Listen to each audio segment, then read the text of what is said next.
You're traveling through another dimension. A dimension not only of sight and sound, but of mind. A journey into a wondrous land whose boundaries are those of imagination. Your next stop, the Twilight Zone.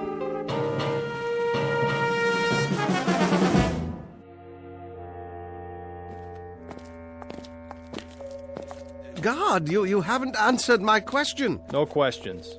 But it's a simple one, a very simple one. Where are you taking me? You'll find out. You come before dawn with no arrest warrant? We don't need a warrant. But of course you do. Not for a hearing. Oh, is that what this is about, an investigative hearing? That's such an hour. Chancellor's orders. You mean the Chancellor himself wants to see me? Why on earth?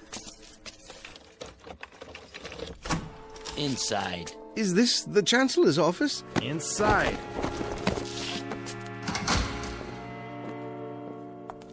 Hello. Hello.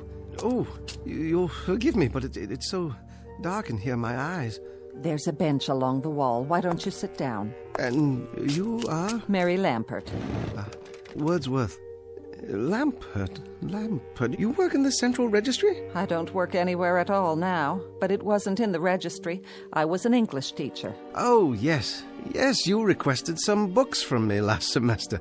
But what are you doing here? The same as you, I'm afraid, Mr. Wordsworth. You were summoned for a hearing? We all were. Oh, I beg your pardon. I didn't see you. I'm used to that. Hello there. Hello, Mr. Wordsworth. You're teachers, too?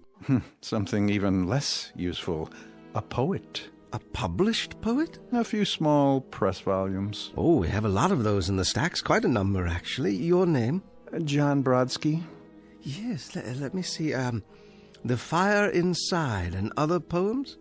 You're the only person outside of a few friends who's ever heard of it. Oh, no, you were very well reviewed. The Mid-Atlantic Prize, wasn't it?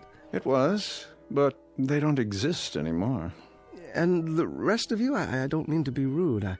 After a certain age, well, the eyes just don't adjust very quickly, even with glasses. Jack Cameron.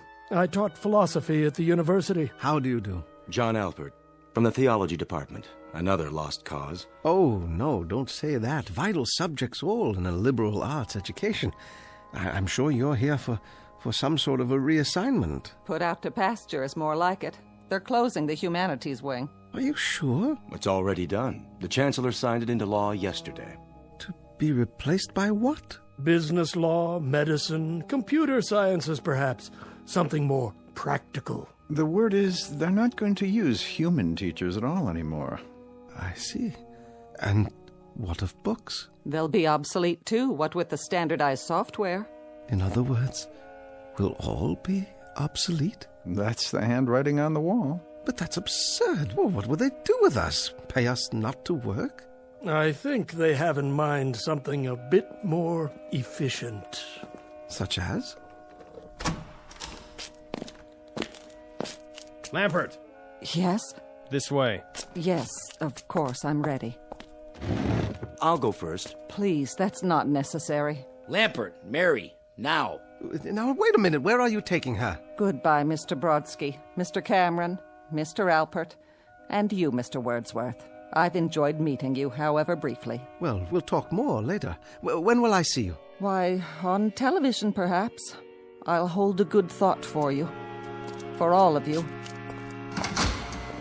Wait! Where are you taking her?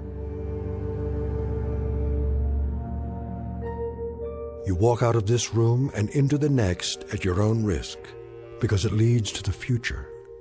Not a future that will be, but one that might be. This is not a new world, brave or otherwise. It is simply an extension of what began in the old one. It has patterned itself after every dictator who ever planted the ripping imprint of a boot on the pages of history since the beginning of time. It has refinements, technological advances, and a more sophisticated approach to the destruction of human freedom. But like every one of the superstates that preceded it, it has one iron rule. Reason is an enemy and truth is a menace. This is Mr. Romney Wordsworth in his last 48 hours on Earth. He is a citizen of the state, but will soon have to be eliminated because he is built out of flesh and because he has a mind. Mr. Romney Wordsworth, who very shortly will draw his last breath in the Twilight Zone.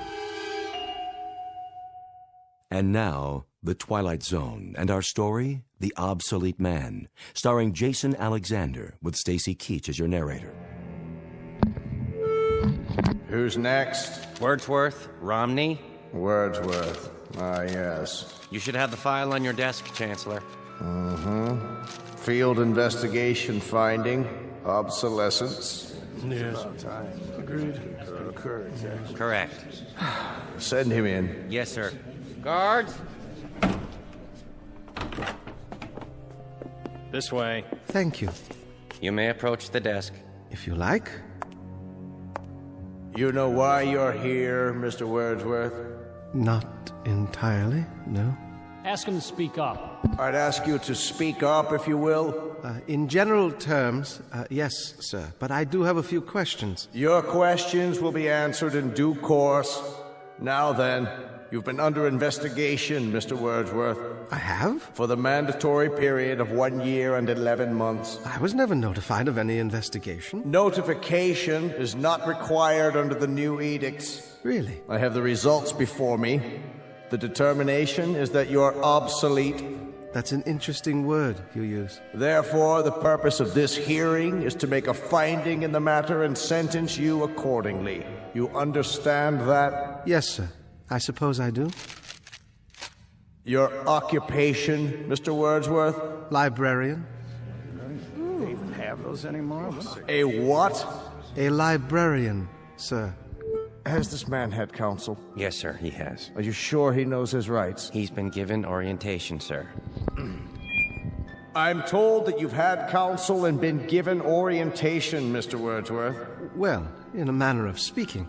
Just prior to entering this room, I did have a brief conversation with someone or other. He was wearing a uniform, very much like your own. That would be one of the subalterns. So you've been instructed. However, I'm still not sure in my own mind that you understand the purpose of this hearing. I'm doing my best, sir. The field investigators in your sector have classified you as obsolete. This finding carries with it serious implications, legally speaking. Do you understand that, Mr. Wordsworth? Serious implications, yes. Now I ask you again, your occupation? I am a librarian. I could lie to you and say curator of records or historian or data manager, but that's my occupation, my profession. It's an honorable tradition. If you people choose to call it obsolete... Ask him to clarify. Yes, clarify. Request clarification of the term. The term, Mr. Wordsworth, you people.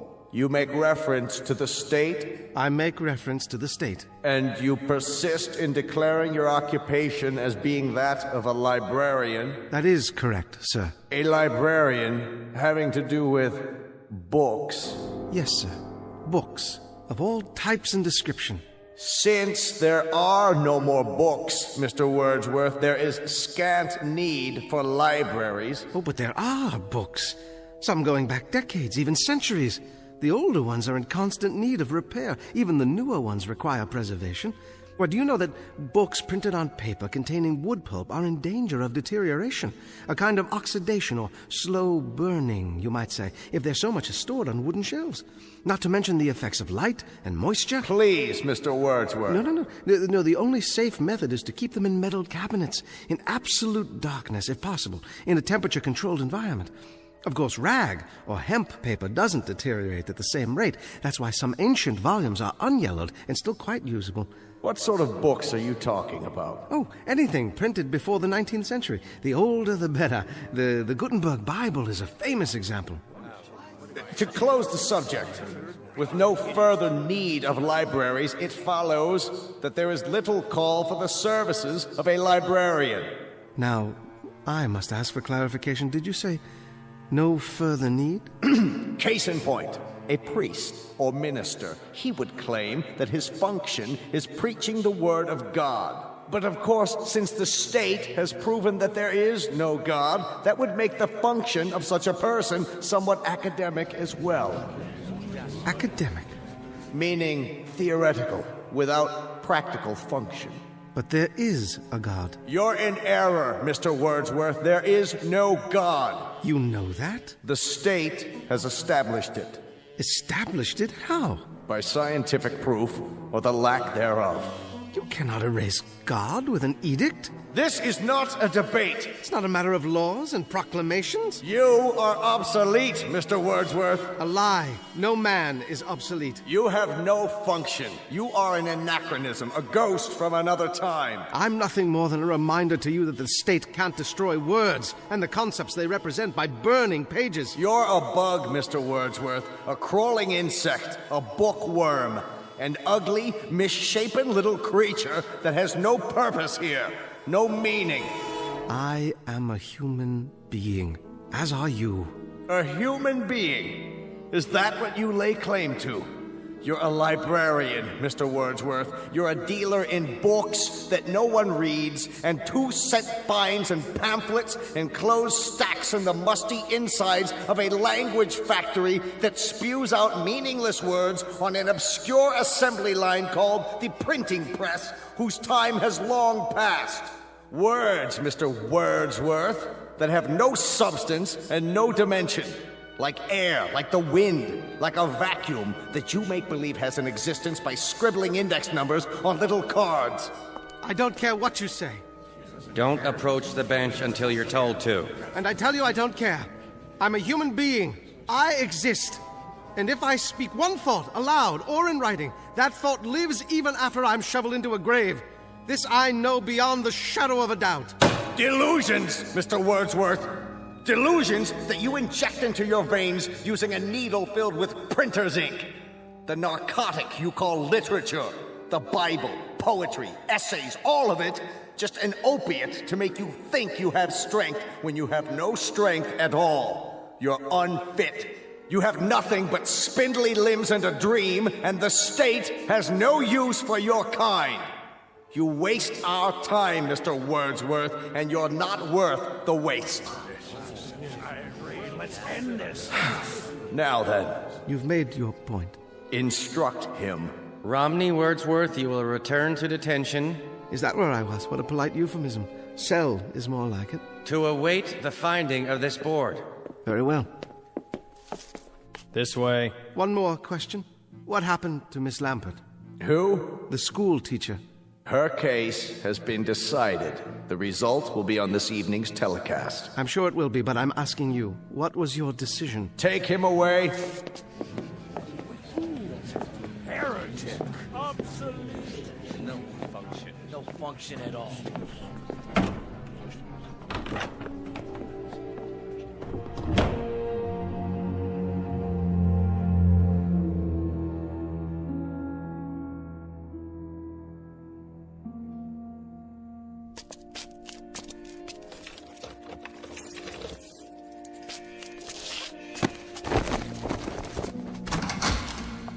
Mr. Wordsworth, how did your hearing go?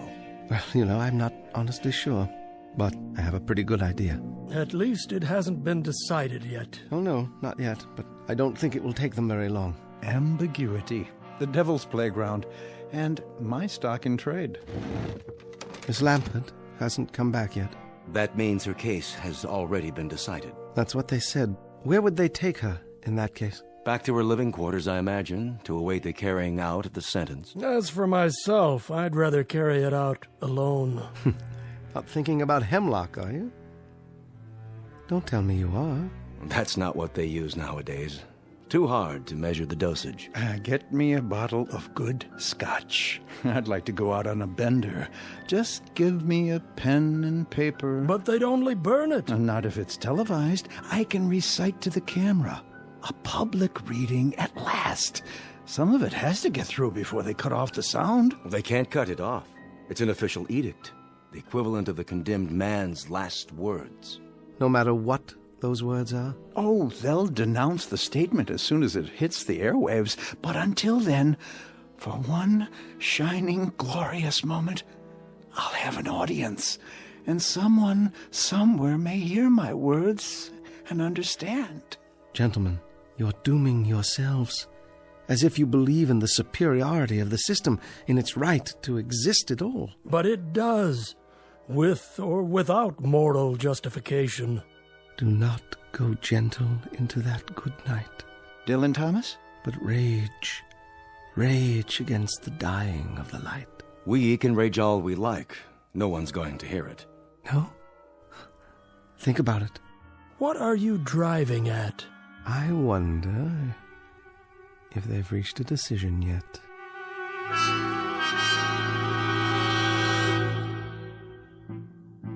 How do you find, gentlemen? Obsolete! Obsolete! Obsolete! Obsolete! Obsolete. I concur. In the matter of Wordsworth Romney, the board has made a finding. Bring him before me so I can pronounce sentence. Escort him from the detention room. Right away.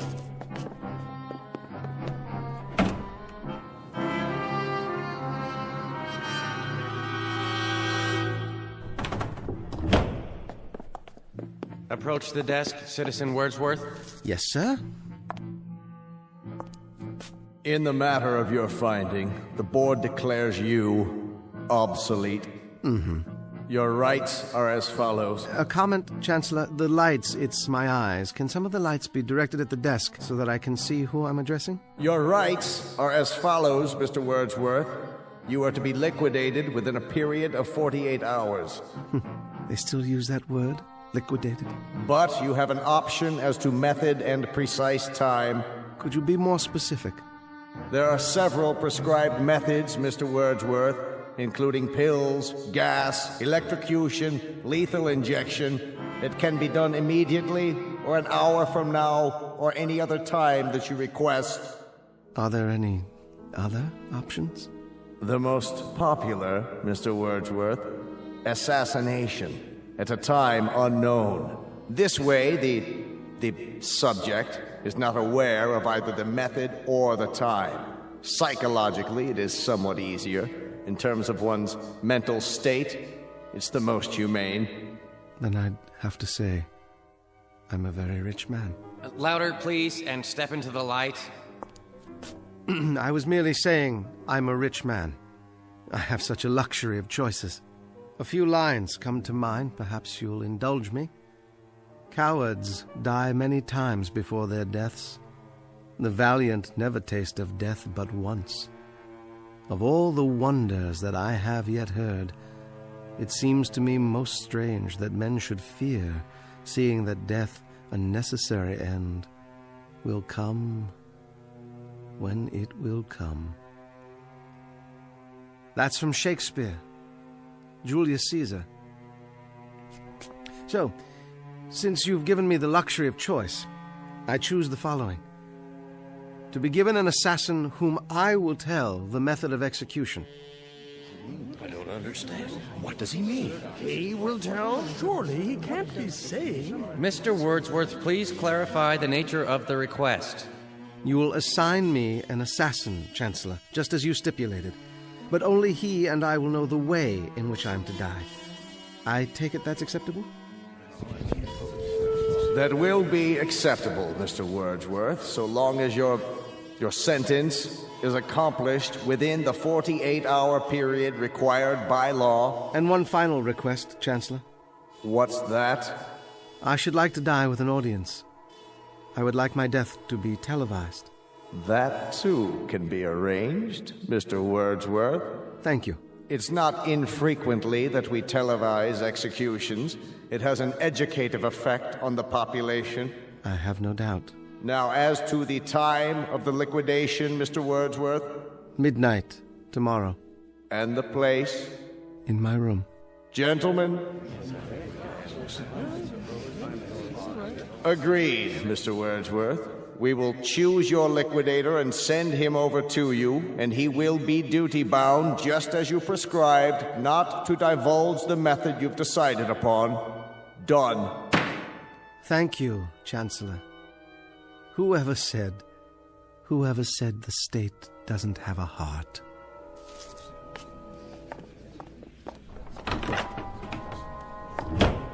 An odd one. Yes, indeed. And with some very bizarre requests. Bizarre, but to our advantage. He wants his death televised? All right, we'll oblige him. By midnight tomorrow, he'll be crawling up the walls with fear. And we'll televise every moment of it. His horror, his fright, and I dare say his belly-crawling supplications for mercy. What an example. We'll televise it, gentlemen, all over the country. We'll show the people. We'll show them how this obsolete man, this librarian, dies.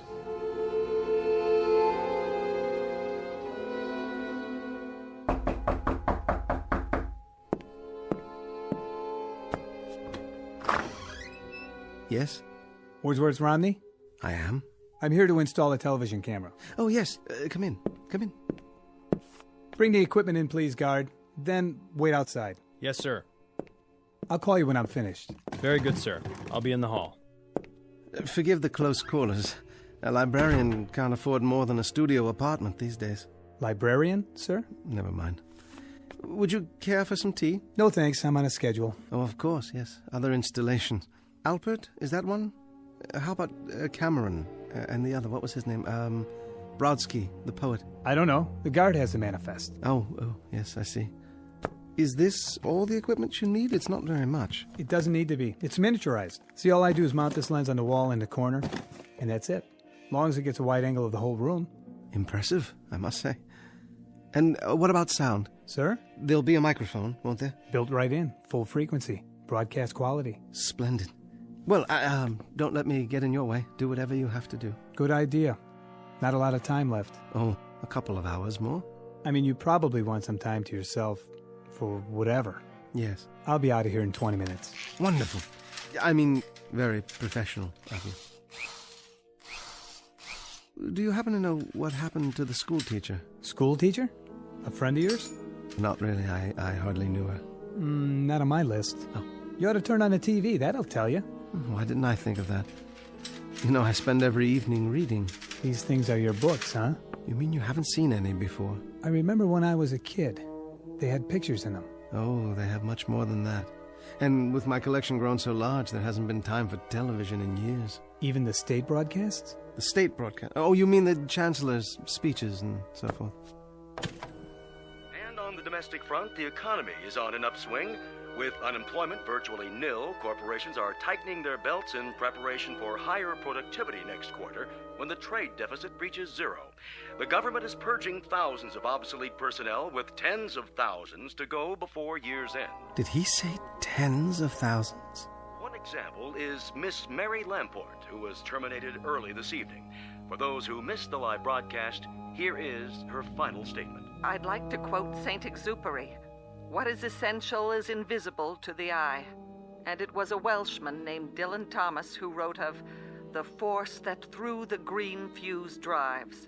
Well, I've spent my best years nurturing that life force, helping it break through the concrete and steel that seal us away. And I now know that there is no force in the universe that can crush. That's the drugs kicking in. Drugs? Her choice. She wanted to go out painless. They gave her an injection. Sure kept talking for a while, though, didn't she? All those words. She almost made it. Made what? I've seen enough. Go on with your work. I don't mean to distract you. All done? Surely not. There. Go ahead. Turn your TV back on. See? There's you. There's me. You're right. Isn't that amazing? Sharp and clear for all the world to see. Fiber optics. Some picture, huh? Yes. I don't know how to thank you. What's the cost? No charge. A tip, then. Consider it a kind of bonus. One of my books, perhaps. No, thanks. You can take your pick. Any one at all. They'll only be burned afterwards. I don't have time to read. Thanks anyway. Guard. Trouble? No trouble. I'm finished is all. Let's go. Take it easy, Mr. Wordsworth. Don't fight it, okay? I'll do my best. It'll be easier that way. Well, now then, nothing left to do but wait. 1 hour and 15 minutes. I'll set the clock, then lie down, and wait. It won't be long now.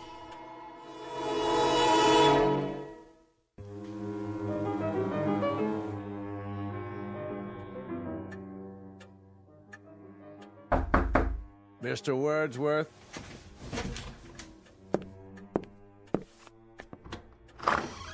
Come in, Chancellor.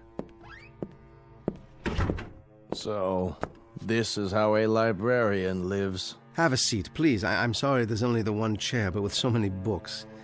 Thank you for coming. Very irregular, Mr. Wordsworth. Is it? Highly irregular. That you came at all?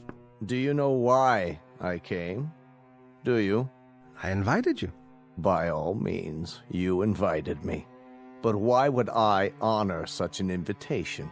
A cryptic note from a condemned man asking me to visit him during the last hour of his life. Not normal, I take it? Hardly the norm, Mr. Wordsworth. Hardly what I'm accustomed to. And somewhat suspect, too. How do I know I wasn't invited here for a last pitiful gesture of vengeance on the part of the condemned? Vengeance? After all, I'm more or less responsible for the finding in your case. Your demise in less than an hour. 45 minutes, actually. It can be attributed, at least in part, to my decision. Nonetheless, that was the finding. Do you mind if I smoke? No, not at all. You're my guest. I'll tell you why I came, Mr. Wordsworth. Please. Perhaps to prove something to you. And that is? To prove to you that the state has no fears. None at all. Well, you'll forgive me, Chancellor, but that has the elements of a joke. How so? Well, you come here to my room to prove that the state isn't afraid of me. What an incredible burden that must be, to prove that an obsolete librarian could have any effect at all on the state. I'll tell you why you came, though. I'll tell you the reason that you won't even admit to yourself. And what might that be? I don't fit your formula.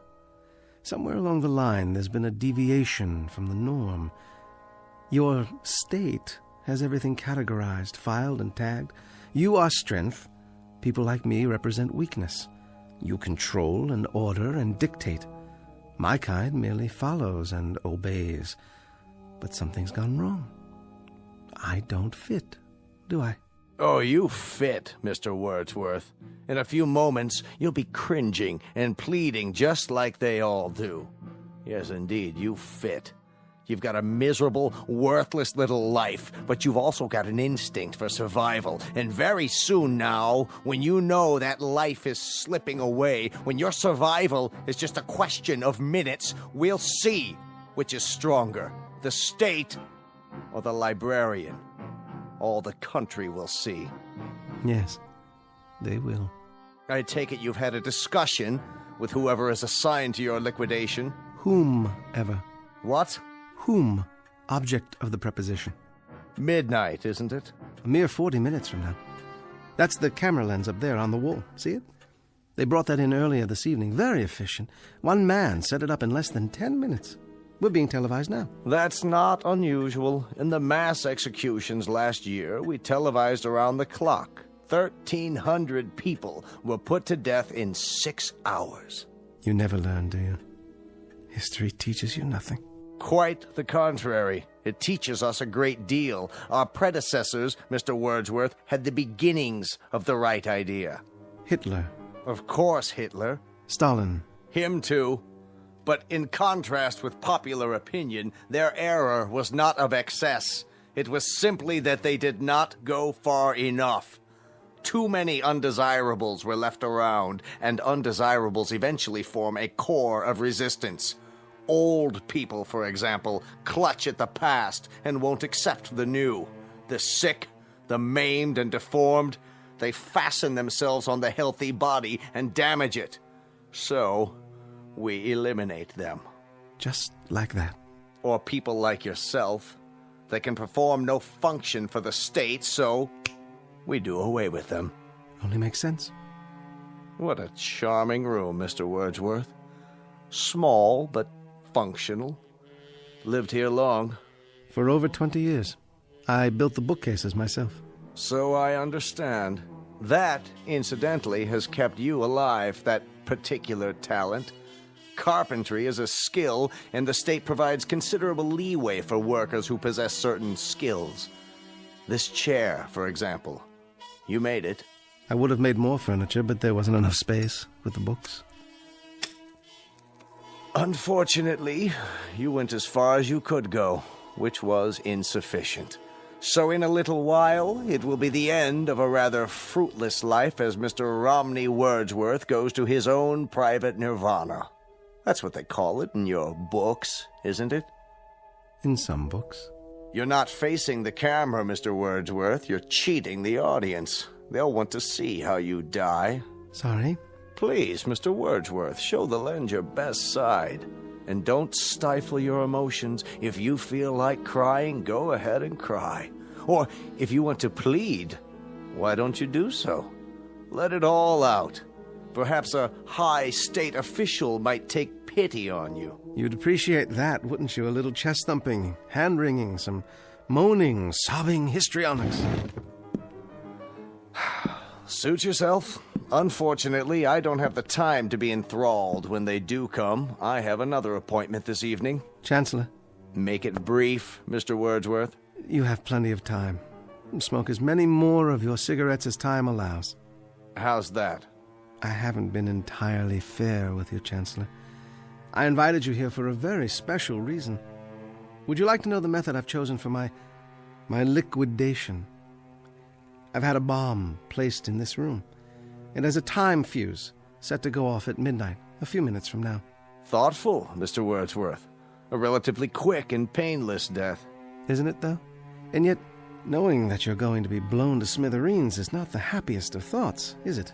That depends on the individual. Yes, it does indeed. I'll bid you goodbye, then. What kind of idiocy is this? You've locked the door. Yes, I have. You're not going anywhere. You're staying here with me. Open this door at once! I'm not sure I remember where I hid the key. Question: how does a man react to such a situation? Answer: it depends on the individual. As for myself, I shall sit down and read my Bible. This is insane. Hidden for over 20 years, but the only possession I own that has any value at all to me now. And I intend to sit here and read it until the moment of my death. Let me out of here! Guards! Anyone! Don't waste your breath. There's no one out there. It's one of the rules. You isolate the person to be liquidated, so there's simply no one around. Why don't you face the camera, Chancellor? It's important, you know. You're cheating the audience. What are you talking about? You wanted the whole country to see the way a librarian dies. Why not let the whole country see how an official of the state dies, too? Will they see a contrast, Chancellor? Wordsworth! I order you, let me out of this room! Turn to the camera. Let the people see the strength of the state, the resilience, the courage. Let the people see how a man of steel faces death. I've underestimated you, Mr. Wordsworth. Sit down, Chancellor. You have a nirvana coming up, too. So, let's have a chat. Odd, isn't it? How equal we have become. Death is an exceptional equalizer. It takes a strong and handsome man like yourself, uniformed, bemedaled, and it places you alongside a skimpy thing like myself. But in the eyes of God, there's precious little to distinguish us. We are flesh, blood, muscle, limbs, and we are the same. Understand, Chancellor? We are the same. We are not the same. A man of the state dies with dignity. We shall see. That is, they will see. The Lord is my shepherd, I shall not want. He maketh me to lie down in green pastures. He leadeth me beside the still waters. He restoreth my soul. He leadeth me in the paths of righteousness for his name's sake. Yea, though I walk through the valley of the shadow of death, I will fear no evil.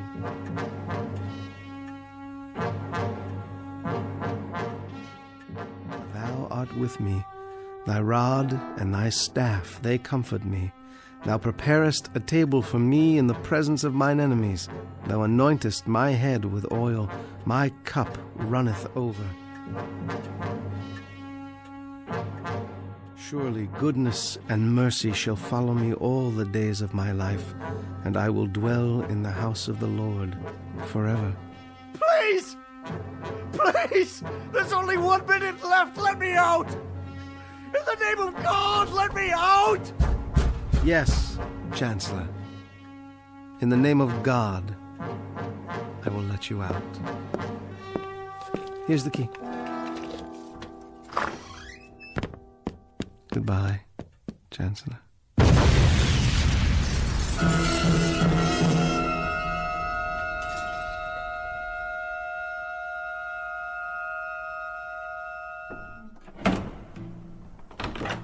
This way. Take your hands off of me. What is the meaning of this? You may approach. I don't understand what's going on. You all know me? No further. Stand where you are. There's been a misunderstanding. I've served the state for years. In fact, I'm the one who created the current edicts and passed them into law. I am the new chancellor. You have been removed from office. But why? The field investigators have declared you obsolete. You have disgraced the state. You have proven yourself a coward. You therefore have no function. I must protest. Let me speak. Return the prisoner to the detention room while we determine his sentence. The finding of this hearing is that he is obsolete. No! Wait! Hear me out! Obsolete! Obsolete! No! No, wait! Obsolete. Please! No! Obsolete. No! Obsolete. No! Obsolete. No! Obsolete. No! Obsolete. Obsolete. Obsolete. Obsolete.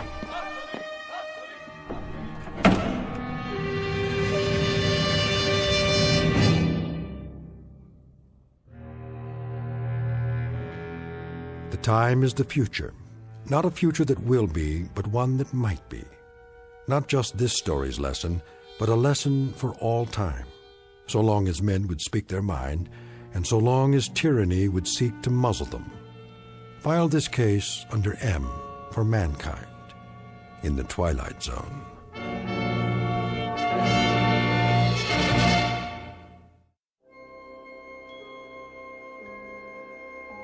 Hi, this is Carl Amari, producer of the Twilight Zone radio dramas. I'd like to take a moment to tell you about our official website at twilightzoneradio.com, where you'll get the latest news and information on these Twilight Zone radio dramas. Plus, at twilightzoneradio.com, you can digitally download 3 free episodes or any of our episodes for only $1.95 each. In this age of ever-changing technology, we've decided to make these episodes instantly available to you by making the Twilight Zone radio dramas a digital download-only series. This means that this series will no longer be offered on CD. The CD collections at our website are now being offered while supplies last at buy one, get one free. So be sure to get your favorites before they're sold out. Be sure to visit us often, and I'll see you in the zone.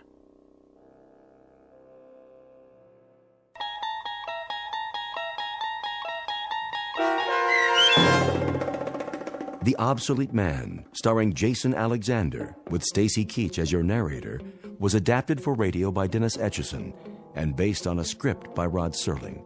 Heard in the cast were Christian Stolte, Joe Forbrick, Meg Thalkin, Rick Plastina, Doug James, Rob Riley, Lynn Foley, Carl Amari, Roger Wolski, and Vince Amari.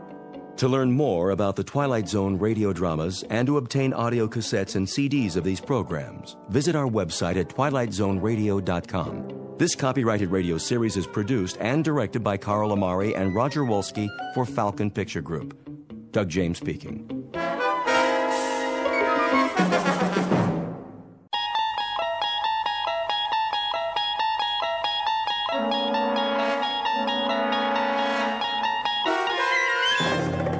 You unlock this door with the key of imagination. Beyond it is another dimension, a dimension of sound, a dimension of sight, a dimension of mind. You're moving into a land of both shadow and substance, of things and ideas. You've just crossed over into the Twilight Zone.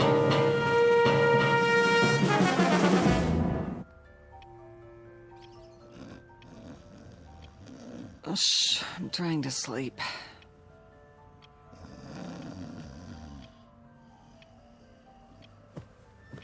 I said I'm sleeping. What? Oh, what time is it? Wilma. Ow. Wilma. Oh, leave me alone. What does the clock say? Huh? 9:17. It can't be. Oh, didn't you set the alarm? Wilma!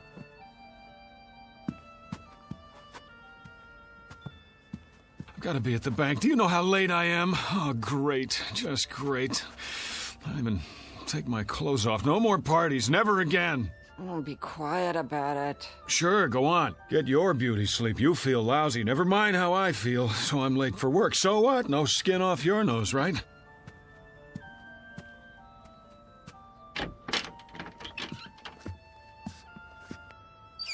Oh, yeah. I shouldn't have looked in the mirror.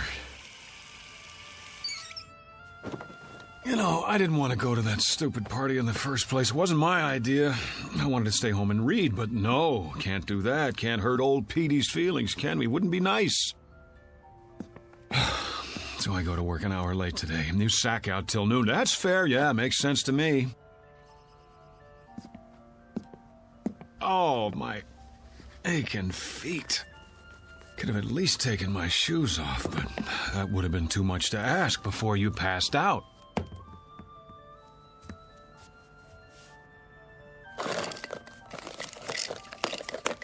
Oh, boy. Rearranging my stuff again, huh? Okay, I give up. Where'd you put it? Wilma! Wilma, where's my razor? Would you please tell me that much? Oh. Hey, wake up!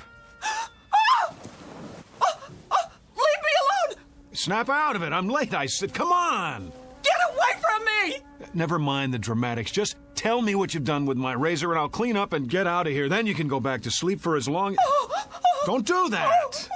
What's the matter with you? No! I'm not even touching you. Are you sick or something? Wilma, I asked you... Who are you? What kind of a question is that? How did you get in here? Well, as I dimly recall, I staggered in about 2 a.m. with you at my side. After that... What are you doing in my bedroom? Oh, you mean this isn't the YMCA? I suppose I could have slept on the couch if you wanted me to. Am I forgetting something? Did we have an argument? Because if we did, I'm afraid I... Get out of this house! Come on, honey, knock it off. I'm late enough as it is. Just tell me where you put the razor so I can shave, change my shirt. Out! Out! I'm in no mood for jokes. If you don't, I'll scream again, louder. Wilma! How do you know my name? It's on our marriage license, remember? Mister, I don't know what you think you're doing, but I've never seen you before in my life. Cameo of a man who has just lost his most valuable possession. He doesn't know it yet, but he's about to find out. In fact, he doesn't even know there's been a loss. Because, like most people, David Gurney has never given much thought to the matter of identity. But he's going to think about it from now on, because that is exactly what he's lost. And his search for it will take him through unknown territory in one of the darkest corners of the Twilight Zone. And now, The Twilight Zone and our story, Person or Persons Unknown, starring John Schneider with Stacy Keach as your narrator. Did you hear me? Get out! Because you've never seen me before. Now you don't even know your own husband. Oh, you're beautiful. What a time to go psycho on me. Now, look, whoever you are, I don't want any trouble. But if you don't get out of here, I am going to call the police. Easy, Wilma. Take a pill or something. Stay away from me! Go ahead. Call the police. Call the fire department. Call the paramedics. Tell them to bring an oxygen mask because there's a man here who's dying of a hangover. Oh, my head. I'm not bluffing. If you're not off that bed and out of this room by the time I count to 5, I'll make the call. I swear. 1, 2... Cut it out, will you? I've got a splitting headache. 3, 4, 5. This isn't funny anymore. Give me the police. Hello, police? I'd like to report a guy who... Give me that. Have you gone crazy? What are you gonna do? Kill me? I'll scream until the neighbors come. All of a sudden, I'm a stranger? I suppose I didn't buy this king-size brass bed and the lamp and the carpet and the wallpaper to go with it. If I didn't, who did? Santa Claus? Oh, you're insane! Boy, this is what I call a delayed reaction. 2 martinis at midnight and she gets drunk the next morning. Go back to bed, sleep it off. You cannot tell me what to do! You got it. I won't waste my breath. Now, what are you doing? Changing my clothes. What are your panties doing in my drawer? Your drawer? Where did you put my socks? If you don't keep your filthy hands out of my things... Filthy? Yeah, well, if I had time to take a shower... What in the name of... Those are my dresses! So I see. What did you do with my clothes? Oh, the Lord is my shepherd. All right, I'll wear what I had on last night, but if anyone says something at the bank, I'll tell them whose fault it is. My darling, brain-damaged wife with her defective sense of humor. Daily bread and forgive her. Sorry, trespasses as we forgive those who trespass. I'm going to work now. When I get back, you'd better have things straight again, understand? Do I make myself clear? The kingdom, and the power, and the glory, now. Goodbye. And forever. God help me.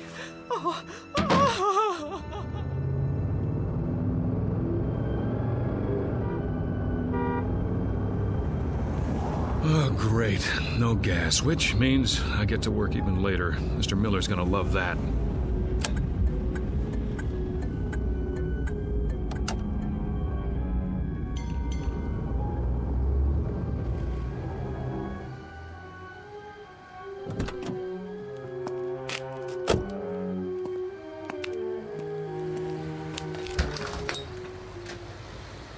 Come on.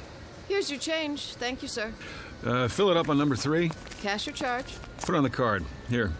You have ID? Yes, I have ID. Every kind you want. Here, look, I'm in a hurry. Would you run the card while I pump the gas?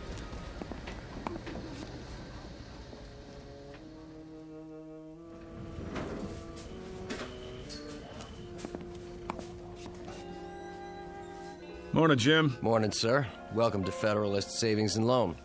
Boy, treat the customer like a king. New uniform? What's that, sir? Looking mighty spiffy. Hat's on crooked, though. It is? Keep up the good work. Don't let any bank robbers in. If you'll fill out a transaction slip. Who do I see about a loan? Morning, Julie. Fred.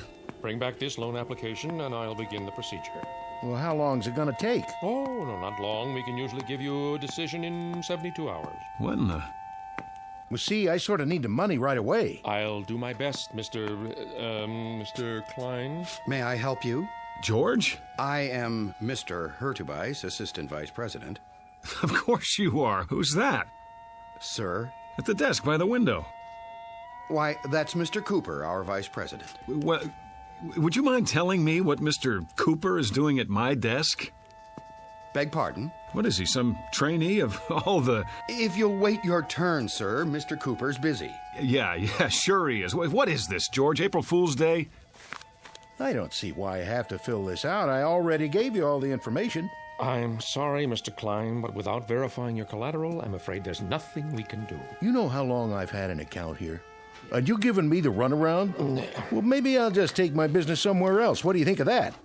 Well, thank you for stopping by, Mr. Klein. If you'd care to reconsider... Thank you for nothing. Nice. I beg your pardon? You just lost a customer. I could have processed his application in 24 hours. And you are... Who the devil are you? How's that? I said, who the devil are you, and why are you sitting at my desk? Your desk? Yes, my desk. I've had about enough of this today. Get out of that chair. I'll do nothing of the kind. Friend, you'll get out of that chair, or I'll throw you out. Yes, I need security over here. Move. No need to get upset, friend. Oh, you don't think so? After the morning I've been through? Here, take this junk with you. Your pictures, your phony nameplate. I said take it! Trouble, Mr. Cooper. Would you show this man to the door? Knock it off, pal. You're the one who's leaving. Better come with me. Back off, Jim! This joke's gone far enough. He says it's his desk. Come on, sir. Let's settle this outside. There's nothing to be settled. I want my nameplate back and my pictures. What the hell did he do with them? No, sir. Outside, I have to insist. Go ahead, insist. I'm not budging. Yes, you are. You're putting your hands on me? This is too much, Jim. I like you. You're a good security guard. But if you don't let go of my arm, you're out of a job. Outside. I said, let go of my arm. There! Now you are fired. Put your hands up. Put your gun away and get back to work. What's the matter with you people? Has everyone gone crazy? Up over your head. I advise you to do as he says. Mr. Cooper, call the police. I already have. Well done. What? Now walk 3 paces in front of me. All the way to the door. Don't make me use this. George, what's going on? Tell me, please. Outside with him. Let's go. Sorry, everyone. Minor disturbance. Don't be alarmed.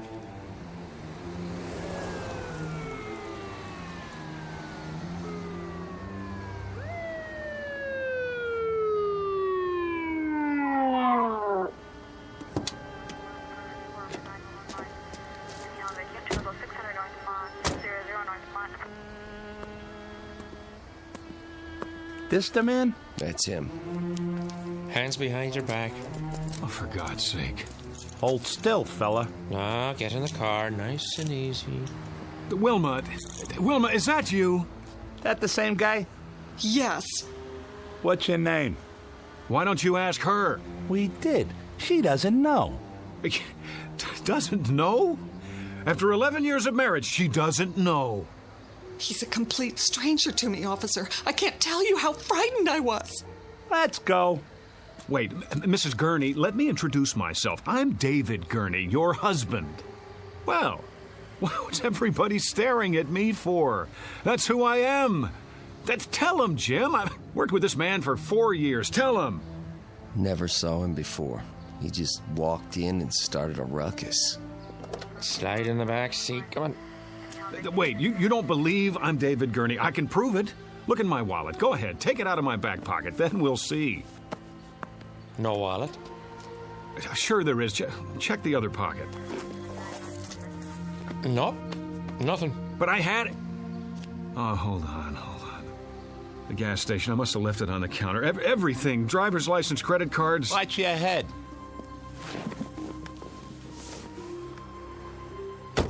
You can't do this. Somebody tell them. My name is David Gurney. David Gurney.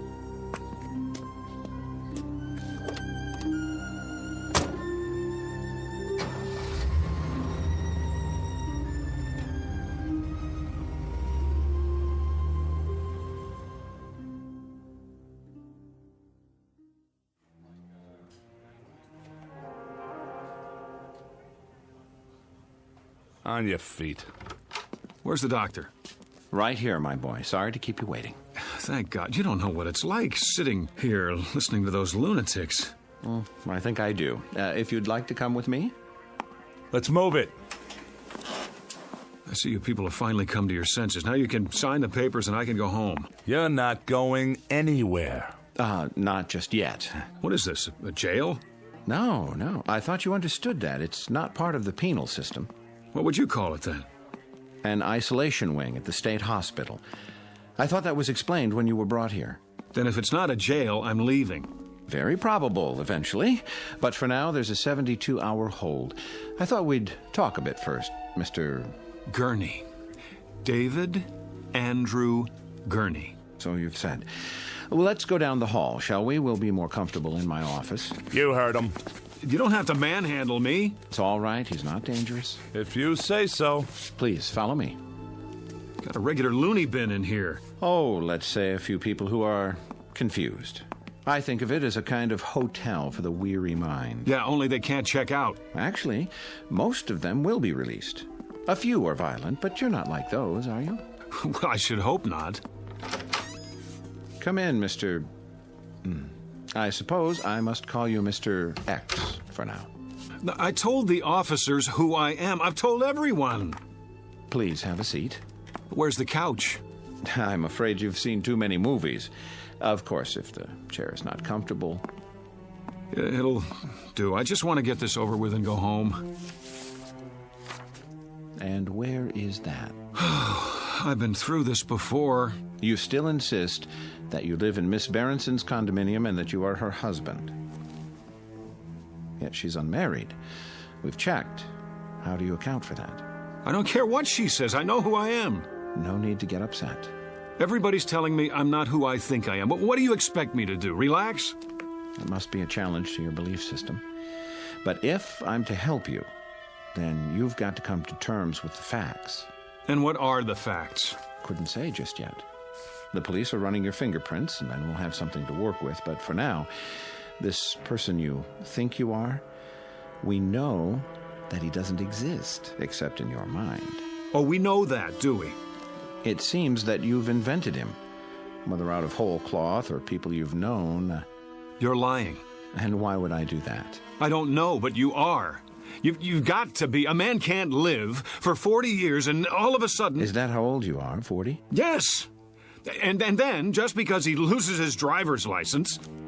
We're checking the place where you say you left it. But it wasn't just that. Everyone at the bank agrees that... You put a lot of stock in everyone else's opinions. How about mine? Well, we must begin somewhere. Consensus matters, doesn't it? Surely you can see... I see that they're all lying. That's what I see. How can you be sure they're not telling the truth? At least as they see it. That's what I'm doing. So you believe they live in a different world, a world with different rules, a different history. I don't have any idea, but I know what I know. Ah, there's the conflict, you see. We have to resolve it somehow before you can move on. What chaos we'd have if each of us believed in a separate reality. What about my reality? Doesn't that count for anything? Epistemology rears its head. You're obviously an educated man. Perhaps if you'd provide a list of the schools you've attended, we can contact them. Unless you believe their files have all been corrupted somehow. All right, let's go over it again. I live at 2457 Lime Rock Avenue, Los Angeles, California. But we've established that Miss Berenson lives there. Her name is not Berenson, it's Gurney, and she's married to me. In fact, she is not married to anyone. Oh, that's a fact, is it? Her name is on the lease. She has ID, car registration. Let me see it. Well, that can be arranged. But for the time being, I'm afraid the burden of proof is on you. Oh, that's reasonable. How can I prove anything while I'm in here? Could you prove who you are? Could anyone? But I'm surrounded by a staff who know me. The people in those rooms down the hall, their voices in the wilderness. Eventually, they're going to have to come around, acknowledge the commonly agreed upon reality, or they'll be sent somewhere for long-term treatment. You don't want that, do you? What choice do I have? There's always a choice. It's up to you. There's a man here who says his name is Winston Churchill. I've shown him pictures of the real Churchill, but he's sticking to his story. So he won't be going home anytime soon.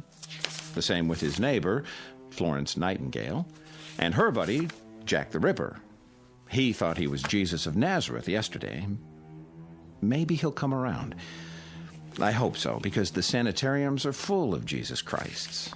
It's a real strain on the budget. So please, don't make it hard on yourself. The choice is yours.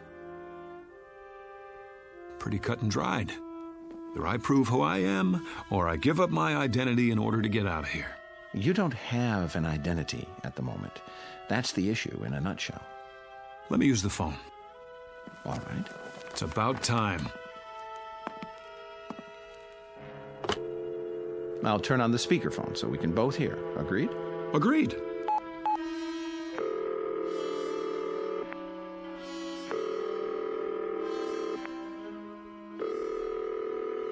Front desk. This is Dr. Koslenko. Let me have an outside line, please. Yes, doctor. What number? 838-2171. My friend Pete. I've known him forever.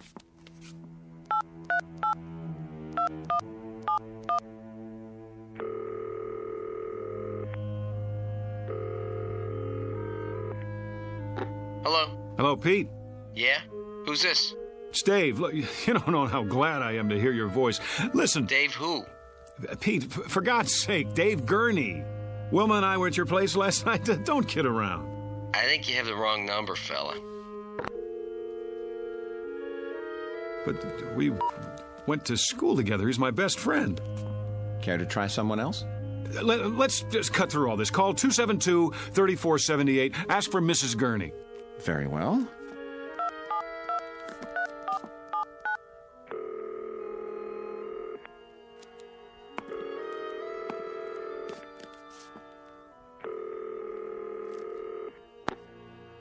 Yes? Who is it? I'd like to speak to Mrs. Gurney, please. This is Mrs. Gurney.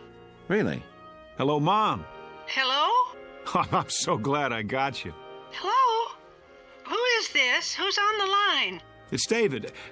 Mom, don't you recognize my voice? David, your son. You see here, whoever you are, I don't have a son. And I don't like practical jokes. Mom, stop it. Don't do this to me. Don't, please. That's enough. Ma'am, please excuse the call. It was a mistake. Well, you see that it doesn't happen again, or I'll report you. I don't understand. You're sure your name is David Andrew Gurney? Yes. And you have a telephone? Of course I do. Unlisted? No. Then it's likely you'd be in the telephone directory, isn't it? In fact, there's no doubt. What do you... Yes. Where's the phone book? Right here. You'll notice it's the current edition for your area. Go ahead, open it.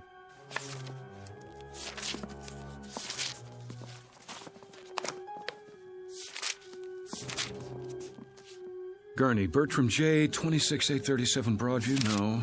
Elizabeth Y, 6578 Logan Street, Van Nuys. Well? It's not here. I believe that's called evidence. Now, are you ready to consider an alternative? But if I'm not David Gurney, then who am I? That's what we're going to find out. Now the real work begins. In other words, I'm crazy, just like the guy who thinks he's Jack the Ripper? That's what you're telling me? Well, let's say temporarily disoriented. It's not uncommon when one is under stress. I know it must be difficult to accept, but looking at it logically, could there be any other explanation?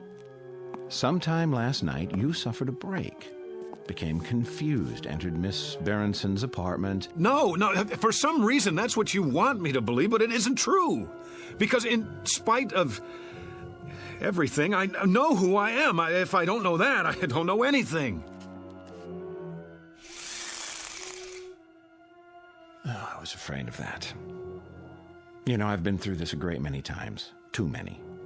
And it's what I was trained to do, and I'm very good at it. Always ends up the same way. With the patient either returning to a normal, productive life or entering into a lifetime of treatment. Why? Because they won't break? Hear me out. We're not playing around in here. I can give you a prescription for drugs, set up a schedule of visits, but it's maintenance, that's all. The bottom line is it's up to you.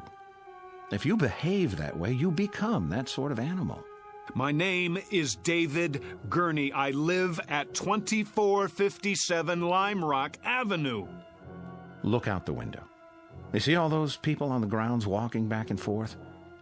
Some of them look normal enough, some of them look like zombies. But all of them are here for the long haul. It's such a waste of time, money, human lives. Don't do this. You're an intelligent, educated man. The system is what it is. You can't beat it. Take my advice. Learn to play ball right now, before it's too late. Or else... Not this way. What other way is there? I have to know. Do you understand? Either I am crazy, or somebody's gone to a lot of trouble to blot me out. Use your brain. Why would anyone want to blot you out? How should I know? What, the CIA? This is not a spy novel. Whoever or whatever whatever it is. They can rig all the phone books in the world, and they can pay off everybody who ever knew me, but there's one thing they can't do. They can't get inside my mind, and they can't think of everything. What do you mean? Something even Wilma doesn't know about. I just realized there's still one way to prove who I am. Well, I'll be happy to take it under consideration. Sure you will. Stand back. I'm going to make sure I get there first. Get away from the window. No, out of my way!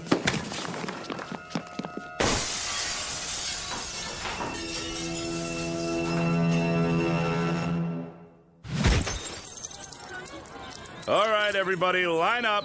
Rec period's over.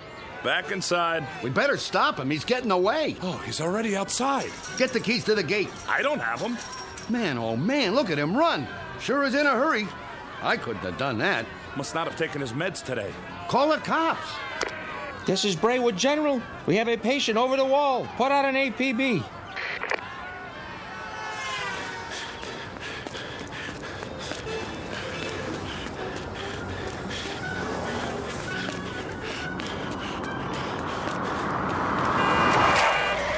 Hey, buddy, get out of the way. Give me a lift. Yeah, sure. I have to get out of here. Yeah? Well, call a cab. I don't have any money. Did you help me? Sorry, buddy. Get out. I need it. Get out. Hey, what are you doing? Then slide over. I'm in a hurry. Hey, look, man. I don't want any trouble, okay?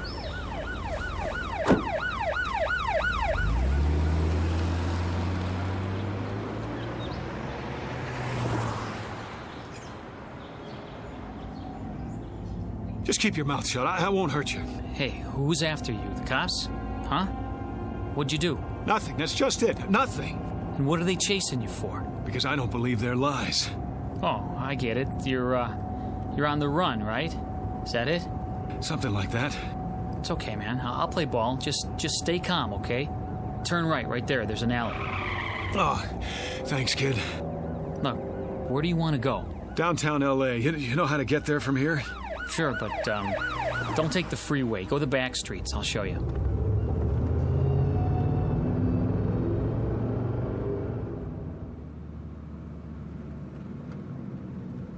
I hope this is the right address.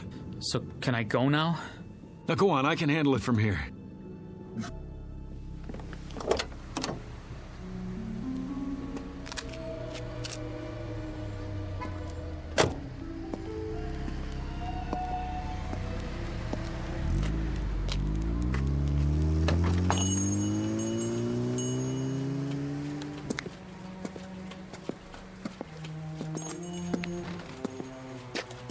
Can I help you? Oh, I sure hope so. This is the place where people pick up photos, right? Sure is. Good. I thought I got it right. You have a receipt? What? The receipt for the photo. Did someone take your picture? That's right. And he told you to come here? It was in Griffith Park with my wife. We were walking past the merry-go-round. It was last Sunday. A man came by with one of those big cameras. Dave, that man just took our picture. Beautiful shot, too. What are you doing? Here you go, folks. I didn't say you could do that. Oh, there's no obligation. Take this ticket to Photos R Us. Address is right on it. If you like the picture, it won't cost you an arm and a leg. 8x10s, wallet size, 3x5. He gave you a ticket. Yeah, but I don't have it with me. Then I can't help you. We have hundreds of proof prints. That's what I need. Proof. Hold on. I can almost see the number in my mind. 670. Yeah. That's it. 6708777. I remember because of the 4 sevens. Maybe your wife's got the ticket. No, she's forgotten about it. I was going to surprise her. Sunday, that would be the 14th. I'll check the files. You found it? This must be the one. Hey, let me have it. Wait, was that 4 sevens at the end or 3? There's only one way to find out. Yes! Is that it? Yes! Yes, that's it! Oh, you don't know how important this is to me. You okay, mister? I am now. That'll be $4.75 for the enlargement if you want extra prints. Hey, mister, you have to pay first. You. Hello, Mr. X. What are you doing here? I might ask you the same question. We've been following you since the hospital. I wanted to see where you'd go. What is this? All right, hands behind your back. Wait! Have any knives or weapons in your pocket? I said hold on! It's all right, officers. I'll take responsibility. The guy owes me money. Oh? $4.75 to be exact, plus sales tax. And do you know what for? I'm sure you're going to tell me. Proof that I'm not crazy. Really? And what kind of proof might that be? I told you they couldn't think of everything. Well, I was right. I suppose you found a signature or some such? That wouldn't be enough, would it? I could have signed it at any time. Correct. Or if it's something else, I could have printed it up or bought it like a fake driver's license. I doubt that you've had time. What about a photograph, Doctor? A picture of me hand in hand with the woman who says she never laid eyes on me before this morning. Is there some way to explain that? What do you have there? Go on, open the envelope, take it out and look at it, and then tell me what you think. Well? And what am I supposed to see? Me, with Wilma at Griffith Park last weekend. That should establish something. I don't understand. What's to understand? You need glasses? This is a photo of you in front of a carousel, alone. Let me see that. No, it was different a minute ago. A picture of two people, two. You saw her. Tell him I showed you the picture. You didn't show me nothing, mister. Just looked at it yourself, then you tried to run off without paying. But I tell you, she was there. We were there, together. Come along now. We'll go back and talk this over. No, we were there together. Together. Together. Together. We were... Dave? Together, I tell you. Dave, honey, wake up. What? Oh, where am I? In bed, you were dreaming. Oh, Wilma, it seems so real. That's why they call them nightmares. You want me to get you something? No, that's all right. What time is it? 4 in the morning. Go back to sleep. You have to be at work in a few hours. Whew, I must have had the nightmare, the granddaddy of them all. That'll teach you to mix scotch and martinis. Well, no, that'll teach me. Sorry I didn't put you in your pajamas, but I was a little out of it myself. Forgive me? Oh, sure I do. Don't blame yourself. You're in a rare mood. You don't know how happy I am just to be here. I love you, too. Oh, you better check the alarm. I'm not sure if I set it. I can't see. Now turn on the lamp.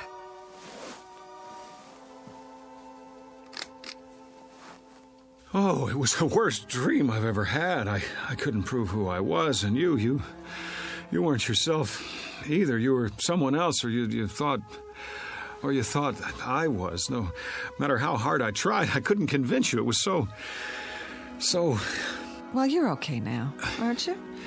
Set the alarm and turn the light off. It's hurting my eyes. Dave? Dave, honey, is something the matter? Why are you looking at me like that? Who are you? What do you mean? It's me. Who did you think I was? Dave? Dave, darling. You get out of this bed. Go on. Get away from me.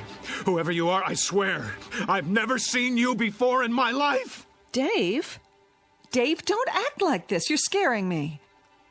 You're so pale. Are you sick? Dave?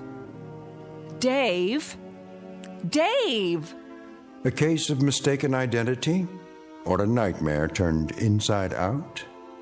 A simple loss of memory or the end of the world for someone named David Andrew Gurney? At least he thinks that's his name. He doesn't know much of anything anymore, and he may never find what he's seeking because the truth is he's lost his way. But you can be sure he'll continue looking for it night after night in the Twilight Zone. We'll return to the Twilight Zone in just a moment. You are about to enter another dimension, a dimension not only of sight and sound, but of mind, a journey into a wondrous land of imagination. Next stop, the Twilight Zone. Hi, this is Stacy Keach. I'd like to take a moment to tell you about our Twilight Zone website at twilightzoneradio.com. At twilightzoneradio.com, You'll find the latest information on these Twilight Zone radio dramas, including behind-the-scenes photographs, plus the newest product releases, trivia contests, ways to contact us, other Twilight Zone-related info and merchandise, plus links to other fascinating websites. So make your next stop twilightzoneradio.com. Visit twilightzoneradio.com to purchase these Twilight Zone radio dramas on cassette and CD, or call toll-free 1-866-989-ZONE. That's 1-866-989-9663.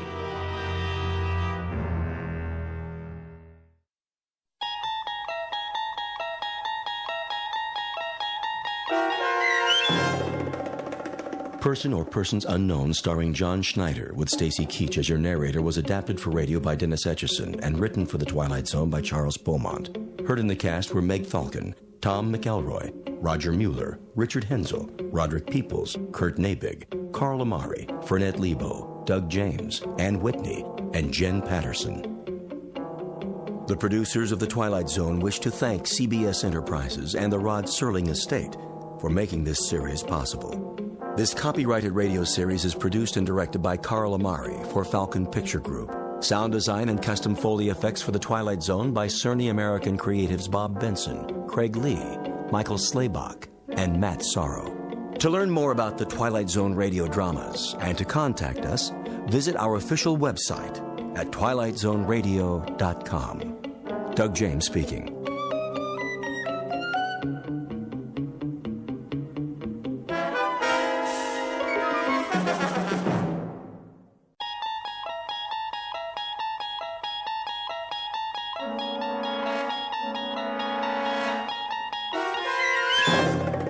You unlock this door with the key of imagination. Beyond it is another dimension, a dimension of sound, a dimension of sight, a dimension of mind. You're moving into a land of both shadow and substance, of things and ideas. You've just crossed over into the Twilight Zone.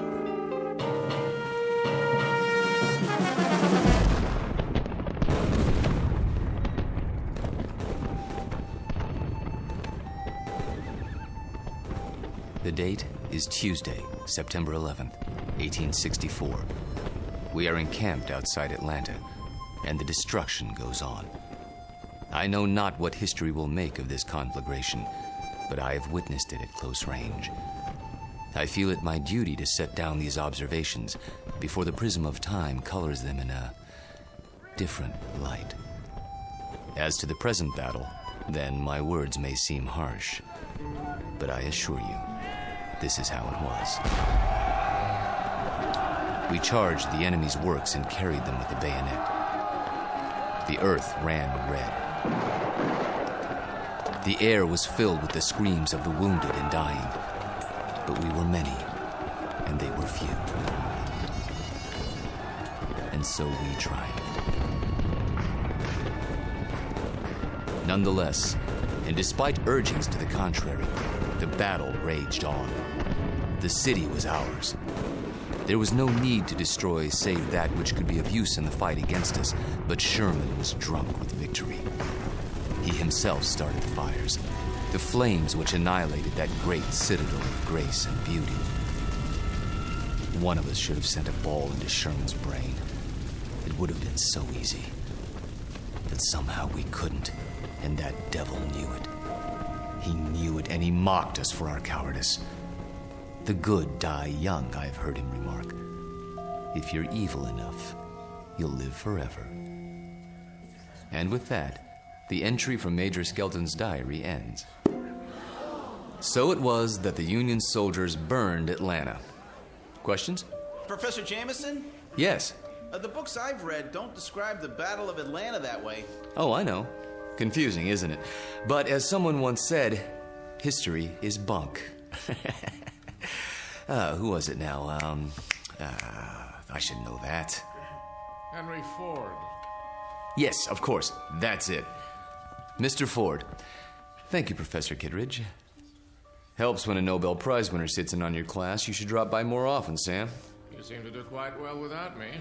I could always use a good teaching assistant. So, To sum up today's lecture, the Union soldiers did indeed burn Atlanta for no good reason after the battle was won. You may have seen a more pictorial version in the motion picture Gone with the Wind, but I assure you, the conquering troops took no pleasure in their work.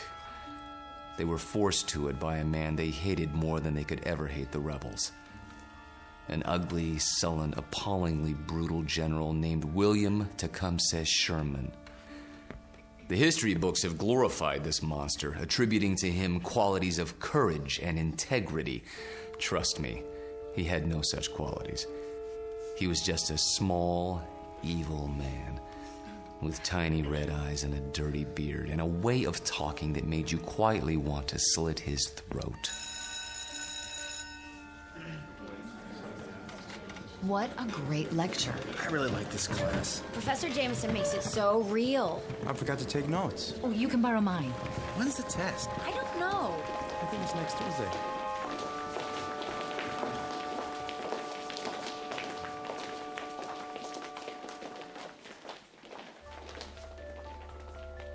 It has been said that universities are worlds unto themselves, inhabited by the young. These are the inhabitants of Collins University, a very small world indeed, young people hungering for knowledge, which can be imparted only by age. You have just met Walter Jameson, for 12 years the college's most popular and respected history professor. Students crowd his lecture hall and listen in fascination as he brings the dead past to life for them. It doesn't seem to matter what period of history he's discussing. He makes that period as real as this morning's headlines. Some explain this ability simply as the mark of a consummate actor. However, there are those who don't agree, like Professor Samuel Kittredge, Nobel Prize winner in chemistry, who has another, more disturbing theory about Walter Jameson, and that theory is about to be put to the test. Very soon we will find out whether our star professor received his degree from a major university or from the Twilight Zone.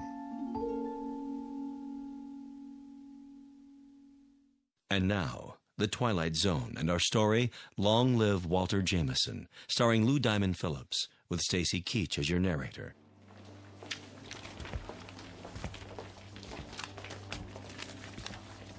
Very vivid, Walter. You had me on the edge of my chair. Thank you, Sam. Coming from you, that means a great deal. Now I see why these lectures of yours are so popular. Is that why you sat in today? Partially. Tell me something, if you have a moment. Certainly. Who was this Major Skelton? Oh, no one important. Just a lawyer who happened to enlist. And you acquired his diary? Yeah, lucky break. As I recall, an auction of Civil War memorabilia a few years back. What regiment? 123rd Illinois Infantry. Remarkable. American history is a hobby of mine, but I must say I've never heard of him. His diary's never been published. A fascinating document. May I see it? Surely.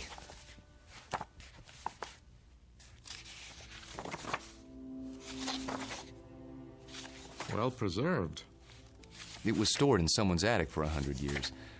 I don't think it had ever been read. You come across objects like this once in a while, put away in boxes. They didn't know what they had. You could resell it for a nice price, I imagine. Original source materials are hard to come by. Don't suppose I could borrow it? I never lend books to absent-minded professors. Remember the last time? Yes. I guess you're right. Time for some coffee? What? I'm going past the student union on the way to my office. Not today. I have a paper to work on for the conference. Oh, I almost forgot. Can you come by for dinner? Whose invitation? Yours or Susanna's? Mine, this time. Something on your mind? Nothing special, just your company. We have a chess game to finish, if I'm not mistaken. Say 7 o'clock? All right, 7 it is. Good. See you then.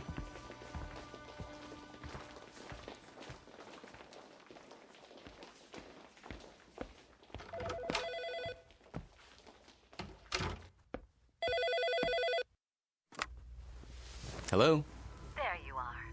Where else? I keep regular office hours. I know. A chance to counsel all those co-eds. Oh, please, Mr. Jameson. I just have to talk to you. It's about my term paper. It's Professor Jameson to you, young lady. Excuse me, Professor. I might have an hour this afternoon. Then we'll have to work fast. You see, I have a bad case of writer's block. I need someone to, well, loosen me up. You don't need me. You need a cold shower and a massage. Speak for yourself. Daddy told me he invited you for dinner. He did. You mind? Not if you don't mind my getting some work done afterwards. My thesis is due in 10 days. How's it coming? Oh, it's coming. I'm just not sure I've said enough. Want me to look at it? Absolutely not. I have to know that I can do it on my own without help from you or Daddy. You will. Don't worry about it. I miss you. Me too. Only a few more days. Then we can spend more time together. We'll paint the town red. Oh, there's my 2 o'clock. I gotta go. Let me guess.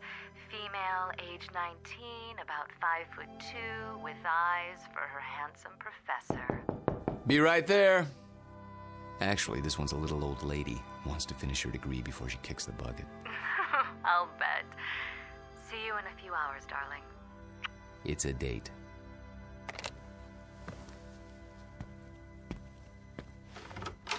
Oh, there you are. Come in, Janice.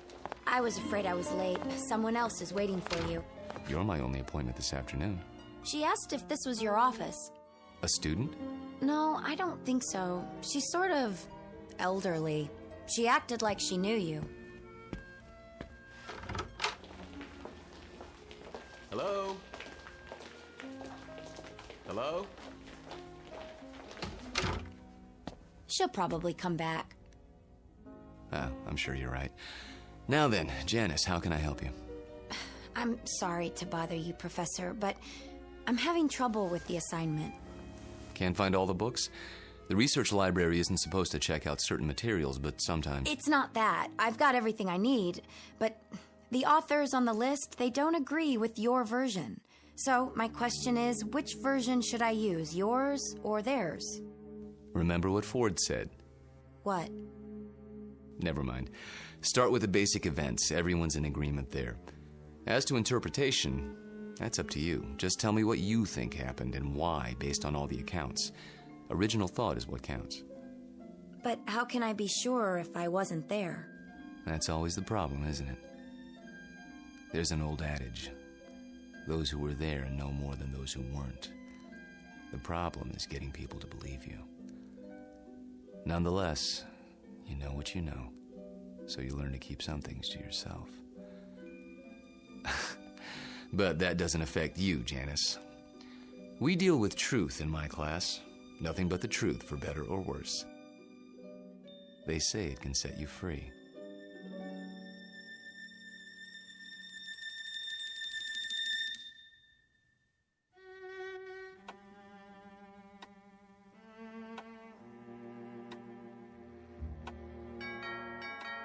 I'll get it, Father.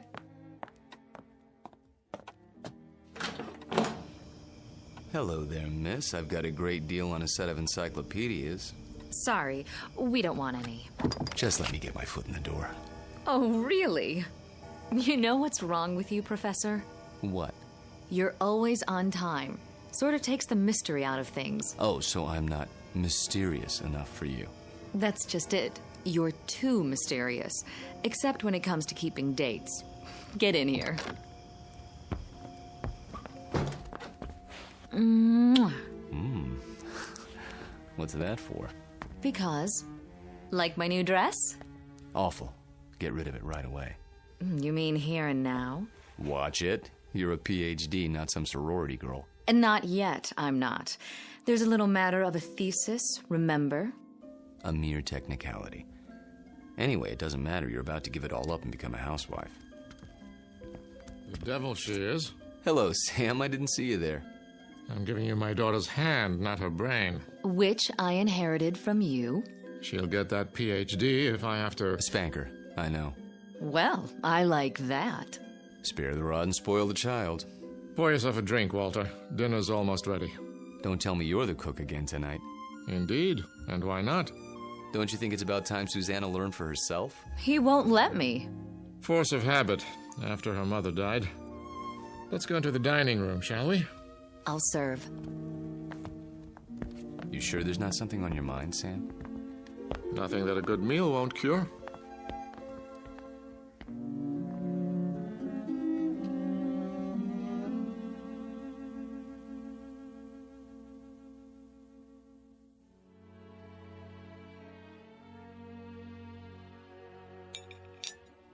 Had enough to eat? I take it all back, Sam. She'll never be the cook you are. I wouldn't even try. Well, you could try. Who knows? Maybe you've inherited your father's talents. What do you think you're doing in here? I'll do the dishes later, unless this is the men's hour. Cigars and brandy and all that. Not a cigar, a pipe. It's not the dishes I'm worried about. It's a little matter of a doctoral thesis. Upstairs with you. Walter and I have some talking to do. I don't believe this. It is the gentleman's club, right here in my own house. Just for a while, Susie. Then you can have Walter to yourself. You're not going to treat me this way, are you? Worse, you might have to support me. Then the wedding's off. Good night, Daddy. See you before you go? It's a requirement.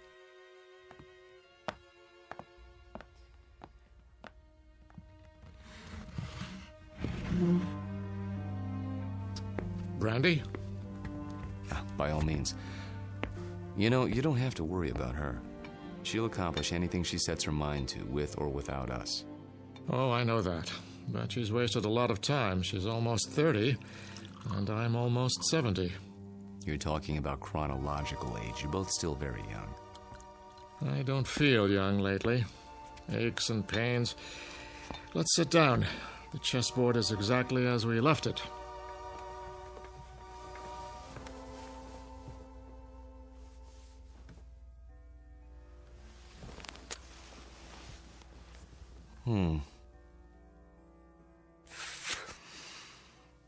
My move, isn't it?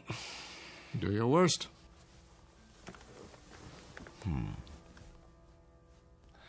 How about pawn to king's bishop 4? Look at that. You don't like it? Not the move. Your hands. What about them? Extraordinary, isn't it? They looked very much the same when we met, those two hands. Firm, smooth, not the slightest discoloration. Time marches on. For some of us. Walter, tell me something. Of course. How old are you? You know the answer. 44. My move. I seem to recall that when you applied for a position at the university, you listed your age as 39. That was, 12 years ago, which would make you 51 now. Come on, Sam. So I'm 51. Too old for Susanna, is that it? In a sense. What are you getting at? This is between the two of us. It won't go beyond this room. Really, Sam? Walter, when I met you, I was 58. I had most of my hair, all of my teeth, and hardly a wrinkle. Look at me now. In 12 short years, I've turned into an old man. But you haven't. It happens that way sometimes. I know. But why? Clean living? Don't ask me, Sam. You're the chemist. I'm just a history teacher. Yes, and you teach it very well. Do you know what your students say? They say it's almost as if you witnessed history firsthand. I try to make it interesting. Fake it, you mean? You could call it that. Yes, that's what I thought. But somehow it didn't seem like you. You're such an honest, precise man. Ah, here it is.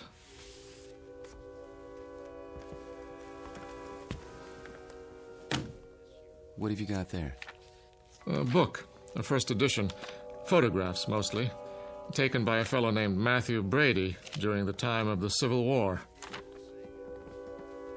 Well, what is it? You look as if you'd seen a ghost. Perhaps I have. Hand me that magnifying glass, will you? I don't see. Was your grandfather in the war by any chance? No. In that case, I'd say we have something of a mystery on our hands. How so? You got me interested in your Major Skelton today. Oh, that. I was curious to see what he looked like. So I went through the Brady pictures, not really expecting to find anything. Here, this is a shot of Sherman and 3 staff officers. Yes, typical of Brady's work. Moody, grim, not a smile between them. Look closely. The one with a pistol in his belt is identified as Major Hugh Skelton. This photograph was taken in the 19th century, and yet it looks exactly like you. I'd know those eyes anywhere. In fact, Walter, I'd have to say, it is you.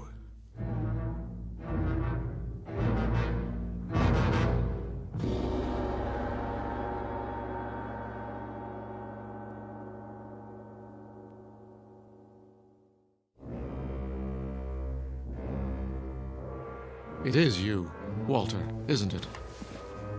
Photographs can be deceptive. Poor lighting, grainy images. You shouldn't have kept the ring, you know. It's a dead giveaway. Ring? It is a bit like mine. Not like it. The same. Sam, really, you can't be saying what I think you're saying. That wouldn't make sense. It wouldn't be rational. It wouldn't... Come now, Walter. We're not children. You know exactly what I'm saying. I've been accused of many things in my time, but never of being inarticulate. Oh, you're joking. Just because a man in a picture happens to look like me... And happens to wear the same ring, and happens to have the same small mole on the left side of his face. Did you keep the pistol? Or is it in a Civil War museum somewhere? Oh, Sam. Tell me the truth. You know what the truth is, don't you? You are the man in the photograph, aren't you? Yes. I knew it. I've suspected for a long time. But, of course, it seemed so fantastic. It is. Yes. So, now we're on equal footing at last. The time for lies is over, Walter. Wouldn't you agree? Yes. So tell me, how old are you?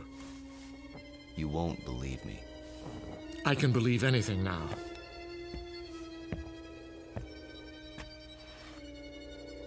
This bust on your mantelpiece? What about it? It's after a Greek statue, as I recall. The head of Cato the Elder. That's right. Let's just say I'm old enough to have known this gentleman personally. But he lived more than 2,000 years ago. I said you wouldn't believe it. No, it isn't that, but 2,000 years? How, Walter, how? You don't know what you're asking. In heaven's name, this is what mankind has been dreaming of. Sam. To live forever. To go on learning and understanding eternally, without end, without death. Sam. Tell me the secret. I can't. You must. You owe it to the world. I owe the world nothing but contempt and pity. Then tell me, any part of it. I'm almost 70 years old. I have a heart condition. I'm going to die, but I don't want to until I finish my life's work. Walter, listen to me. Do you understand? I'm not ready to die. I can't tell you the secret because I don't know what it is myself. What? I was like you, Sam. Afraid of death. Too afraid to face the concept head on. When I thought of all the things there were to know and the pitifully few years man had to know them, I went cold with fear. And with anger, too, at the impossibility of it all. The combination was paralyzing. Every night I dreamed, as you dream, of more time, of immortality. Only if man lived forever, I thought, could there be any point to living at all.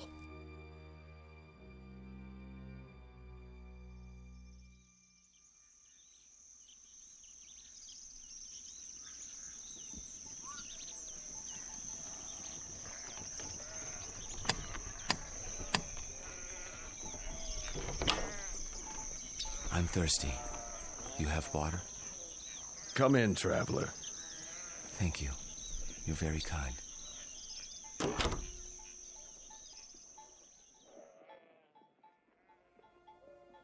One day, on the road, I met a man, an alchemist. I told him these things and more as I rested with him. He said that he could grant my wish. Only it would cost money. A great deal of money. So I sold everything I had and paid him his money and submitted to his experiments. Drink this, young man. You may remain here until you recover.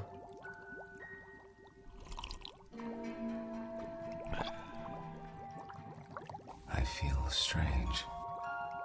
That will pass.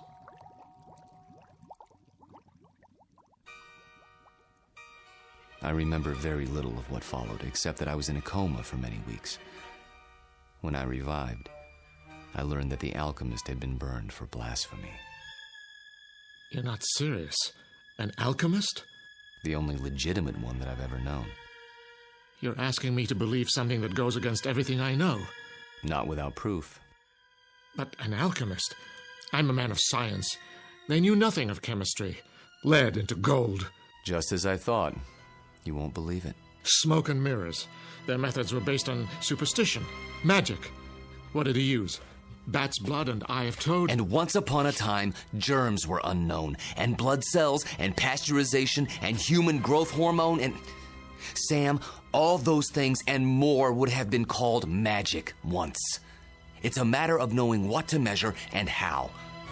Do you realize that most of today's medicines come from plants? Witch doctors discovered a long time ago that they worked, even if they couldn't explain the reason. Don't lecture me. All right.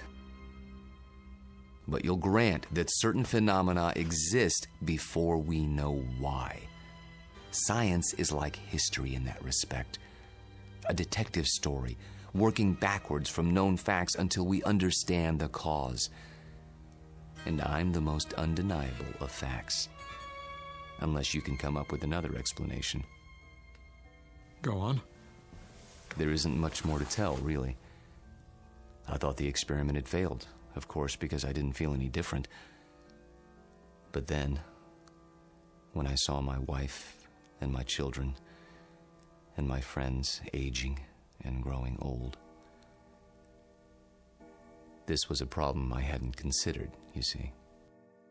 But surely there's a way to get around that paradox. Such as? There must be. Is there? Think about it. If I tell you that somehow I can stop you from aging, where do you want to be stopped? At 30? Then you watch everyone around you turning old. At 70?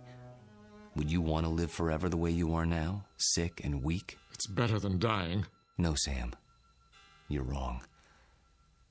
I was wrong. It's death that gives this world its point. We love a rose because we know it will soon be gone. Who ever loved a stone? I'm not a rose, and I'm not a stone. I'm a man. Very old, very frightened. Of what? Death? Yes, of death. You're a fool. I want to die. Then why don't you? Because I'm a coward. Like all men. Because I'm tired of living and scared of dying. That's why. There's a revolver in my desk at home, Sam. The same one you saw in the Civil War photograph. Every night, I hold it in my hand and pray for the courage to pull the trigger. But I can't. You mean to say you've survived all these years without an accident, without being injured or wounded? Some people are lucky that way. They go through life without ever breaking a bone or seeing the inside of a hospital. Oh, I've come close to death plenty of times. But never close enough. Thank you. For what? For reassuring me. I thought that if a man lived forever, he would grow wiser. But that isn't true, is it? You grow tired. That's all. It must be lonely. That's a word that comes to mind. You say it as if you think it's a word I don't know anything about. I suppose you married more than once?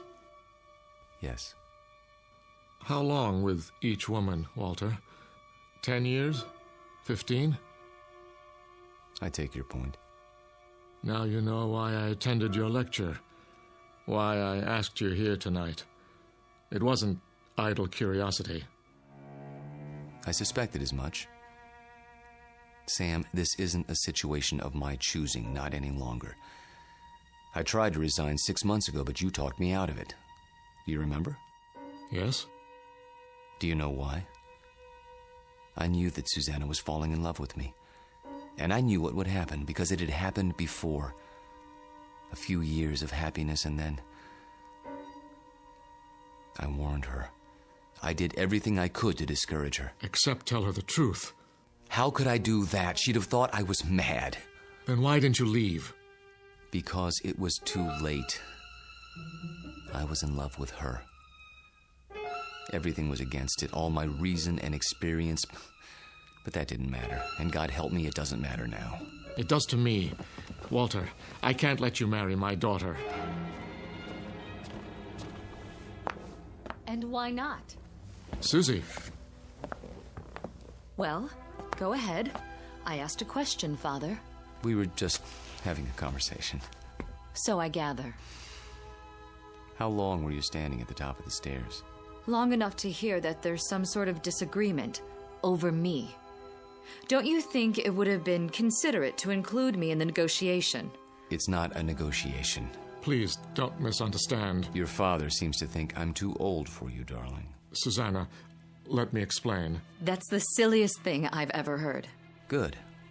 In that case, you will marry me? I thought that's already been decided. You asked, and I accepted. Unless you're having second thoughts. Nonsense. If I had my way, we'd do it tonight. Are you serious? I've never been more serious in my life. I think you mean it. There's a justice of the peace in the next county. Go upstairs and get your prettiest dress. I'll go back to my place and pick you up in an hour. But... Go. Go. Daddy? I can't very well ground you, can I? You're of legal age. Oh, Walter, I do love you. Though your timing is a bit of a surprise. Life is a surprise.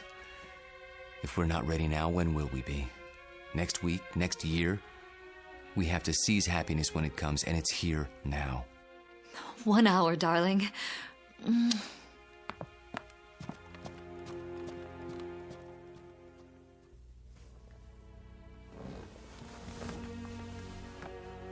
I'll tell her. She won't believe you, Sam. No one would. In fact, by tomorrow, you won't believe it yourself. We'll see.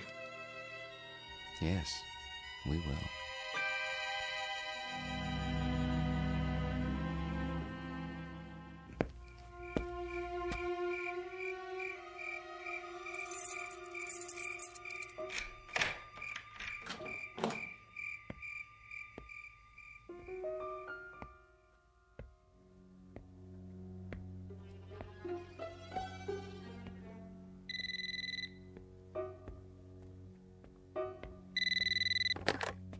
Yes? I'll give you one last chance, Walter, if that's your name.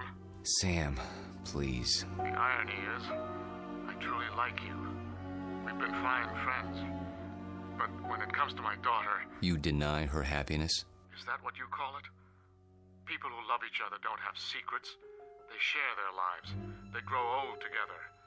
Susanna's entitled to the same thing. Not a mockery of it. You don't think this is easy for me. There's nothing ahead for her but a broken heart, as she sees herself age while you don't. How long do you think you can keep it from her? And if I go away, will that make her happy? She'll suffer, but she'll get over it.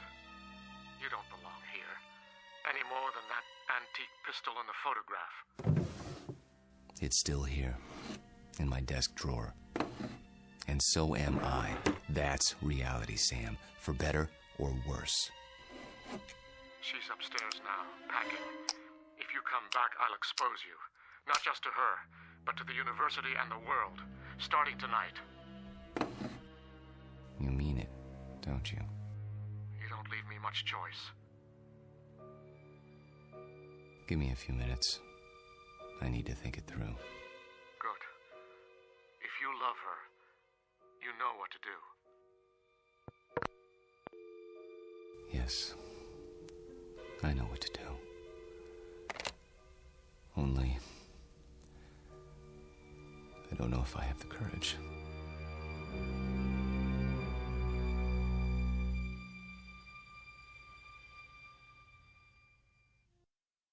Hello, Tommy. Who are... You needn't stand up. How did you get in? You left the front door open. Who are you? Don't you recognize me, Tommy? No, I don't think I... Look hard into my eyes. You called them the most beautiful you'd ever seen once. A long time ago. I think you've made a mistake. No. It's you, Tommy. My name is Jameson. Professor Jameson. And if you don't leave my house at once, I'll be forced to call campus security. Don't pretend with me. I know who you are. And who is that? Tom Bowen. Tom? My husband. That's impossible. I've never been married. You mean you don't remember? How convenient for you. We married right after the Great Depression. We lost our farm to the drought. Crops died and blew away like dust. And you, still a strong, vital man. So we packed up the car and moved west. The living would be better now, you said. And it was. For a while. We had a little girl. Did you know she passed away last year, Tommy? A grown woman herself, getting on in years. It's not right to outlive your children. But me, I had to keep going. It was like I'd been waiting all these years, waiting to know where you went when you ran off. And now, I found you. My dear lady, perhaps if you told me who you're looking for, I could... Oh, stop. Please, stop. I saw your picture in the paper. I knew it was you by those eyes. And the ring. You always wore it. So I had to see if it was true. It is. No, Lord, look at that. I can't explain it. I only know what I see. I've grown old, and you haven't. Don't. Please. And now you're going to marry someone else and leave her the way you left me. Lorette, for God's sake. I can't let you marry her, Tommy. You're mine. Don't touch me. What's this? Put the pistol down. Oh, I remember that gun. You used to keep it locked away. Said it belonged to your great-grandfather. Take it out and oil it like you knew you were going to use it someday. Is it still loaded? I said put it down. Tommy, what you're doing, it's wrong. You can't go on hurting people the way you hurt me. I won't let you. Lorette, for the love of...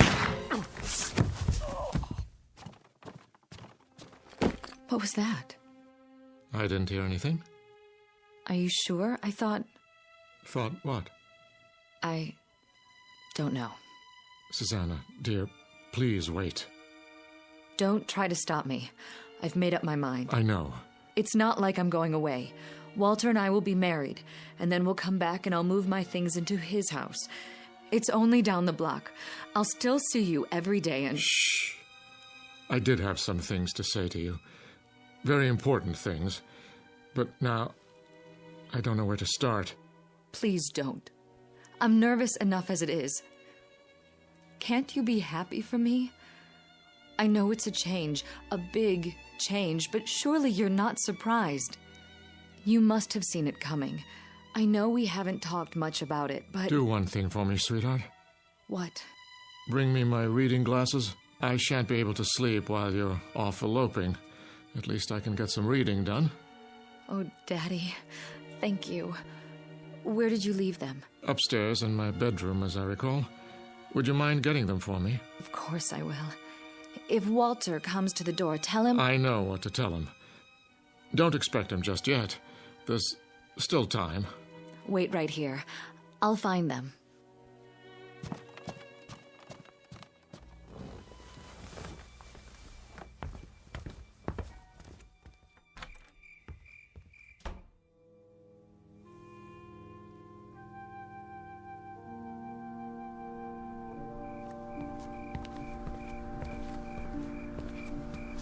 Oh, Excuse me, I didn't see you there. I saw my Tommy. He's resting now. Good evening to you, madam.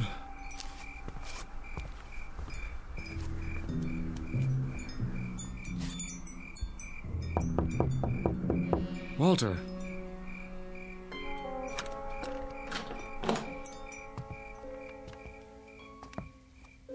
Walter, where the devil are you? Hello, Sam. Why are all the lights off? I was just, thinking. The window's open. I know. I'll close it. No. What's the matter? It's a strange feeling after all this time. What do you mean? I mean, I've come to my senses. Tell Susanna. Tell her if you would. You're hurt. Turn on the light. Stay away. I'll call a doctor. No. But your hand, there's blood on it. Hard to avoid that when you've been shot. It's dripping all over everything. I'm leaking, Sam. Everything that's been held inside for so long, it's running out. I feel light as a feather. Take my arm. Sit down. Quickly. A little late for that. I'm sinking, Sam. Right into the rug. It'll be quite a mess to clean up. What's happening to you? It's happening. At last. Your hair. Your skin. Sorry to fall apart on you. Oh. But nothing lasts forever. Thank God, Sam. Thank God in his wisdom. Oh, Walter. Walter. Tell her. I'll try to think of something. Don't let her see me like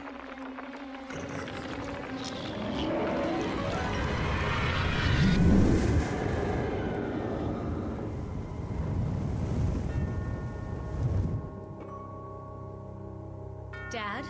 Walter? No, Susanna. Stay back. Daddy!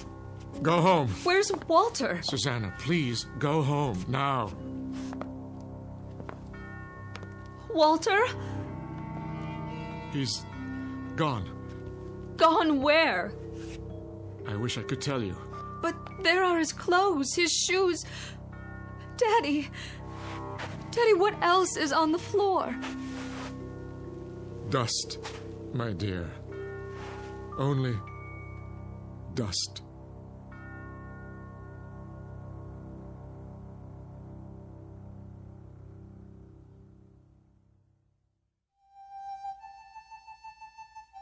Professor Walter Jameson, an expert in the subject of times long past, and above all, a consummate actor, since before this university was founded.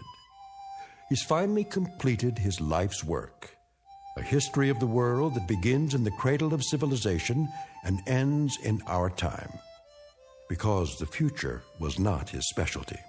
In fact, the simple truth is he had no future left. The past has a way of catching up with us, sometimes when we least expect it. They say that time heals all wounds, but it also wounds all heals. Rest in peace, Professor. You've just passed the ultimate final examination in the Twilight Zone.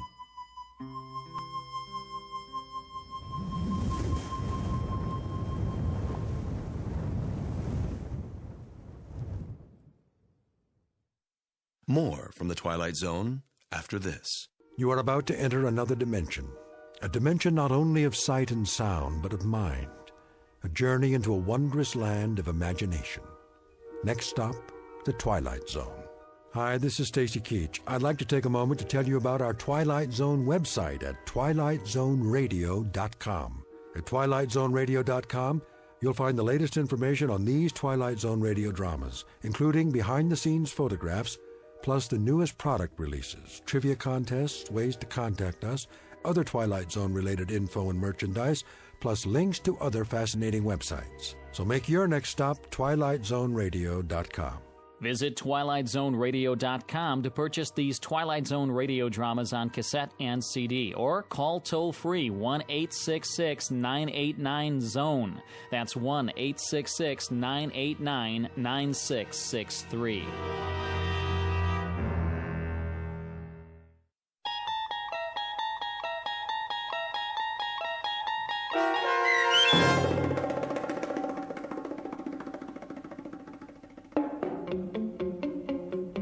Long Live Walter Jameson, starring Lou Diamond Phillips with Stacy Keach as your narrator, was adapted for radio by Dennis Etchison and written for The Twilight Zone by Charles Beaumont.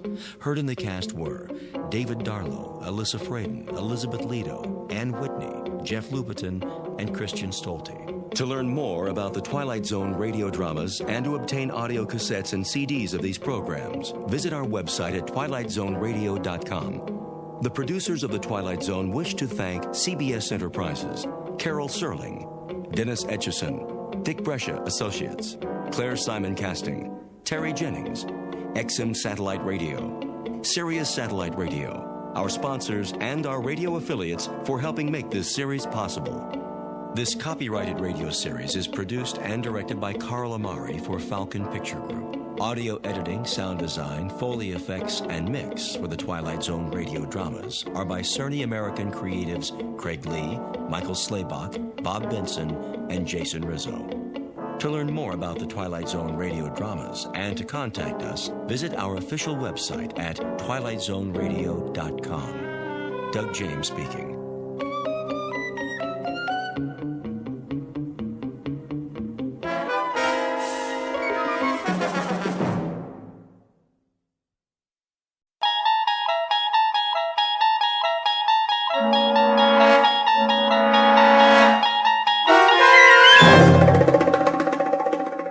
He's Alive, starring Peter Mark Richmond and Marshall Allman, with Stacy Keach as your narrator, was adapted for radio by Dennis Etchison and written for The Twilight Zone by Rod Serling.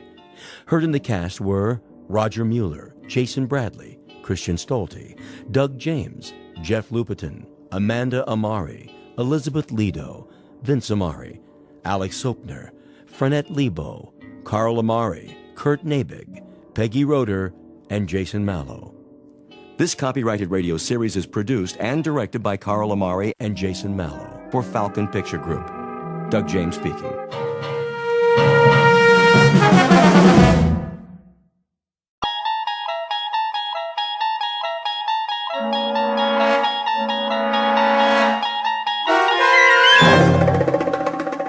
You unlock this door with the key of imagination. Beyond it is another dimension, a dimension of sound, a dimension of sight, a dimension of mind. You're moving into a land of both shadow and substance, of things and ideas. You've just crossed over into the Twilight Zone.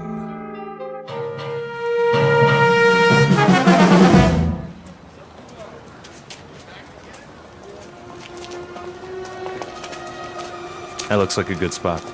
Where? Up ahead on the corner. Yeah, we'll set up some boxes. I don't know. It's perfect, I tell you. All these people taking a walk after dinner, they'll listen. Oh, they'll listen, all right. Just hand out the pamphlets for now. I have to work on my speech. What speech? You don't need one. Just say it the way you say it to us. These people, they don't know what we stand for. So tell them, Pete. We'll make sure they listen.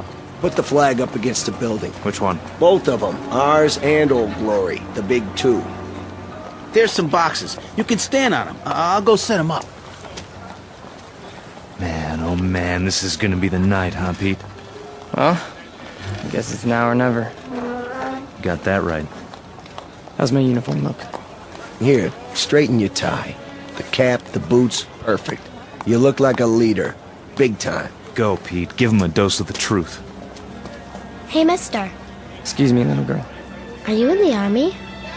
No army you ever heard of, sweetheart, but you will. My daddy's a lieutenant. Are you a lieutenant? Better than that, kid. A lot better. Now stand back. You're in the way.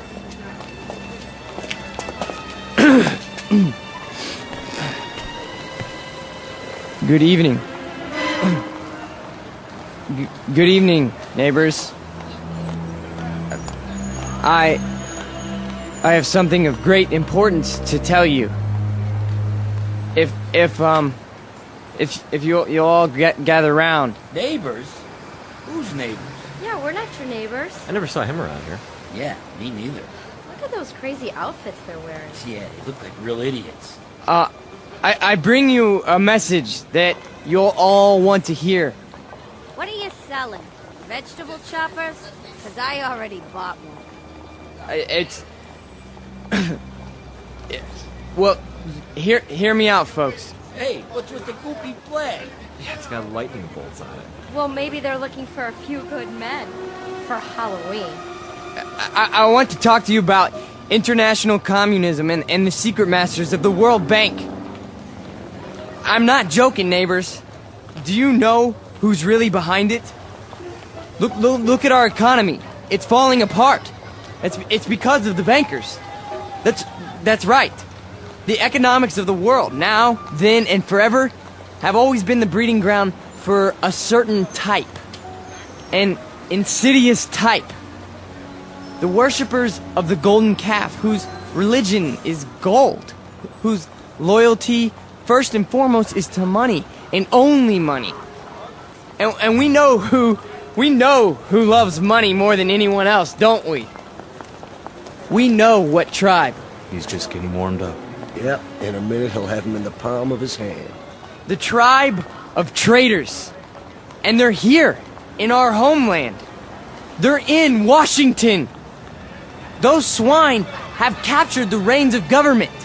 Yeah, they're rotten apples, and I got an apple for you. Hey, knock it off, people. Yeah, show some respect. I'm talking about traitors. Listen. Boring. Ice cream. Get your ice cream. I want one. Come on, Angie. We'll both get one. Then we'll go home. Yeah, there's nothing happening here. No. Listen to this. What about foreigners? Huh? Foreigners. Take a look at the way that they're controlling us. The lines lead directly to Palestine and to the Vatican. Yeah, I've had about enough of this. Let's go. It's a conspiracy, I tell you. A conspiracy of men who aren't like us. Yellow men, brown men, black men. They come here and they infiltrate our economy. They're right here on our doorstep. If there's anybody sitting on your doorstep, buddy, it's the man in the white coat. Here, take a tomato with you. You think that's pretty funny, don't you? You think it's funny that your country can be sold out They can sell out your flag and your birthright. You think that's funny, huh? Well, the day will come. Oh, shut up. Let him talk. What's the matter? No more big talk? He's just a scrawny kid with a big mouth. Real big. As long as you got a couple of punks to protect you. We gotta do something. Where's Nick? Go on, get out of here. Back off. This here's a real American. Yeah, a real jerk. Why, you? Get out! Cut it off! Cut it off! Right now! Portrait of a Bush League Führer named Peter Vollmer, a young man who feeds off his self-delusions and is left perpetually hungry. Like his goose-stepping predecessors, he searches for something to explain this hunger, to rationalize why the world passes him by without saluting. In his own twisted and distorted lexicon, he calls it faith, strength, truth. But the particular brand of truth he seeks can be found in any sewer. Peter Vollmer doesn't know it yet, but he is about to ply his trade on another corner, an intersection in a strange shadowland called the Twilight Zone. And now, The Twilight Zone and our story, He's Alive, starring Marshall Allman and Peter Mark Richmond, with Stacy Keach as your narrator.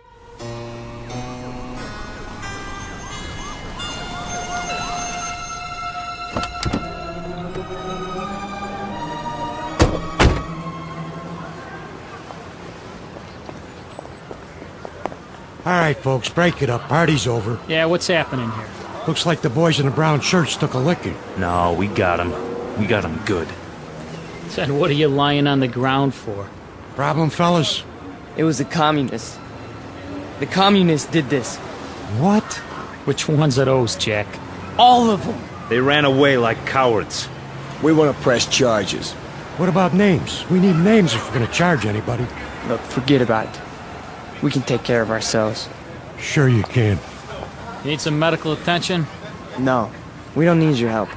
Come on, Peter, I'll help you up. Let's get out of here.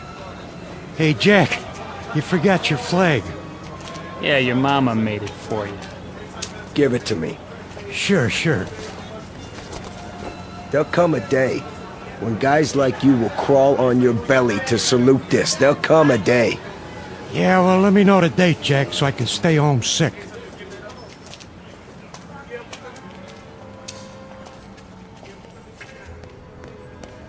Hey, Pete! Pete! Are you okay?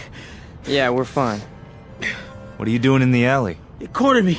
Must have been 10 guys on top of me. It was all I could do to get away. You sure that's what happened? Sure, I'm sure. Oh, mean crowd, Pete. You get a hot night, and you always get a mean crowd. Remember when I was telling you that? Remember when I was telling you that every time you get a hot night... All right. Okay, Pete. Okay. Why? I tried. I tried hard out there tonight, but I couldn't get through. I couldn't get them to listen. Words never come out right. You did good. Real good. Someday they'll listen. They'll have to. They'll listen and they'll cheer. Someday they will, Pete. You'll see. Someday.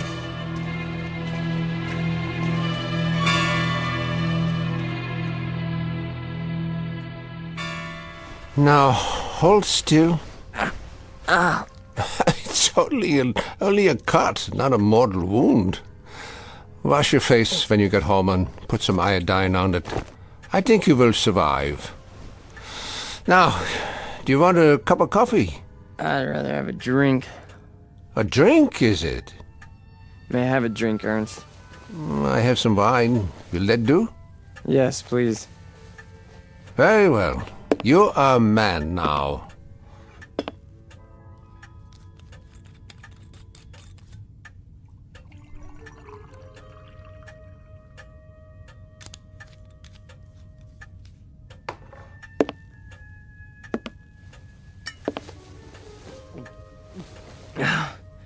Thank you. Peter, one sips wine. That's not beer from a beer garden. Sorry. I'll remember that next time. The next time. Just how many next times do you suppose a human being has in the scheme of things? Oh, come on, don't lecture me, Ernst. I'm sick, I'm tired, and I took a beating out there. Did you? Yeah, can I stay the night? Yeah, the couch remains in the corner, as usual. You're a good friend, Ernst. You understand. Sad to say, I do. A man does what he believes in. A man usually does. I believe in certain things. Is that right? You know I do. I mean, we're friends. You've known me since I was a kid. When you were a little kid, Peter, and I used to find you crying at my door late at night, I could pity you then. And now? What do you think? Now you peddle hate on street corners as if it were popcorn. It's not hate. It's a point of view. A philosophy. Oh, I know the philosophy. I know it quite well. 9 years in a place called Dachau. And you know who put me there? Peter Vollmer. What? A lot of Peter Vollmers. Frustrated men, sick men, hungry men. But the result, the effect, never mind the cause, was 12 million bodies in shallow graves. And it all started with young men in uniforms, talking on street corners. Hey, you let me come here. You never sent me away. No, I never did. I never do. That's the weakness that you scream about on your street corner, the sentimentality, the softness, the weakness that makes a man his brother's keeper. So I must be one of the worst of your criminals, Peter. Sentimental, soft, and very preoccupied with my brothers. I should close the door on you, but perhaps this is my sickness. I only see the boy, not the man. Go ahead. Sleep on my couch. Look, why don't you understand? You're the only person in the world I ever had. What else have I had? What? A drunk father who used to throw me against the wall? An old lady who drank till she had no marbles in her head? She didn't even recognize me half the time. That's why I used to come over here to your apartment, because, I mean, you were gentle with me, you know? You'd talk to me. You'd feed me. You'd take care of me. Ernst, you're my real father. Ah, this is the boy speaking again. The little boy with so much fear in him. Yeah, you rest now, Peter. You rest well.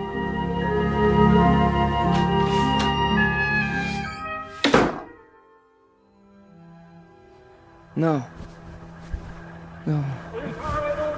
No. No. No. No. Wait. I'm dreaming.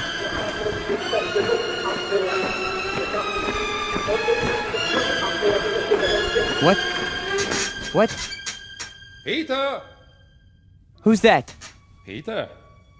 Who's out there? Who is it? A friend, Mr. Vollmer.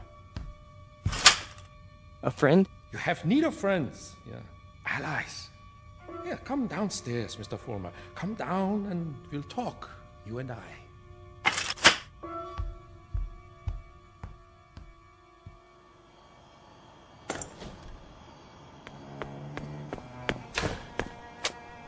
Hello, Mr. Vollmer. I heard people out here. Oh, did you? And your voice. Well, a dream, perhaps, of better days to come. Who are you? Take a good look. Do you not recognize me? Surely you have seen my picture. Wait. That hair. With the mustache. No. It can't be. You died a long time ago. Did I? Or perhaps I only wanted people to think so. But you're a great man. I am aware of your opinion. How did you know where to find me? I simply followed your tears, Mr. Foreman. You said you have something to talk about? I do. I do indeed. I have you to talk about, and the things you believe in, which are the things I believe in as well. See, your success, Mr. Vollmer, will be my success. Are you interested? I am. I am. Please go on. Good. Then let us start by discussing a most important point. What are the dynamics of a crowd? How do you move them, Mr. Vollmer? How do you excite them? How do you make them feel as one with you? I don't know. I don't know, sir. How? Join them first, Mr. Vollmer. Yeah? When you address them, speak as if you were a part of the mob. Speak to them in their language, on their level. Make them hate the things you hate. How do I do that? If they are poor, talk to them about poverty. If they are afraid, talk to them about their fears. And if they are angry, Mr. Vollmer, if they are angry, give them objects for their anger. But most of all, what is most of the essence is that you make the mob an extension of yourself. Say to them things like, things like this. They call us hate mongers. They say we're prejudiced. They say we're biased. They say we hate the minorities. The minorities. Understand the term, neighbors. Minorities. Shall I tell you who the minorities are? Shall I? We are. We are the minorities. That way, Mr. Vollmer. See, you started that way.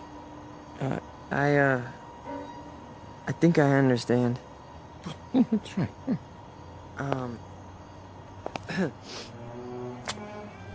Neighbors.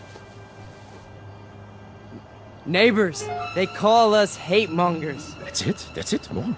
They say we're prejudiced. They say we're biased. Yeah. Now you have got it. Go on. The minorities? Understand the term, neighbors. The minorities. Shall I tell you who the minorities are? We are the minorities. Because patriotism is the minority.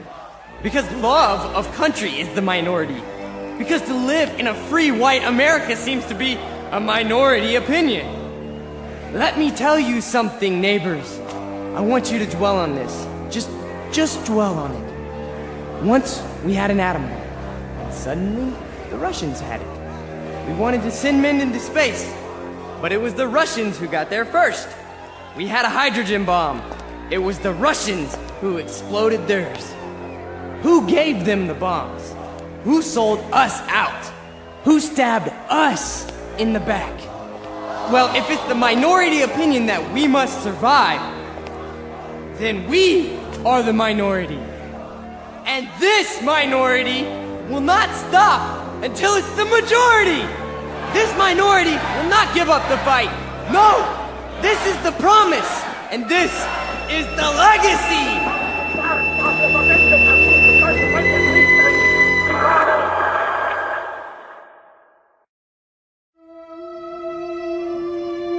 Look, I'm not gonna wait much longer, you understand? Gibbons, cool it.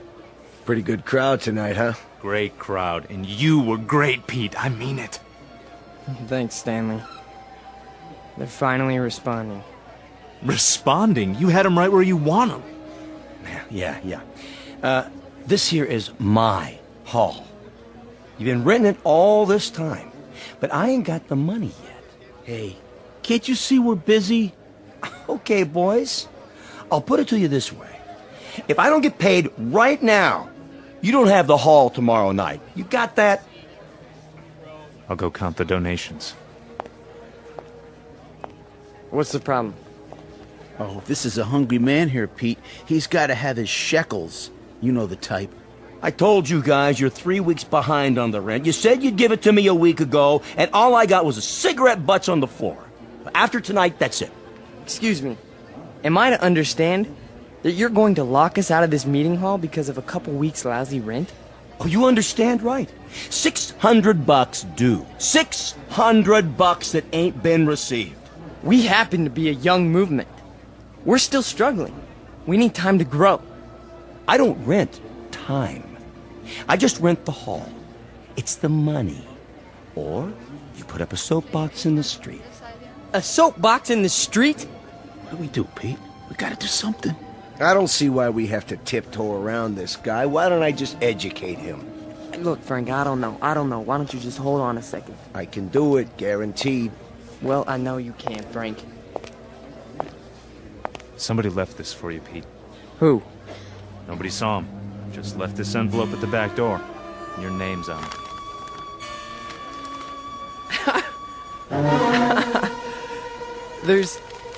There's money inside. 6 C-notes. Hey, how about that? We need $600, and here it is. Oh, man, how about that? Hey, Gibbons, come and get it. Yeah, it's about time. You satisfied? Then don't bother us. All right. You're paid up through this week. Where'd the dough come from, Pete? You have any idea? We must have a secret supporter. I can see why. You were really something tonight. I can't even tell you how it sounded. You had him. You really had him. Hey, we're gonna make it. And now something tells me we're really gonna make it. You bet your life. You guys go on. I'll see you outside. Sure, Pete. Anything you say.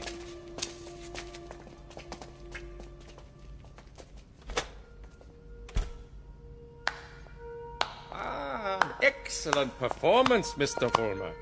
Yes, very effective. Very effective. You learn quickly. Well, thank you. I didn't know you were here. I am always here.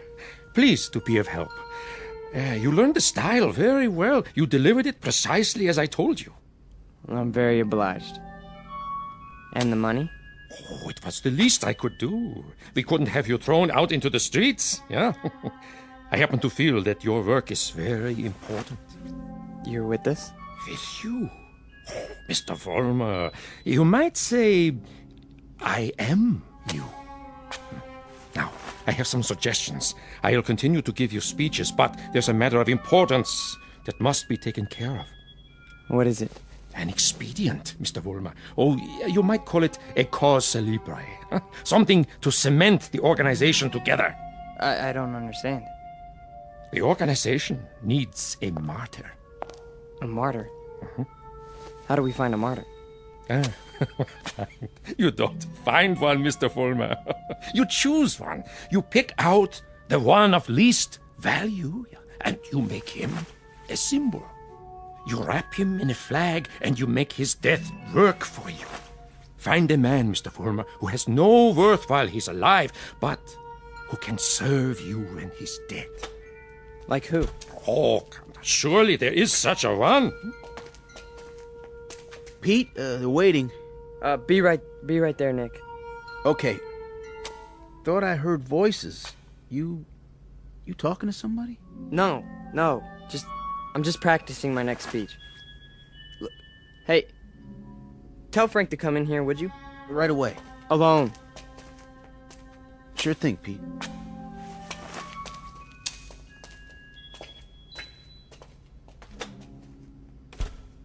An excellent choice, Mr. Vollmer. The little fat one. Yeah. Now, all you have to do is arrange it. The only thing is, I've known Nick for a long time. Isn't there some other way? Other way? There is no other way, Mr. Vollmer. And if you weaken now, there's no point in going on. When Frank comes back, tell him you've discovered an informer.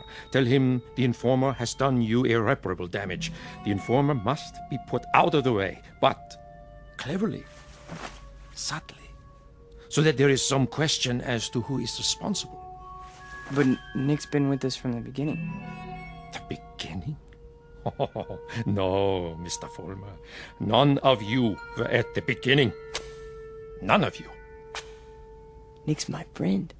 And this is an act of friendship. We are allowing him to serve the cause. How glorious for him. Nick says you wanted to see me. We got a stoolie in the group, Frank. A stoolie? Yeah. Nick's been talking. And I think he's working for the police. No. I know it to be a fact. Everything we've done, everything we've said, Nick snitched on us. Are you sure? Beyond a shadow of a doubt. Well, what do you want to do, Pete? Get rid of him. Get rid of him so that it looks like somebody else did it. Make it look like someone who hates us. I understand. I understand, Pete. You call it, you got it.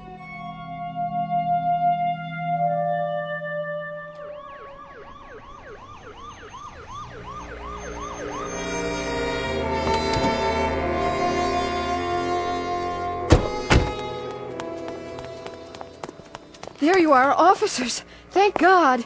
Stay calm, ma'am. Now just tell us, where's the spotty? Over here, in the alley. Shine your flashlight on it. Look at all that blood. Somebody did quite a number on him, huh? I've seen him before. It's one of those young hooligans. You can tell by the uniform.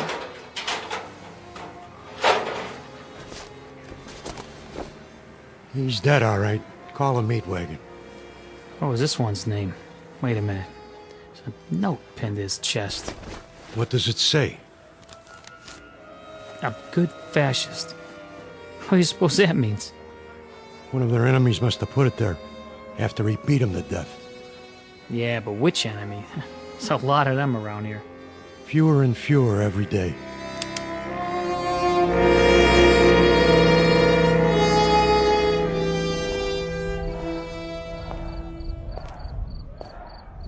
Hurry up, Frank. We've been waiting for you. Is it done? Cross off the little creep. Anything else? Then, we finally have our martyr. Pete, you better go on. They're going nuts in there. It's a good crowd tonight? Right to the ceiling. What's the matter, Stanley? Oh, nothing. Then why the look? It's just that... Nick was a nice guy, Pete. I miss him. Stan, you listen to me. You forget about Nick right now. He was a fat pig with no guts.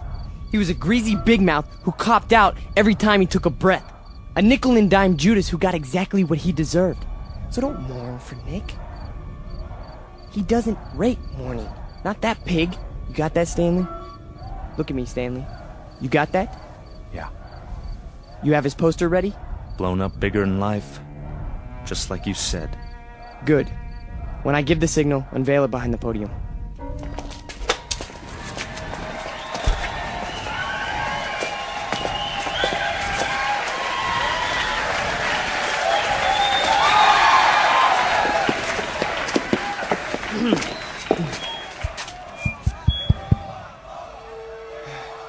All right, everyone.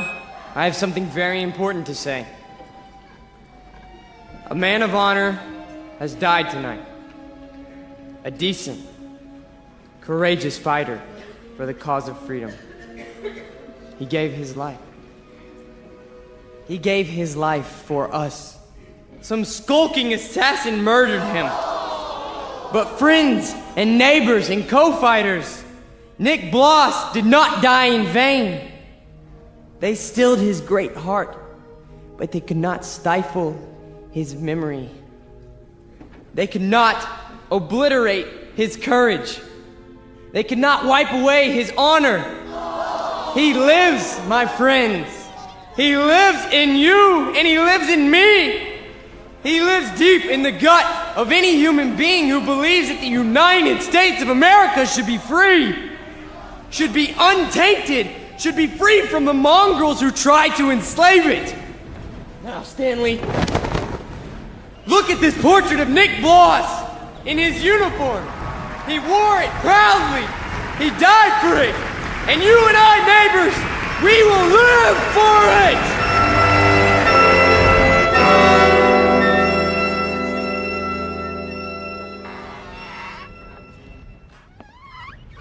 Oh, hiya, Mr. Gans. How do you do? How are you tonight? Oh, I'm very sober, unfortunately. Beer? Yeah, if you please.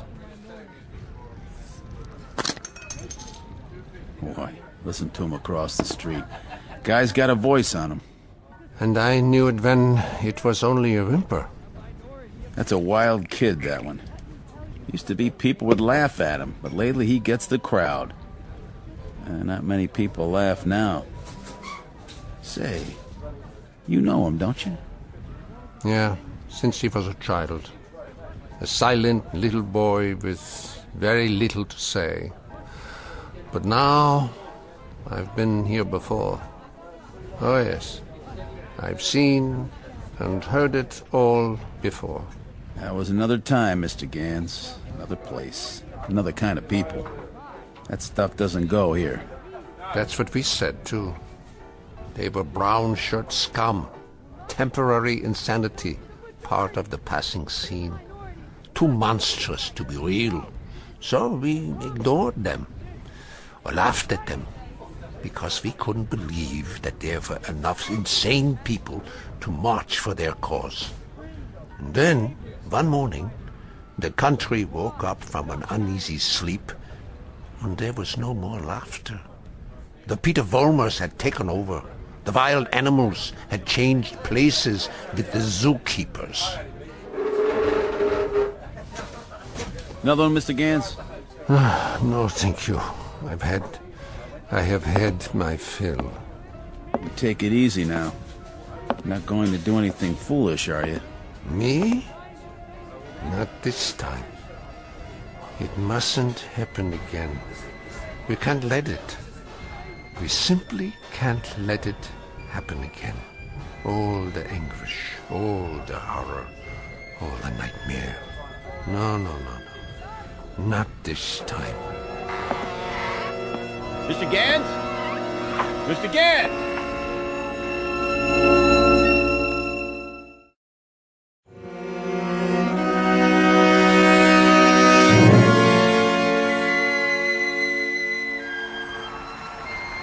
And so I tell you, my friends, we will take it to the streets. There's going to be a big meeting tomorrow night with searchlights and banners and drums and armbands. For every one of you who wants to join us, we have armbands. And soon, very soon, we will have uniforms for all of you. When we march! Who's that? Search me. Go on, Mr. Volmar. You were saying? Ernst, what are you doing here? I can tell them what you were saying. I have heard it all before. I have heard it 1,000 times before. In Munich, in Berlin, on 100 different street corners. It was drivel then, and it is drivel now. Ernst, you've got to stop. And what is this one here? The latest model? A new Führer right off the assembly line? Well, this one isn't so new. He is just a cheap copy. Oh, let me tell you about this one. About the breed, the species. They are all alike. Problem children with illusions. Sick, sad neurotics who need applause like a needle. That's enough, Ernst. Please. Listen to me, Peter, and let them listen, or I will tell them about a quaking, whimpering boy who cried on my couch, who still cries on my couch. Ernst, don't! They need parades and torchlights and slogans like therapy. They need uniforms and armbands, because without them they are naked and pitiful. This one grew too old to bite his nails, so he made believe he could lead others. Pete, don't let him have the mic. Put him down or I'll put him down. Yeah, put me down, Peter. Shut me up. Stifle me, huh? Why don't you? Why can't you? Because this is your courage right here. The symbol on your sleeve. A torch on a lightning bolt. A crude drawing for children. I'm warning you, Ernst. This patch is your strength. This and the crowds and the sick isles. And if I tell you to your face, Peter, that your courage is made out of cloth, that your ideas are filthy garbage, and that you are something less than a man, what do you say to that? How do you answer me? Like this! Oh, the rebuttal. The only answer your kind knows how to give. Is that the best you can do? A bloody nose? This is your Führer? He is yours. I give him to you. A gift from the sewers. You see, folks, the way it is. Hey, Pete, don't worry about it. He's just an old man. One crummy old man. The way it is, I knew him. I knew the old man once. Is that a fact, Mr. Foreman? Yes, that is a fact. I used to know him. And... Who's he talking to? Mr. Foreman, I have no interest in who he is. My concern is in what he is. He cheapened you in front of these people.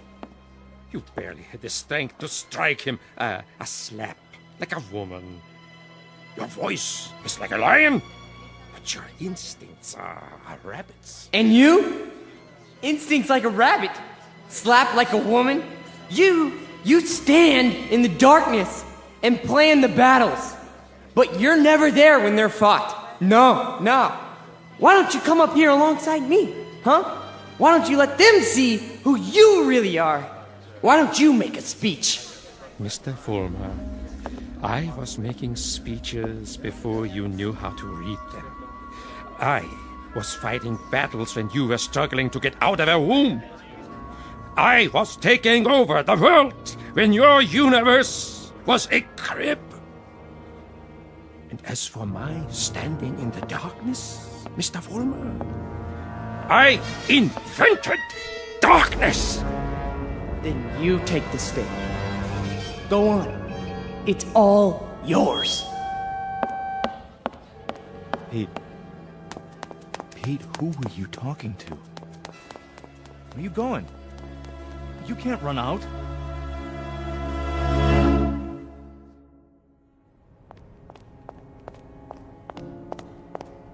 Ernst! Where are you? Let me explain. You! Why? Why did you pick me? I didn't pick you, Mr. Foreman. You picked me. You chose my ideas. You invoked my name. So now, you must take whatever comes with it. What? In the past, I've given you suggestions. Now, I give orders. Orders? What do you want me to do? From now on, you must be built of steel. No soft gaps of sentiment. Steel, Mr. Foreman. The way we handled Nick on the mobs and the speeches. And gradually, bit by bit, we shall forge something strong, something powerful.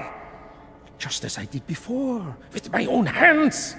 With my own hands! The old man, the Jew, he'll be back again tomorrow night, the next night. I know him. I know the type. We sent them into the ovens. But always there was a handful left to point a finger. His kind, Mr. Foreman, his kind are dangerous. See, they talk, they think, they plant seeds, they hold us back. Here, take this. What is it? What do you think? A Luger 9mm pistol. my personal sidearm. Kill him. Kill the old man. Kill Ernst? Tonight, he will be in his room. If you are man enough. If you are steel. All right. I'll do it. I'll do it now. Then, Mr. Fulmer, when you come back, there's much we have to talk about.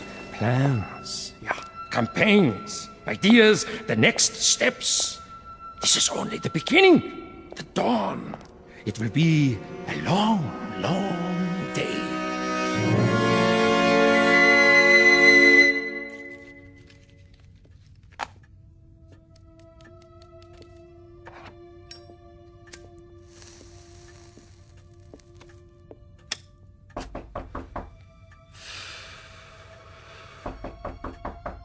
Yeah?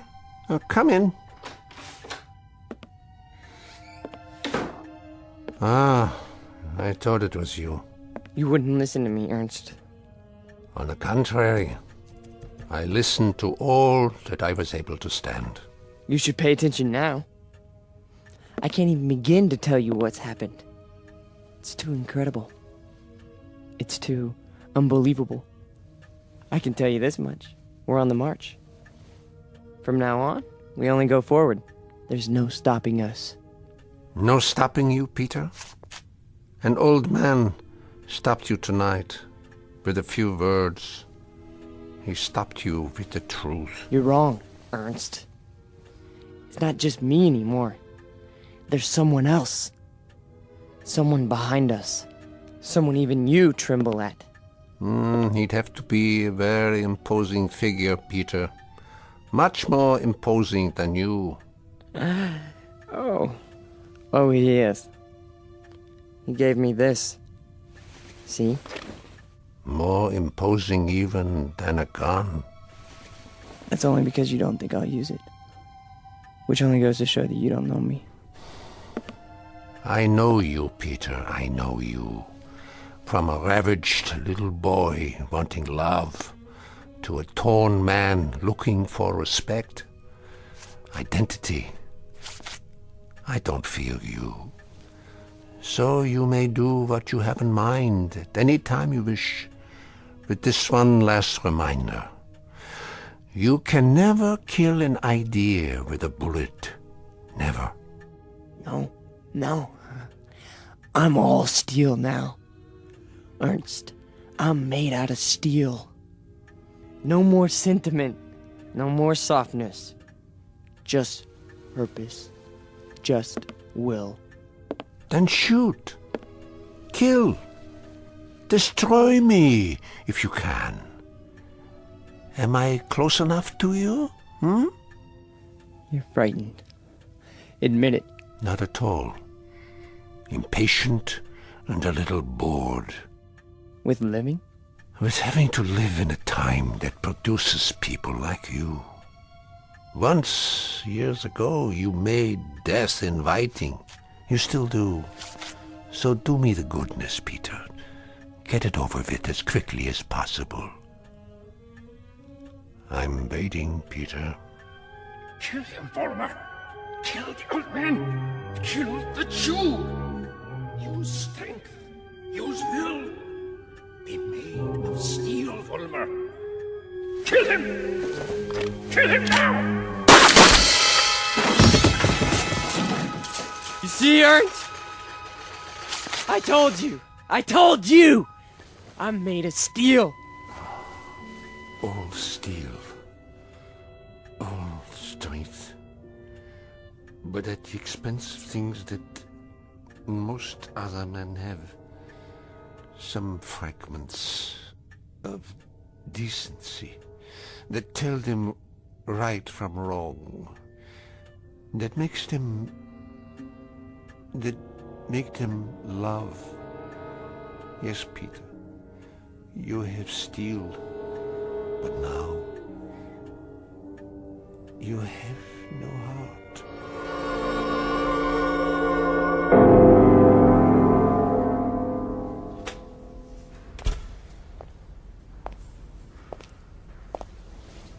Where is everybody? Pete?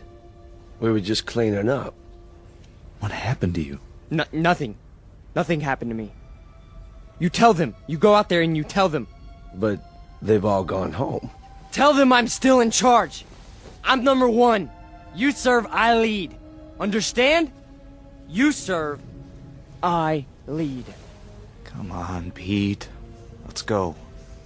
No, he picked me. Out of everybody, he picked me. What's wrong? Don't you believe me? He did. He picked me. So long, Pete. See ya. Don't you walk away from me! Frank! Frank!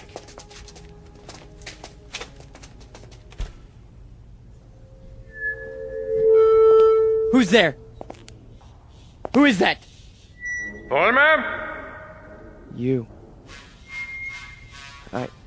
I did what you said. Sentimentality, Mr. Vollmer? None! Steal? Steal. And no regrets? None! What did you destroy tonight? Only a disease. A growth on our flesh that had to be removed. Not a man, then? No. Hardly a man.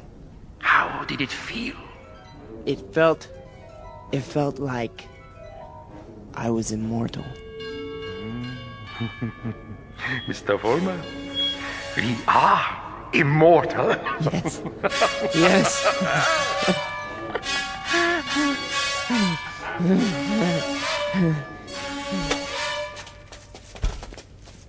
There he is. Don't move. What do you want? Peter Vollmer? Yes. We have a warrant for your arrest. That's impossible. The charge is conspiracy to commit murder. Your two friends are outside in cuffs. The victim's name was Nicholas Bloss. Get away from me. He's got a gun. Drop the gun! Now! Walk toward us with your hands up! Hey, look, he's going to the other door. Tell them to cover the alley. Halt! Halt, or I'll shoot you!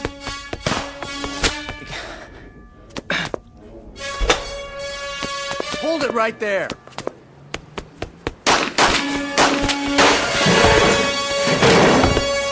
We got him. He's hit. Call for an ambulance. You have the right to remain silent. Anything you say can and will be used against you. There's something very wrong. There's something very wrong. Easy, kid. Don't try to talk. But you made a terrible mistake. I'm made of steel. It's true. Don't you understand? I'm made of steel. I'm made of steel. I'm made of steel. I'm made of steel.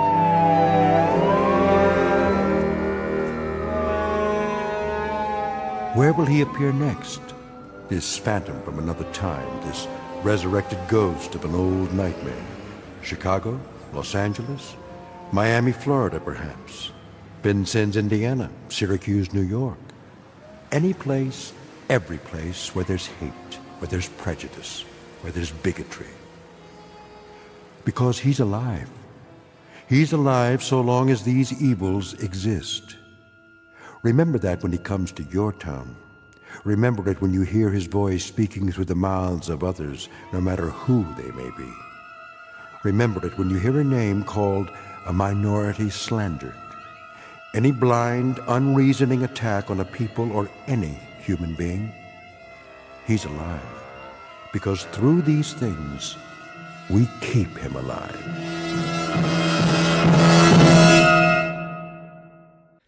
The Twilight Zone continues in just a moment. You are about to enter another dimension. A dimension not only of sight and sound, but of mind. A journey into a wondrous land of imagination. Next stop, the Twilight Zone. Hi, this is Stacy Keach. I'd like to take a moment to tell you about our Twilight Zone website at twilightzoneradio.com. At twilightzoneradio.com, you'll find the latest information on these Twilight Zone radio dramas, including behind-the-scenes photographs, plus the newest product releases, trivia contests, ways to contact us, other Twilight Zone-related info and merchandise, plus links to other fascinating websites. So make your next stop twilightzoneradio.com. Visit TwilightZoneRadio.com to purchase these Twilight Zone radio dramas on cassette and CD, or call toll-free 1-866-989-ZONE. That's 1-866-989-9663.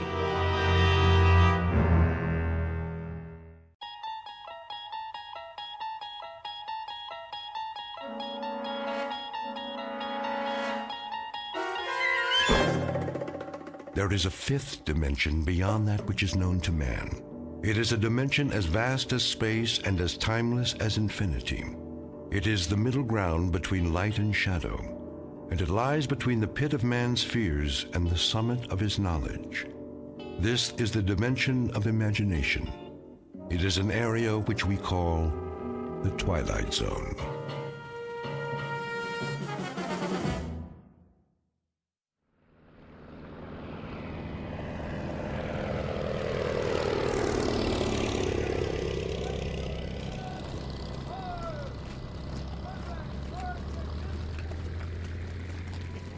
So it's goodbye again. Yes. We should be used to goodbyes by now. You'd think, wouldn't you? You know, I used to think when I was a little boy back in America.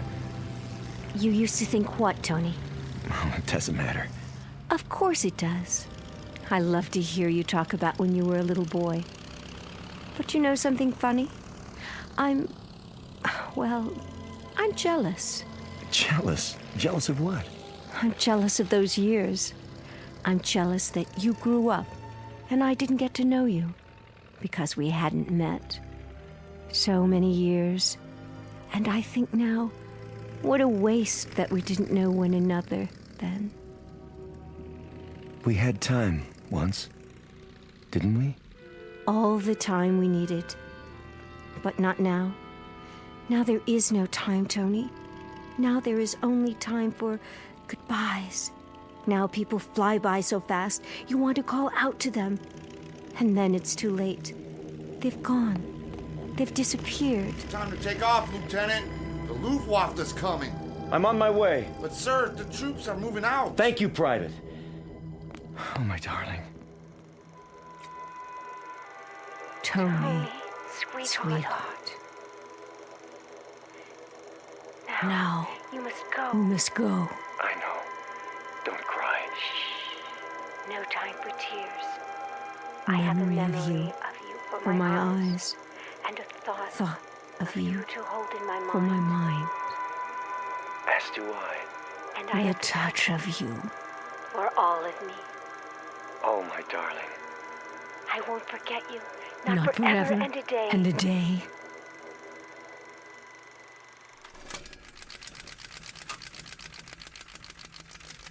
Oh, Jerry. Jerry, where are you now? Where? Picture of a woman looking at a picture. Her features alive to everything that appears on the screen. Her lips move and her eyes flash, mirroring every expression, every emotion. The features are exquisite, beautifully chiseled and proportioned. And even in the flickering light, she is easy to recognize. Like the face on the screen, this is Barbara Jean Trenton, movie great of another era. Once brilliant star in a firmament no longer a part of the sky, eclipsed by the movement of the earth and time. Barbara Jean Trenton, whose world has become a projection room in her home, whose dreams are made of celluloid, struck down by hit-and-run years and lying on the pavement, trying desperately to get the license number of fleeting fame, somewhere on a side street in the Twilight Zone. And now the Twilight Zone and our story, The 16mm Shrine, starring Kathy Garver with Stacy Keach as your narrator.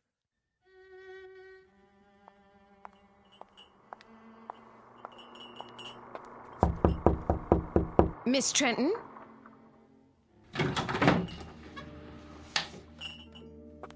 Miss Trenton? Miss... What is it, Sally? Oh, I didn't see you standing there. It's so dark in this room. Would you like me to open the drape? No, thank you. What is it that you want? I brought you a snack, Miss Trenton. You always used to have snack this time of day. Just put it down on the table. Yes, miss. If you don't mind my saying so, you really should have something to eat. I do mind. That will be all, Sally. Yes, Miss Trenton. I'll be going now. You do that. Will you be wanting lunch this afternoon? I'll be glad to make you a nice... I'll let you know. Very well, miss.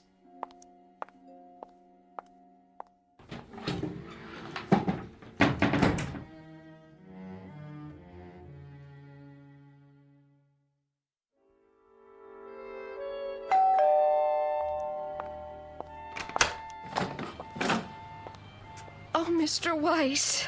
How are you, Sally? Perfectly fine. In the den, is she? Yes, sir. Mr. Weiss. Yes? I'm worried about her. I'm worried that... Well, you see... I'll see how she's doing. But you don't understand, Mr. Weiss. It's getting worse. Much worse. I go in there and... And? There have been times when I've gone in and I could almost swear that... What could you swear to, Sally? That sometimes she... Well, she's not in the room at all. She's up on the screen. But she is, isn't she? You know those old films she's watching are her films, right? I do, yes. But I take your point. She's been in there too much, and it's disturbing you. That's perfectly understandable. I tell you what. Let me talk to her. Would you? Yeah, just give me a minute. Of course, sir.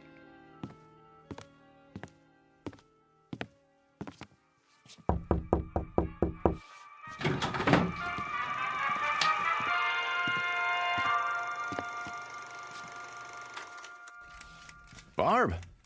Fix yourself a drink, Danny.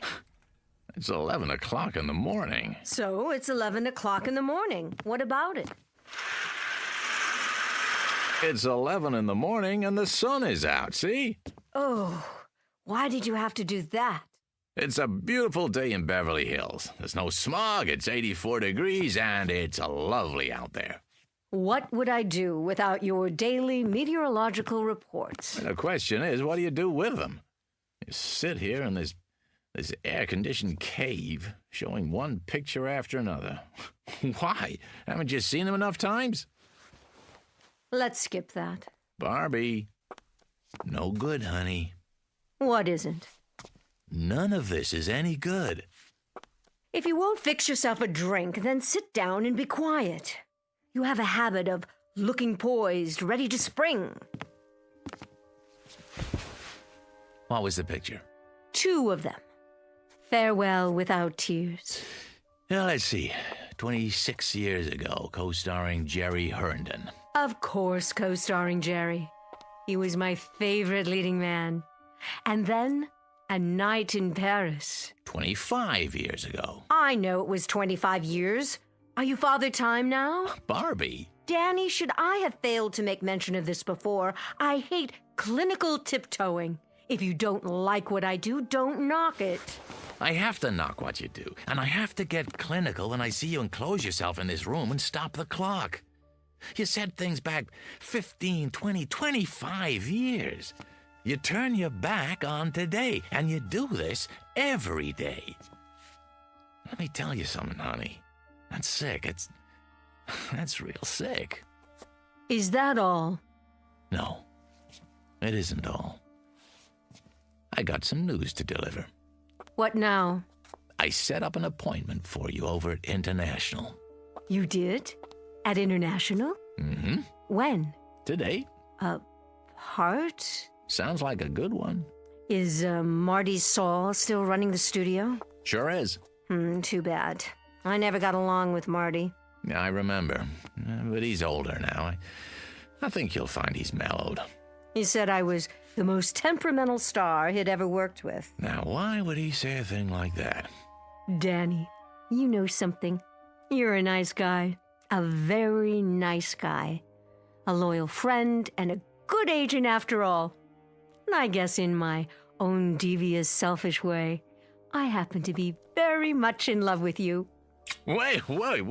Calm down now, Barbie. Oh, I hope It's a musical. I'd love to dance again.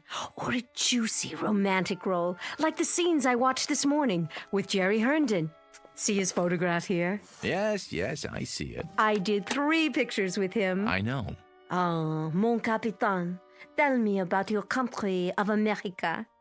A Night in Paris, remember? Jerry was a young American lieutenant. I was Claudette, the little French girl. Age 19. Go to the devil, Danny. Barbara Jean, it's a beautiful day today. The sun is shining, and it's a brand new world.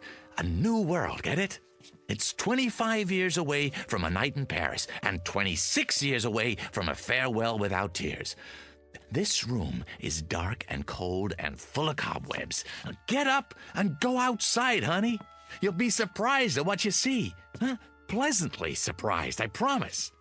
And don't you dare let me catch you looking at old photographs on the wall anymore, or in the mirror either. Now, I'll meet you in Saul's office at 3 o'clock. Do we understand each other? We do. Good. In fact, it's more than good. It's absolutely, positively great. Danny? Yeah? Thank you. Well, don't thank me yet. Just be there.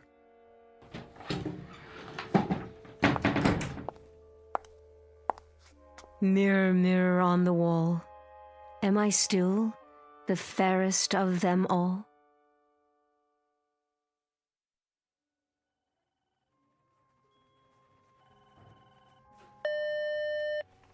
Yeah, Mr. Weiss, sir, and Miss Trenton? sign him in.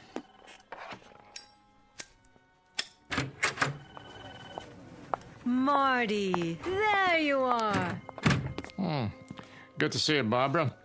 You're looking... What, Marty? Spectacular? Yeah, something like that. Don't be afraid to say it. Any woman appreciates a compliment, as long as it's sincere. New dress, huh? New hat, flowers even. Veil, the whole schmear.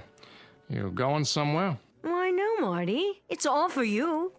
I believe you know my agent, Mr. Weiss. Yeah. How you doing, Danny? Fine.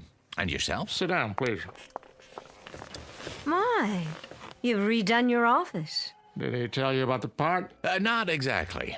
I think it fits you. It's not big, but it'll be a nice showcase. How big and how much of a showcase? I meant to tell you, Barbara, it's not the lead, more like a special cameo appearance. Very special. Surely Danny's told you what my requirements are. Mm-hmm. Why is it, Barbara, you and I always get off on the wrong foot? And what foot is that? The one in your mouth? Oh, excuse me, that's a cigar. Still smoking those nasty things I see. We always seem to fight. Doesn't that always seem to be the case? We begin by fighting. I'm still waiting to hear about the part, Marty. Raise the veil. What? On your hat. Go ahead. That's it. Uh-huh. Perfect. What do you mean? You play a mother. How old a mother? No, that's not the point, Barbara. 40-ish, but very vibrant, very alive. As opposed to what? A corpse? I don't play mothers, Mr. Saul. I never have, and I'm not about to start now. I also don't take bit roles, even if you call them cameos. You should know that. You'll forgive me, my dear, but I didn't realize you were still so particular. Well, now you do. At least I would think you'd look at the part. That would be a waste of my time. Look, I think we could at least take the script home with us, Barbie. You take the script home with you, and you play it. I didn't like this crude, tasteless man when I was under contract to him, and I don't like him anymore now.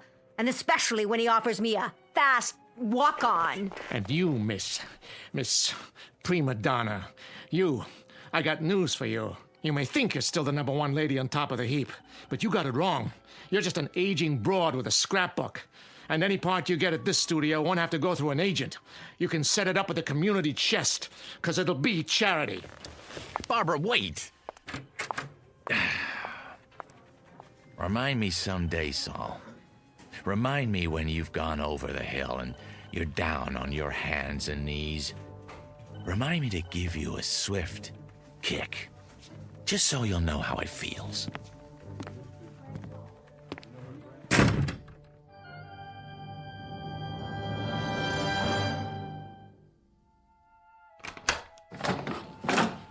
Miss Trenton. And Mr. Weiss, I didn't expect you back so soon. That will be all, Sally. Yes, miss. You'll excuse me, Danny. I'm going upstairs to rest. Well, don't you think we have a couple of things to talk about? Not now. I'm feeling tired. Barbie! What? You're right about him, Barbie. He's a tasteless man. He's got a mean temper and a dirty little mouth. You shouldn't pay any attention to him. Are you talking about Saul? Saul doesn't exist. That studio doesn't exist. Not anymore. Not the way it is now. Exactly. There are other studios. I'm talking about all of them. This is the world, Dan, right here. From now on, I keep the doors locked with drapes over the windows. I don't want any of the outside coming in. Not the Marty Sauls or the movies without sentiment or those teenaged actors on television or rap music or any of it. Barbie, whether you like it or not, that's the way it is. That's the way things are. What can you do, Barb? Shut your eyes? Say it doesn't exist because you can't see it? It doesn't have to exist. If I shut my eyes, it disappears. Yes, it does. I can wish it away. But that doesn't make sense. It makes sense to me. Perfect sense. And you know what else makes sense? As of right now, as of this minute, this is the old Hollywood, with all the charm and romance, with all the glamour. It's a carefree world again, Danny, just like before, in this house. Barbie, none of that's true. It's nostalgic and nice, but it's not true. Are you listening to me? It's phony.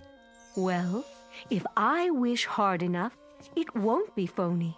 If I wish hard enough, Danny. Barbara, please. I'll give a party. Yes. Tell all of my friends, Danny. Tell them. Tell Paul Nader and Jerry Herndon and Steve Black. Oh, now there's a man for you. Tell them I'm still at the same address. And tell... Barbie! Paul Nader's been dead for 5 years. Jerry Herndon lives in Chicago. Steve Black hasn't been around for 15 years. And if I could get to them, if I could, what kind of party can I invite them to here? Barbie, this is a graveyard you're creating, a mausoleum. Understand?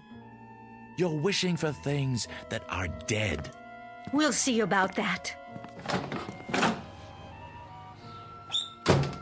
We'll see about that.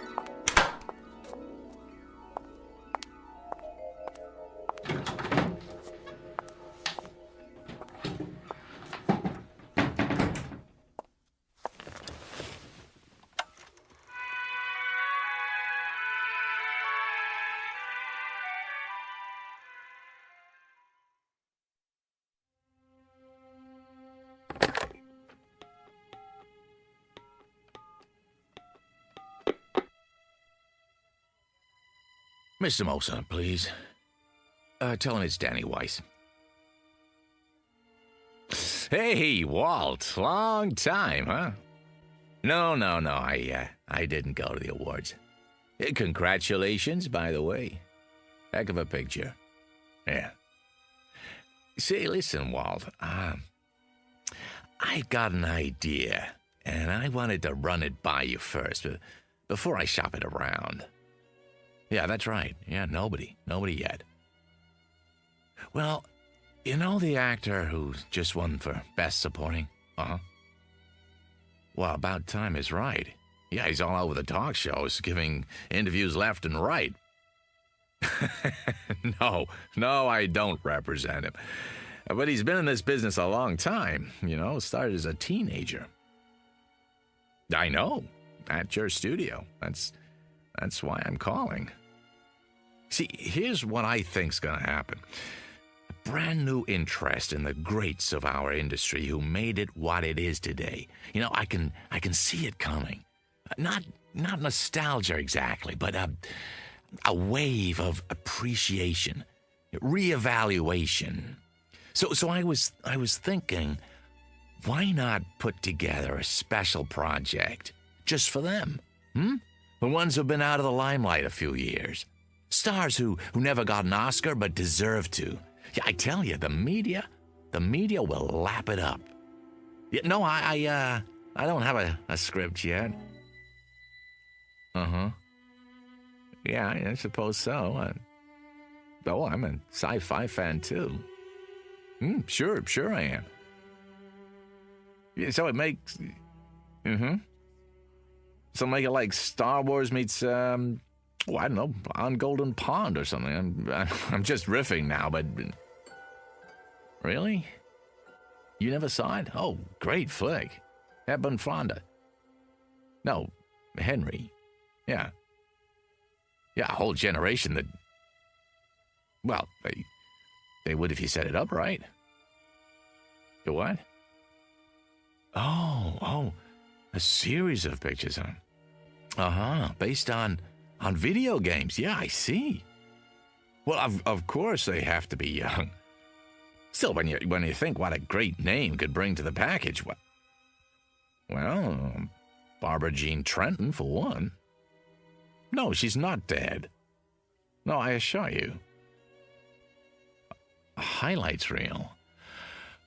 Yeah, I don't think she'd mind. Sure, I understand. Well, give me a call when you get back in town, huh? Yeah, well, looking for it. All right, take care now. Yeah, you too.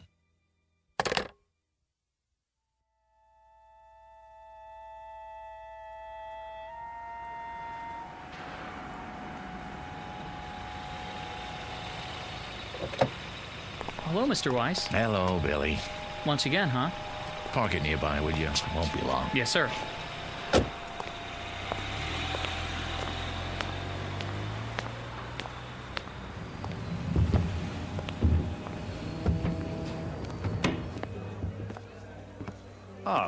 Good afternoon, Mr. Weiss. Table for two? Not today, Jimmy. I don't need it, after all. Very good.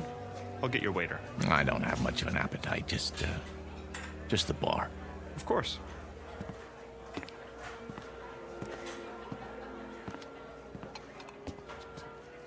Hey, hi there, Mr. Weiss. Where's Where's who, Rich? Well, you'll excuse me saying so, but the place has been buzzing. I heard you're bringing Barbara Jean Trenton for lunch.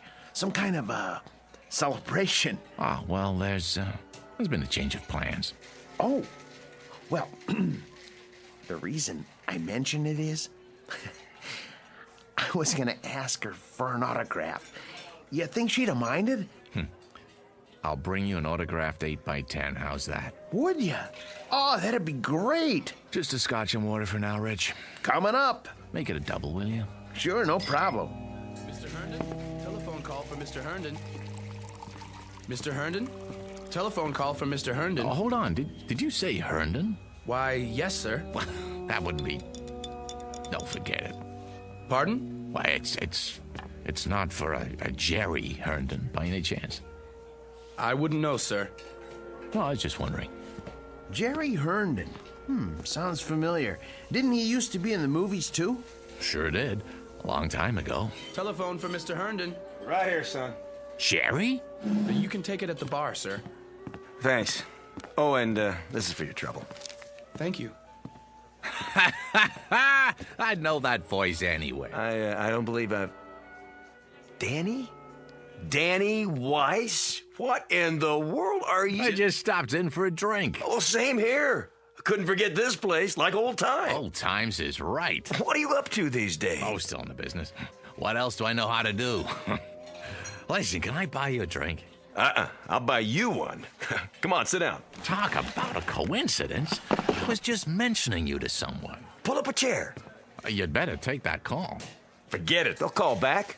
We've got a lot of catching up to do. Listen, Jerry, there's something I want to talk to you about.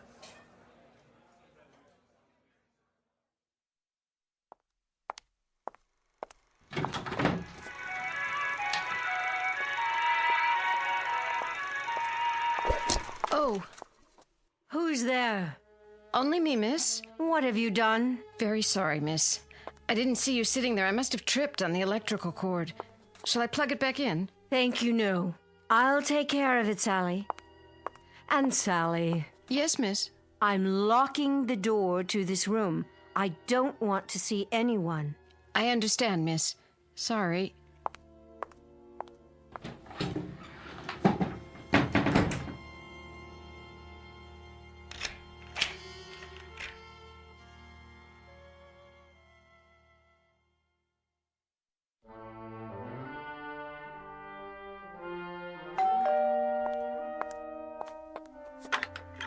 Yes? It's Mr. Weiss. Oh, Mr. Weiss. Can I come in? Yes, sir. Miss Trenton? In there. How is she? I wish I could tell you, Mr. Weiss, but I hardly see her anymore. Sometimes her bed's not even slept in. What are you talking about? She's in that room all the time, day and night. And a couple of times when I've gone in, I tell you, Mr. Weiss, don't think I'm going out of my mind or anything. But I swear to you, I can't see her. Only her picture up on the screen. Well, none of that matters now. There'll be a gentleman over here in a little while. A Mr. Herndon. Jerry Herndon? The one who played opposite Miss Trenton? That's the one. He's in town on a business trip. I thought it might do her good. Take him into the den, will you, Sally, when he gets here? I will, but it won't do any good. She won't see him. I wouldn't be too sure. She won't. She doesn't talk to anyone, not even the phone. Just stays in that room looking at her old movies, running them over and over. I'm worried about her, Mr. Weiss. You don't know how worried. I'll go in and talk to her. Mr. Herndon should be here any minute.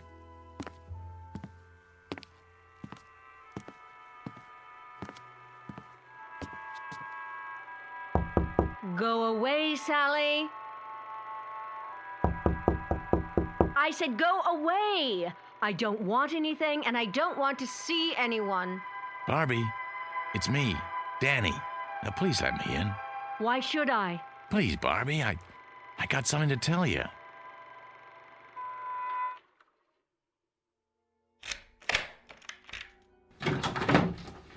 There. Are you satisfied? Barbie? What's the matter, Danny? Don't care for the merchandise? Looking a little worn? The merchandise is beautiful as always, but it looks tired. Looks as if it hasn't slept in days. It needs some air and sun. Outdoors on the tennis courts or by that pool you never use.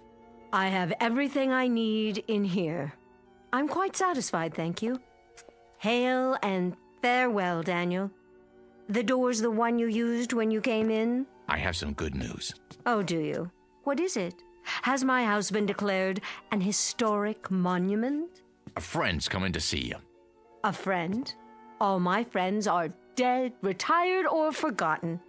You told me that yourself, in no uncertain terms. Oh, this one's very much alive, and he'd love to see you. Tell him I'm not receiving. It's Jerry Herndon. Jerry? Dan, you don't mean it. I do. Where is he? What's happened to him? Nothing's happened to him, I promise you. You'll see for yourself. When? Any time now. I happened to run into him. I swear, by pure chance. He asked about you, wanted to know if he could see you. I took the liberty. Oh, you're such a dear. You've done well, Danny. Very well. Oh, by the way I look, no makeup and these clothes. When's he coming? I have to dress. I think he'll like you just fine if you're wearing sackcloth. But if it makes you feel better, go ahead. Stall for me.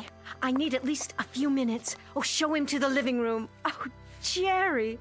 Jerry, after all this time.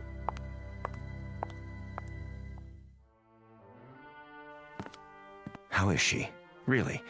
I'm so sorry I haven't kept in touch. She's still Barbara, same zest for life, same charm. Why, we just had a meeting at the old studio. Yeah, the day I ran into you, matter of fact. Oh, not that same terrible head of production, I hope. Yep, Marty Saul in the flesh. He's running the whole place now. And he hasn't changed one bit. Same chip on his shoulder. No kidding. Jerry, truth is, she's not well. Nothing serious, I hope. She'll pull out of it, I'm sure, but make a fuss over her if you would. Tell her how wonderful she looks. It would mean a great deal to her, Jerry. And you can help, and that's something she needs right now. Well, sure, Dan. I'll do my best. Danny? Yeah, in here, Barbie. I heard you'd invited someone for a visit. Let me guess. Could it be... Hello, Barbara Jean. Who's... Jerry? Oh, no, but this can't be Jerry. Are you playing a trick on me again, Danny? Is that it? Been a long time, huh? A lot of water over the dam. Oh. Oh, well. Yes, Jerry's just in town for a few days on business. I see. You're looking downright lovely, if I do say so. Isn't it odd the way we picture people as they were, never as they are? You haven't changed, Barbara Jean. Hardly at all. I thought you'd be here on a white horse or in an officer's uniform. Why, isn't that silly of me? I thought you'd be as I remembered you, Jerry. A young man. I was. 20, 30 years ago. And do you know I had a crazy idea? That we might even do a picture together again. Not much chance of that. He's not an actor anymore. No, I gave that up a long time ago. Went down the drain, along with my youth. You don't act anymore? What do you do? It's not so bad. I run a chain of supermarkets outside of Chicago. A chain of supermarkets? In Chicago? I'm doing really well, in fact. More than I ever made in the picture business. You're joking. No, you're not. You're not joking at all. Barbie. See this photograph? This is the one I expected. This is the one I wanted to come see me. With that darling little mustache. Well, I've still got one. Only it's gone white, like the rest of my hair. So you have. But you're not the one in the photograph, are you? He's dead. He's dead, like all the others. Barbie, honey. Go away, please. Both of you. Will you just go away? It was very nice to see you. Goodbye, Barbara. Goodbye, my dear. Take good care.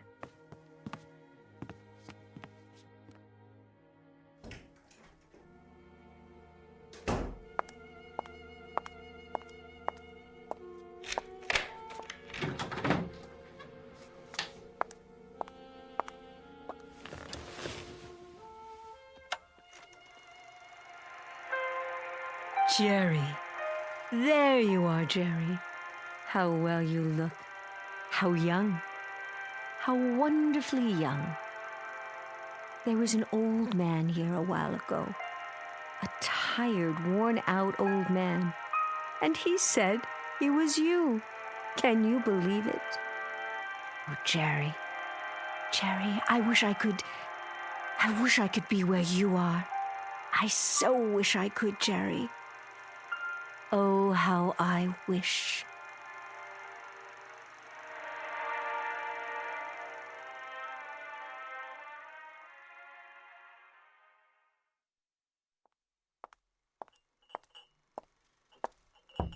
Miss Trenton?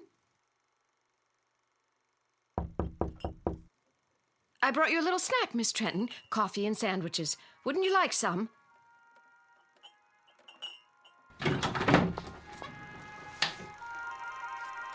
Miss Trenton, where are you? Jerry? Jerry, wait for me! I'm afraid this is goodbye, Sally. No! Goodbye!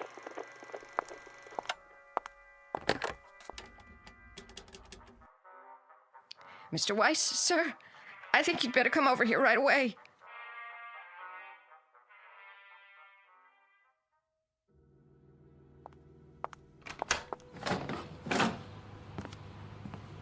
What is it, Sally? You'd best see for yourself.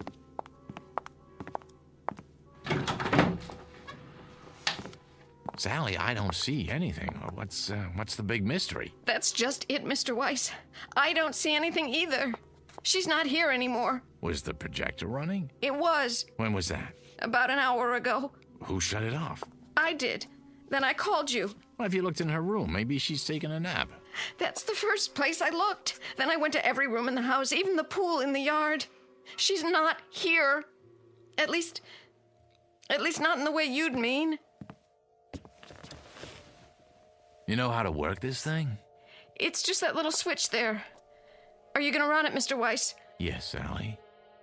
I'm going to run it. Mr. Weiss, I can't stand to watch. I don't know what I'm going to see. Shh, quiet. All right, darlings, that's enough for now. Let's go outdoors. We'll finish our cocktails by the pool. Everyone go ahead. I'll be right with you as soon as I change out of these heels. What is this film, Mr. Weiss? Not one that I've ever seen. It's funny, it doesn't look like a set. Wait, those French doors, I'd swear it's this room. This one right here. It can't be. But it is, Mr. Weiss, it is. Look at that scarf. She bought it only last year, and those shoes? They're the ones she wore when Mr. Herndon came by. Barbie! Barbie, please! What? It's Danny. Please, don't do this. Danny? Oh, there you are. Care to join us? The old gang's here. We're going to have such a time, just like we used to. You know I can't do that. I can't just step into a movie screen. It isn't real. None of this is real. Well, then, goodbye, Danny. Be a dear and hold on to my high heels for me, will you? I can't very well swim in them. Barbie, don't! Keep them to remember me by. Jerry! Where are you? Barbie, please. Over here by the bar. I just stopped to freshen my drink. Care for another one, Barbara? Oh, don't tempt me. Now we simply must go outside. Everyone's waiting. In that case, race you to the pool? You're on! Barbie, come back! Come back! Sally, these shoes by the French doors, you didn't drop them here, did you? No, Mr. Weiss. And this scarf on the patio? No. Well, they must be Barbie's then. I guess I'll just have to hold on to them. In case she comes back. Oh, Mr. Weiss, what are we going to do now? Well, the only thing we can do. Wait. Meanwhile, here's a toast to you, Barbie. And to wishes. To the ones that come true.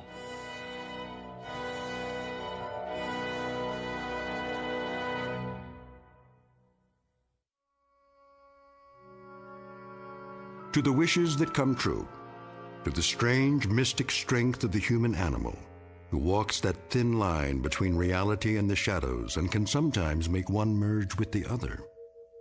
To Miss Barbara Jean Trenton, movie queen of another era, and no longer of this one. May her star shine brightly in the Twilight Zone.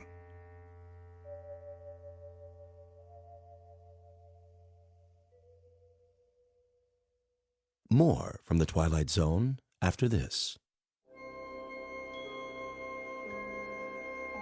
Hi, this is Carl Amari, producer of the Twilight Zone radio dramas. I'd like to take a moment to tell you about our official website at twilightzoneradio.com, where you'll get the latest news and information on these Twilight Zone radio dramas. Plus, at twilightzoneradio.com, you can digitally download 3 free episodes or any of our episodes for only $1.95 each. In this age of ever-changing technology, we've decided to make these episodes instantly available to you by making the Twilight Zone radio dramas a digital download-only series. This means that this series will no longer be offered on CD. The CD collections at our website are now being offered, while supplies last, at buy one, get one free. So be sure to get your favorites before they're sold out. Be sure to visit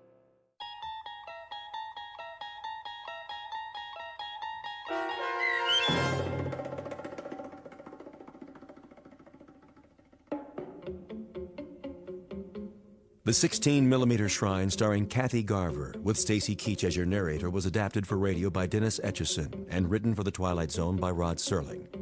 Heard in the cast were Christian Stolte, David Darlow, Fernette Lebo, Doug James, Roger Wolski, and Carl Amari.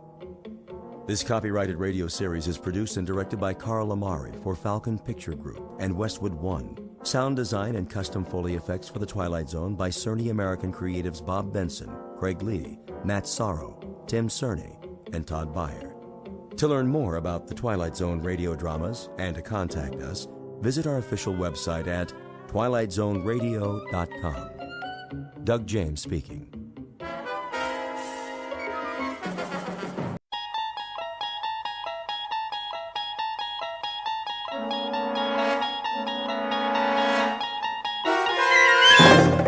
You're traveling through another dimension. A dimension not only of sight and sound, but of mind. A journey into a wondrous land whose boundaries are that of imagination. That's the signpost up ahead. Your next stop, the Twilight Zone.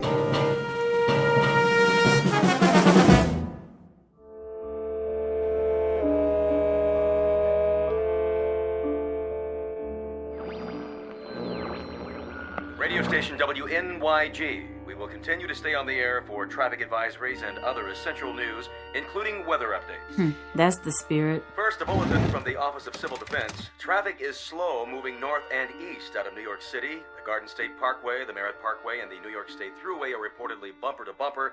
Motorists are advised to remain off the highways until further notice. It is now 11:55 Eastern Standard Time. The temperature is 104 degrees. Humidity 91%, barometer steady. Forecast for tomorrow. I got your forecast. More of the same.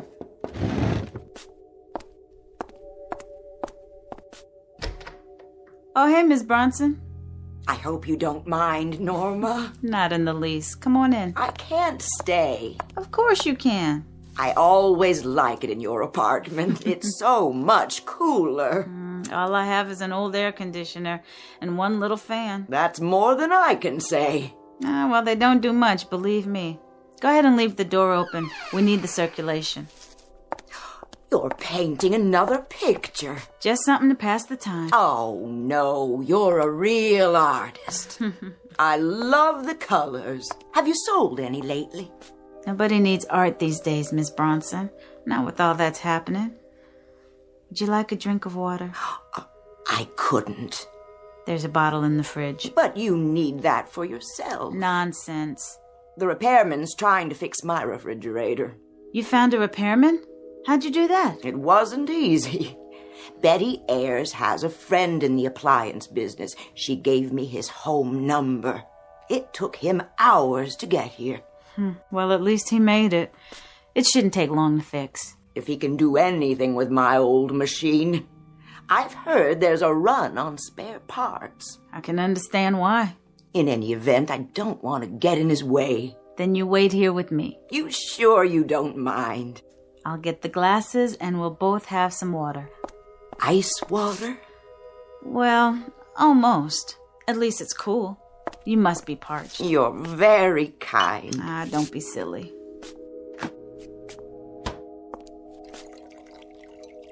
Thank you, Norma. I haven't had anything cold to drink all morning. Who's there? Well, hey, Susie. I'm thirsty. Are you, sweetie? Yes. Then come on in.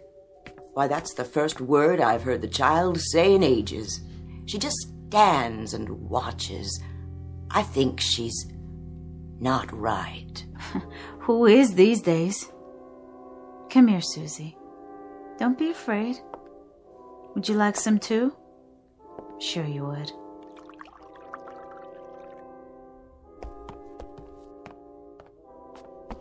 Susie? Don't take the lady's water. Oh, it's all right, Miss Schuster. I've got plenty. Nobody has plenty. Mrs. Bronson, is that you in there? We're leaving now. Did you get gas? Yeah, I got 12 gallons. I figured it'd at least take us to Buffalo. You're carrying everything with you? Yeah, just what we can fit in these suitcases. Where are you going? We're trying to get to Toronto. My husband has a cousin there. I'm not sure that's wise. The highways are still packed, bumper to bumper, the radio says. Even with the gas shortage and everything. I know that, but we gotta try anyway. Look, we wanted to say goodbye. We've enjoyed living here, Mrs. Bronson. You've been real kind. Let's go, honey. Susie? Finish your water. There. Bye now, Susie. Bye. You be good. And have a safe trip. Good luck.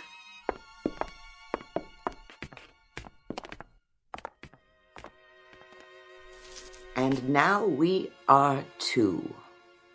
They were the last? The last. The building's empty, except for you and me. What happens now? I don't know. I heard on the radio that they'll only turn the water on for an hour a day starting tomorrow. They said they'd announce what time. Aren't you going to leave? No, of course not. You'll stay here and paint your pictures no matter what, won't you? For a while, I suppose. I'm not sure what I'll do later. Like this new one, with all the colors. What is it?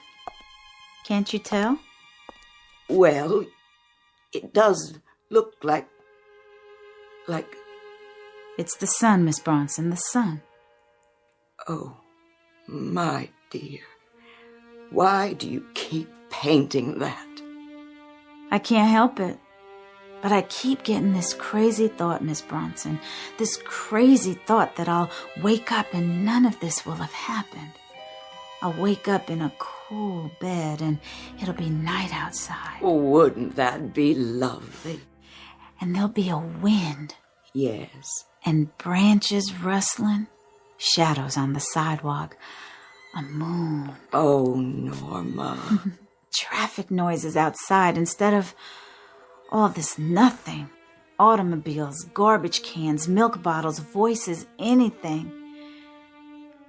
Isn't it odd? Isn't it odd the things we take for granted while we had them? There was a scientist on the radio this morning. He said that it would get a lot hotter. More each day now that we're moving so close to the sun. And that's why we're...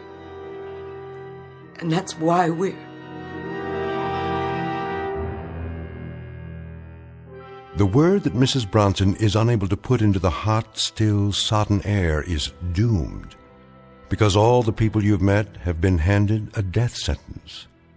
1 month ago, the Earth suddenly, inexplicably, almost capriciously changed its elliptical orbit, and in doing so began to follow a path which gradually, moment by moment, day by day, took it closer to the sun. It is 12 o'clock, but the 12 is midnight. There is no more darkness, no more night. And all the little luxuries like air conditioning, refrigerators, the insignificant devices we use to stir the air are now no longer luxuries. They happen to be pitiful and panicky keys to survival. The time is any time. The place is New York City. And this is the eve of the end. Outside, a city has emptied itself of its inhabitants. They have trekked north toward Canada in a hopeless race against a sun which has already begun to overtake them. This is a world of heat, a brilliant white orb that draws closer with every tick of the clock. It is high noon, the hottest day in history, and you're about to spend it in the Twilight Zone. And now, The Twilight Zone and our story, Midnight Sun, starring Kim Fields, with Stacy Keach as your narrator.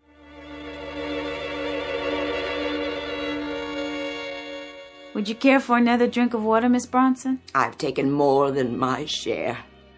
Forgive me, Norma. Aw, after all you've done for me, don't you talk that way. Oh, there's the repairman. Hey, you looking for Miss Bronson? She's in here. She's running again, ma'am. Oh, I'm so glad. I tell you, I wouldn't sign no guarantee as to how long she'll run, but she shouldn't give you any trouble for a while. Oh, that's such a relief. You don't know. Yeah, I do. I've been to 4 buildings already today. People treat me like I'm a lifesaver or something. You are. Hey, I'm only doing my job. I don't like to ask, but was you going to pay for this in cash? I have a charge card. Well, the boss says I should start collecting in cash. On account of the banks shutting down and everything. What? Is that true? I didn't hear anything on the newscast. I know they cut back their hours. Yes, ma'am. Most branches don't open at all anymore. And cash machines? Forget it. The gangs are hauling those away right and left. It's a cash business nowadays. So, we've been working around the clock. Have you? Refrigerators breaking down every minute and a half. Everybody and his brother trying to make ice. Then, with the current being shut off every couple hours, that's tough on the machines. You know, the compressors. You can't get decent copper tubing to save your life. Look, Miss Bronson, about the bill. How much is it? I gotta charge you $100. For 15 minutes work? For 15 minutes work. Most outfits are charging double that. Triple even. It's been that way for a month. Ever since the thing happened. I don't have any money left, but... What are you doing? This ring is gold. Don't, Miss Bronson. It's worth a lot more than $100. It's priceless. Put it away. Go ahead, charge it. I ain't taking a lady's wedding ring. Goodbye, Miss Bronson. Good luck to the both of yous. Thank you. I'm in no hurry to get back out there, let me tell you. Look at that sky. I don't think I ever saw a white sky before. Is that what it is now? White? I'm gonna try to get my family out tonight. Drive north, Canada if we can make it. They say it's cooler there. Not that it makes that much difference, but just kind of prolonging it. Everybody rushing to fix their refrigerators and air conditioners. It's like somebody drowning in the ocean and trying to get hold of, I don't know, a piece of seaweed. I'm sorry. I didn't know what else to do, so I called you. It's nuts. Just prolonging it, that's all. Lordy, it's hot. How do you paint a white sky, Norma? You can't. Not really. Just layer on a lot of paint with a palette knife, swirl it around, mix with some yellow and magnesium, maybe cobalt blue highlights. I'm running out of all of them. I think I got 1 tube left of each. Then what will you do? Paint the things I used to paint, I suppose. I'd much rather do that anyway. If I can remember. That kind of white you're talking about. It's a color that's not supposed to be. That's what I think. It's not the same as you see in flowers, in things that are alive. I know. It's actually no color. The complete absence, at least on the canvas. With light, it's different. Then it's all the colors of the rainbow, but as if they're on fire. So bright you can't tell them apart. Like outside. Don't open the curtain. I'd just as soon not know. I just want to see what it's like now. Before I go out. Oh, no. Please don't. Just to the store. Yeah, I have to. Before things get any worse. What are they saying on the radio? I'll check. Ladies and gentlemen, this is WNYG. Please remain off the highways until further. You hear that, Norm? And now the weather forecast from the Director of Meteorology. The forecast for tomorrow is... The forecast for tomorrow... Sounds like he's losing it too. Well, just what did you think? hot. What is he talking about? I don't care. Who are they kidding with this stuff? Ladies and gentlemen, tomorrow you're going to be able to fry eggs on the sidewalk. Heat up soup in the ocean and get yourself the sunburn of your life just by standing still in the shade. Turn it off. Wait, I want to hear this. What? Stop it! You're going to cause people to panic. What do you mean, don't panic? Who's left to panic? Ladies and gentlemen, I'm told that my departing from the script might panic you. But my name's not Orson Welles, and this isn't an invasion from Mars or some such. That's it. I'm pulling the plug. Don't you try it. Excuse me, ladies and gentlemen, boys and girls, but it's my contention that there aren't 12 of you left in the city who are listening to me anyway. So I'm starting a special contest right now. Anyone within the sound of my voice can tear off a box top. Oh, no. Make that the top of their thermometer. Mail it to me. I'll send them my own specially devised booklet on how to stay warm when the sun is out at midnight. Now, maybe I can find a couple of commercials with real pizzazz for you. How about a nice cold beer? Wouldn't that taste just great right now? Let me alone. Fool, stop it. Do you hear me? Let me alone. Come on. I said let go. You see, honey, you're not the only person who's frightened. What about you? How much longer can you go on? As long as I can. There isn't much choice, is there? So you can keep painting your pictures. I don't know that I care about that now. But you should. They're a record of how it was. I suppose. But there's no assurance that anyone will be around to see them, is there? Then why do you still paint? Because I always have. It's the one thing I can do. Even if it doesn't matter to anyone else. I don't know how you keep going. I really don't. Neither do I, Miss Bronson. Neither do I.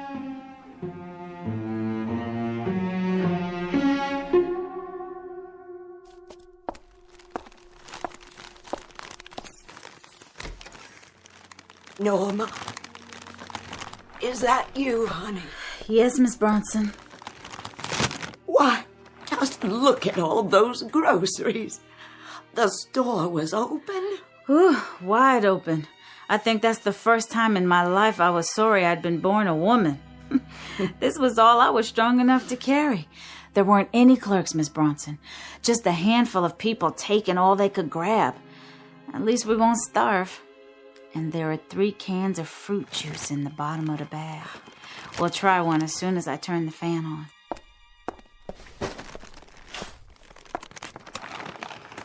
Fruit juice? Oh, Norma, do you think we could open one now? Of course we can open one now. Where's your can opener? In the other drawer. Go ahead while I put the food away. May I? I can do it for you. No, let me. Oh, I'm terribly sorry. I'm acting like an animal, aren't I? Like a frightened woman, that's all.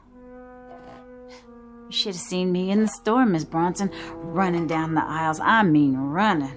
This way and that way, knocking things over, grabbing and throwing away, and then grabbing again. It was that bad. And at that, I think I was the calmest person in the store. One woman just stood in the center of the room and cried. Cried like a baby. Kept pleading for someone to help her. Go ahead. It's grapefruit juice. I can't just live off you, Norma. You'll need this yourself. We're going to have to start living off each other, Miss Bronson. Here's looking at you. Well then, here's looking at you too.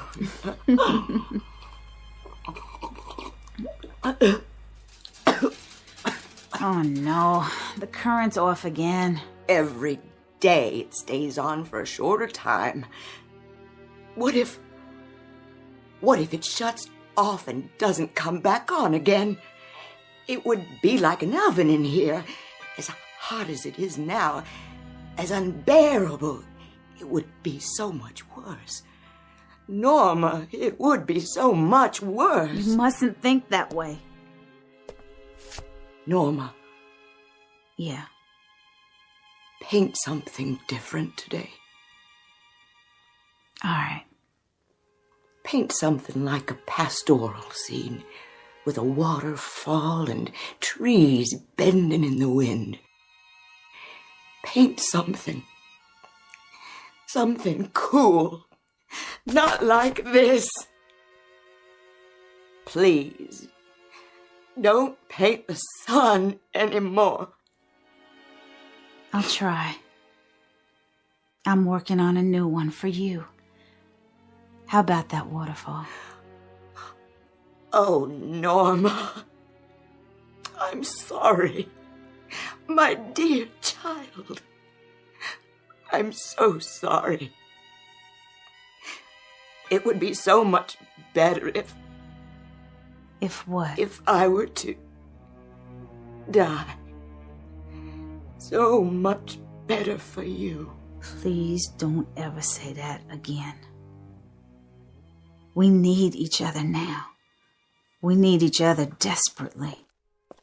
Hello? Anybody still up here? Yes, officer. Can I help you? Say, are you the only one in the building? Just me and Miss Smith. Well, have you had your radio on lately? It's on all the time. Norma, honey, what station did we... It doesn't make any difference. There are only 2 or 3 on the air now, and they figure by tomorrow, well, there won't be any. Point is, we've been trying to get a public announcement through to everyone left in the city. What announcement? There isn't going to be a police force tomorrow. We're disbanding. What? Over half of them have gone already. A few of us have volunteered to stay back and tell everyone we could to keep your doors locked. Why? You don't mean... Every wild man, crank, and maniac around will be roaming the streets. It's not going to be safe, ladies. So keep your doors locked. You got any weapons in there, miss? No. No, I don't. I don't either. I wouldn't know how to shoot a gun. Well, here. You better hang on to this. It's a .45, all loaded. Safety's off. Just pull the trigger, if you need to. Officer, what's going to happen? Well, don't you know? It's just going to get hotter and hotter. Then maybe a couple of days from now, 4 or 5 at the most, it'll be too hot to stand it. Then, well, at least you got the gun. Then, you use your own judgment, ladies. Good day.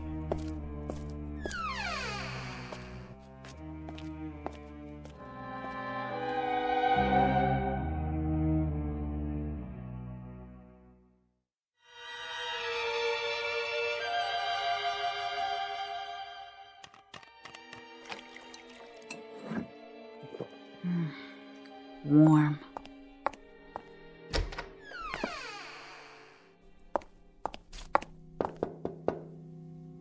Miss Bronson? Miss Bronson? You all right? I'm all right. It's been so quiet. I haven't heard a sound. What time is it? My watch is running slow. About 3. 3 o'clock?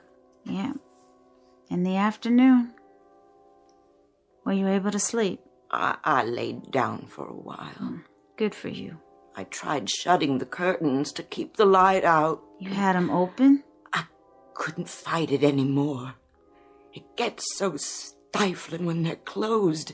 I guess it's psychological, isn't it? I don't think there's much difference between out there and in here. What's outside will be in here soon enough. No reason to hurry it.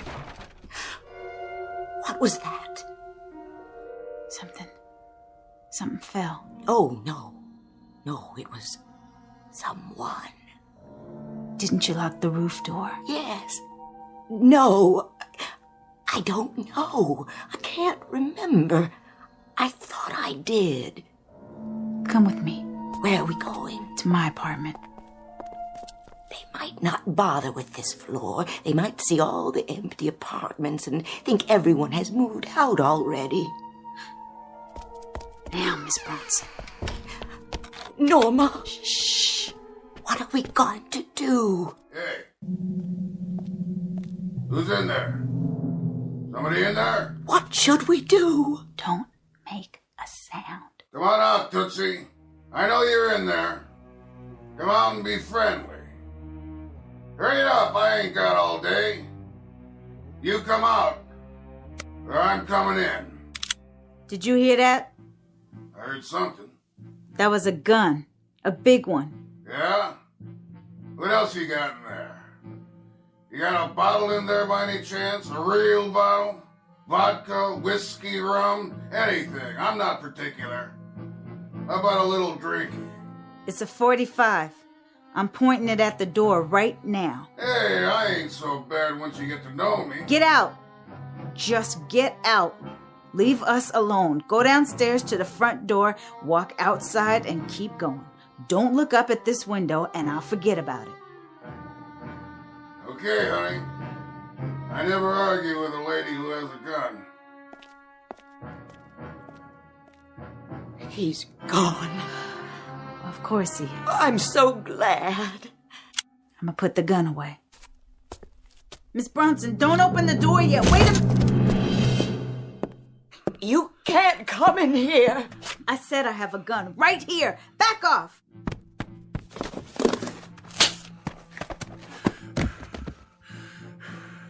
Crazy dames. It's too hot to play games. Much too hot.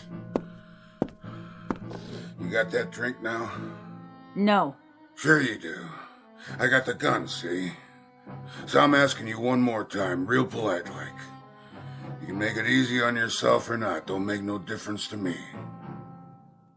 There's water in the fridge.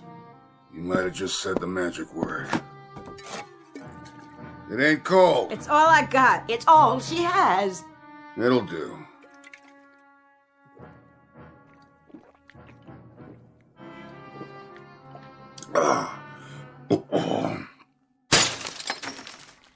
Are you going now? You promised. Well, look at all the pretty pictures.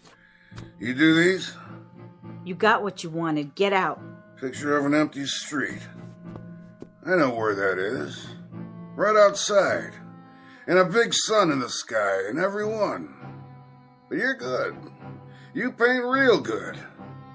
My wife used to paint. Please leave us alone. We didn't do you any harm. Please. Do you want to talk about her? Who? Your wife. If you want to talk, I'll listen. My wife. She was having our baby. We waited a long time. She was in the hospital, and then this business with the weather happened. Everything went bad.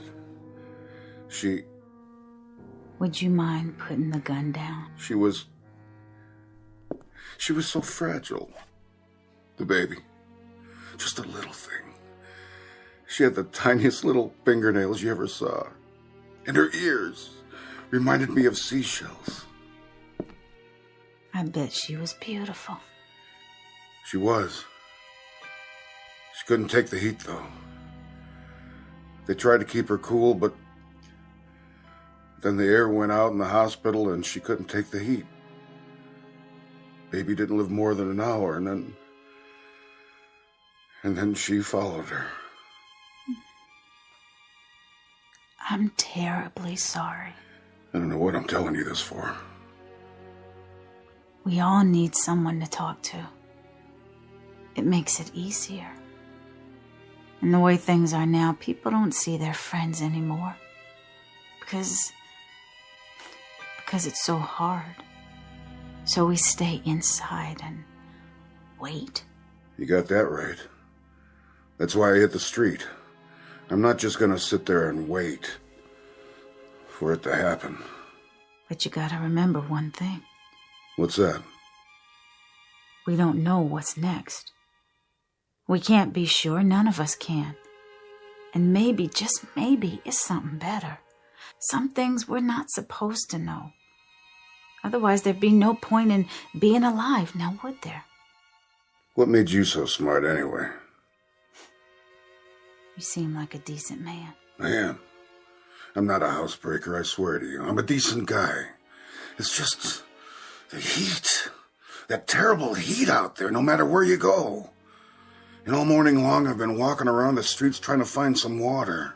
I didn't mean to do you any harm, honest. I wouldn't hurt you. I know. I can see that. Would you believe it? I was scared of you. That's right. I was just as scared of you as you were of me. I'm sorry about your water bottle. I'm off my rocker, I guess. I was just so thirsty. Forgive me. Would you? Would you please forgive me? Yeah. That means a lot. Where will you go now? Think I'll go home. Here's your gun. I don't want it. I wouldn't have used it anyway. I don't think I would have either. Will you tell me one thing? If I can. What I want to know is, why don't we just burn up and get it over with? That's all that's left now. Just to have it end. All of it.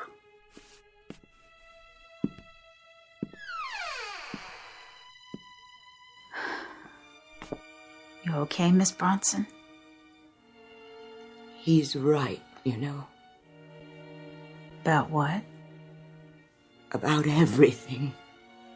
All of it. I want it to be over. You don't know what you're saying. I do, Norma. I do. I want what he wants. Stop it. There's more to life than... Than what? Than waiting for it to end. What? Tell me what? I'm old, Norma. I've lived my life. There's nothing ahead of me. Only what's behind. That's not a decision any of us can make. It's not for us to... I know myself, Norma. And I know how much I hurt. My bones ache all the time now. My legs, my hands. I can't even sleep. I don't want to. Because of the dreams and nightmares. From now on, it can only get worse and worse and worse until I pray I will not wake up. But it may change. The orbit, the ellipse, it can shift again, and then who knows? You could have years ahead of you, wonderful years. But we don't. No one does. It's a matter of days now, hours, that's all. That's all any of us have left. Why must we prolong it? We have to be brave. I'm not strong enough. Then I'll help you. We'll help each other. Will you help me? Of course I will. You know that. We're friends, aren't we? I can do it with your help. We can do it together. Do help each other to end it. Miss Bronson. It would be so much easier. Here's the gun. Give it to me. Yes, but you have to promise. Let me be the first to go. Would you do it for me? I'm afraid I'm too weak. Then it can be your turn. Give me the gun. Only if you promise. I won't promise to anything of the sort. Put it down. You don't know what you're doing. Yes, I do. If you won't help me, I'll do it myself. I can work it. I watched you and the policeman. It's easy. Just cock the hammer. Miss Bronson, no!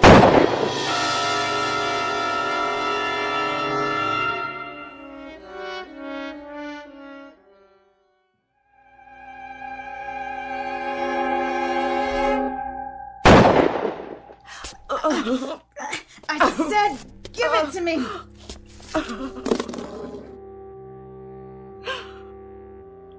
I'm sorry, Norma. So sorry. I don't know what I was thinking. I only know I can't go on like this. There. It's all right. All you did was make a little old hole in the wall. See? It went through your new canvas. Oh, Norma, what must you think of me? No harm done. I can fix it. I'll help you. It's your picture now anyway. What? I painted it for you. Norma, no. It was gonna be a gift. You shouldn't have gone to so much trouble. I'll set it right here so you can see it. Do you like it? Oh, I do. You'll have to be careful for a while, though. The paint's still wet. It's beautiful, Norma. You think so? I've seen waterfalls like that. You have? And you have too, I can tell. I was working from memory. I'm not sure when or where. There's one just like it near Ithaca, New York. It's the highest waterfall in this part of the country. And I love the sound of it. That clear blue water tumbling over the rocks. The wonderful, clear water. You hear it? I'm not sure.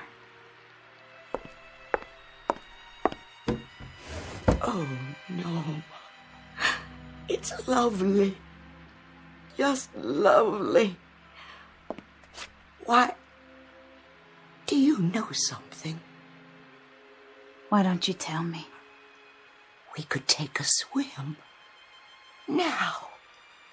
I think you better leave the window closed, Miss Bronson. Let's do that. Oh, can we? Let's take a swim at the bottom of the waterfall.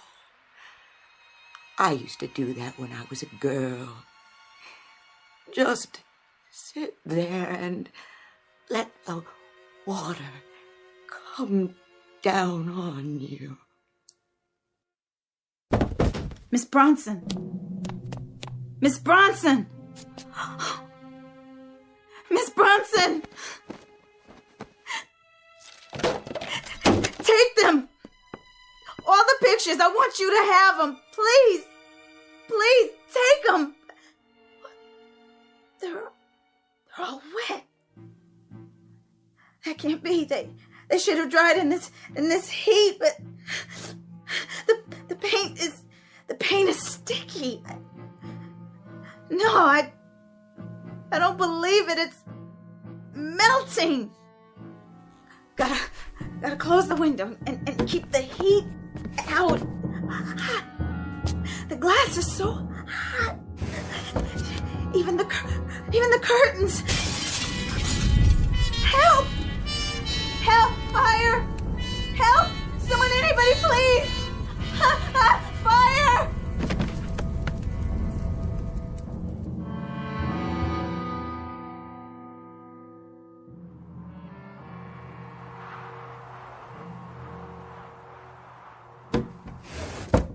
How is she, Doctor?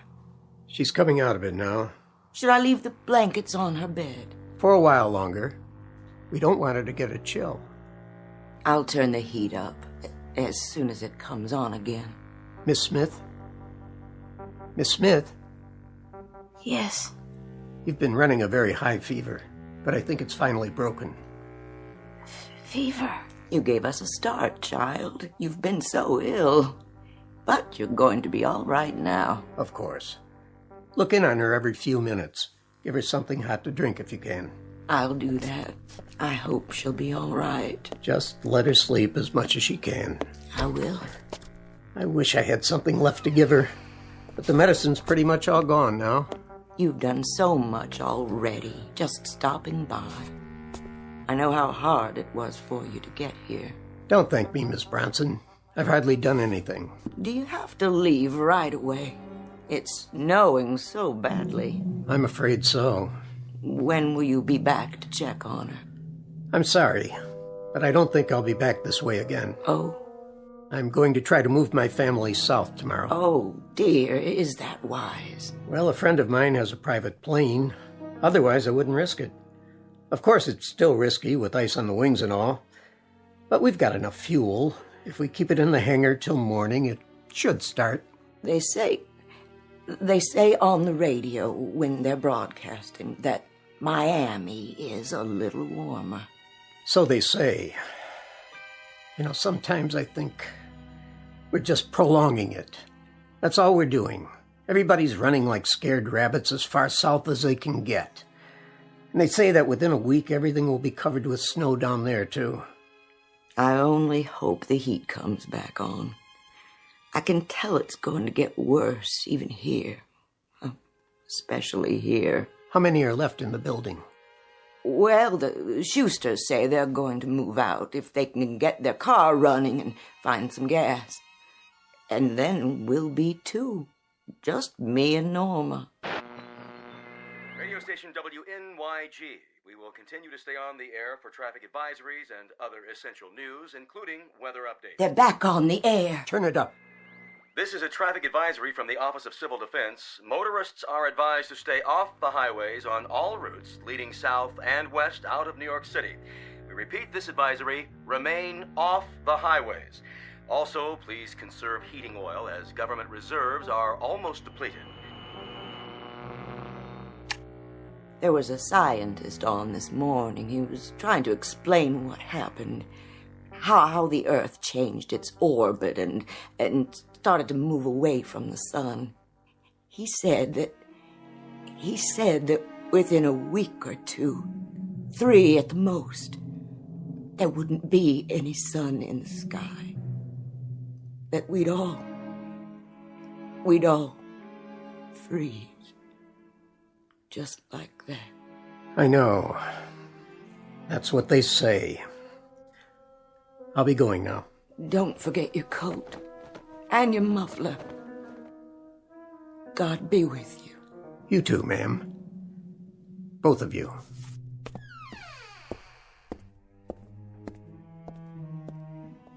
Miss Bronson. I'm right here, dear. And how are you feeling, Norma? I had such a terrible dream, Miss Bronson. Oh, now. It was so hot. And there was daylight all the time. And there was what do they call it? A midnight sun. There wasn't any night at all. No night at all, nowhere. That was quite a dream. Isn't it wonderful? What, dear? Just being here. To have darkness and coolness. You don't know. You can't imagine. Yes, my dear. My dear, dear Norma. It is. It's wonderful.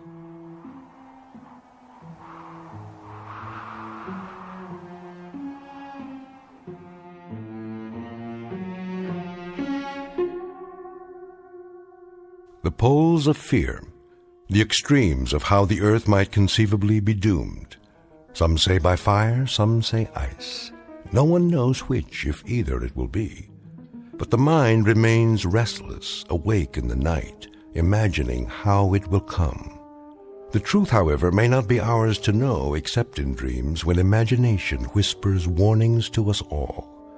And who can say what truths lie in the messages from that much maligned region where there are no road maps to point a way out of endless darkness or endless day? But don't lose any sleep over it, not just yet.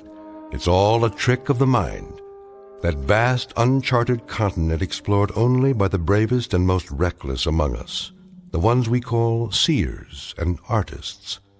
For now, this simple exercise in the care and feeding of a nightmare, respectfully submitted by all the dreamers and thermometer watchers, in the Twilight Zone.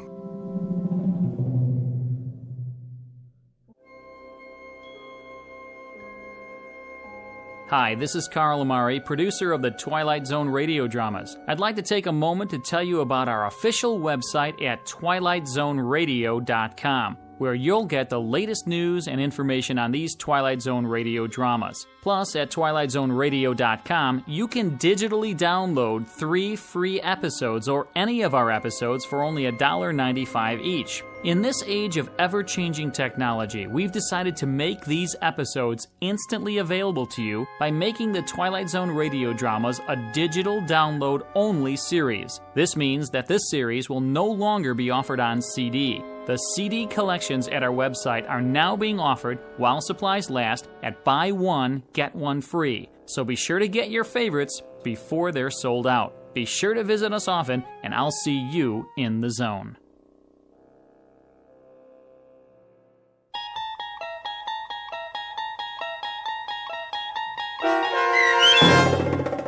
Midnight Sun, starring Kim Fields, with Stacy Keach as your narrator, was written for The Twilight Zone by Rod Serling and adapted for radio by Dennis Etchison.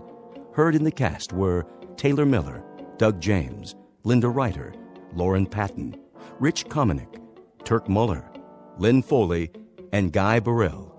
To learn more about the Twilight Zone radio dramas and to obtain audio cassettes and CDs of these programs, visit our website at twilightzoneradio.com.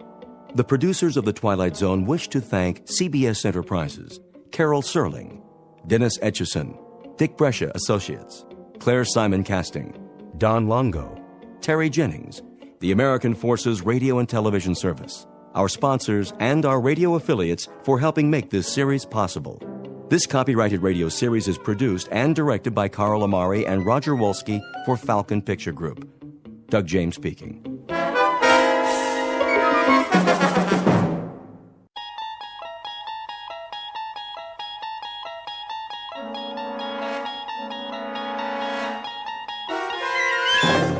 You unlock this door with the key of imagination. Beyond it is another dimension, a dimension of sound, a dimension of sight, a dimension of mind. You're moving into a land of both shadow and substance, of things and ideas. You've just crossed over into the Twilight Zone.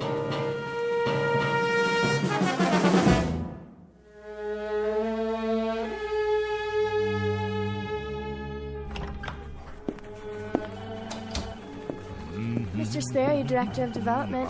Please hold. Good morning, sir. Yes, this is market research. Mr. Abercrombie is still on. Mr. Jameson's office, personnel. I asked Mr. Sterling to return your call. Oh, hello, sir. Legal department. I'll connect you with Mr. Farwell. No, he hasn't. Not yet. May I take your number? Miss Pepper. Mr. Feathersmith, how are you this morning? Miss Pepper, when the old gentleman arrives, will you show him in? Of course, sir. Is there anything I can get you? The mail's on your desk. I have a list of your appointments. The old gentleman, that would be... Mr. Dietrich? Then it's Der Tag. What's that? The day. Today? Isn't that right, Helen? Well, he has an appointment. He's going to get it. Mr. Feathersmith will have him drawn and quartered and served up in the executive dining room with an apple in his mouth. Shh, there's Mr. Dietrich. Excuse me. I have an appointment to see Mr. Feathersmith. Oh, yes, Mr. Dietrich. If you'd let him know that I'm here. He's expecting you, sir. Go right in. Thank you very kindly. Yes. Mr. Dietrich, sir? Come in. I can just see him now, that big happy grin before he draws blood. Have a cigar, Mr. Dietrich, before I rip you to pieces.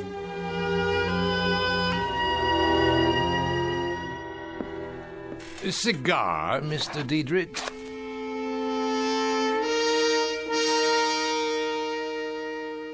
You're about to witness a murder, a willful, predatory case of homicide. The victim is a Mr. Sebastian Dietrich, age 77.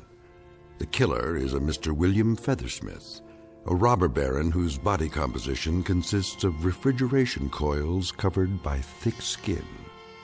In a moment, Mr. Feathersmith will proceed on his daily course of conquest and calumny with yet another business deal. But today's deal will be one of those bizarre transactions that take place only in an odd, out-of-the-way marketplace known as the Twilight Zone. And now, back to the Twilight Zone with Of Late I Think of Cliffordville, starring H.M. Wynant, with Stacy Keach as your narrator. I said, would you like a cigar? No, thank you, Mr. Feathersmith. You asked me to come here at 2, and it is now 2. What did you have on your mind?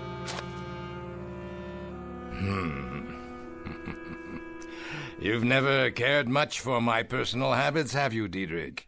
Smoking, for example.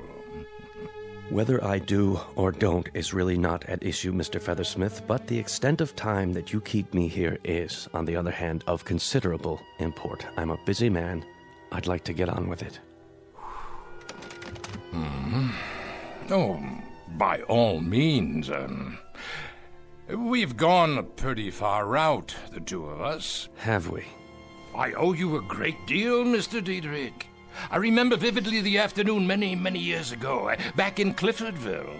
You called me into your office. You ran a rinky-dink, nickel-and-dime little tool shop. And you said, Bill Feathersmith, I like your style, boy. I want you in with me. Do you remember that afternoon? I shall never forget that afternoon, Mr. Feathersmith. I've thought about it a good deal in the ensuing years, and I've never ceased to regret it. You never did like me. I wouldn't say that. I have disliked and detested you with great cordiality. I have found you to be, as of the day you walked into my office, a predatory, grasping, covetous, acquisitive animal. Without heart, without conscience, without compassion, and without even a subtle hint of the most commonplace decency. Does that answer your question? I give you this, Diedrich. You never were a man to toady around with a lot of phony euphemisms. You always did speak your mind. And you, Mr. Feathersmith, mark you, this is perhaps the singular compliment I can dredge up, have always been a man to speak yours, so why don't you? All right, then. I'll do precisely that. See this map? It's my empire. Mining over here. Electronics here, and here. Lumber, railroads, minerals. An industrial complex I built up step by step, piece by piece. And in which I take pardonable pride. Yet there's a piece missing. Go on. Well, that is to say, there was a piece missing. The Diedrich Tool and Die plant. Was? A good, substantial plant employing 13,000 people, some 40 years in operation, not always perfectly managed. But sufficiently well to make you move heaven and earth to try to buy it. Thank God I won't live to see the day when you get your greasy hands on it. Of course, as a matter of your financial problems, I happen to know, Mr. Diedrich, that you secured a loan of $13 million. This is the note here. Isn't it? How do you... I bought the note, Mr. Diedrich. I paid an exorbitant amount of money, far more than it was worth, but it was, let's say, an exceptional opportunity for our lives to crisscross again. What is your point? The point is right here on the note. It says payable on demand. So, on demand it is. I want it paid, not tomorrow. Now, this moment, I want your personal check in the amount of $13 million, or I'm very much afraid I'll have to send out the painters to the Diedrich Tool and Die Works and cross your name off the sign. Feathersmith, if you call in that note, you'll ruin me. You'll put me into bankruptcy. You'll kill off everything I have, everything I own. You're a most discerning man. Here it is only 6 minutes past 2. 6 minutes! That's all the time it's taken for you to comprehend that I've managed to kill you off.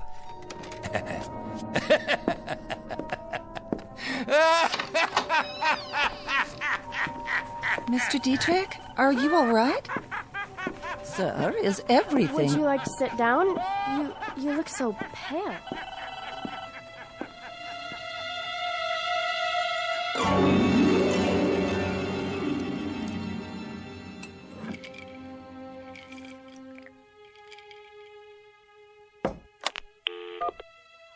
Miss Pepper? Miss Pepper? Where is she? What time is it? Oh, excuse me, sir. I didn't know you were still here. I'm here, my good man. I'm assuredly here. And here is the mountaintop. The high rung on the ladder. I'll finish cleaning later. No. You may join me on the mountaintop. Here I am, way up on the mountain, like who was it? Genghis Khan or Julius Caesar? Julius Feathersmith.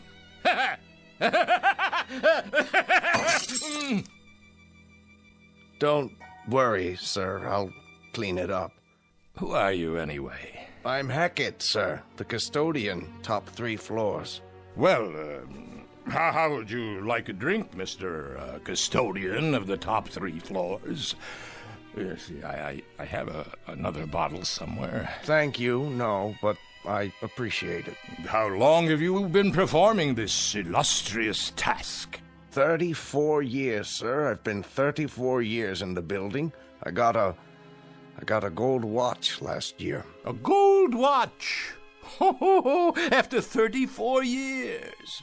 That's practically as long as I've been in the building. But I didn't start here. No. No, indeed. I started in a little town called Cliffordville. Never hear of Cliffordville, Mr. Hackett?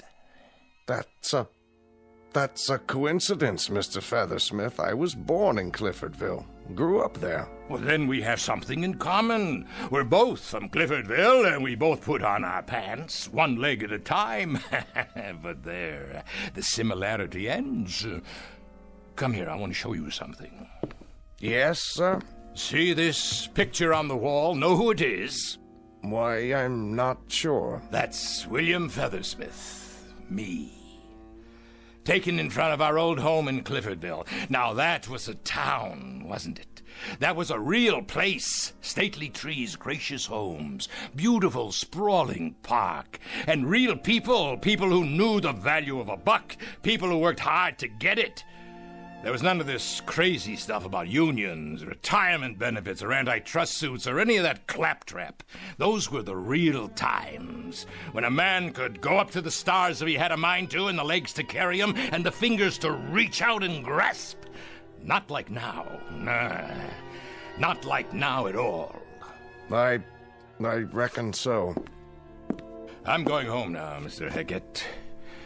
May as well. No place else to go. Yes, sir. I've been sitting here for 3 hours, all by myself, thinking about Cliffordville. About how I wished it was that way again. I had an old man here today, Diedrich. He gave me my first real job.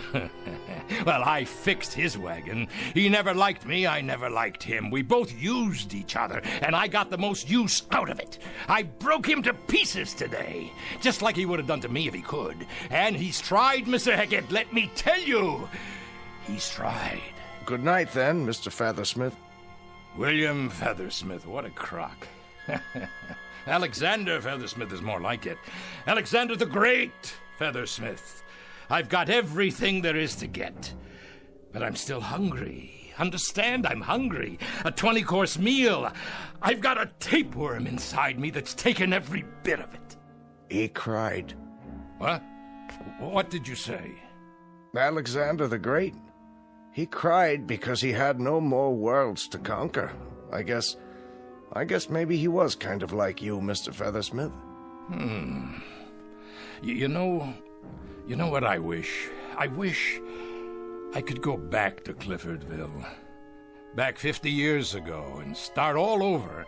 Because getting it all, that was the kick. Not having it, getting it. Good night, Mr. Hackett, custodian of the top 3 floors. Don't forget to wind your gold watch.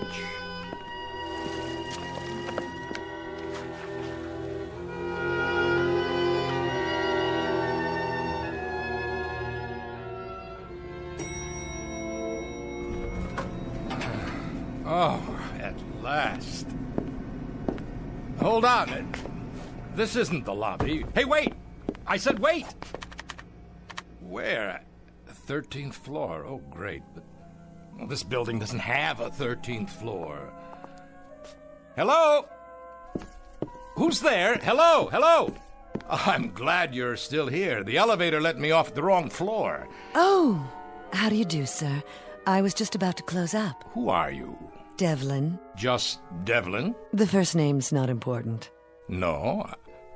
I own this building. I'm aware of that, Mr. Feathersmith. What I'm not aware of is you're having an office here, whoever you are.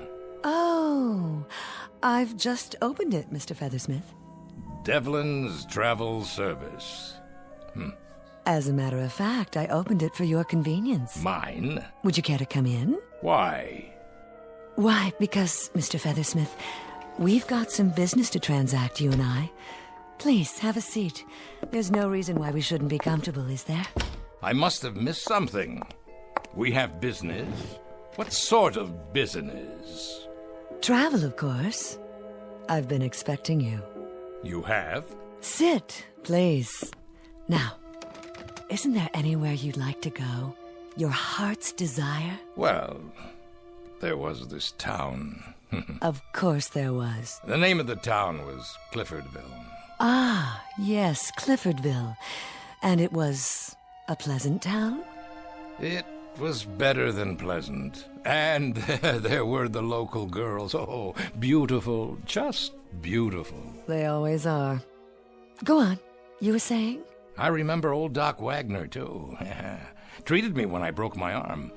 That's another thing. There was none of this blood pressure, basal metabolism, cholesterol nonsense. Old Doc Wagner looked at your tongue and wrote out a prescription, and that was it. And the food, simple, fair, healthy, and delicious. That was the way life was then. Simple. And you enjoyed that, didn't you? What? No, I didn't have time to enjoy anything. But I did what I wanted to do. I worked, I scrambled, I dug, I scratched, I pushed, drove, and I went up. Understand? I went up. And now you're all the way up. But you're simply bored. That's what it is, isn't it, Mr. Feathersmith? I'm worse than bored. I don't have any purpose now. No plans. No drive because there's no place left to go. Are you sure? The sign on your door, what does it mean exactly? A succinct suggestion of the kind of service I offer, Mr. Feathersmith. And that is? Just as it says. Travel.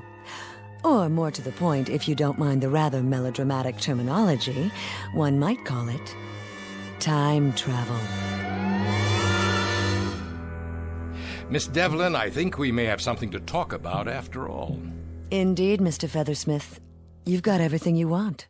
And the pleasure is not in the acquisition. It's in the struggle to acquire. Isn't that the sense of it? Go ahead. So, let's do this. Let's send you back to Cliffordville. The Cliffordville of 50 years ago. And you can start fresh. Acquire. Build. Consolidate. Do it all over again. How does that sound? You're not dealing with a bumpkin, Miss Devlin. This isn't one of those sell your soul for a nickel country boys. Try this. You send me back in time to Cliffordville, but I want to look like I looked 50 years ago. Agreed.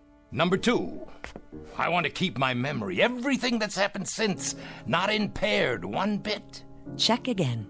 And I want the town to be exactly as it was, the same people. All very easily arranged. Now for the price. I suppose the standard payment is, well, what you call a soul. On occasion, that is part of the transaction, but in your case, I believe we got a hold of your soul some time ago. Let me check.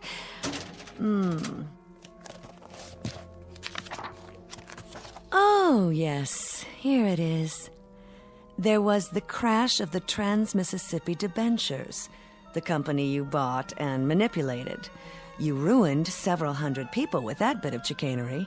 The bulk of your soul went over to us shortly thereafter, and there are several other items here. Private life, subconscious thoughts and dreams, indirect murders, people you drove to ruin, hopelessness and suicide.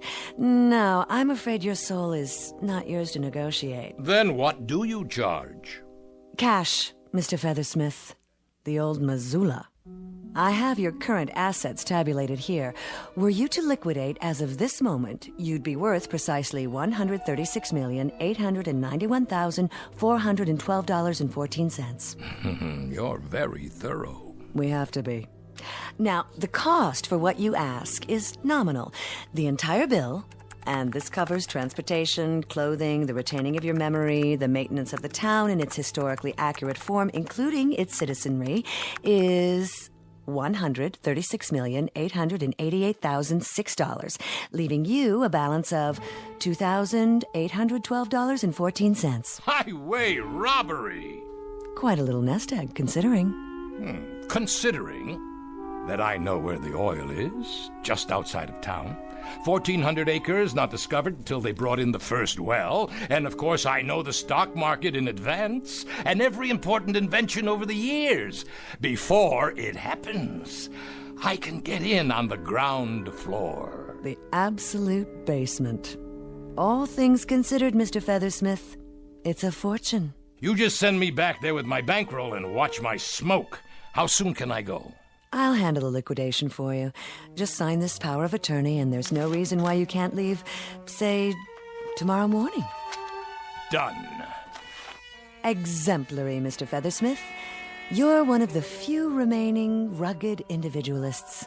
A pleasure doing business with you. Now, Union Airways, 8 a.m., followed by a rail connection the rest of the way. I'm afraid there was no airport near Cliffordville back then. You'll arrive at noon. Exactly 50 years ago. And needless to say, I wish you everything that you deserve. Little lady, you don't have to wish me anything. I'll get everything I go after. Everything. You know, Mr. Feathersmith, I believe you. In fact, I have no doubt whatsoever. Care for a cigar?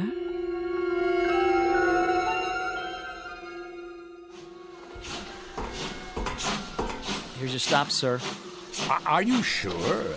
Yeah, this is it. Yes, there's the town square. You need a hand with your bags? I don't have any bags, and I don't need a hand from anybody. Then good day to you, sir. Enjoy your stay in Cliffordville. All aboard! Cliffordville.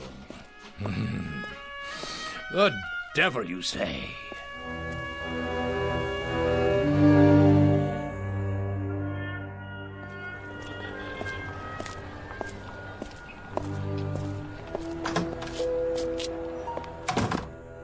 Yes, sir. May I help you? I'd like to see the president of the bank. That would be Mr. Gibbons. Do you have an appointment? No, but he'll see me. He's having his lunch right now. Tell him Mr. Feathersmith is here to talk about investments. Some very important investments. All right, sir. I'll tell him. Take your time, sweetie. By the time the bank closes, I'll have this dumpy little milk stop tied up with a ribbon around it, deliverable to me.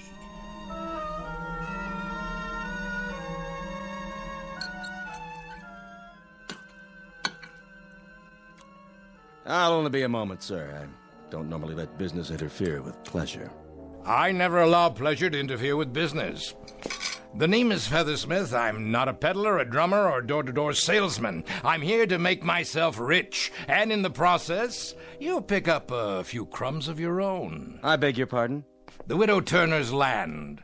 The south end of town. Is it available? The Widow Turner's land. There were 1,400 acres.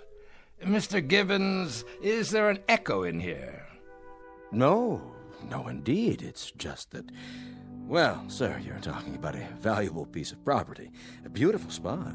Singing birds and constant sunshine. A Garden of Eden for a man with vision. The potential is unlimited. It's a swamp for mosquitoes, and the potential's malaria. I just want you to tell me who owns it and how much they want for it. As a matter of fact, it was purchased from the late Mrs. Turner's estate by yours truly, in partnership with a Mr. Sebastian Diedrich. Diedrich, huh? What do you know? Well, do you suppose you and Mr. Diedrich could be persuaded to part with your land, assuming the price is right? As valuable as it is, well, sir, everything has its price. How does $8 an acre sound? Lovely. Good. Good. If I were an idiot. But I'm not an idiot, Mr. Gibbons. I'll give you $1 an acre. Well, why don't we strike a compromise and say $6? Let's say $1.50. You drive a hard bargain. Mr. Diedrich and I might hold still for $4 an acre. Mr. Gibbons, you wouldn't hold still for a back rub if it couldn't be converted into currency. $2 an acre, and that's it. 2, you say? 2, I said. And 10 minutes from now, it'll go down to $1.60. Going. Gone, Mr. Feathersmith. I presume this will be a cash transaction. You bring the deed over to my hotel tonight, properly signed and notarized, and you'll have your money. Well, now, sir, this is the way I like to do business. No fiddling around, just 2 staunch men of goodwill who know what they want. Wouldn't you agree, Mr. Feathersmith? I'll agree with you all the way down the line, Mr. Gibbons, as long as you keep both hands on the table.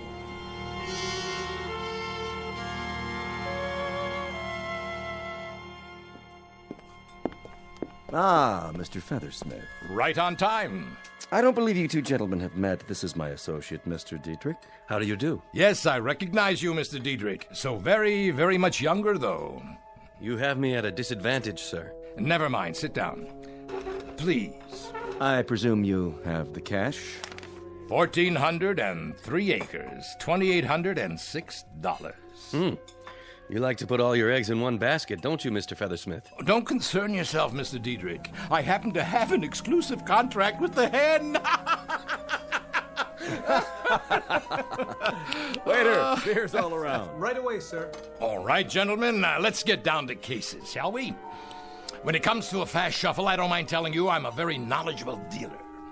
Comment, Mr. Diedrich? You have the floor, Mr. Feathersmith. You seem rather anxious to have it. Just a human frailty to gloat a bit when one has just skinned a couple of professional skinners.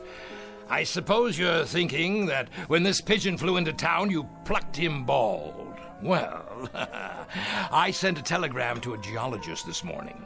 He came in on the 1 o'clock train, spent the afternoon out at the Widow Turner's land, made some preliminary soil tests. Care to hear the results? Feel free, sir. Then I'll oblige. That crummy swampland you sold for $2 an acre is worth 1,000,000 times that. There's oil in that ground. Oil, understand? Black gold, enough to produce 500 barrels a day for the next 1,000 years.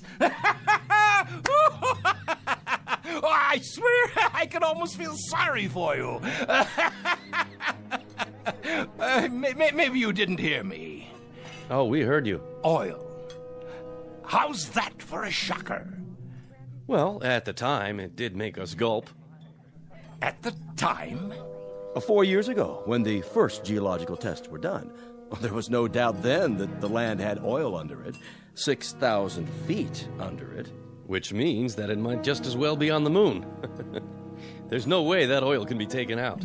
What do you mean, no way? I could drill down 1 mile, 2 miles if need be. Well, you could, perhaps, Mr. Feathersmith, but nobody else on Earth could, unless you've already invented such a drill. Of course, I forgot. It wasn't until several years later that they came up with a drill bit strong enough to... Something wrong, Mr. Feathersmith? Not feeling too well? Something I ate. Oh, something you ate, no doubt. Something like crow, sir? Excuse me.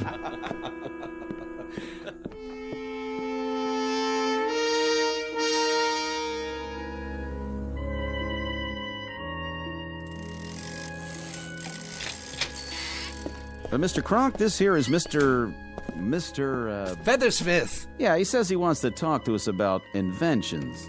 What kind of inventions? Something that'll turn this 2-bit bicycle shop into a factory. Such as? Well, for starters, how about a motor-driven scooter for kids?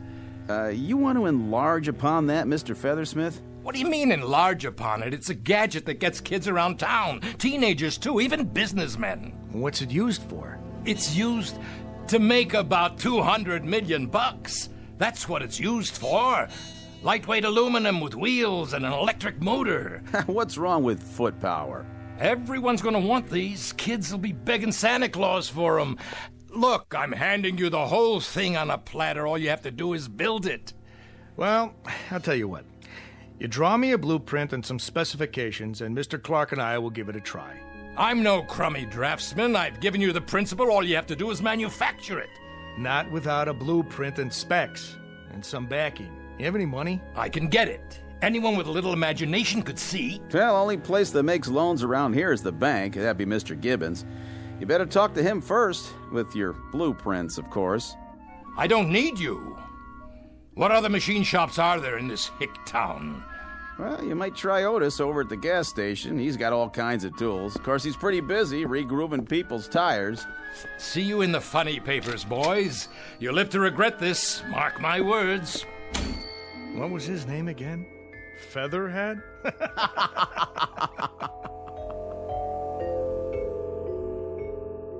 Modems. You connect your home computer to the telephone line. Your home what? Cable television. You pick up the signal from a satellite. What's a satellite? Listen, you download it over a dish network. Dishes? But nobody watches TV in the kitchen. Pantyhose. I say take off your garter belt now and throw it out. Now. And I say get out of my store. All the way out. You have a filthy mouth, sir.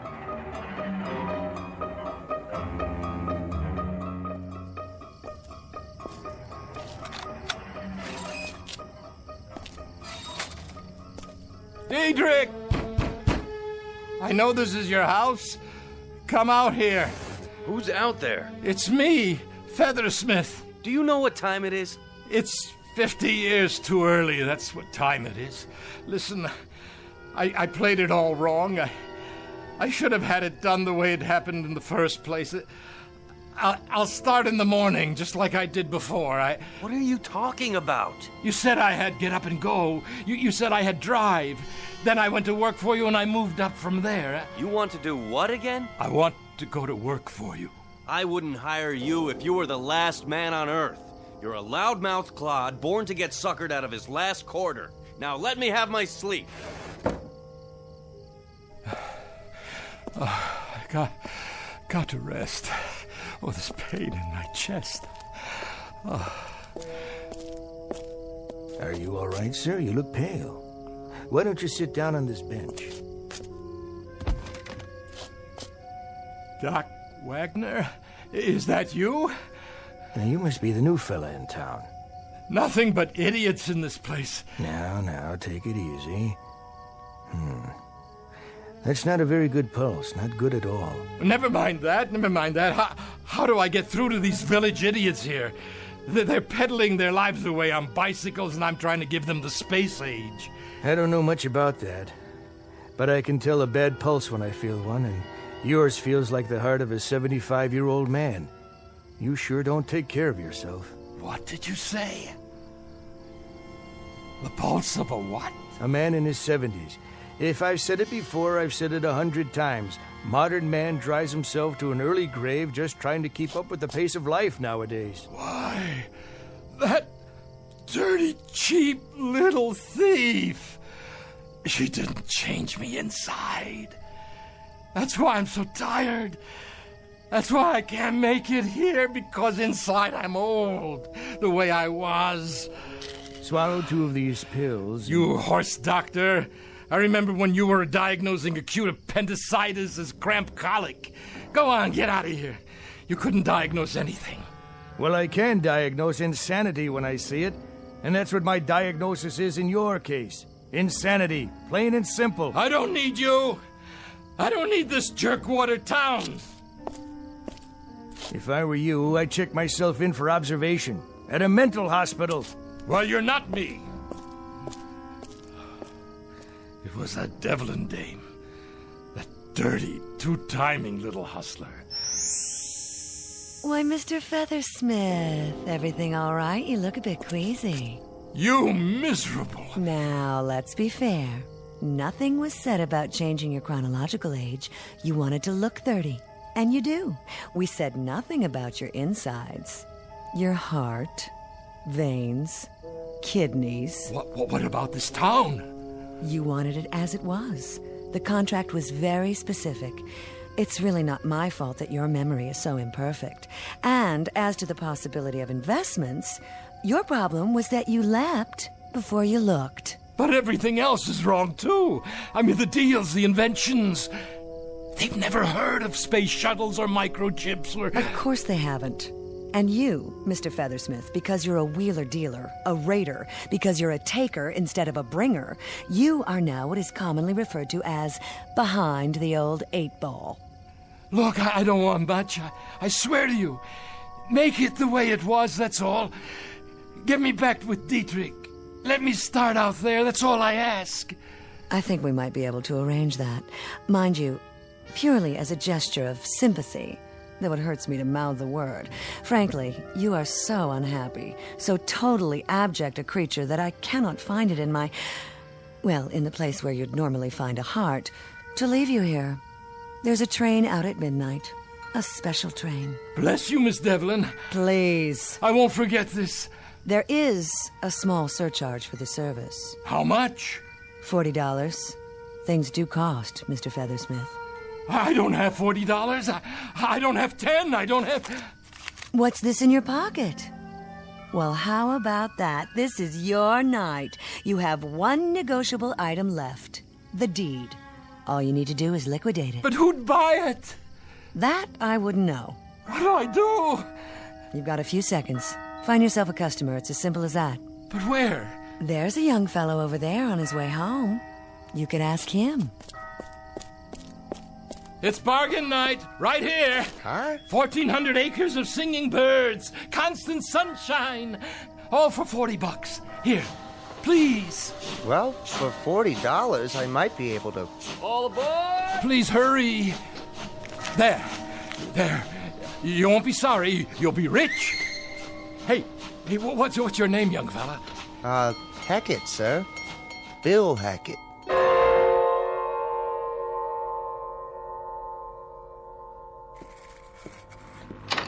Yes, want something? I was gonna clean up, sir. So clean up.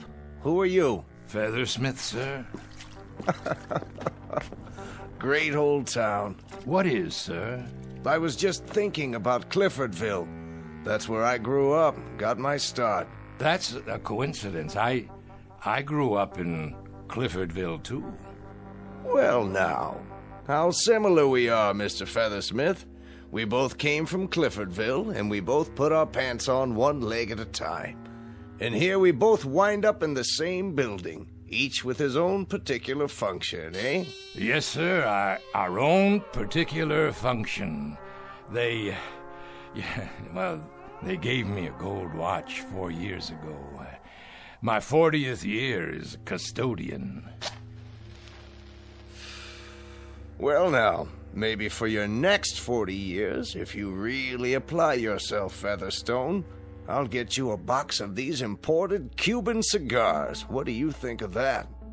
That sounds great, Mr. Hackett, sir. Have one now, why don't you? On me.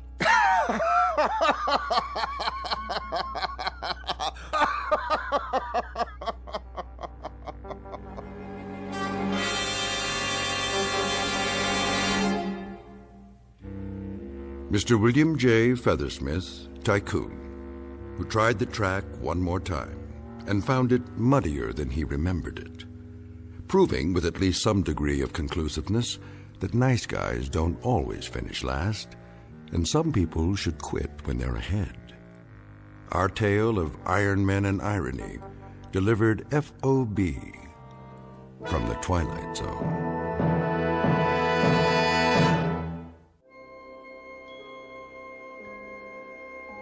Hi, this is Carl Amari, producer of the Twilight Zone radio dramas. I'd like to take a moment to tell you about our official website at twilightzoneradio.com, where you'll get the latest news and information on these Twilight Zone radio dramas. Plus, at twilightzoneradio.com, you can digitally download 3 free episodes or any of our episodes for only $1.95 each. In this age of ever-changing technology, we've decided to make these episodes instantly available to you by making the Twilight Zone radio dramas a digital download-only series. This means that this series will no longer be offered on CD. The CD collections at our website are now being offered while supplies last at buy one, get one free. So be sure to get your favorites before they're sold out. Be sure to visit us often, and I'll see you in the zone.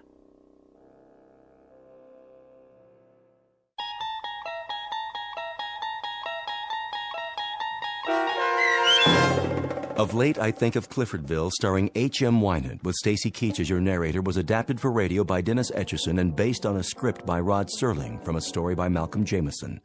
Heard in the cast were Susan Hart, Joe Forbrick, Doug James, Christian Stolte, Mike Baccarella, Jeff Lupetin, Meg Falcon, Jessica Schramm, Lynn Foley, Carl Amari, and Christy Schramm. To learn more about the Twilight Zone radio dramas and to obtain audio cassettes and CDs of these programs, visit our website at twilightzoneradio.com. This copyrighted radio series is produced and directed by Carl Amari and Roger Wolski for Falcon Picture Group. Doug James speaking.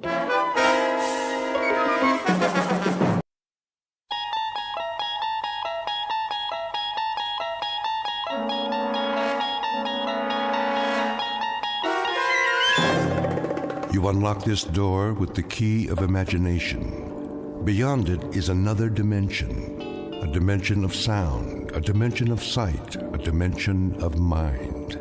You're moving into a land of both shadow and substance, of things and ideas. You've just crossed over into the Twilight Zone.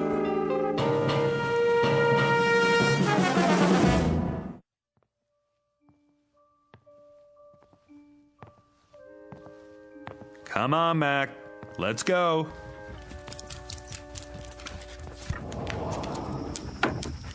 Out in the backyard. You got plenty of water, big guy.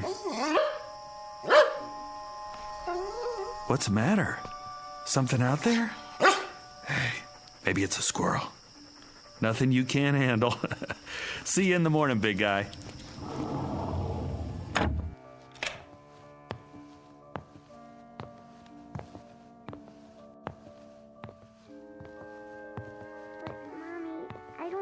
To sleep by myself. I know, honey. It'll be all right, I promise. Daddy and I are in the next room. Hey, sweetie. Ready for bed? Daddy, I want Mac. He's outside where he belongs. But I need him. No, you don't. This is where you belong, in your room. But You're a big girl, aren't you?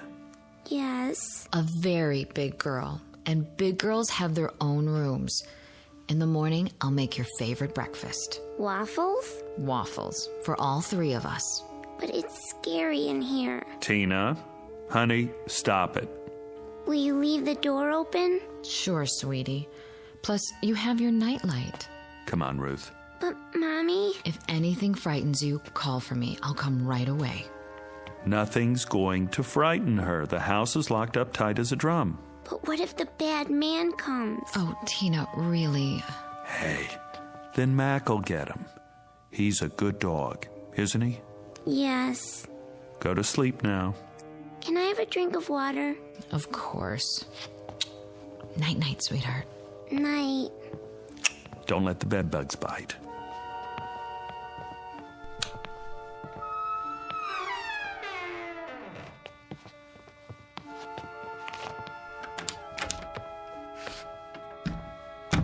She's been scared of her own shadow lately. Yeah, separation anxiety. New room and all. Did you hear what she said? The bad man. Where did she get that? Maybe she's onto something. What's that supposed to mean? Like Mac. He hears things, doesn't he? He's a dog, Chris. Well, kids hear things. See them, too. Oh, I remember when I was little, my sister used to tell me about the Nighthawk. The what? That's a good question. I never did find out. But she'd say, the Nighthawk's gonna get you. Kept me on my toes. What a mean sister. Maybe she was just looking out for me. I thought I saw all sorts of things. Face in the window, something in the yard. You would. Just the same, maybe there are things we can't see. Just kids and animals. That's enough, Chris. Like when Mac hears a squirrel or smells another dog down the street, but we can't because we don't have the senses. Next, you're going to tell me that there is a bad man. I didn't say that. Now I won't sleep a wink. That's not what I mean. Oh, what do you mean? Nothing. I don't know what I'm talking about. No, you don't. Come to bed. Sorry. You should have been a science fiction writer. Visible world. Nice. Makes me feel all safe and secure. I said I'm sorry. Well, this is the real world. Remember that. I'm turning out the light.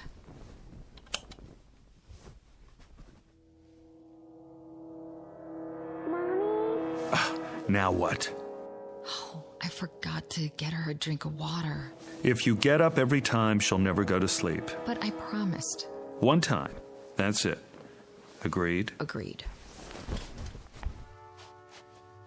Mommy? Daddy? The voice of one frightened little girl. Name, Bettina Miller. Tina for short.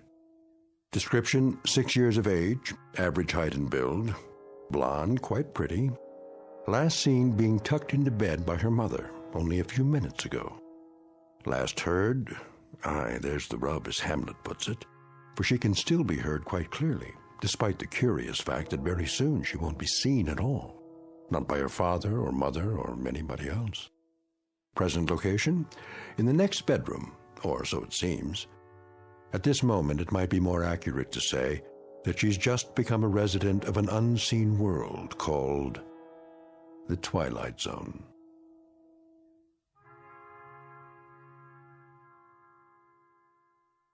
And now, The Twilight Zone and our story, Little Girl Lost, starring Stephen Tobolowsky, with Stacy Keach as your narrator. Chris? Not again. But she sounds so scared. Yeah. Listen to her. I'm going. Where are my slippers? I don't know what's wrong now. Yeah. I'll talk to her. One last time. All right, sweetie. Daddy's coming. Quiet, Mac! What's the matter now, Tina? Where are you? Against the wall? Here I am. Take my hand. Tina, where'd you go? Did you fall off? I'll lean down and... Not against the wall, huh? Did you roll under the bed? Take it easy, I'm here. Tina, where are you? Over here. Come on out, baby. You must have crawled under the bed. Now reach out. Reach out for my hand. What happened to you? Where in the... Hold on. I'll get the light switch. Daddy, help me. I'm trying, baby, but I don't see... Chris, what is it? I don't know. What's the matter? She's not here. What do you mean she's not? I turned on the light. I can't... Tina? Mommy's here. See for yourself. This is ridiculous. Tina? Tina! I already looked under the bed. All the way to the wall. It's clear there's nothing. Mommy, pick me up. I'm trying, baby. Chris? Where is she? I don't know. But I can hear her right in front of me. I can't too. It doesn't make sense. I'm looking under the bed. The floor's clear. It's absolutely empty. I don't see anything. Honey, I don't know what to tell you. What are we gonna do? Quiet, Mac!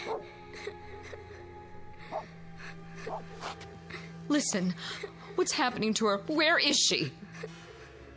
I'm tired, Mommy. Going to sleep now.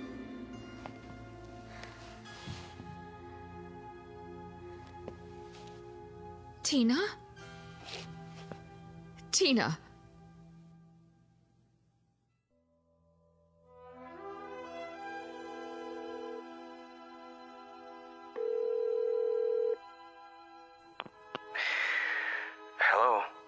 Bill. Yeah. Bill, it's Chris. Oh, hi. What time is it? Can you come over? When? Now? I'm sorry, but it's an emergency. What's the matter? It's Tina. What happened? That's just it. I don't know. You don't... She's disappeared. From the house? You mean she wandered off? No. Somebody took her? She hasn't been kidnapped. Well, then what? I can't explain. She's here. Is she injured? I don't think so, but... So she's okay? I don't know. Let me get this straight. She's there, and she's not hurt, and she's... She's here, but she's not here. I don't follow. Bill, for God's sake, get over here. I don't know who else to call. And hurry.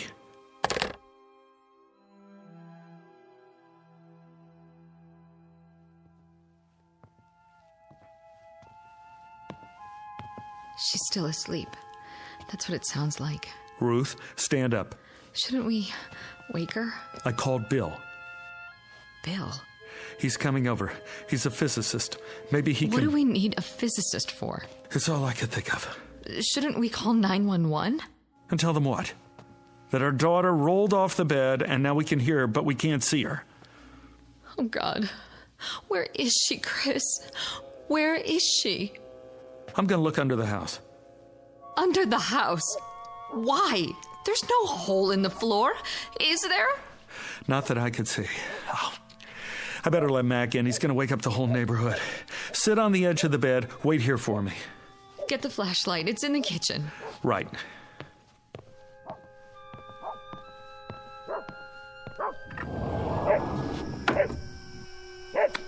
Come here, boy. Mac, where are you going? Mac! What's wrong with him? He's after something.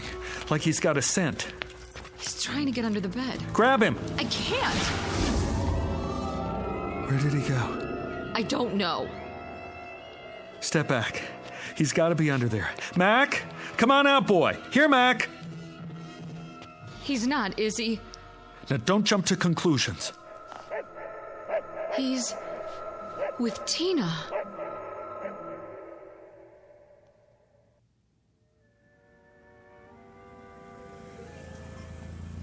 Oh, he's here.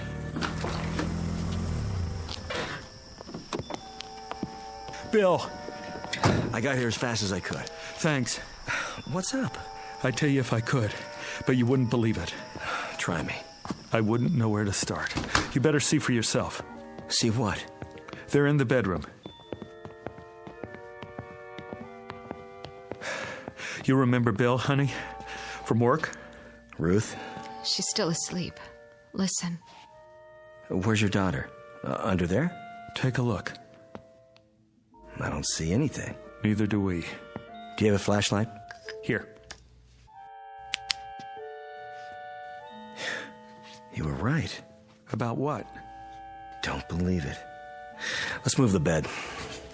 Bill, where is she? I'm about to lose my mind. Well, at least she's breathing normally. So she must be okay. Take the other end. Got it. Wait. It's not that heavy. We'd better mark where the legs were.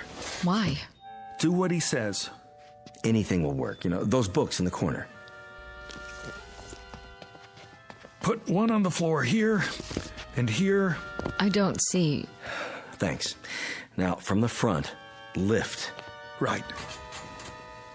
Two more under this end. Here? Perfect. Now, lift it away from the wall just a few feet. There. All right, now set it down. Okay. You can still hear it. That's her breathing? Yes. And these 4 books mark where the bed was. The sound of her voice is inside the rectangle. The dog was too a while ago. Dog? Mac. I let him in the house and he ran straight for this spot, dove under the bed, and poof. He was gone too. But we could still hear him. Not now, though. Not now. You felt the entire area? All over, several times. And? Nothing. Okay. What are you doing? Stepping very, very carefully into the rectangle. Looking for... the opening, maybe. The... I want to cover everything between here and the wall. The opening to what? I don't know yet, Ruth. Quiet. There. Do you hear? I hear. You're moving as if you're afraid you're going to step on her. But there's no hole in the floor. You can see that. Yes. Why are you moving your hands? To cover the air above the floor as well. I did that. We both did. Well, maybe not every inch, but... All right, take it easy. I'm almost at the wall. I don't get it. Get what? It's not in front of the wall. So that means it must be... Bill! Look out! Your hand's going into the wall. Pull out! Pull out! I guess I found it. Found what? Bill, what was that? Your whole hand disappeared into the wall. It did. I saw it. So did I. This must be it. What is? The opening. To where? I'm not sure. But off the top of my head, I'd say... to another dimension.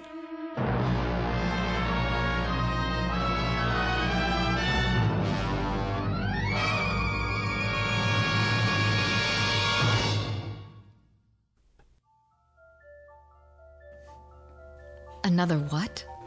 Dimension. You think this is a joke, Bill? No, I don't. Then why? I don't know if I'm right or not. I can't think of anything else, though. Anything else but... Look, there are 3 dimensions that we can see. Height, width, and depth. The 4th dimension is time. Now, if you know these, you can place anything. Where something is and when exactly. Like, what time is it now? 1:12 a.m. on this particular date in this location. Why are we talking about this? Wait, hear him out. There may be other dimensions as well. Science is still arguing about how real they are. But there could be doorways to these other times and places.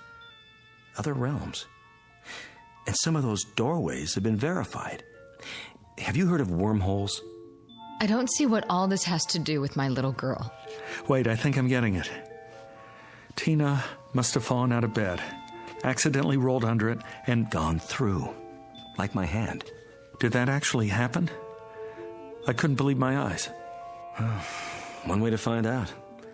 Let's try it again and be sure. Bill, don't. Right about here, wasn't it? I was touching the wall to see if it was solid and... It's happening again. Oh, this is it. An invisible opening of some sort. I can't see your hand. Pull it back. There. I'm okay. What did it feel like? There was no sensation. It's just that for a second, my hand was out of the visible spectrum. Where was it? That's what we have to figure out. I don't care about the reason. I just want Tina back. That's where Mac went too? Must be. He's probably with her now. But why?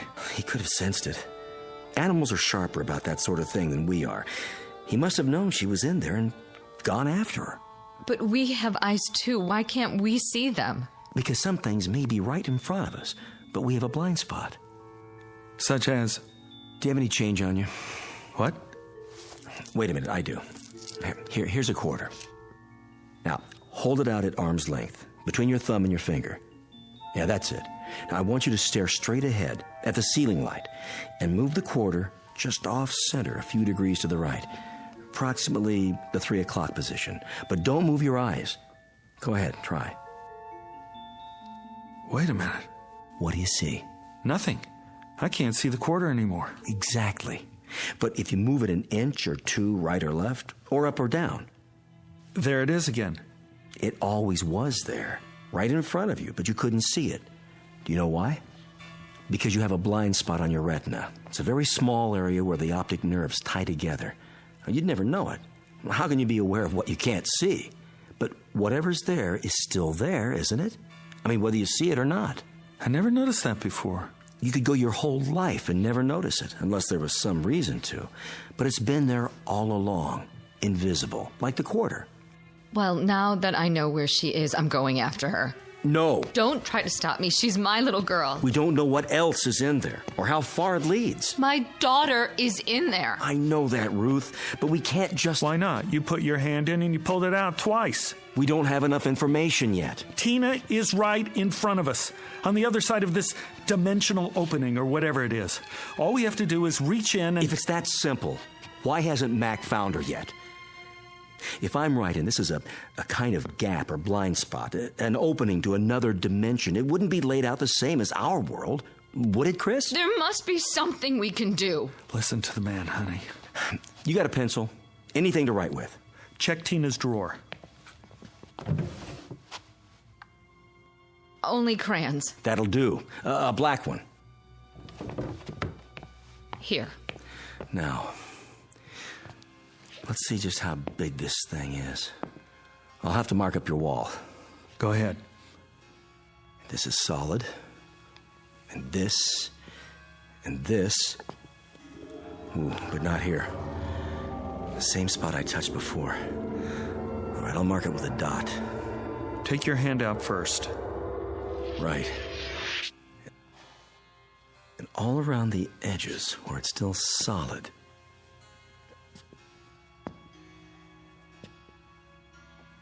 There.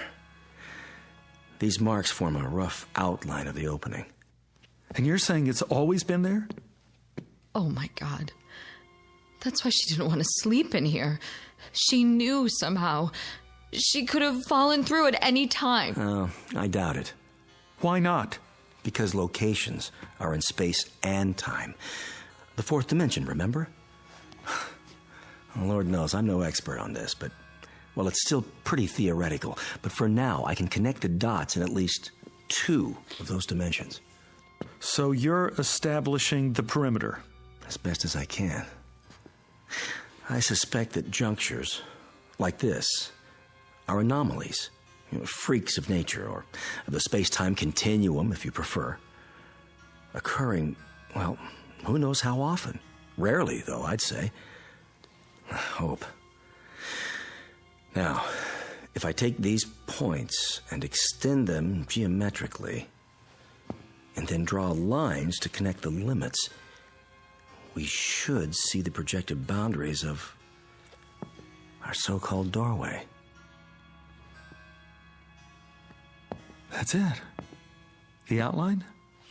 All right, let's step back and see what we've got. Kind of a vertical rectangle. Looks like a doorway, all right. Not quite symmetrical, and a bit small. About 3 feet across, maybe 4 feet tall. Exactly the size of Tina. She could have stepped through. Do you still have that quarter? Here. Throw it. What? At the wall. What for? It's a test. Toss it between the lines, and we'll see what happens. Okay, here goes.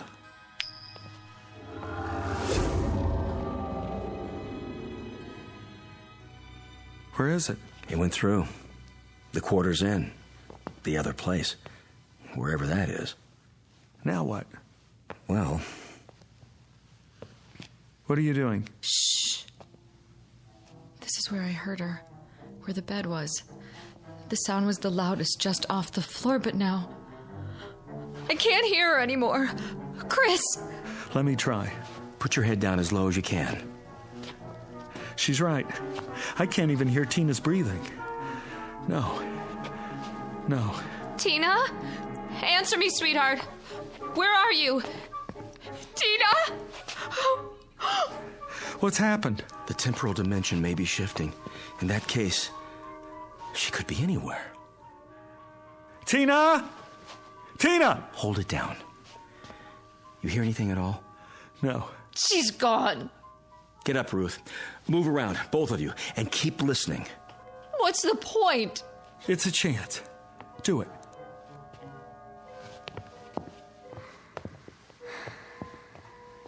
Psst. Over here. That's her. In the corner. What in the name of... Quiet.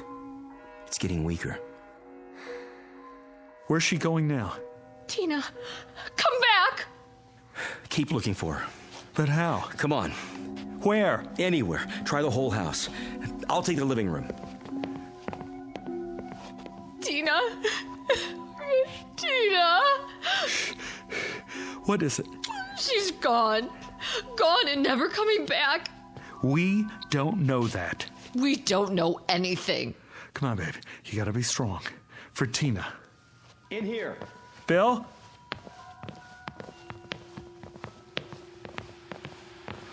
What are you doing by the television set? Put your ear next to mine.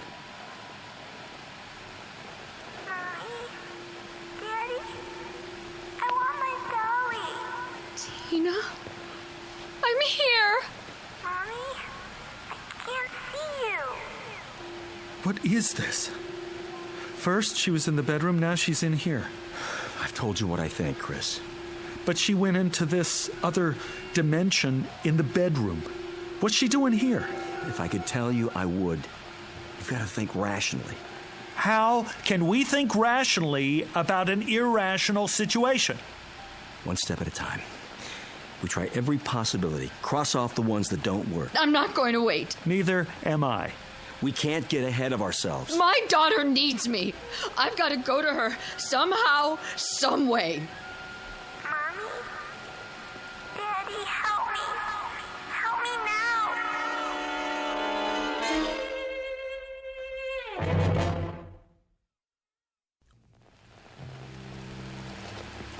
I've got to go to her.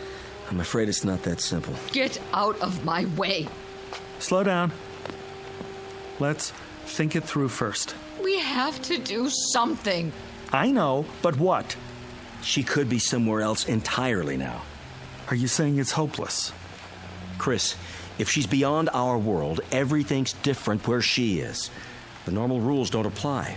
The slightest movement on her part might seem, to us, to be all over the place, but she might just be turning over in her sleep. Then what do we do? I have an idea. Call him. Who? The dog. Call him. Hurry. Mac! Here, boy! That's it. Here, that's a boy. There she is. I hear her. Where are you taking me, Matt? I don't want to go.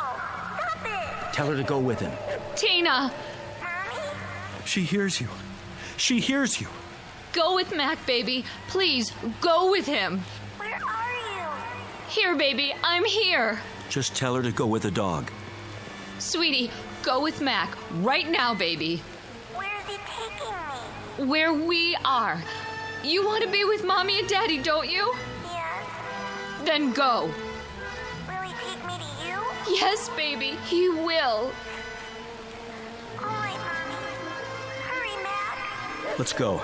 The dog should go back to the place where he entered. Yes.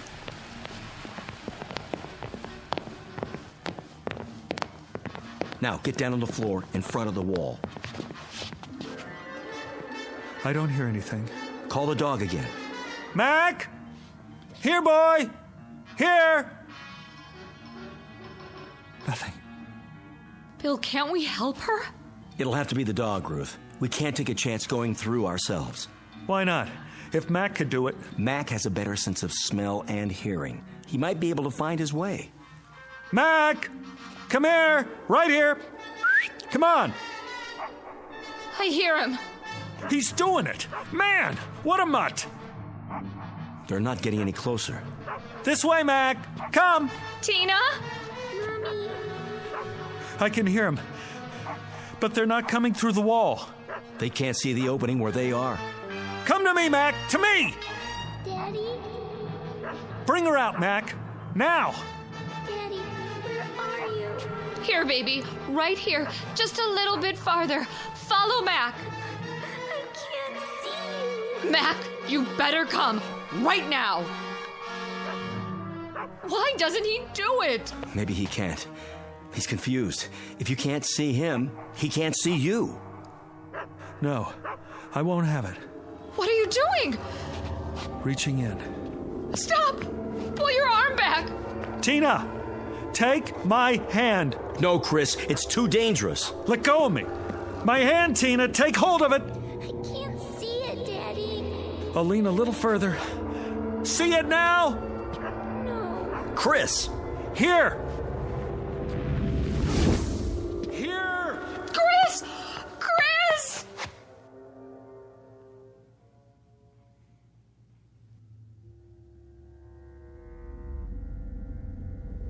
Chris? Yes! You all right? I'm okay. I got through. Can you hear me? We hear you, pal. Don't move. But I have to. Don't move an inch, or you'll never find your way out. But I'm just here, on the other side of the wall. What do you see? I'm not sure. It's dark. There are lights, millions of them. Like stars. Some of them are flashing, moving past. And there's some kind of mist. I can't make out anything else yet. Don't even try. Stay where you are. I've got to find her. Let her come to you, Chris. Call her. Yes, call her. Tina! Daddy? I can hear her. She's close. Where are you? Come to the sound of my voice. I don't know which way. I gotta help her. She can't see any more than I can. Chris, I mean it. Daddy, I'm scared. Don't. Wait there for her. I don't have a choice. She needs me. Tina! Where are you, Daddy? Right here. Where? Is Mac with you? Yes. Grab his collar. Can you see his collar? I think so. Put your fingers under it. Mac, where are you going? I'm coming, honey. Chris, don't go after her. I have to. Tina? Where did you go? Tina! Tina! I'm over here, Daddy. Stand still. I don't like this place. Don't be afraid. I'll get you out. Where's Mommy? Waiting for you at home. In your room. She's waiting for us. Listen to my voice. Come to me. I don't know where you are. I can't see you, Daddy. Where's Mac now? Here. Grab onto him. Hold tight. Can you do that for me? I'm trying. Chris! Hurry! Got his collar yet? Yes. Get a good grip now. Okay, Daddy. But he wants to run away. You have to stay with him. Don't let go. Mac! Bring her here. Bring her to me, Mac. Is he bringing you, Tina? Yes. Hold on tight, baby. Go where he wants to go. I will. You'll be here in a minute. Mac knows the way. Just hang on. Come on, Mac. Come on, boy. Chris, we're running out of time. That a boy. Here. Right here. Can you see her yet? I'm not sure. There's shadows moving. Yes! Tina? Here, boy. That's right. Daddy, pick me up. Take my hand. I'm right in front of you. Reach out. Little closer. I can't see you. I know it's hard. Just try. That's it. Closer. There. I got her! Oh, Daddy. Oh, baby. Baby. You're okay now. Daddy. Oh, baby. I got her. Hi, Mac. You big, beautiful animal. You did it. You found me. I want to go home. Me too. That's where we're going. Mac, let me take your collar. Now go. Go to Tina's room. Where is it, huh? Put your arms around my neck, honey. Hold tight.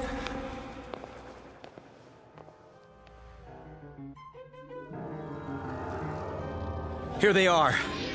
Tina! Mommy! Take her. I've got his legs. I'm pulling as hard as I can.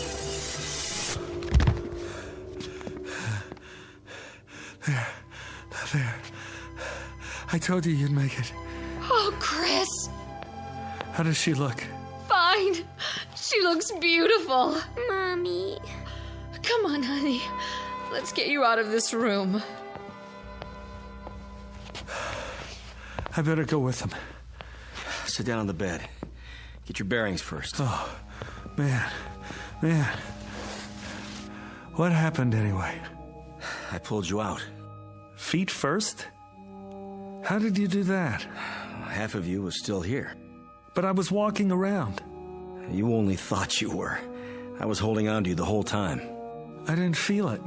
I know you didn't. How come you kept telling me to hurry? Because. Yeah? The opening was getting smaller. What are you talking about? The time element. At least that dimension was changing, or starting to. And if it had happened, we would have lost the location on both sides. For how long? I couldn't begin to guess. The opening was shrinking? See for yourself. Solid all over, now. Including the area inside the lines. It was closing up the whole time. You mean... Another few seconds, and it would have finished closing. With half of you here and the other half... there. I would have been cut in two. Yeah. Mac? You did good, Mac. Real good. How would you like to sleep in the house from now on? Keep an eye on things. Yeah, that a boy. Better put some boards on the wall for now, until we can figure out what happened and make sure it doesn't happen again. Can we do that? Well, we can try. Meanwhile, you might not want to let her sleep in here for a while. Are you kidding? No way. Tina will never have to sleep in here again. Looks like she got her wish after all. From the mouths of babes, huh, Chris? From the mouths of babes. And good old boys like Mac here.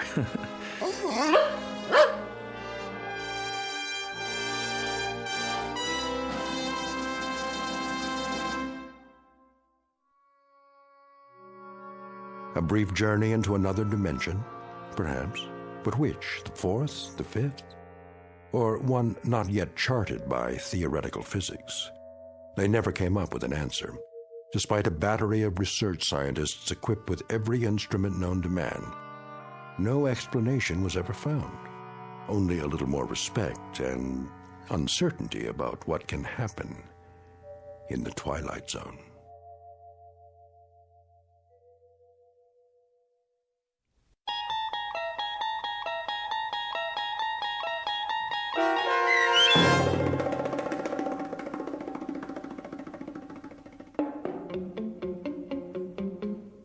Little Girl Lost, starring Stephen Tobolowsky with Stacy Keach as your narrator, was adapted for radio by Dennis Etchison and written for The Twilight Zone by Richard Matheson.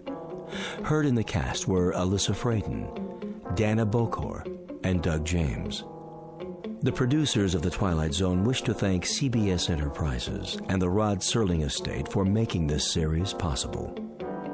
This copyrighted radio series is produced and directed by Carl Amari for Falcon Picture Group. Sound design and custom Foley effects for The Twilight Zone by Cerny American creatives Bob Benson, Craig Lee, Michael Slaybach, and Matt Sorrow. To learn more about the Twilight Zone radio dramas and to contact us, visit our official website at twilightzoneradio.com. Doug James speaking.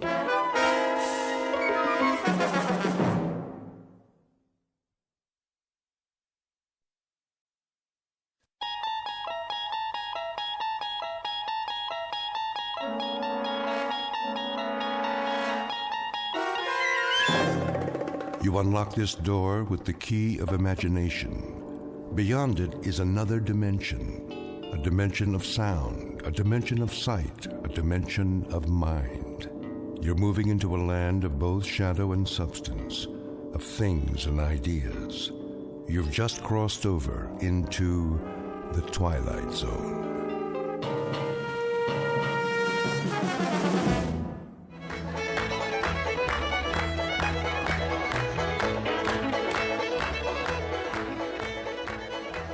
better, Elwyn. Don't you like to dance? I need a breath of fresh air is all. Well, don't stay out here too long. The dance is just getting started.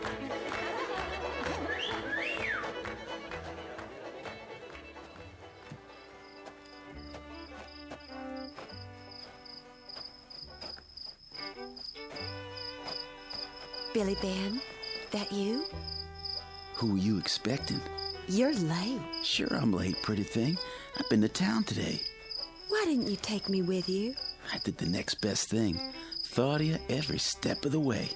You got a sweet and lying tongue. And you are a fair young thing. What did you do in town?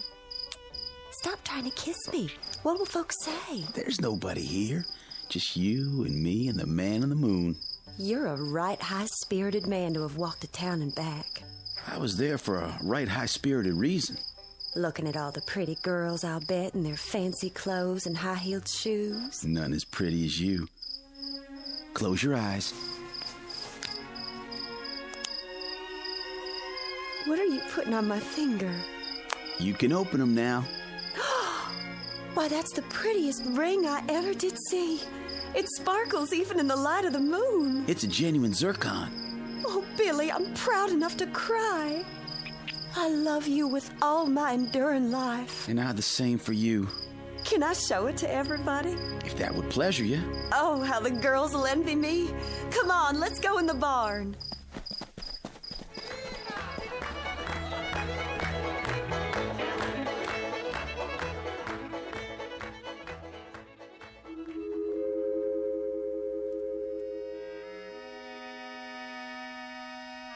The Twilight Zone has existed in many lands and many times. It has its roots in history, in things that happened long ago and got handed down from one generation to another. And in the telling, the story gets added to and embroidered on until what might have happened in the time of the Druids sounds as if it took place yesterday in, say, the Blue Ridge Mountains. Like the story you're about to hear. Even though such tales are best told by an elderly grandfather on a cold winter's night by the fireside, if possible, in the southern hills of the Twilight Zone. And now, The Twilight Zone and our story, Jess-Belle, starring Stephanie Weir, with Stacy Keach as your narrator.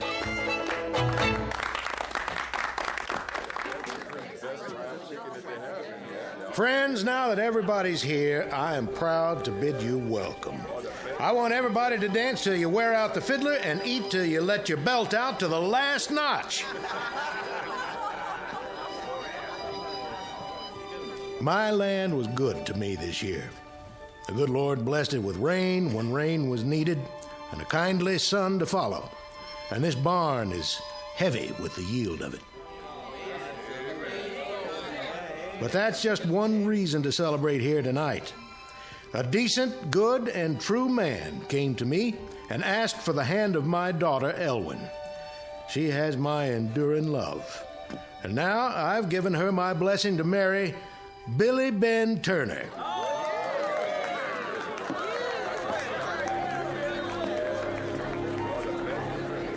Oh, Elwyn, I'm so glad for you.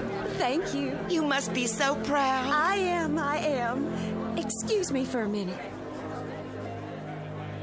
Billy? Yes, honey? What's wrong with Jess-Belle? Huh? Well, look at her. She's walking out. Going home early, I reckon. See if you can talk her into staying. She'll come back if she's of a mind to. Night's young yet. Ruin my party if folks start leaving early. Go on. Okay, I'll do what I can.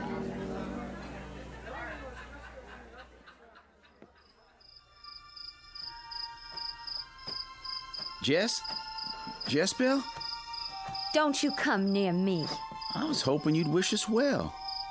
You'll have nothing from me but my curses. No need for you to take on so, Jess-Belle. Do you want me to go in there and throw my arms around her, tell her I'm glad? Jess, I'm sorry. You weren't sorry the first night you came whistling up Eagle Rock Trail. I was washing supper dishes and heard you call my name, remember? And I ran like the wind to meet you. Jess, don't. All those things you told me, I believed. Remember when we clung together in the sweet night grass on Eagle Rock Mountain and the moonlight made the sea of silver mist on the fog below? I remember. And the day we ran together through the Scotch broom field and the sun was blazing down and we fell together and you touched me and the fire in me burned as hot as the white sun. The fire is gone to ashes now, Jess-Belle. It still burns inside. It's different with Elwyn and me. Her pretty clothes and her daddy's land. Is that the difference, Billy Ben? No, that's not the difference. I love her in a quiet way. I don't want to know. You tell your love a thing for me, will you, Billy Ben? What's that? Tell her not to start making her wedding dress right away. Why tell her a thing like that? Because she ain't married you yet, Billy. Maybe she never will. Fair was Ellie Glover, fair was Jess-Belle. Both they loved the same man, and both they loved him well.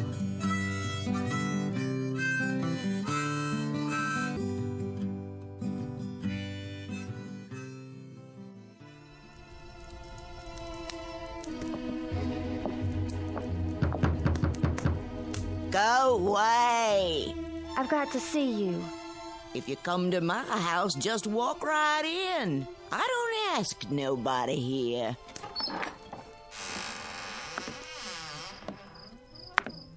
Granny Hart? What do you bother an old woman for this time of night? Folks say you got power. Folks say a lot of things. They say that all of Moses Crowley's cows sickened and died after he shot that hawk you used to keep.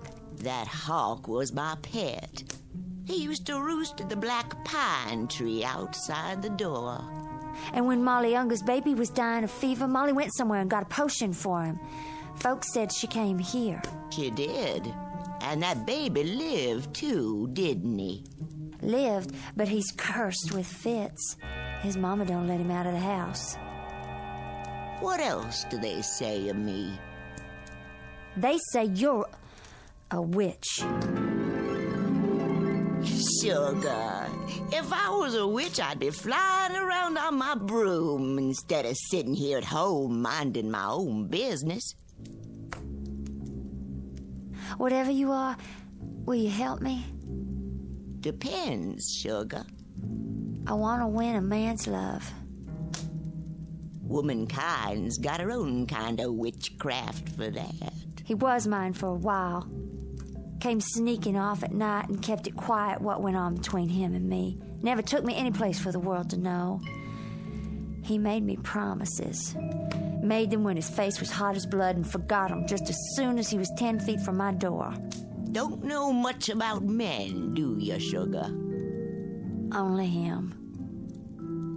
What man? Billy Ben Turner. Ooh, a pretty one he is, with strong, round arms to hold a girl. And a fickle heart like the whole race of men. How you want him to love you, gal?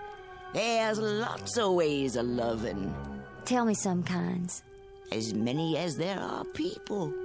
Could you make him love me like he did? When he couldn't let a night pass without seeing me. When he'd fight if any other man so much as looked at me. How much money did you bring me? I don't have any money. Then how do you expect to pay me? I'll give you my pearl hairpin. The pearl is real, brought back from across the seas by my daddy in one of the wars. And the stick is made of silver. Ah! Silver! Put it out of my sight. That all you got to offer me? That's everything on earth I own, save the clothes on my back. You better go home, gal. Live your life without Billy Ben Turner. I won't have any life without him. You've got to help me. There's something I can give you, but the price is high. I told you I didn't have any money. Tain't money. If it's in my power, I'll pay it. Oh, it's in your power. What is the price? You'll know in the midnight hour of time. Whatever it is, I'll pay. Take this little bottle. Drink. All right.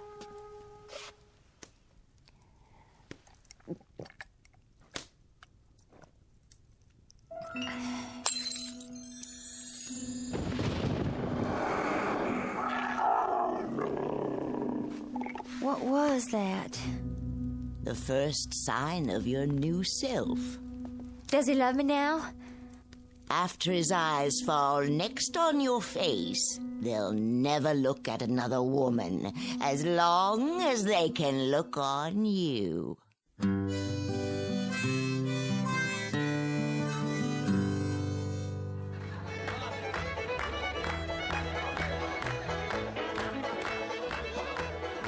Billy, Honey, what's wrong?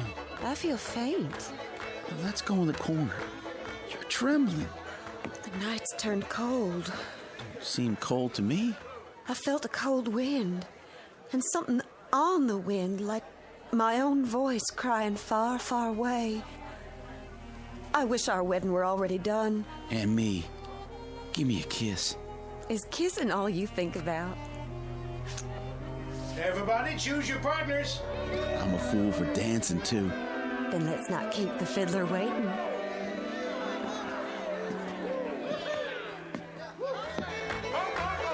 Hey, there's Jess-Belle. She come back. Come on, Jess-Belle. Be my partner. Why, thank you, John. Now change partners and circle round. First man in the circle, choose your girl. Go on round, Billy. I'll be waiting.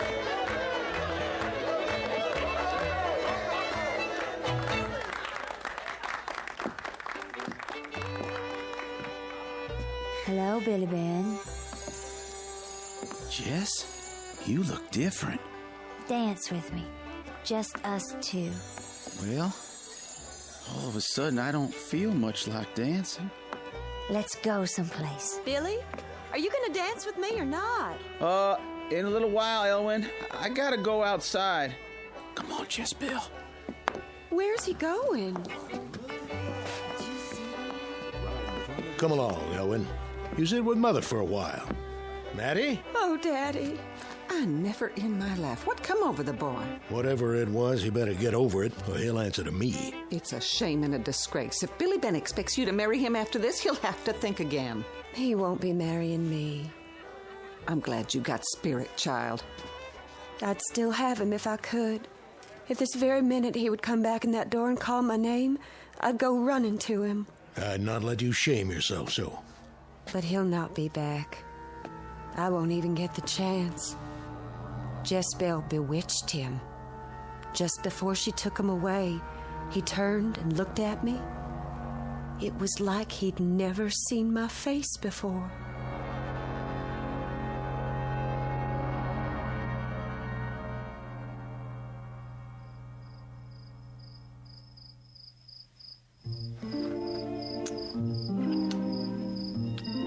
The scent of your hair is enough to drive a man crazy. You're a master hand with sweet words, Billy Ben Turner. When we're married, it'll be hateful to leave you of a morning. I won't let you leave. I'll lock the door and keep you home all day. And how will we live if I don't work my land? When you go into the fields, I'll hide behind a juniper tree and sing songs to tease you home again. And where will the money come from for the pretties I'll buy you? What will you buy me? Dresses of silk and combs for your hair, rings for your fingers, and... There's only one ring I want. If it's in my power, I'll get it for you. Oh, you can get it all right, Billy Ben. All you gotta do is ask Elwyn to give it back. I reckon she's gonna hate me now. She can't hate any more than she can love. What'd you ever see in that girl, anyhow?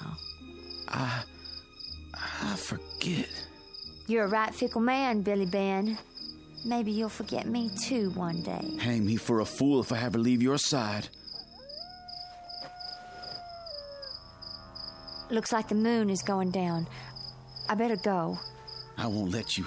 I'm gonna keep you here all night. I can't. Why not? Mama's home by herself. She'll worry about me. You never worried about your mama before. Let me go. I don't want you away from me. Billy Ben, let go of my arm. What'd you do that for? I told you, it's late. I can't be here anymore. All right, then. It don't matter, Jess-Belle. Can nothing change the love I hold for you? I have to go home. Hold up. Just leave me be. I'll walk you, sure enough.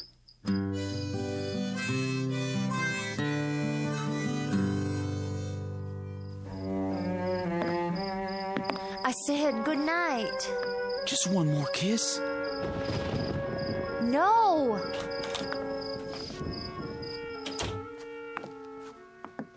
Who was that brought you home?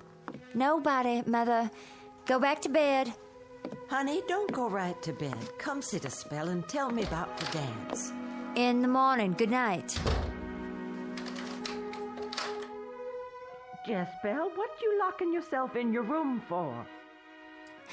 Because I don't want you to see what I am now.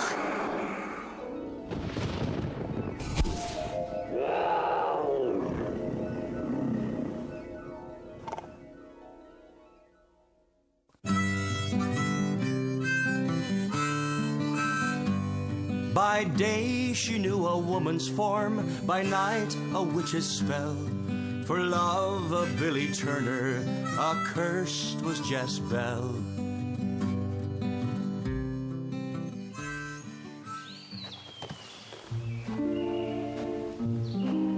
Honey? Oh, Billy Ben. I didn't mean to scare you, Jess. What are you sitting out here in the woods for? I was just thinking. I got something for you. Hold out your hand. Ellie's ring. Jess's ring now. It belongs to the one I love, and the one I love is you. Every minute I'm away from you is a suffering and a torment. What do you know about suffering and torment? I know it's finding a girl who's your heart's craving and having her keep putting the wedding day off. There's all kinds of torment in the world. Like the one that comes from buying something and finding out that the price is dear. What did you buy that cost so dear, Jess? Something I love. Do you love it still? Better than life. Better than me? Nothing I love better than you. I've been to see the preacher today, Jess. What did you want with him? You've been taking so long to set the day. I said it myself. He's gonna marry us next Sunday. I can't be ready by then. I spoke to your mama. Your wedding dress will be all sewed. My house is clean. Everything new and waiting for you. Oh, Billy. Jess, have you changed your mind? No. Then why keep putting the wedding day off? I just can't tell you, Billy. There's no room for secrets between you and me. Wait, where are you going? I have to be gone from you for a while. Stay now, Jess. I got a craving to be with you every minute. Let me go, Billy. Never knew a man could have such love as I hold for you. There's no peace from it, Jess. It burns in my brain night and day. I tell you... Let me go. Ow! What'd you scratch me for? Billy Ben Turner. Have you gone and fallen in love with a hellcat?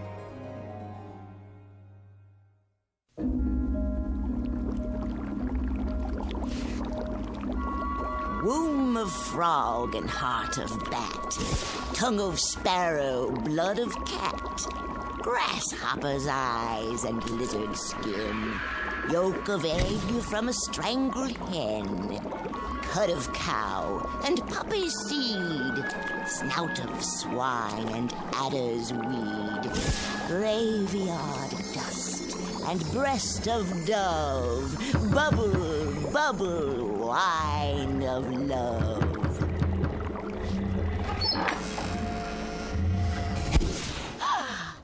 Didn't you hear me knocking? Never let trouble in the door if I can help it. How do you know I'm in trouble? Child, there's little I don't know. Then maybe you can help me. You change your mind, now you got what you want? I haven't got what I want. Don't tell me, child, that you haven't got the love of Billy Ben Turner. Oh, I've got his love, all right. But I can't take it, for fear he'd find out the price I paid. It's the same as if my heart's been cut out and a stone put where the heart was. It ain't your heart, gal. What then? Oh, everybody's got a different name for it. Some call it a soul. That was in the bargain, too? That's always in the bargain when you barter with witches. You said you weren't a witch, that you just had power. Well, you might as well know the truth. because you're one too. I changed you, sugar. Then change me back. Gal, you can't ever change. What you are is what you're going to be till you die. Then I hope I die soon. You're looking at it all wrong. Be a witch and take a witch's pleasure. Take the man you bargained for. Don't you think I want to? But how long do you think I'd keep him if he found out what happens when the clock strikes 12? That's the worst of all. Waking up when it's over and not knowing what I've done. Please, I promise I'll pay. Your promises don't mean a thing. You're already trying to get out of paying for the first favor I did you. I can't live this way. Take what you bargained for, gal. It's not fair to Billy Ben. Then go away from here, witch. I've got no time for you. I tell you, I can't do that to Billy Ben.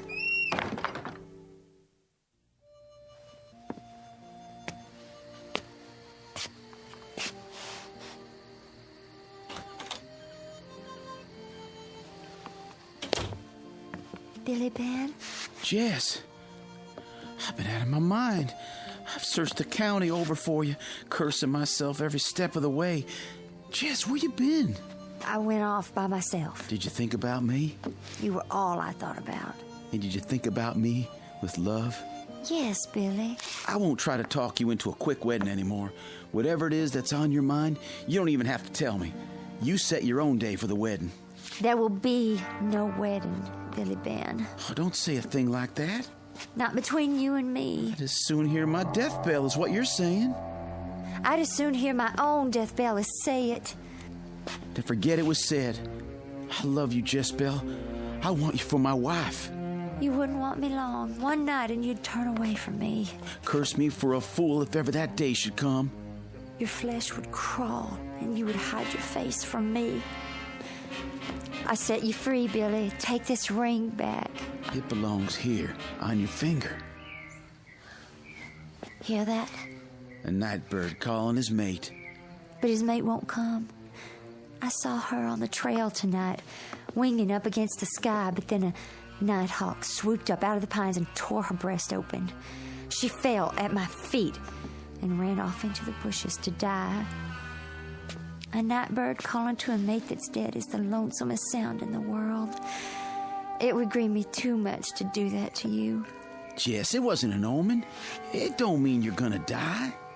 Billy Ben, if I saw Old Man Death come walking down Eagle Rock Trail, I'd run to meet him and I'd beg him on my knees to take me with him. Jess, what is it that's cursing you? I got a right to know. It's late. I've got to go. Not yet. Billy Ben, if you love me, stand aside. It's my time. Jess!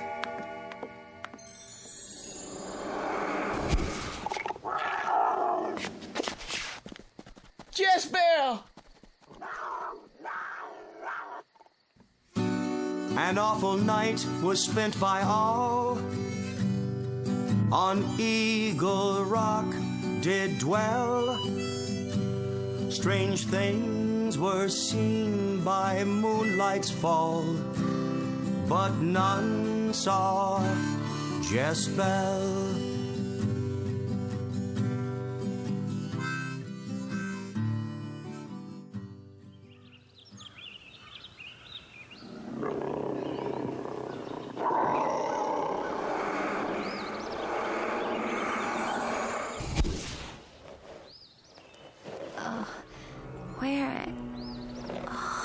This is Billy Ben's place. But how? Take the man you bargained for. Give him a witch's love. No. Nothing can change your sugar. Witch you are and witch you'll always be. No. You've paid the price. Take what you've paid for. Take what you've paid for. Take what you've paid for. Billy Ben! What? Jess-Belle. Morning. You all right? Of course I am. Sorry about last night. Me too. I never saw such a night. Fell asleep at the kitchen table. The animals in the barn kept crying out. The cow got fractious and nearly kicked the stall down. Sheep bleating like they were seeing wolves. I had to go out 2 or 3 times to quiet them. Let me fix you some breakfast. Now there's my girl. I'll start the fire. I'll fix it for you every morning, and your dinner and your supper too. Then go up on the hill and pick wildflowers to make the place nice. Honey, ain't I been begging you to do just that? I made up my mind. Next Sunday, come what may, I'll be your wife. Oh, Jess.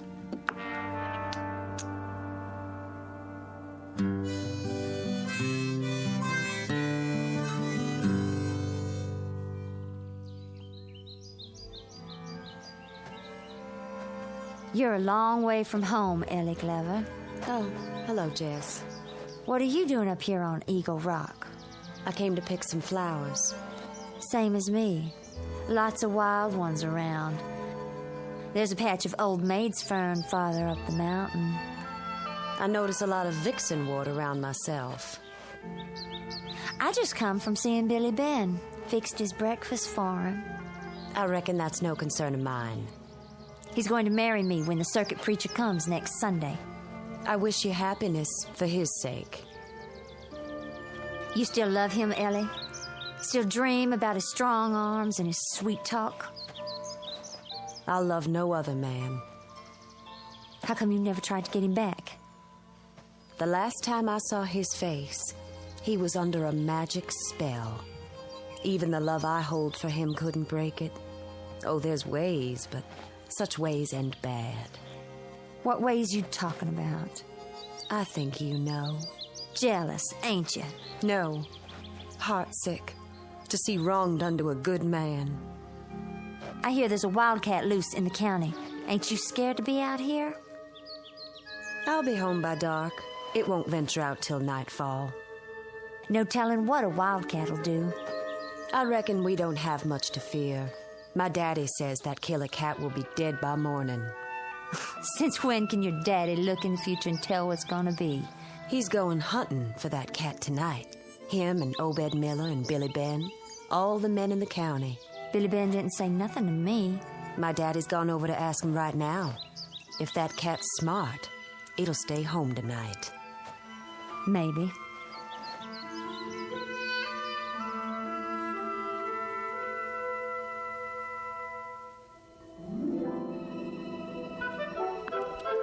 Stand still, Jess. You're as nervous as a fox in a forest fire. Mama, is it going to take you all night to fix that helm? You never would have had such a fine wedding dress without Billy Ben hadn't give me the money, you know that? I saw Ellie Glover today, up on the mountain picking wildflowers. How did she look? Sickly, like she might die soon. Why, I didn't even know the poor thing was ailing. I ought to fix some of that tonic I used to make and take it to her. You and your tonics. You're worse than Granny Hart. Granny Hart? Everybody knows she sells old potions and things. She ain't sold any to you, has she? Don't talk crazy. It always struck me peculiar how Billy Ben turned from Elwyn on the very night their betrothal was announced. Turned from Elwyn and gave his love to you. Loved me long before he ever loved her. Loved her enough to want to marry, then turned away from her. Why, Jess? Don't ask me. Men are strange people. Sometimes they do strange things because of potions and powders. Is that what made him blind to every other woman? Oh, where would I get the money for potions and powders? That old woman don't always ask for money. Jess, how did you pay her? Oh, God, Jess, how did you pay her? With my flesh, my blood, and my soul, and my heart, and my head, I paid dear for Billy Ben. Kneel down with me. Let us pray. It's too late, Mama. My prayers aren't heard in heaven anymore. Then I'll find a way to help you. If you want to see me alive again, bolt my door tonight. And no matter what happens, don't open it till morning comes.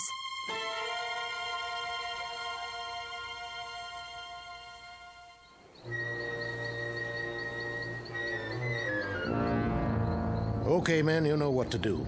Kind of late in the year for a big cat to be roaming these parts. By this time, they usually ranging farther south. Luther? Billy Ben? I brought my shotgun. Howdy, fellas. Howdy. Got a full moon. That cat'll be out tonight for sure, hungry or not. This ain't a hungry cat. Kills for the pleasure of it. Hunger or pleasure, a full moon will fetch him out. Howdy, Obed. Howdy, Luther. Howdy, man. Brought my gun and my hound dog. Nothing gets past old Daisy. Good, good. Well, I reckon everybody's here that's coming. Let's pull out.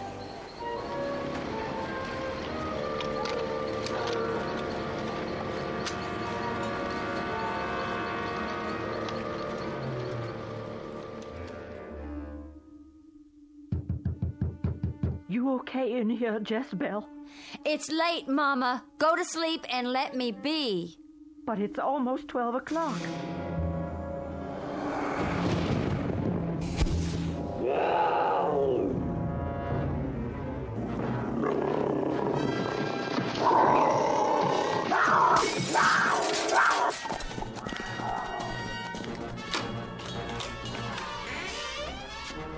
Jess!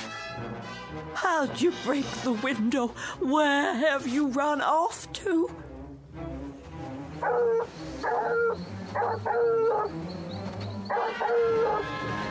Hold on, man.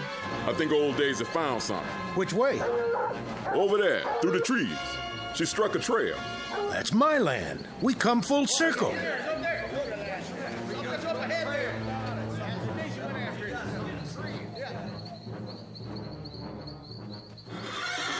Quiet, Blue. What's the matter with you? What's the matter, Blue? Having a bad dream? Nothing's gonna hurt you.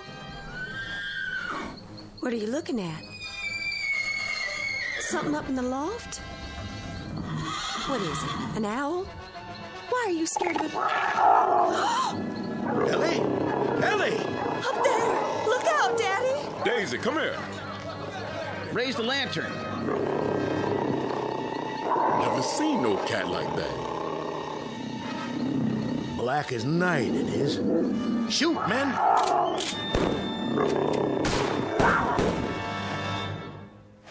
I think we got it. Where'd he go? Hold your lanterns high. It's gone. Can't just disappear. The cat was a witch. Never seen nothing like Daddy? That thing hurt you, Ellie? No, Daddy. I fainted is all. You see it, Billy? I sure did. Nothing here now. Well, our work is done for the night. Go on home, men. Whatever it was ain't here no more. Can you stand up, Ellie? I think so. I'll help her, sir. You do that while I tell her mother she's all right. I'm fine, Daddy. I'll just be a minute. Here, take my arm.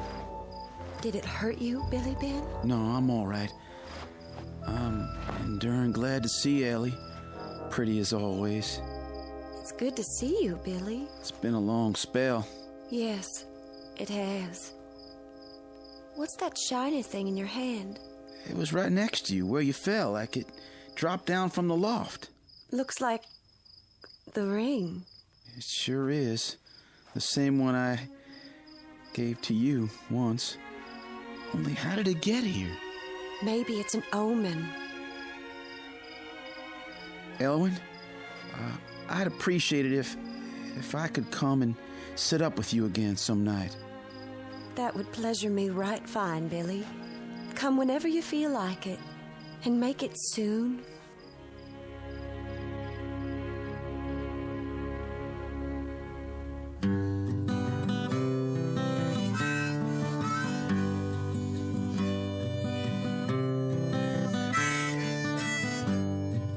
Warm was Ellie Glover, cold dead was Jess-Belle, and husband would be Billy Ben of the one he loved so well.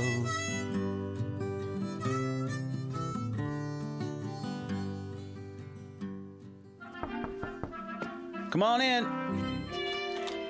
Hello, Billy. Miss Ossie, what are you doing here? I won't stay but a minute, Billy Ben. Just wanted to wish you all the happiness in the world on your wedding day. I appreciate it, Miss Ossie, but won't you be at the wedding? I wouldn't spoil the day for Elwyn.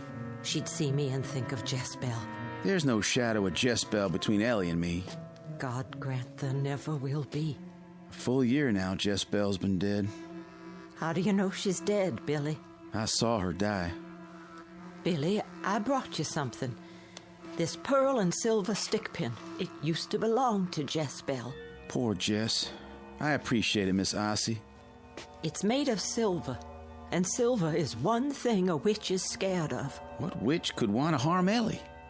There's a terrible thing I've got to tell you. A secret about Jess-Belle. What secret? That same night she disappeared, she mentioned Granny Hart. Jess-Belle was witched. It's a bitter thing for a mother to know that her only child's a witch. Billy, she ain't dead. I was there. Fired some shots myself. Billy, some months back, I went into Jess-Belle's room.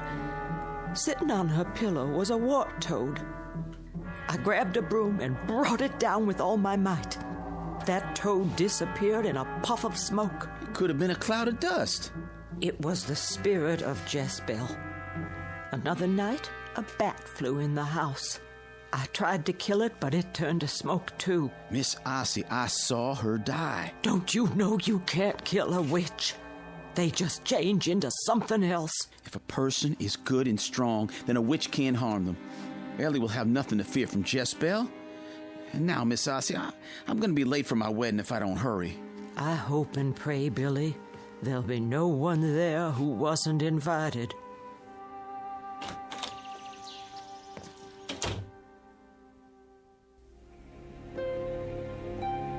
To love and to cherish till death do us part. To love and to cherish till death do us part. According to God's holy ordinance, and thereto I plight thee my troth. According to God's holy ordinance, and thereto I plight thee my troth. Those whom God hath joined together, let no man put asunder. I now pronounce you man and wife.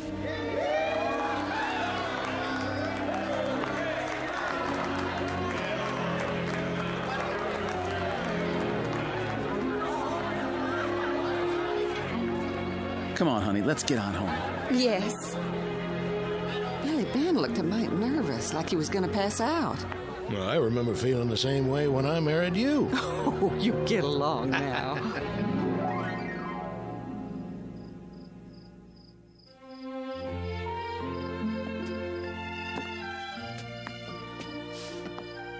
Here we are, sweet thing. Billy Ben, are you going to let your bride walk across your threshold? Never.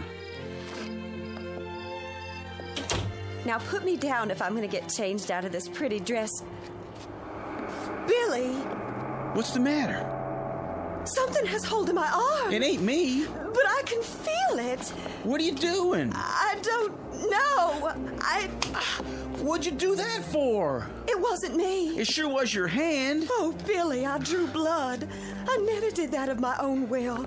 Something took hold of me and moved my hand. I didn't see nothing, Ellie. There's something in this room. Something we can't see nor hear. Something evil. Can't you feel it? Not sure. Look, a mouse on your grandfather clock. Ellie, careful! Oh, Billy, it could have killed me. I've got you, honey. It was a mouse, as black as night. Take me home. This is your home now. But something doesn't want me here. I know what it is that's trying to chase you out. Sit down. Hold on to this Bible. I gotta be gone from you a short time. Do you trust in the Lord? Yes. Then His word will keep you safe. If the devil himself comes in this room, don't leave that chair.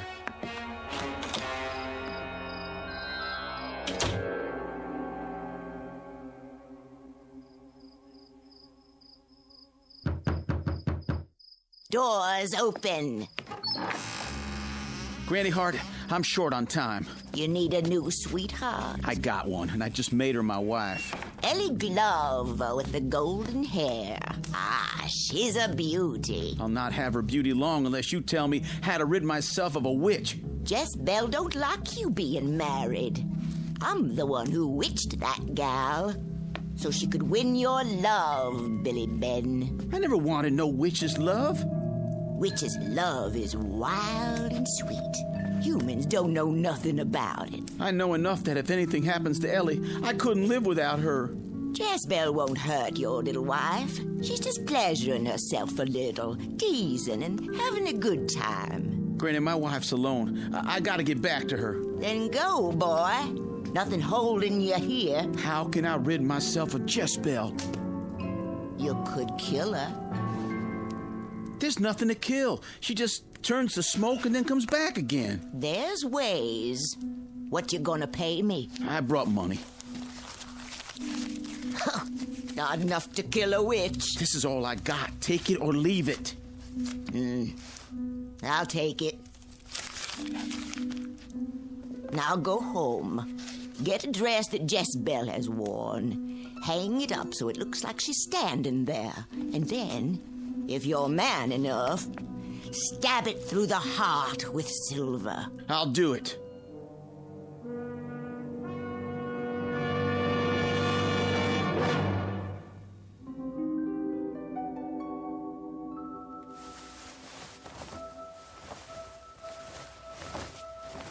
It's got to be one she wore. This was to be her wedding dress. She put it on once when I was making it. Thank you, Ossie. For me and my bride. And Billy, if your hand fails you, remember there was a good part to Jess-Belle too, and that part of her would bless you for ending her torment.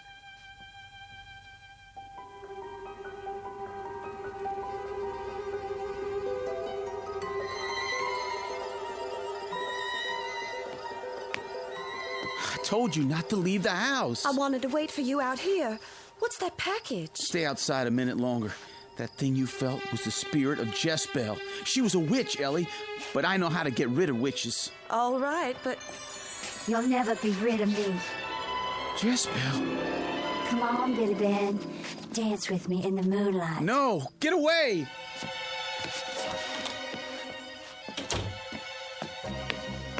Let me in.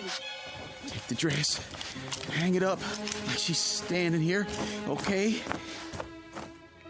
Now, the stick pin.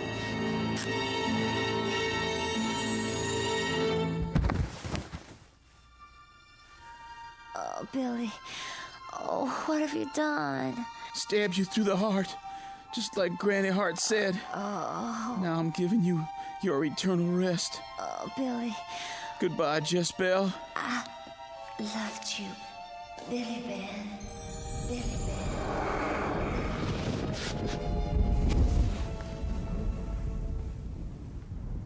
Nothing left but the dress. Ellie! Ellie, let hell swallow me if I've killed you too. Billy, I remember a wedding. Did I dream that? No, you're my pretty little wife. Then I should be cooking you some supper. Help me up. Not too fast. Look up there, Billy Ben. That star just danced in the sky, then went shooting down behind Eagle Rock Mountain. My mama says when you see a fallen star, it means a witch has died. So I've heard tell. Come on inside. It's our wedding night.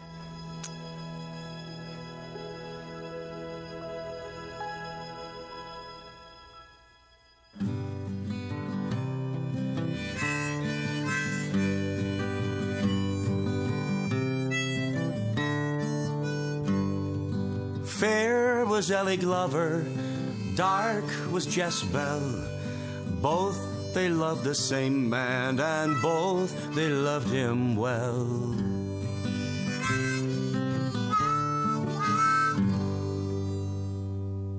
tale told in one form or another, as long as there have been people to tell it. And if you're thinking it's just a fairy story, here's a piece of advice. The next time the moon is up, put another stick on the campfire. And if you see a falling star, be sure to make a wish. It just might keep you safe from the great darkness out there. A darkness that extends all the way from the Blue Ridge Mountains to the Twilight Zone.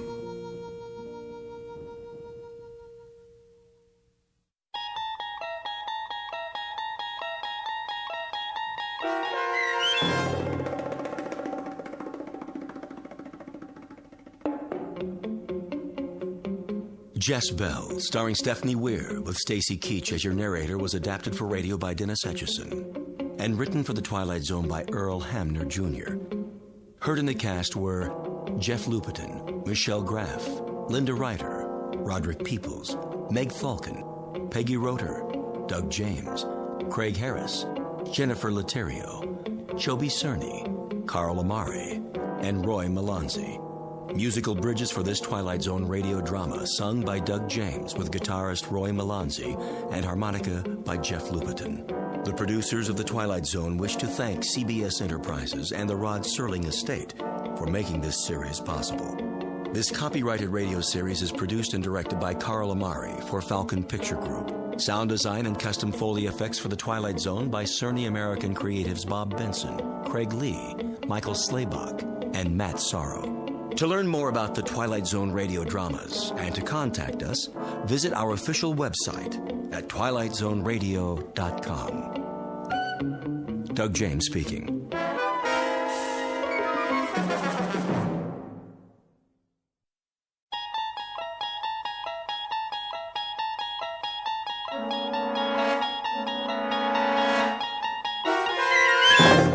You unlock this door with the key of imagination. Beyond it is another dimension, a dimension of sound, a dimension of sight, a dimension of mind. You're moving into a land of both shadow and substance, of things and ideas. You've just crossed over into the Twilight Zone.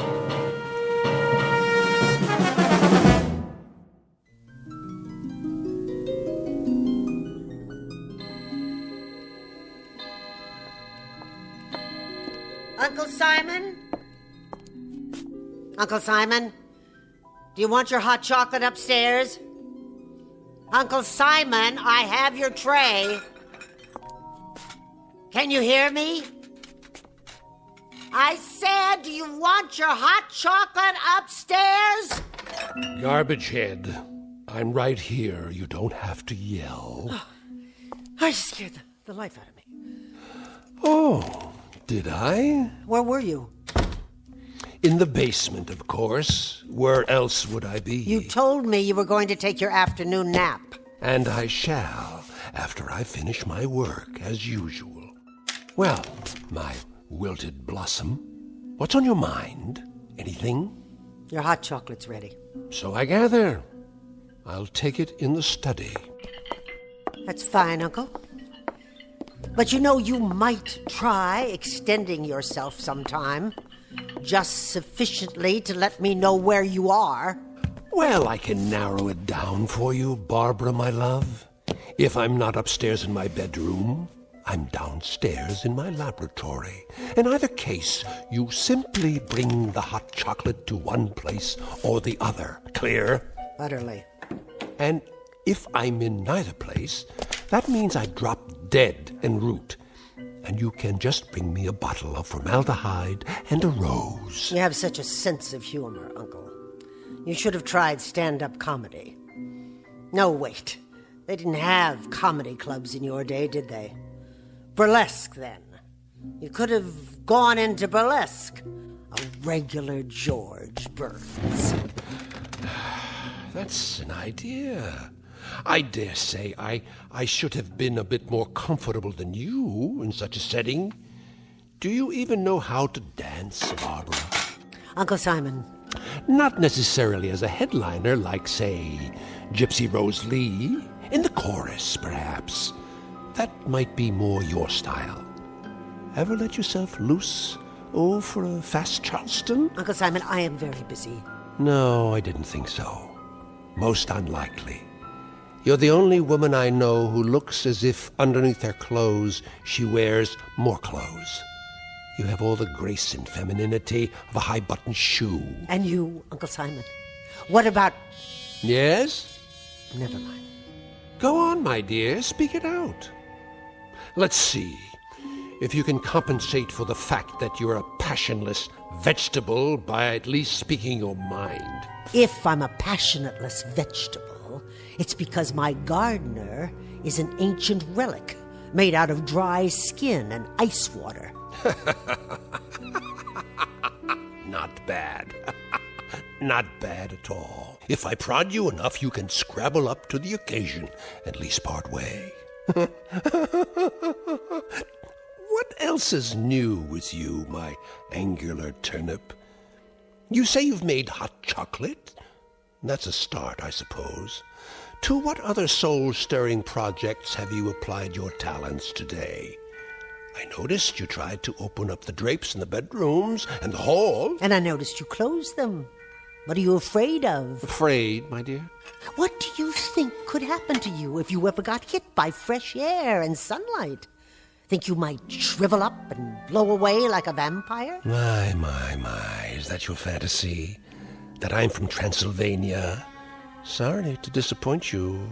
No such luck, I'm afraid. What would happen if we fumigated this old house and got rid of all the medicine smells and the chemical smells? You're referring, I take it, to these test tubes.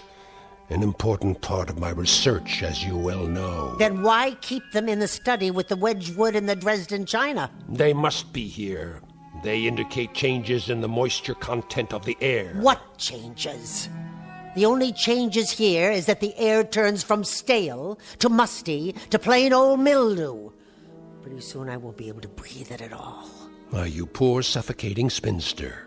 I didn't realize how affected you were by the life of relative ease you enjoy. Entirely at my expense, I might add. You asked what I've done today? All right. Here's the answer. I cleaned up after you. First, last, and in between. I cleared away, or tried to clear, the debris you leave behind, and understand how anybody who's earned all these diplomas and awards can be so sloppy. This one, for example. Honorary degree for sound transmission. God only knows what that one was for. And what's this contraption on your desk? A room straightener, maybe? That's one thing you should have invented. Now tell me, where does this thing belong? Leave it exactly where it was, Barbara. Oh. Would you have noticed the difference? Would you really? You've been told 1,000 times not to disturb anything. I could have put it away when I swept the cellar, except that, as usual, your laboratory was securely bolted. Someday I'd like to see what it is you putter around with down there. I bet you would. And someday you shall. Someday you'll be the mistress of this decaying and drafty barn, and then you can do anything you please. But for the moment, you'll keep your spindle-shanked carcass out of my laboratory, and that long, thin, probing proboscis of yours away from my business. Gladly. Now get me some fresh hot chocolate. Put it in the English cup today, and if it's not hot, I'll throw it on the floor, and you'll have even more to clean up.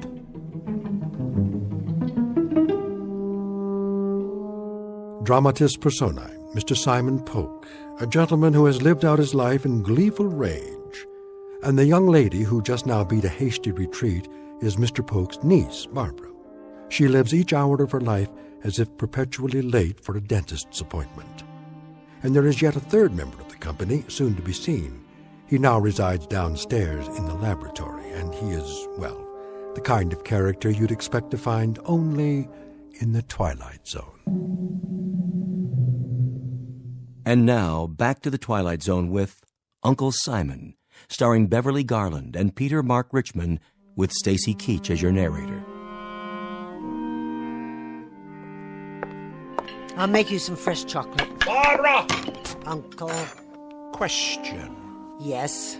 A point of information. Go on. Perhaps you can enlighten me. If all you've said is true, why do you stay here? I was under the impression I was needed. You are. That answer explains why I keep you here. It doesn't even remotely suggest why you stay. You want it quite honestly, I presume? Indeed. You may be short on beauty, my dear, but a lack of candor is not one of your deficiencies. I stay. I live for the moment that I can see you buried. And on the day when I come back from your funeral, I'll open up a bottle of wine. I want to be compensated, Uncle Simon, for 25 years of being shrieked at, insulted, berated, humiliated, stepped on, ground underfoot like this old rug. Is that sufficiently honest for you? Mm-hmm. I wish you well, good and faithful Barbara. And I won't even come back to haunt you, my word on that. But unasked, I offer the following observation free of charge. Oh, I can hardly wait. If you had an ounce of gristle or an inch of intestine, you would have murdered me years ago. So as to your 25 years of abject misery and unspeakable indignation, life has a way of dishing out justice. In other words, you deserve it, kid. Now play your role and get me my hot chocolate before I think of something more complicated for you to do.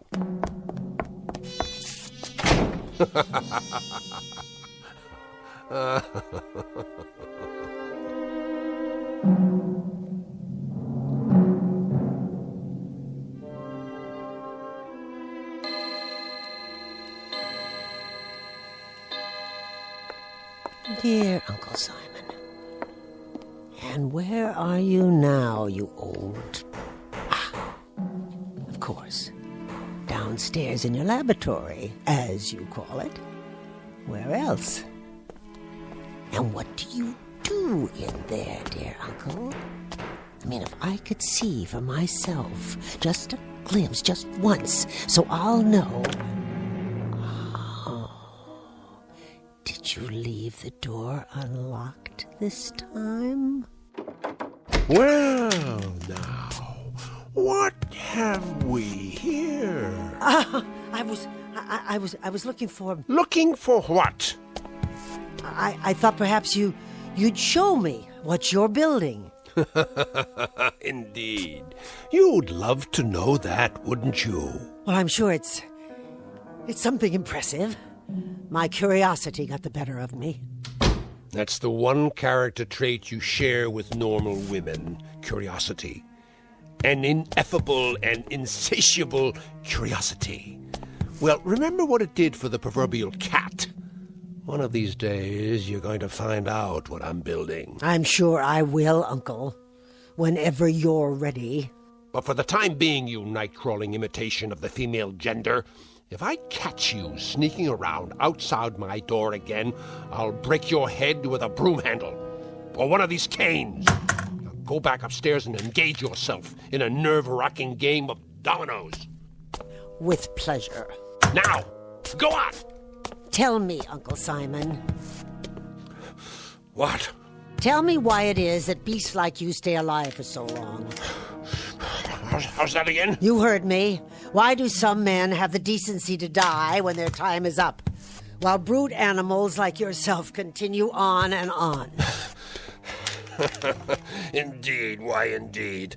That bit of curiosity I shall be glad to satisfy. In most cases, particularly mine, we have something to live for, an overarching purpose that keeps us going. Oh, and what would that be? I have you to live for, you crooked-seamed grubber.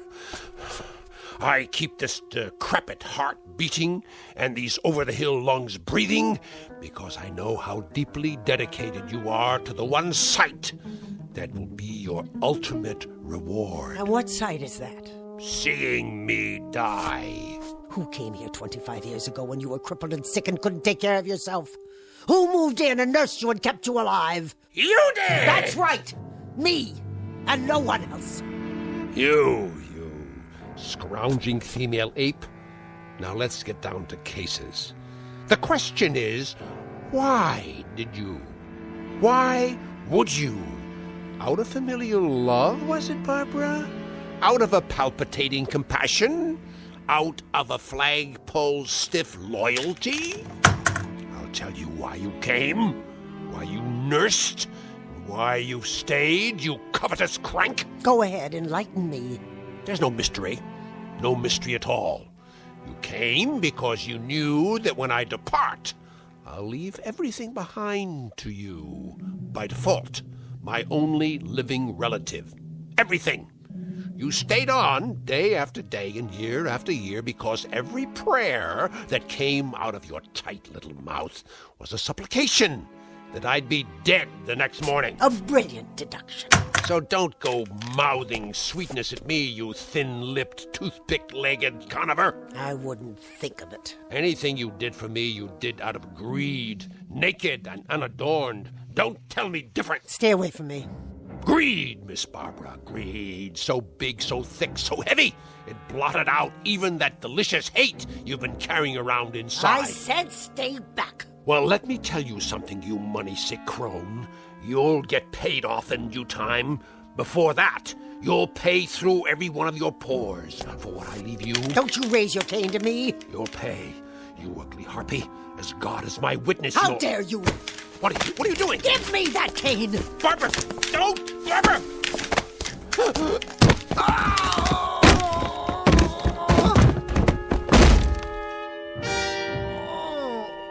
Uncle? Barbara! What? Barbara, help me. What, Uncle? Barbara, please! I didn't quite hear you. I think... Speak a little louder, would you, Uncle? Tell me, what is it you wanted? I think my back is broken. What's that? You want some hot chocolate? Would you like it in the Dresden cup or the Wedgwood? What is your pleasure this evening, Uncle? Barbara! You say you want me to close the drapes and shut the windows? Barbara. Barbara? You want Barbara? She's right here, love. She's standing right above you. Can't you see her? Please. Can't you hear her? You ancient albatross with the dirty, dirty mouth? Oh, but you're so pale. Let me pinch some color back into your cheeks. No. There now. That's better. How does that feel? Uncle Simon. Oh, Uncle Simon, don't die quite yet. If you can hold out, try. Try just for a second. I want to tell you something. I want to make an announcement. As of this second, I have quit suffering for you. I'm no longer sewing, Uncle Simon. As of right now, I'm going to reap.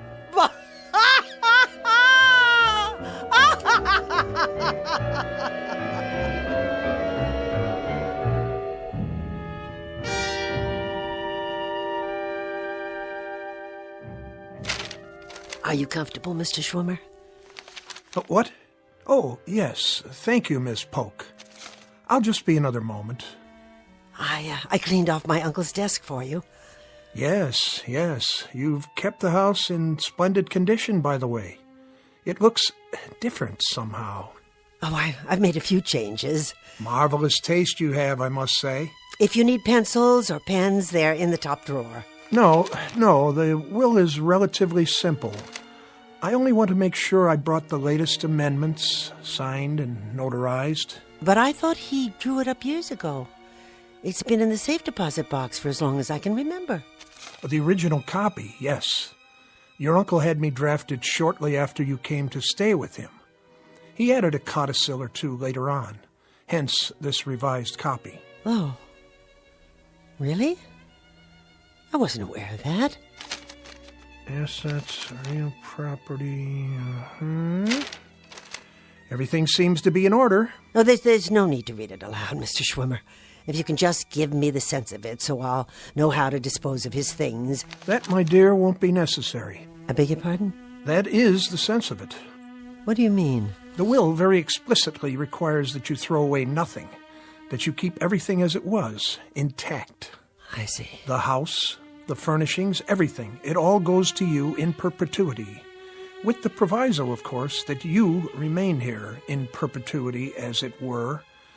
Do you have any objection to that? Why, I have no other place to go, Mr. Schwimmer. This has become my home. Of course. So, the document is quite clear in its intent. Everything will remain in your name as long as you are on the premises. The same thing applies to the various securities in the cash account, which is quite sizable. It has been set up as a trust in your name. You're to draw all the interest accruing so long as you remain in the house. Where could anyone ever find a man with a heart as big as his? Quite so. Is there more?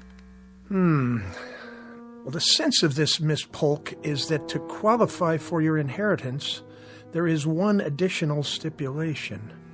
What kind of stipulation? That you're to care for your uncle's latest experiment. Care for?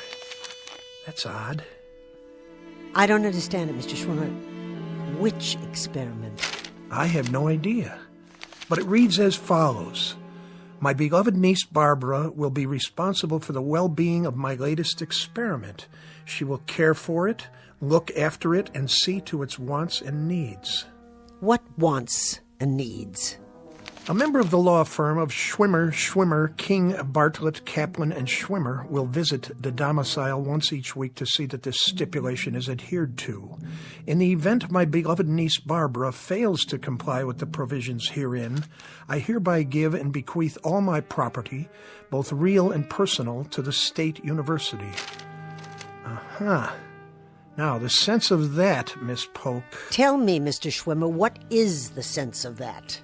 I gather it depends very much on the nature of your uncle's experiment, which he refers to only as it.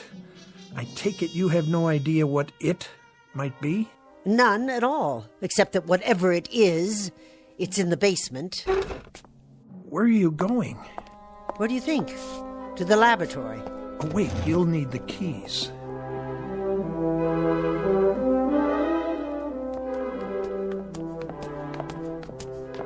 He always kept it locked. Your uncle was a genius. I'm sure he didn't want his work to fall into the wrong hands. Not even mine? A matter of national security, perhaps. At last. His inner sanctum. Not particularly foreboding.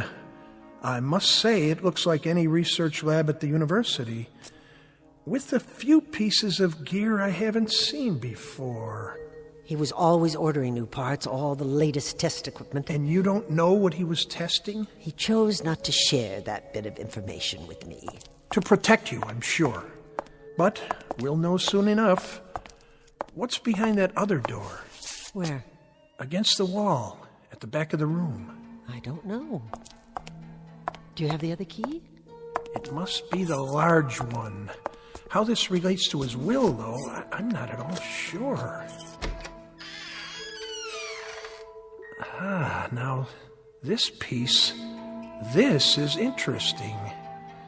Looks like a metal glove. I wonder what it does. I wouldn't touch it if I were you. Why, it's part of a mechanical hand with an arm attached. I said don't touch it. Sorry.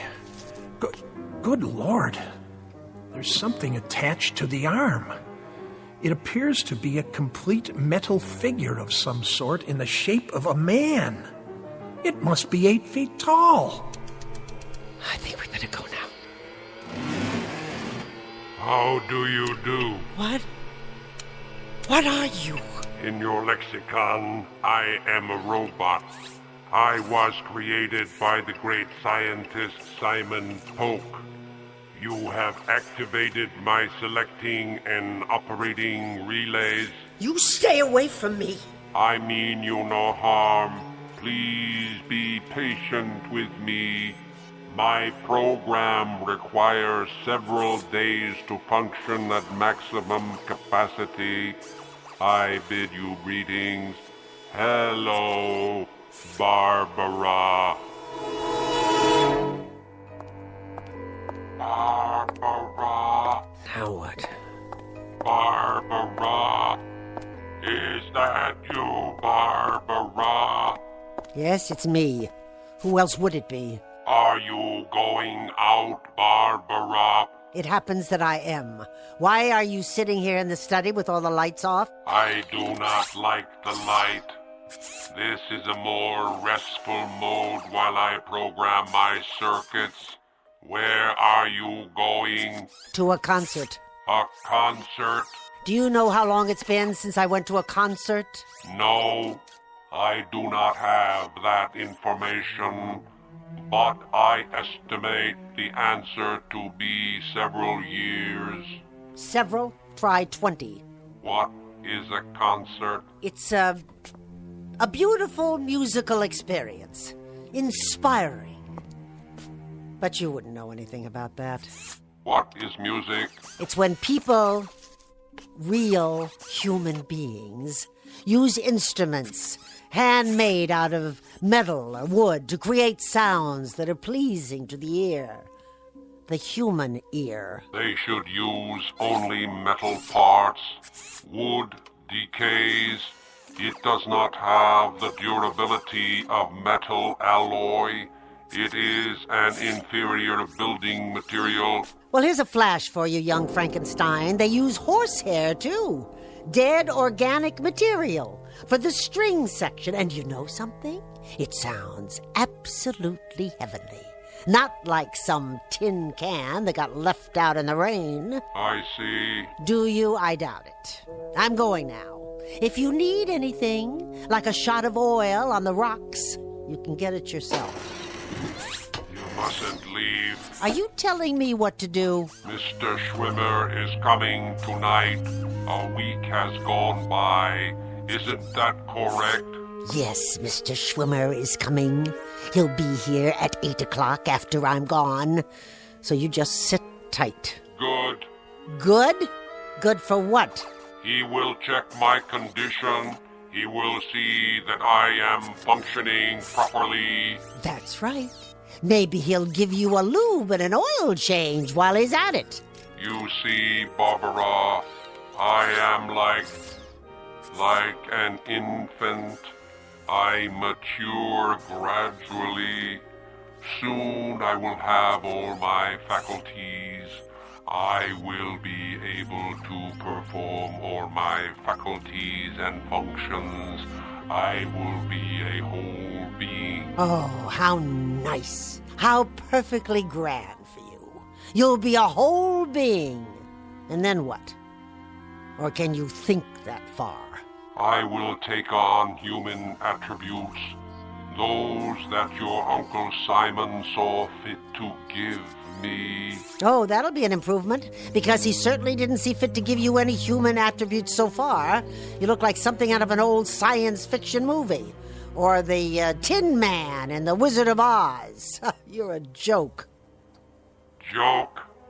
Ah, I understand your meaning. Simon Polk was known for his sense of humor. He could have been a comedian. Uncle Simon? Oh, yeah. Hysterical. The crown prince of comedy. Bye now, Tin Man. Wait. This is interesting. This is very interesting. It is coming through now. What is? A craving. A new craving. A craving? As in hunger? For a machine that doesn't eat? Hot chocolate. A beverage made from dried cocoa beans and sugar. I would love a cup of hot chocolate.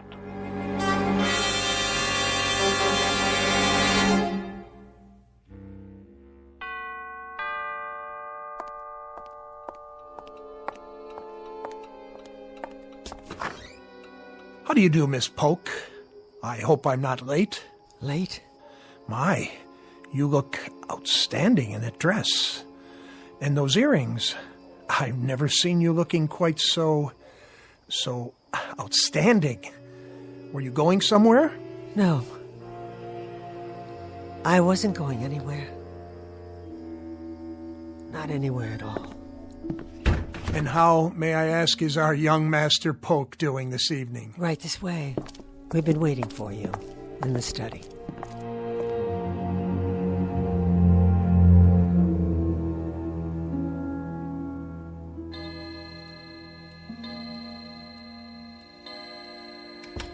Frankenstein? Where are you? Huh. Didn't even drink your chocolate, did you? No, of course not. And you spilled it, just so I'd have something to clean up. What are you doing down there? Hello, Barbara. I was looking through my laboratory. Your laboratory? That is correct. You better be careful, Frankenstein, or I'll leave you outside to rust. Now go upstairs and sit in your chair and be quiet. As soon as I lock the door. Wait a minute. Those keys? You took them off the desk. Give them back to me. Oh, no, Barbara. I must keep the laboratory locked, and you mustn't come down. It's my room. It belongs to me. Won't you bring me some more hot chocolate? So that's how it is now. All right. All right. If that's what it takes. Barbara. What did you say? Barbara. After you bring me my hot chocolate, would you please close all the windows and pull the drapes? I don't like the light. I don't like the draft. The air inside has been carefully monitored for proper moisture content to prevent corrosion. That voice? It's not possible. What is the matter, Barbara? Tell me, please. What is the matter? What is the matter? What is the matter, you peanut-headed sample of nature's carelessness? You! Get away from me! Barbara, I'm falling!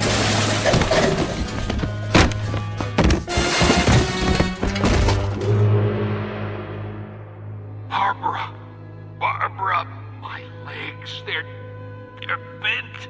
I can't get up. Barbara, help me.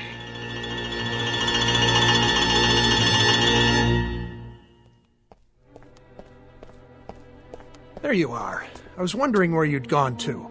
I brought you some tea. Oh, thank you. That's lovely. But I'm afraid I can't stay. No?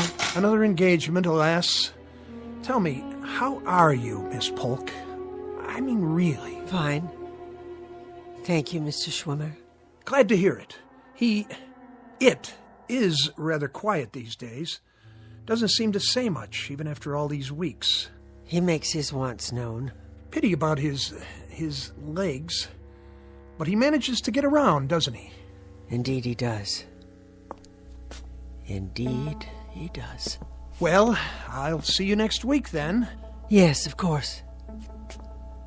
And the week after. And the week after that. Take care of yourself, my dear. No need to show me out.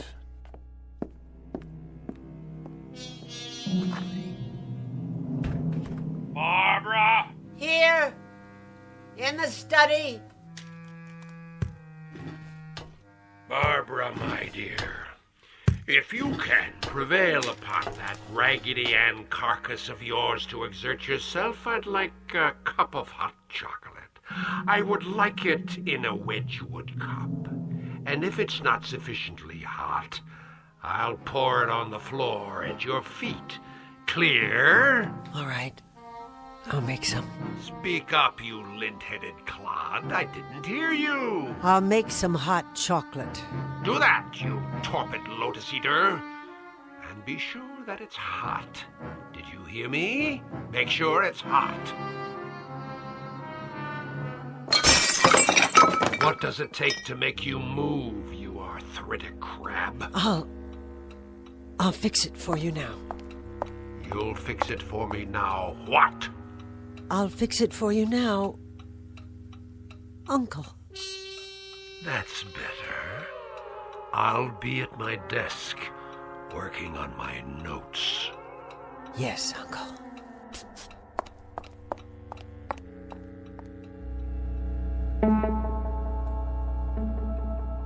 Dramatis personae, a metal man who will henceforth go by the name of Simon, whose life, as well as his body, have been stamped out for him by his maker, and the woman who tends to his needs, the Lady Barbara, who has discovered, somewhat belatedly, that not all bad things come to an end, and that once a bed is made, it may be necessary to sleep in it after all. This, our uncomfortable little exercise in avarice and automatons from the Twilight Zone.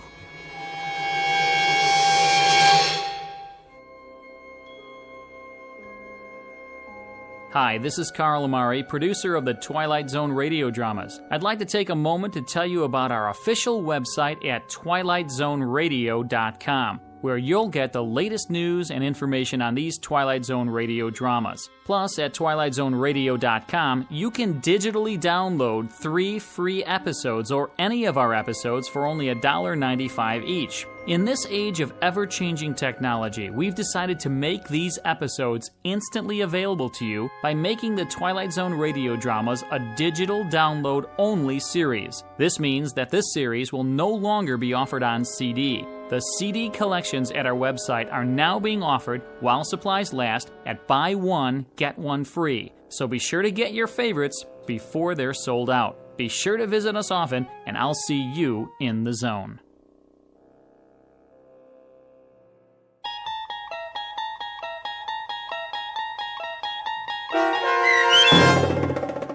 Uncle Simon, starring Beverly Garland and Peter Mark Richmond with Stacy Keach as your narrator, was adapted for radio by Dennis Etchison and based on a script by Rod Serling.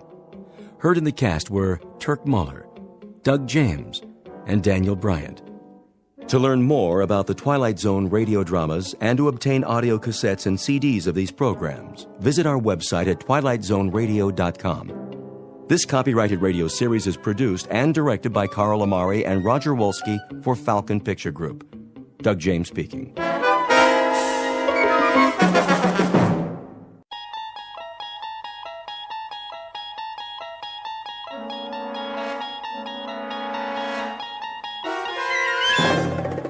You unlock this door with the key of imagination. Beyond it is another dimension, a dimension of sound, a dimension of sight, a dimension of mind. You're moving into a land of both shadow and substance, of things and ideas. You've just crossed over into the Twilight Zone.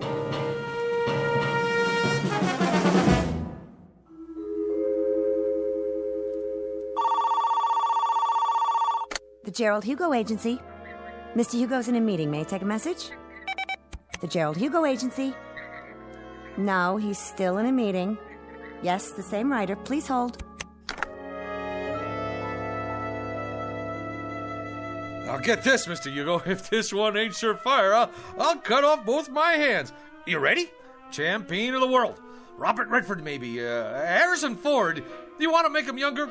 I give you Adam Sandler. I appreciate it. So, he's champion of the world. But he promised his girl he'll never fight again. He made a vow. You know, Mr. Hugo, like a promise, real solemn.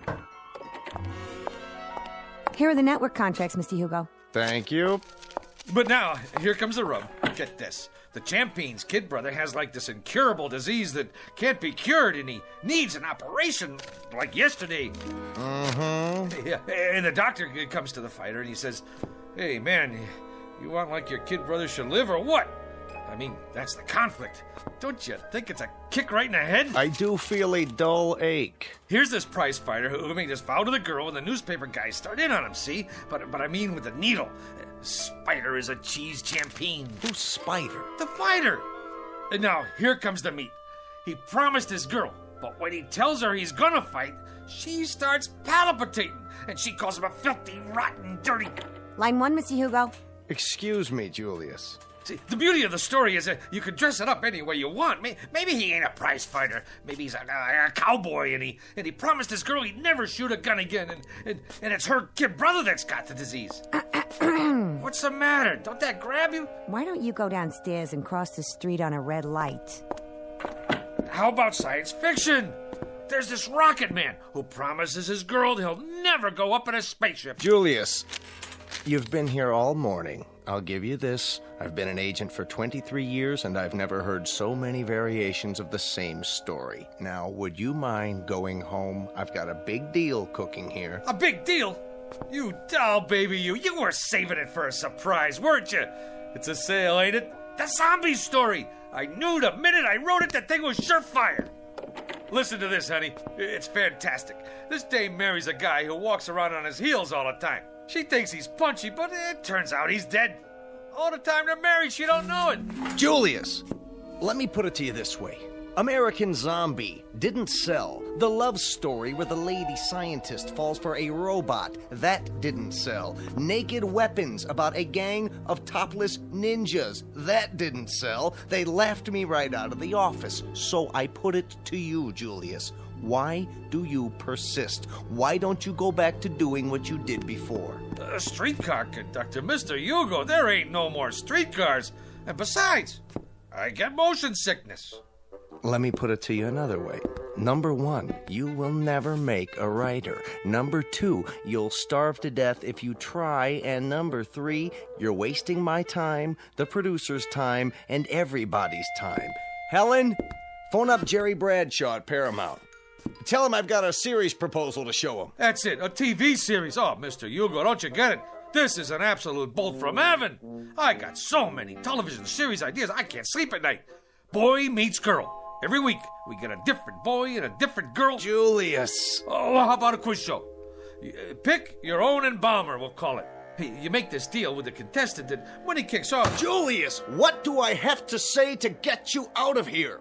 Give me a chance. It's all I ask. Let me write a pilot script. Julius, my boy, I'm not a hard man. The television industry today is looking for talent, and the writer is a major commodity. But for me, to try to sell you to a network is like trying to con the Queen of England into buying a salami. But I could give it a whirl, couldn't I? What's the series about? Maybe it's right up my alley. That's the point. This particular series and you go together like the black and tan at an IRA picnic. It happens to be based on black magic, conjuring, that kind of thing. Now, what do you know about black magic? What do I know about it? What do I know? You ask me, Julius Mulber, what he knows about black magic. I could research it. Julius, let me get back to work now. What about the series, Mr. Hugo? My career is on the line. Give me till next Wednesday. Make it Tuesday in a pinch. All right, Julius, you latch onto a couple of books, knock out a rough outline, and let me have it by 4 o'clock Monday. I'll submit it for you. Why, I don't know, but I will. Mr. Hugo, you're not going to live to regret it, and I mean that from the cockles of my heart. You're absolutely dead right, Julius, and I mean that from the cockles of my heart. You've just witnessed opportunity, if not knocking, at least scratching plaintively on a closed door. Mr. Julius Moomer, a would-be writer who, if talent came 25 cents a pound, would be worth less than car fare. But in a moment, Mr. Moomer, through the offices of some black magic, is about to embark on a brand new career. And although he may never get a writing credit on the Twilight Zone, he will soon become an integral character in it. And now, back to the Twilight Zone and our story, The Bard, starring John Ratzenberger and Stacy Keach.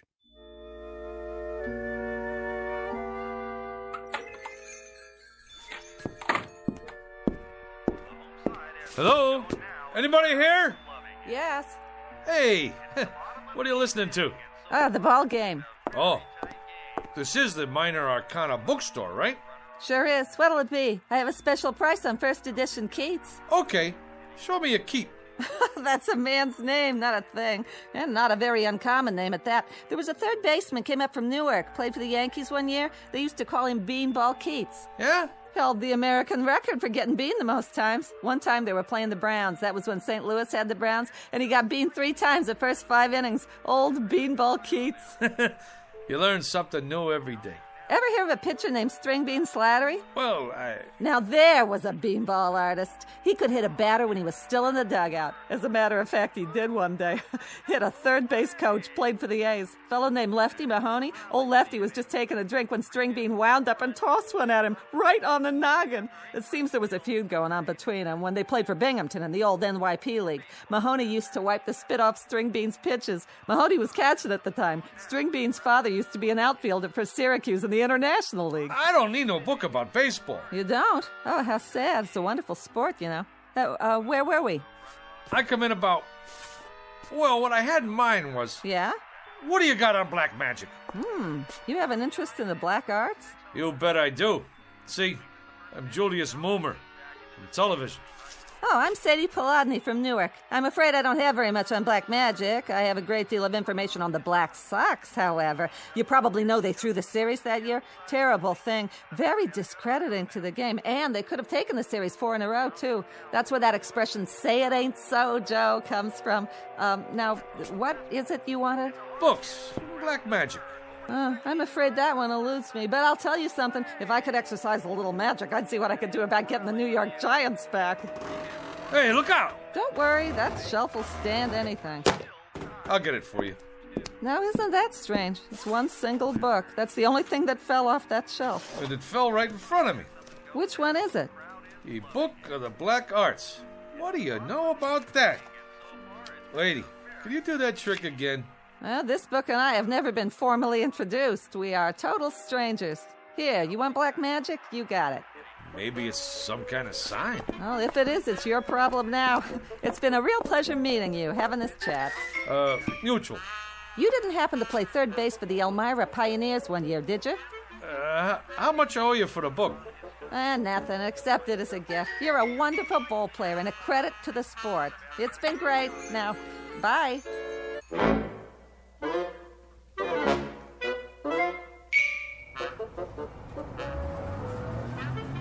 Make the sign of the pentagram and repeat 3 times.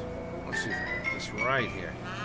In the name of the Prince of Darkness and the Black Sabbath, Beelzebub, Beetlejuice, Asmodeus of Astrogoth, Ozzy of Osborne. I can't say all that. Zaza zoom, ba ba boom, ipsy dipsy, ba ba boom. Hey, none of that on this bus. What? All right, buddy. This here is public transportation, and there's rules. Do you mean me, driver? Yeah, you. I don't need no crazies on my bus. But I was only... Out. Hey, you don't have to throw my book. It's a very valuable tome there. I never touched it. It got off with you. But I left it on the back seat there. Get out of here. Oh. What do you know? Just like a puppy dog that follows you around. Looks like this little book and me, we got a thing going on.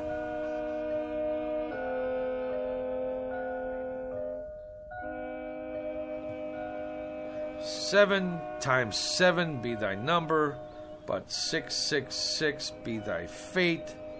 Yeah, right. What's all this mumbo-jumbo anyway? What's going on here, Jack? Not a thing, officer. I was just reading. Yeah? Well, do me a favor, will you, bud? Read someplace else. What's the matter? There's a law against sitting on a bench in Central Park with literature? There is if you make my horse nervous. He knows when somebody's up to something.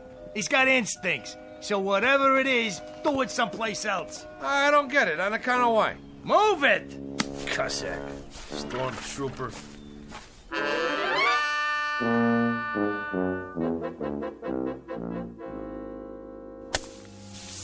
There. All right. Now I gotta draw a symbol in this here sand. Hey, Julius. What's the bit? What are you doing? Whatever it is, I wasn't doing it right.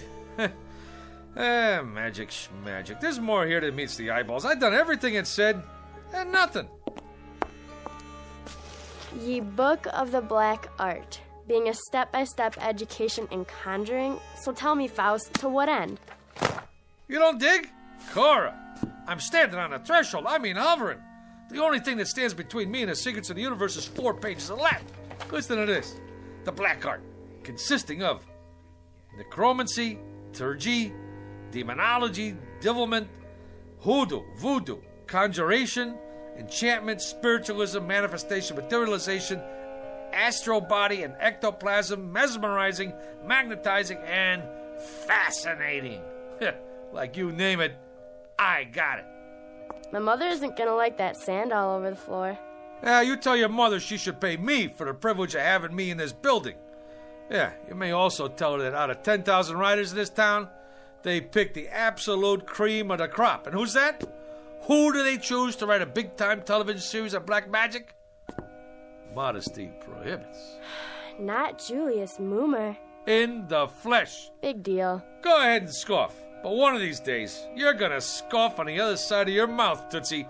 There's gonna be a big, long limousine parked down below with 2 Lazarian coachmen. Liveried. Huh? Yeah, that's what I mean. In uniform.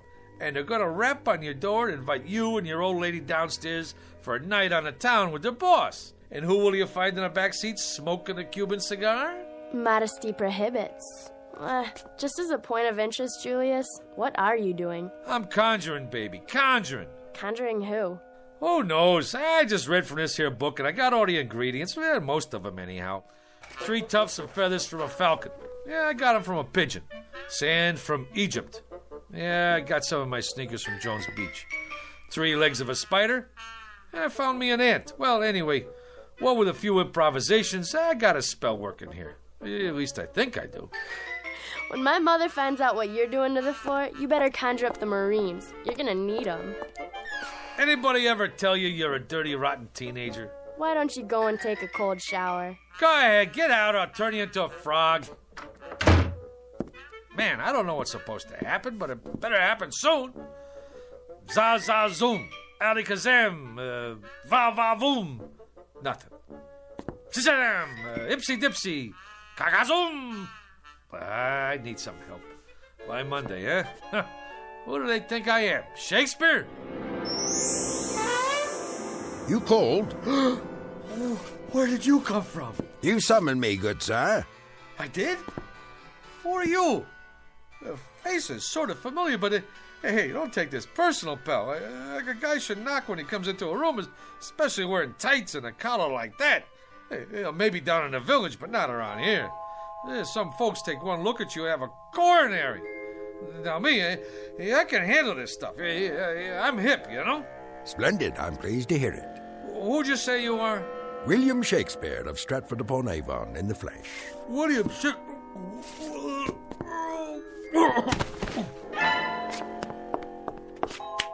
Good sir, I await your pleasure. What do you want from me already? Prithee, good sir, ask not what I want of thee, but rather what dost thou ask of the Bard of Avon? Would you try that one more time? It seems I must speak in the parlance of the time. Your time. I simply said, good sir, it was you who conjured me up, and I'm at your service. What would you ask of me? On the level, Pops. You mean to say you're the Shakespeare? Man, you've been dead 1,000 years. 'Tis true, of course, but death be not proud. You required a service of me, hence I am at your disposal. Well, He speaks, yet he says nothing.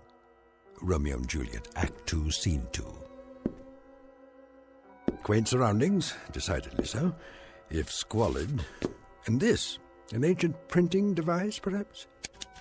Yeah, that's my Underwood typewriter. I inherited from my old man. He used to write letters on it. You would ask me to compose a sonnet, perchance, a play? You have but to ask, Mr. Moomer, is it? You mean you could knock me out a couple of pieces? Good sir, you have but to ask. What nature of authorship would you require? Oh, I got me an idea, Will. You don't mind me calling you Will, do you? What's in a name? That which we call a rose by any other name would smell as sweet.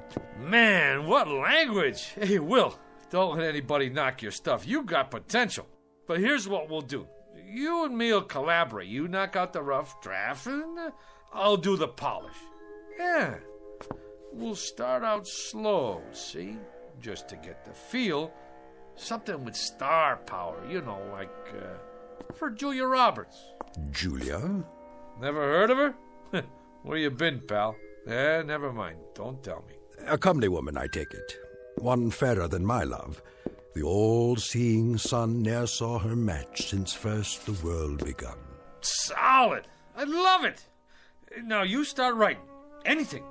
Maybe a twist on the old Romeo and Juliet thing. Like West Side Story. Oh, swear not by the moon, that crazy, crazy moon. Yeah, take it, booby. Right. If you don't object, I prefer my own writing instrument. A feather, huh? A quill pen, actually. Will, baby, I don't care if you write with your feet. Go, man, go. Create. I'll just make us some coffee. Gilbert and Sullivan, Rimsky and Korsakov, Lennon and McCartney, Moomer and Shakespeare. I like it.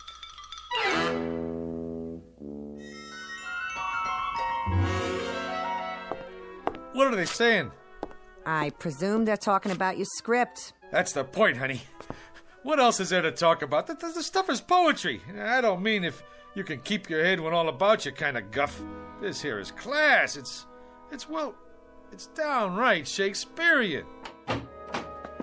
Is Mr. Blumberg in there with Mr. Hugo? We're from the network. They're expecting you, sir. Go right in. Blumberg? The big shot producer? The two guys from the network? It's a shoo-in for the Emmy. Just a little something I knocked off for a couple hours. I didn't know it was that good, but that's me, honey.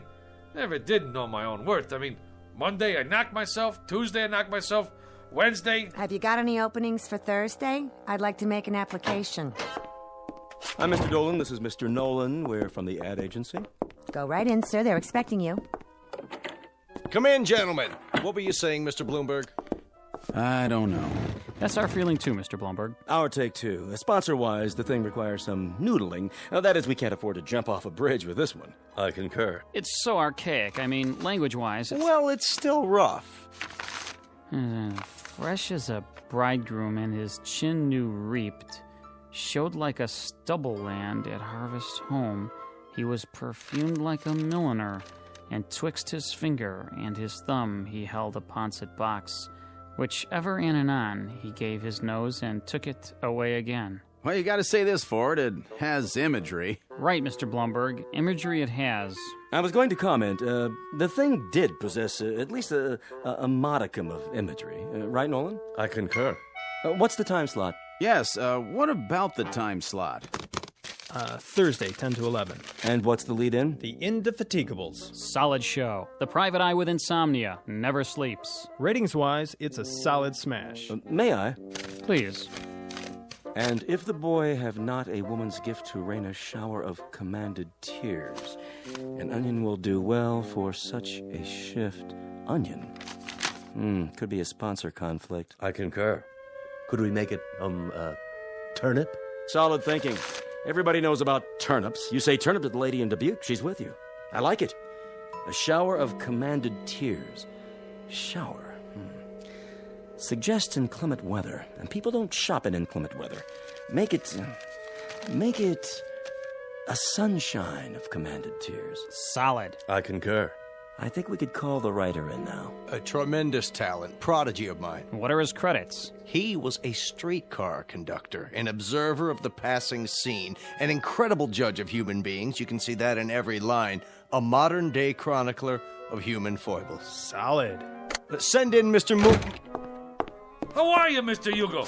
Gentlemen, well, what do you think? Like literature, huh? It shows some promise. Mr. Dolan here represents the sponsor of the Shannon Classic Playhouse. The Shannon Food Corporation. You no doubt have eaten their products. Oh, endlessly. This boy is a Shannon booster from way back. Oh, man, that's the truth. That Shannon's onion soup, this I dig. We don't make onion soup. That's French in origin. We're an American firm. Red, white, and blue, right down the line. I concur. Man, I'm glad you said that, because I always say, if it's good enough for the lady in Dubuque, it's good enough for me. Now, let's get down to some business here. The Tragic Cycle, written by Julius Moomer. Act 1, Scene 1. The camera fades in on a shot of the garden. You know, like with turnips.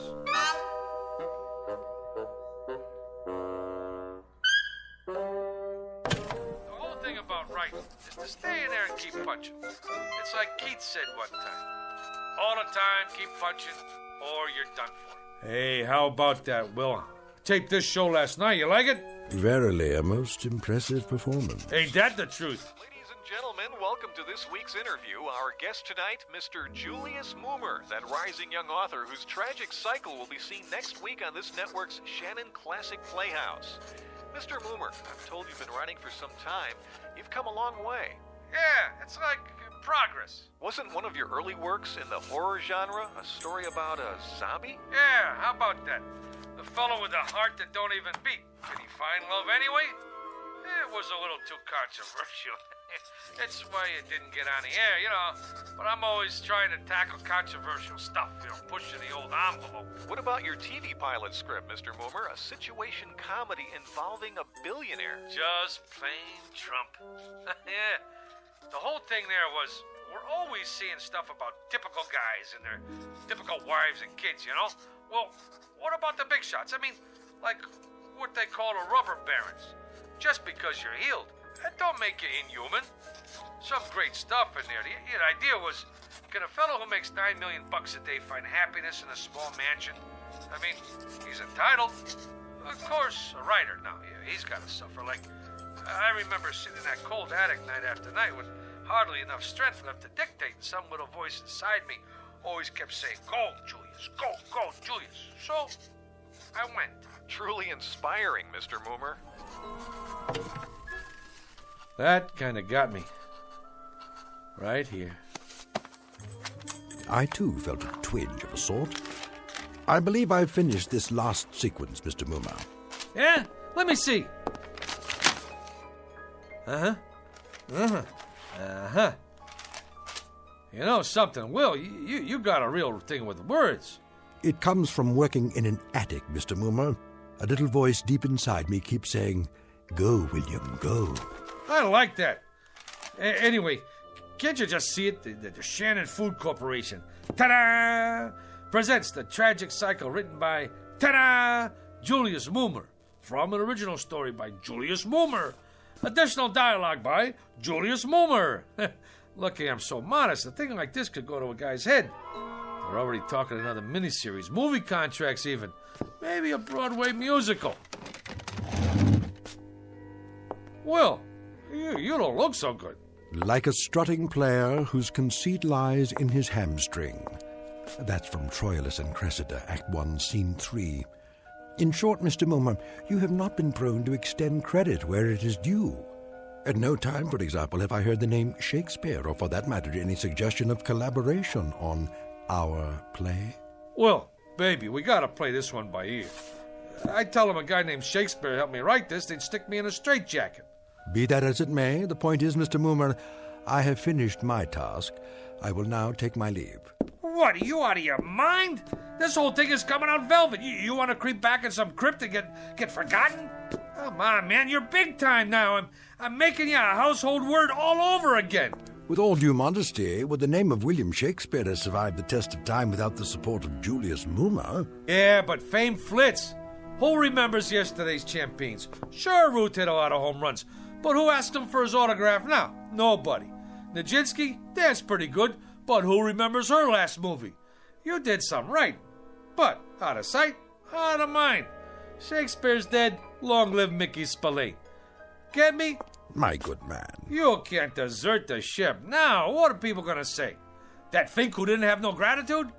We got projects to do. Go out to Hollywood. Hey, the babes go crazy for guys with beards. I shall ponder it, Mr. Mumma. Till when? Till tomorrow. To date, you have not seen fit to invite me to any rehearsals. Tomorrow I shall survey the actors performing in it, and if justice is done to what I have wrought, perhaps I shall remain for a time longer. Now you're talking. Now I shall take a walk. I am that merry wanderer of the night, Midsummer Night's Dream. Act 2, Scene 1. To be or not to be, Mr. Mumma, that is the question. Oh, wait a minute. Rehearsal? How can he go to the rehearsal? Will, do me a favor, please. Don't rock the boat.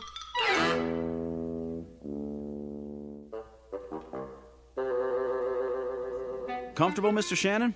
Well, these seats are kind of hard on the old derriere. Mr. Shannon, before we begin the rehearsal, I'd like to say we're fortunate, sir, to have secured the services of the hottest young actor in the business, Rocky Rhodes. Rhodes, schmodes, I sell soup. Which one is he? Oh, the attractive one in the T-shirt and the motorcycle boots. All right, people, we'll pick it up with Scene 2, Act 2. Now, Felicia, remember that at this moment, life and death await you in the hallway, and when Rocky comes through that door... I got a question. Yes, Rocky? I mean, like, what's the tertiary motivation? Like, when I open the door, like, why? Why, Rocky? Exactly. Like, any slob can walk in the door, but he could do it any time. But I ask myself, would I walk through that door? How come? I gotta find my motivation. So the question is, where is my motivation? Well, I'd say you walk through the door to get inside. That work for you? Yeah. Wow. Great. Let's run through this and see how it plays. Shall we do that? All right, people. Come on, folks. From the top. I don't care what you say. If Jeremy comes here tonight, I have to go away with him. Oh, come, Olivia. Cast off those benighted colors of Benetton and gaze as a friend on the people of Greenwich Village. The village people?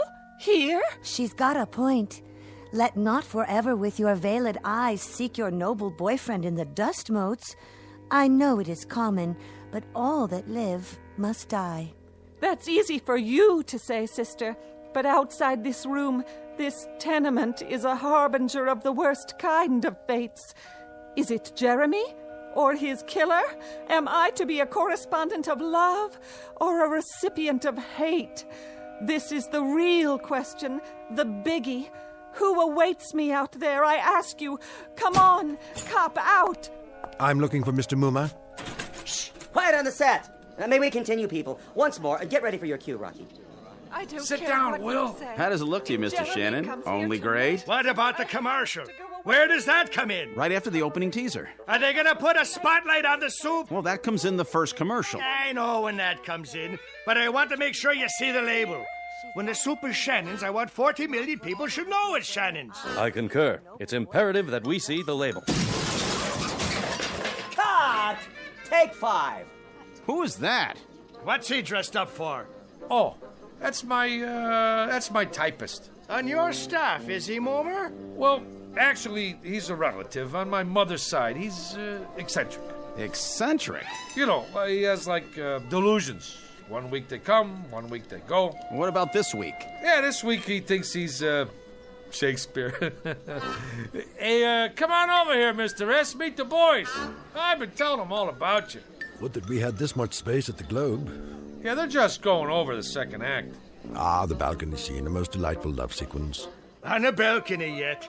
Yeah, I was going to mention it to you, Will. Mr. Shannon asked us to make a little change in the love story part. You know, the business on a balcony. A thing of beauty. Oh, spirit of love, how quick and fresh art thou. Who owns balconies these days? Tremendously valid point, Mr. Shannon. No question about it. Right on down the line. You mean no balcony? You see, this here is television. It's like you gotta grab him quick. Instead of the boy climbing up to the shrubbery to meet the girl, it's a subway station. You jest. That's the bit. She sprains her ankle, and this here boy kind of like the doc on ER. He operates on her ankle right there between the Brighton Express and the Bronx Local. You see, doctor stories are big this season. All right, cast. I want to run through the next scene. Mr. Mumar. What's the trouble, Will? Is that Esmeralda? In the blue canvas breeches? The jeans? Yeah, that's the chick. But if what you told me is true, what is the reason for her suicide? Her soliloquy about love's labor's lost? Suicide? No suicide, Mr. Shannon. That's definitely out. Oh, I meant to mention that to you, Will. She don't stick herself with a shiv. Now she runs off with a guitar player. That was my wife's suggestion. And an inspired one at that. It was indeed. I concur. And the father and brother who burst in? My wife didn't care for that. The way we play it now, the two guys who come in are cops. Cops? Policemen. And then later, the scene where the mother starts talking about all the blood on her hands, she ain't the mother anymore. She's the gardener's wife who did time for embezzlement. But she has the most definitive line of the play. In the epilogue, I took it from Twelfth Night, if music be the food of love, play on, give me excess of it, that surfeiting the appetite may sicken and so die. Sicken? The Shannon Food Company is paying this kind of money to make people sick? Will, get with it. You're taking the butter right off the toast, baby. Here we go, people. Let's hear the narration just for the timing. On October 13th, the gardener's wife returned to the scene of the crime. The police had already arrived, and once again, the Federal Bureau of Investigation... Enough of this idiocy. There is no soliloquy here. What is going on? Blow, blow, thou winter wind. Thou art not so unkind as man's ingratitude. As you like it, Act 2, Scene 7. Will, what are you doing? You're lousing up the whole deal. What am I going to tell them? Tell them that foolery, sir, does walk about the orb like the sun. It shines everywhere. Act 3, Scene 1, 12th Night. And you, foolish mortal, who could have covered himself with a cloak of immortality, who has succumbed to the rankest compound of villainous smell that ever offended nostril. To you, Julius Moomer, lots of luck. Hey, Julius, for a week now you look like somebody told you to go out and scrub a lizard. He finked out. The guy finked out. You want some advice? Knock off on The Conjuring. Get yourself a nice, clean, safe job on a streetcar. Whether it is nobler in the mind to suffer the slings and arrows of outrageous fortune, or to take arms against the sea of troubles. Did that boy have talent or what? Man, oh man, I was on my way. They was already talking about my next assignment, a mini-series on American history. What do you know about American history? Eeny, meeny, chili beanie, the spirits are about to appear. Ma, he's doing it again. I'm sorry, Mr. Bloomberg, but writers are temperamental. No, he didn't care about the reviews. As I recall, he said something about foolery walking around the orb like the sun. Who knows what it means? The American history thing? Frankly, Mr. Bloomberg, I haven't been able to reach him. Mr. Hugo, he's outside. Who is? Julius, he's got some people with him. Mr. Bloomberg, he's here. The boy has come back into the fold. I knew we could count on Moomer. I'll get right back to you. Hey, Mr. Hugo. Julius, my boy, where have you been? A whole week. The networks are screaming for you. The agencies are screaming. My clients are screaming. They want that new miniseries. I'm right in the middle of it. Me and my staff been working night and day. Not that person in the knee breeches. Don't worry about him. He's out. This one's about American history, right? Right. You want authentic, right? Authentic above all. Then I'd like you to meet my staff. Send them in, will you? General Robert E. Lee, General Ulysses S. Grant, George Washington, Abe Lincoln, and the little lady here is Pocahontas, in the flesh.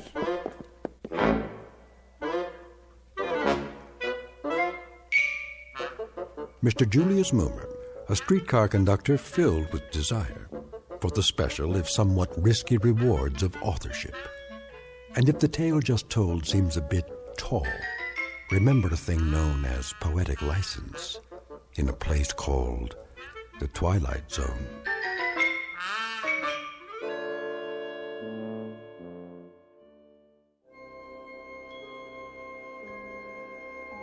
Hi, this is Carl Amari, producer of the Twilight Zone radio dramas. I'd like to take a moment to tell you about our official website at twilightzoneradio.com, where you'll get the latest news and information on these Twilight Zone radio dramas. Plus, at twilightzoneradio.com, you can digitally download 3 free episodes or any of our episodes for only $1.95 each. In this age of ever-changing technology, we've decided to make these episodes instantly available to you by making the Twilight Zone radio dramas a digital download-only series. This means that this series will no longer be offered on CD. The CD collections at our website are now being offered while supplies last at buy one, get one free. So be sure to get your favorites before they're sold out. Be sure to visit us often, and I'll see you in the zone.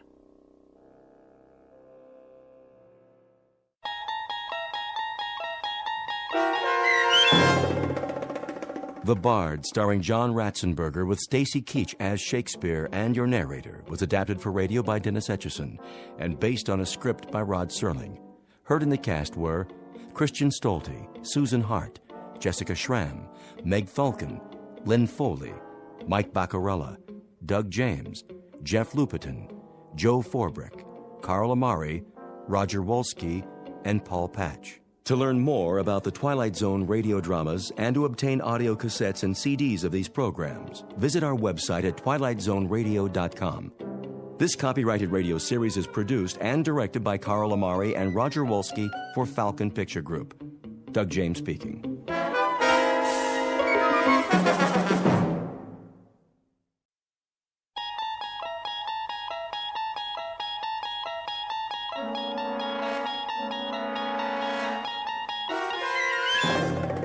You unlock this door with the key of imagination. Beyond it is another dimension, a dimension of sound, a dimension of sight, a dimension of mind. You're moving into a land of both shadow and substance, of things and ideas. You've just crossed over into the Twilight Zone.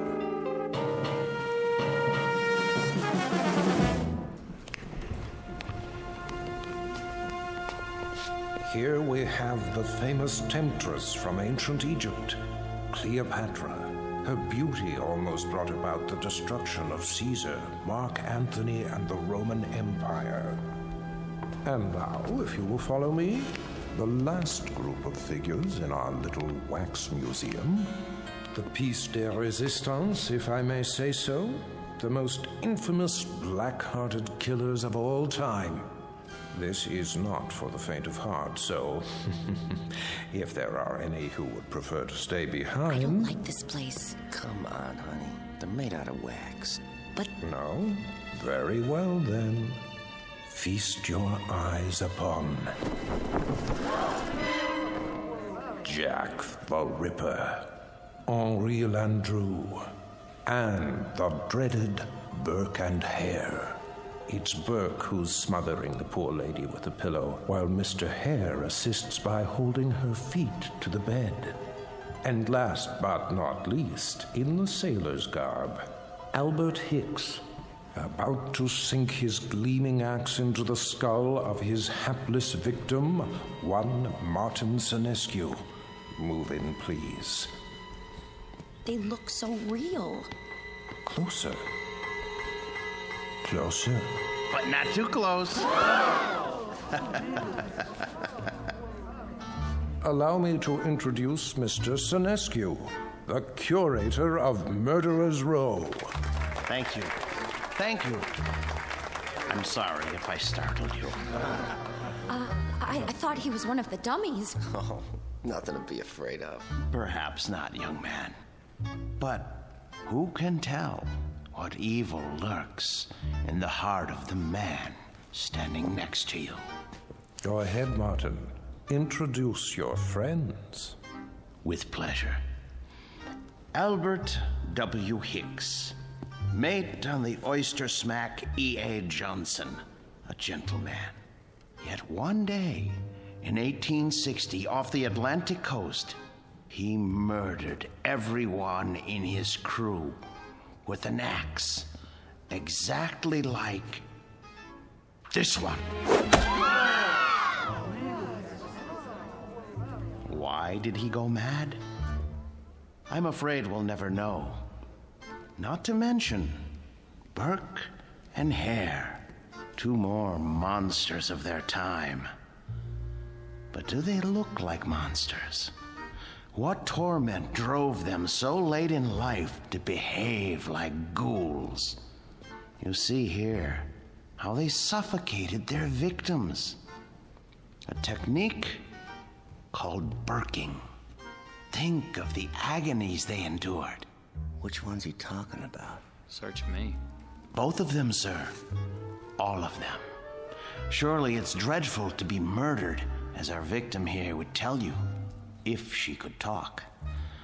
But to commit murder, to take a life with your own hands, again and again, and not be able to stop yourself. Can you begin to imagine the horror? Nope, but why don't you tell us about it? I wish I could. But somewhere in the world, now, at this very moment, there is someone who can. Yeah? Who?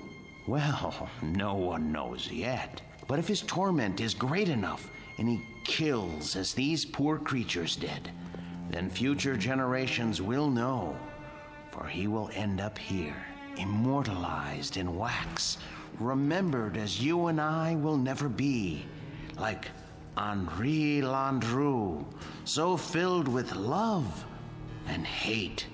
He loved nearly 300 women in his lifetime, spinsters and lonely widows. He too must have felt agony as he strangled the life out of them. A master of the garret, identical to the one you see in his hands. That looks like some kind of cord. Just a piece of string. Let me see that. Get away from there. Get away from there. I was only... Mr. Sinescu is right. The figures are not to be touched. They are too rare and valuable. Besides, the museum can't be held responsible for what might happen to you. And here, another soul in torment. The Ripper himself. Of all the faces in London's Whitechapel district, which was his? And why did he feel driven to kill those pathetic drabs with one sweep of his knife? Identical to the blade you see before you. Step closer, young lady. What? Go on. It's only a prop. Lean forward. There. That's quite all right. Look deep into his eyes and remember them so you'll never fall prey to such a man yourself. A man who carried a long, sharp weapon which he slashed across women's throats. Like this. That knife, it swung at me. It almost... Spring in the arm. Pretty good trick. A trick, yes, but one that serves to remind us how near death is to all of us. When we look at Hicks, at Burke, and Hare, at Landru and the Ripper, we see what appear to be ordinary men. What devils pushed them to their bloody fate? We can only guess. Thank you for your kind attention. Thank you, Mr. Sinescu. Ladies and gentlemen, this concludes our tour of Ferguson's Museum. Exit to your right, please.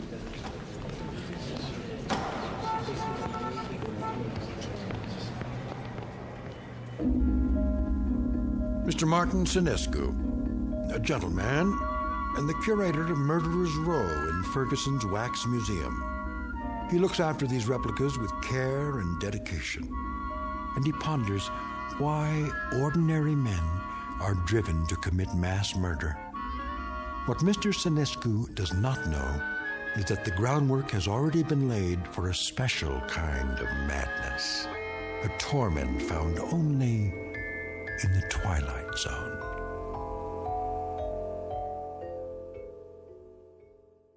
And now, The Twilight Zone and our story, The New Exhibit, starring Joby Cerny with Stacy Keach as your narrator. There now, Mr. Landru. Collar turned up just so. Easy to see why you're a real lady killer. We have to do something about that suit. Martin? Yes, Mr. Ferguson? I'd like to talk to you. All right. I'll be through here in a moment. That can wait. What I have to say to you is rather important. You know, sir, I think Landru needs a new suit. This one is 10 years old and shows it. Something wrong, Mr. Ferguson? Well, yes and no. I think we'd better discuss it in my office. All right, if you like, sir. Is it something I've done or haven't done? No, nothing like that. Sit down. Very well. Martin, I'm abandoning the museum. Abandoning? I'm afraid so. Is this a joke, sir? No. But you can't. You mustn't, sir. I know how you feel, Martin, but there isn't any choice. I don't understand. I've been offered a large sum of money for this property. Some people want to build a supermarket here. A supermarket? When I first opened the museum 30 years ago, I'd never dreamed I'd see this day. But the day is here, Martin, and we will just have to face it. 30 years, sir. No, for heaven's sake, don't make it more difficult than it is. I'm sorry. I hate this, Martin. You're the best employee a man could have. The way you've run the Murderer's Row exhibit, why, I don't think you ever missed a day's work. No, never. How many more days? None. This was the last. They start wrecking the building next week. What about the wax figures? I haven't decided yet.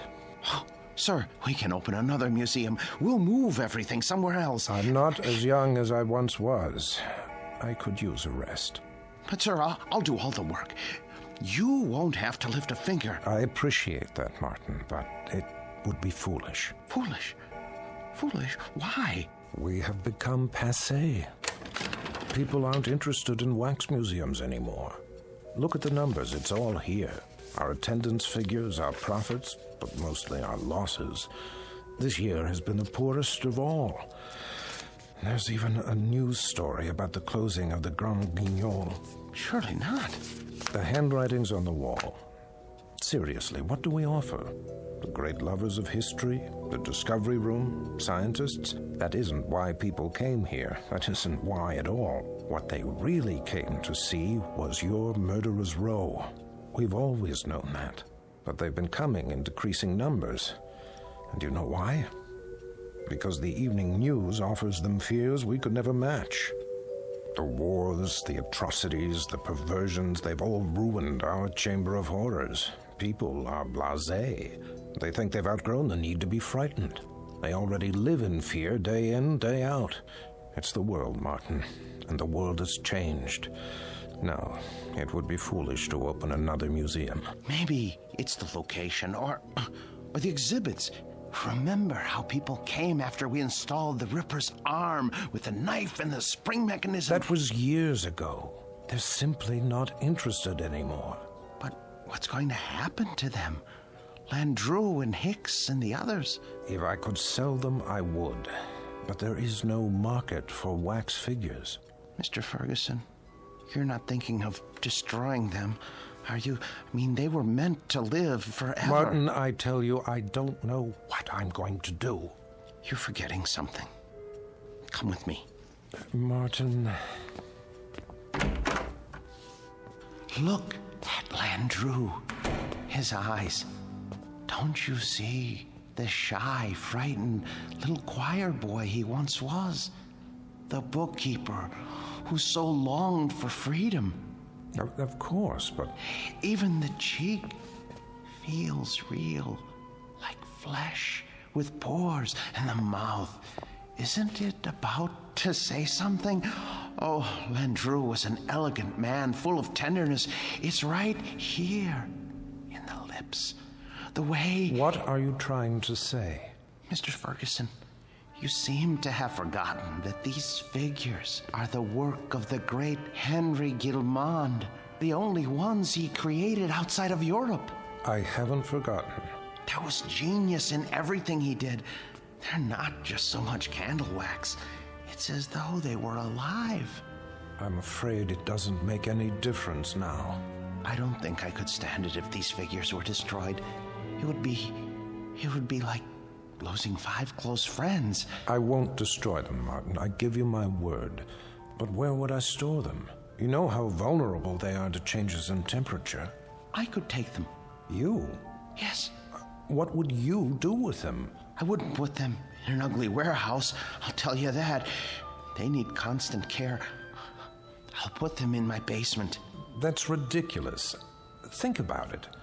What would Emma say to having the figures of 5 famous murderers in her basement? Oh, she wouldn't mind. She rarely goes in the basement.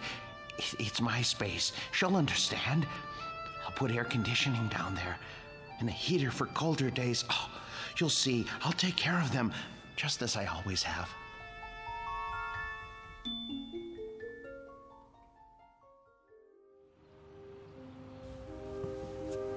You haven't eaten your breakfast. I'm not hungry.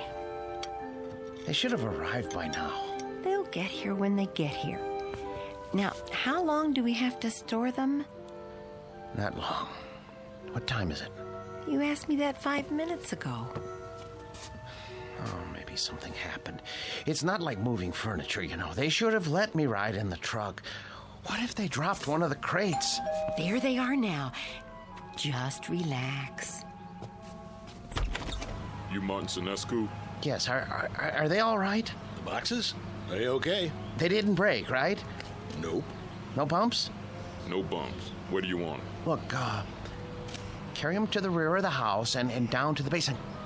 Carefully. Take your time. Wait a minute, how much time will it take? I don't know, an hour maybe. You gotta pay by the hour, you know. Sign here. With pleasure, and please, hurry. You see? All here, safe and sound. Easy! Please, don't jiggle them. Will you stop worrying? It's getting warm. What? I say, it's getting warm outside. They're very delicate. They can't stand more than 80 degrees. I didn't think they were so big. They're not. The boxes are big. The actual figures are not any bigger than you or I. See? Landru's in the first one. The next is Jack the Ripper. Oh, Emma, I'm so sorry I got mad. But it's gonna be like opening Christmas presents. Mr. Sinescu? Yes? Miller's Appliances. Got your air conditioner in the van. Where do you want it? Oh, good. I'm glad you're here. Look, put it there. There, the basement window. Oh, please, hurry. I'll do my best. Thank you. You bought an air conditioner? I had to. They can't stand the heat. How much did it cost? Don't worry about that. Well, I am worried about it. Please. Leave me alone. Just leave me alone with my friends, all right? Now, if you don't mind, I have to go downstairs.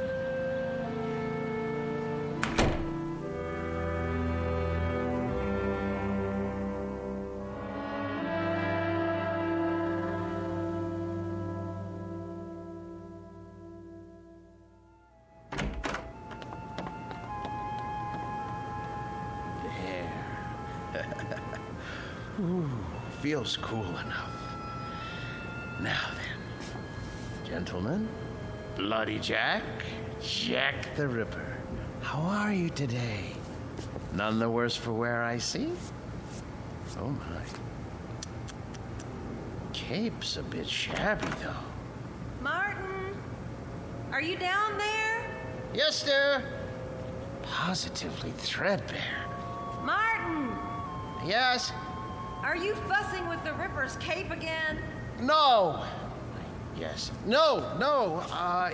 It's his hat. His hat is going to need cleaning and blocking before long. In fact, all their clothes could stand it. It's been almost a year since Mr. Ferguson let me do that. Martin! Emma, listen to me. The truth is, these men need clothes.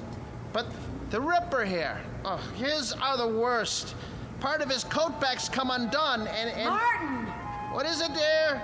We're not buying them any clothes. Oh, Emma, listen.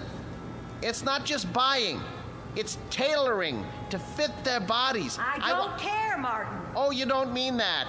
Yes, I do. No, you don't. Honestly, Martin, you pay more attention to those murderers than you ever did to me. Oh, Emma, listen, that's not true. You practically live down there. Emma, they're a trust, a sacred trust. These figures were made by Guillemont. They're masterpieces. All right, so they're masterpieces. But you told me it would only be for a few days. Now, they've been here for weeks. I've been nice about it, Martin. You can't say I haven't. How long is this going to go on? I'm sorry, dear. I didn't lie. I thought they'd be here only a little while. I really did. But, well, I can't find anybody to finance the museum. How can you find anyone if you spend all your time down there? Well, I phoned, but everyone I talked to never even has heard of Henry Guillemont. Can you imagine that? What's that? The electric bill. You see how much this air conditioner is costing us, running around the clock? Well, you know how hot it's been. Oh my. That is high, isn't it? I'd like to know how we can go on paying it. Martin, there's no more money in the bank. I know. But you mustn't worry. I promise you. I'll think of something. There must be somebody somewhere. Mr. Ferguson. No. Why not? You've told me he loves these things as much as you do. Besides, isn't it up to him to take care of them? Emma, I don't know anyone in the world I respect as much as Mr. Ferguson. And I would never trust these figures to him. I couldn't be sure they were cared for properly. I don't even think I could sleep if I... So we're stuck with them. Stuck?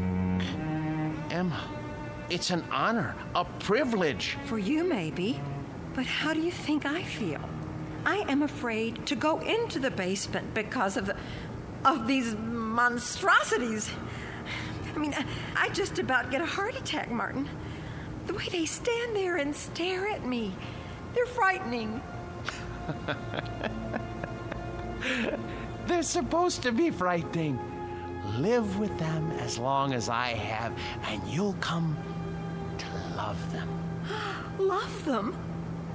One day, they cease to be strangers to you, and you want to say good morning to them and ask them how they passed the night. And when that happens, Emma, I tell you, Emma, where are you going, Emma?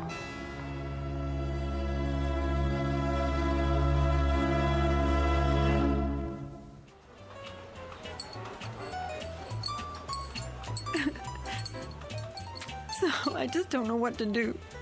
I mean, we can't borrow any more against the house. That's true. There's no chance for a refi without proof of income.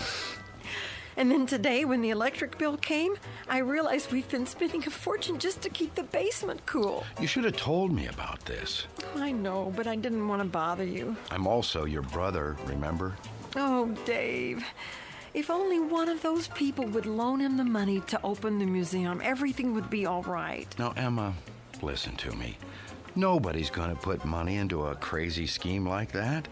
Old Ferguson knew what he was doing when he sold out, and he was smart getting Martin to take care of those dummies. I shouldn't complain. It's just that you know how much he loved his job, and it was such a shock losing it. Do you want me to help? I didn't come here to ask you for a handout. Don't be silly. We're family. And believe it or not, I've always kind of liked the guy. But what's happening now? It sounds like he could use a few hours with a shrink. I can give you the name of a good one. Oh, Dave, he'd never go. Exactly. So what we've got to do is get Martin away from those things. Does he have them all? Only a few. How come? Ferguson had 200 or 300, didn't he? Yes, but these are special. Some man in Europe made them. Well, they can't be too special if they're not worth anything. They are to him. It's the first time that anything has come between us. I hate those murderers. I'll stop by and talk to him. It won't do any good. Then you talk to him, Emma. But not the way you have before. Lay it on him. Tell him it's those stupid dummies or you. And if that doesn't work, well, there is another way. What? Air conditioners break down.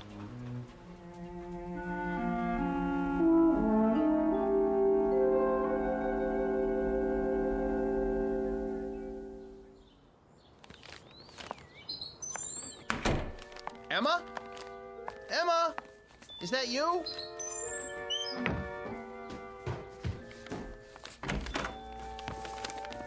Where have you been? Do you care? I know you're angry, but what can I do? I have to keep the figures in perfect condition. I can't let them go, or...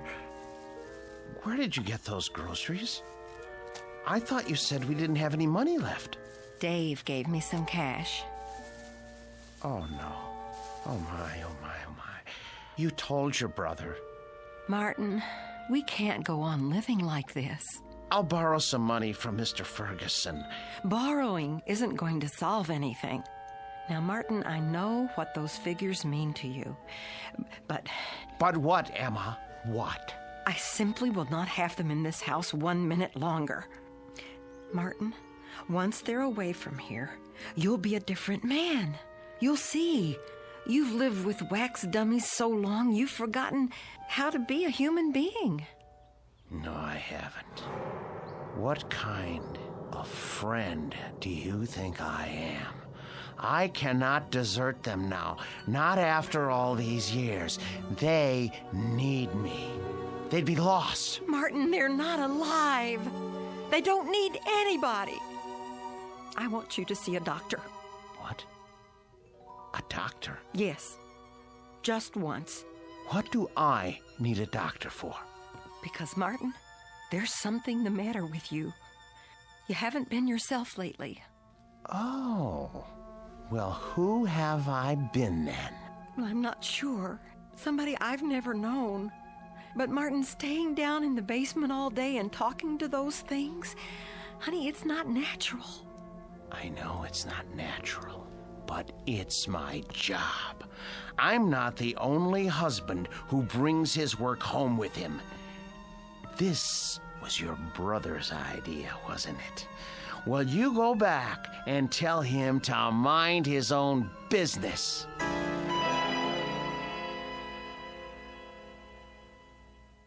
So it's hard to know where it's heading. Chances are we're in for another ride tomorrow. And that concludes our broadcast day. This channel will return to the air at 6 a.m. with the early report. Until then, we bid Are you asleep? Good night.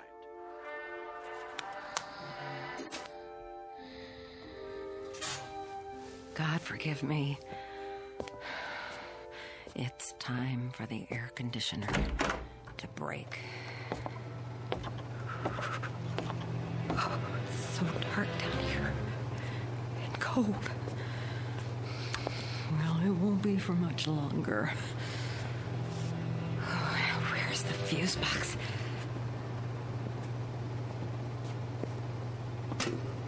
Let's see now. Which one is for the air conditioner?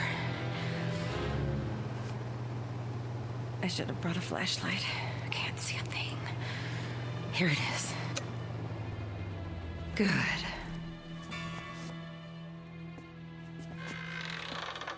What? Who's there? What's happening?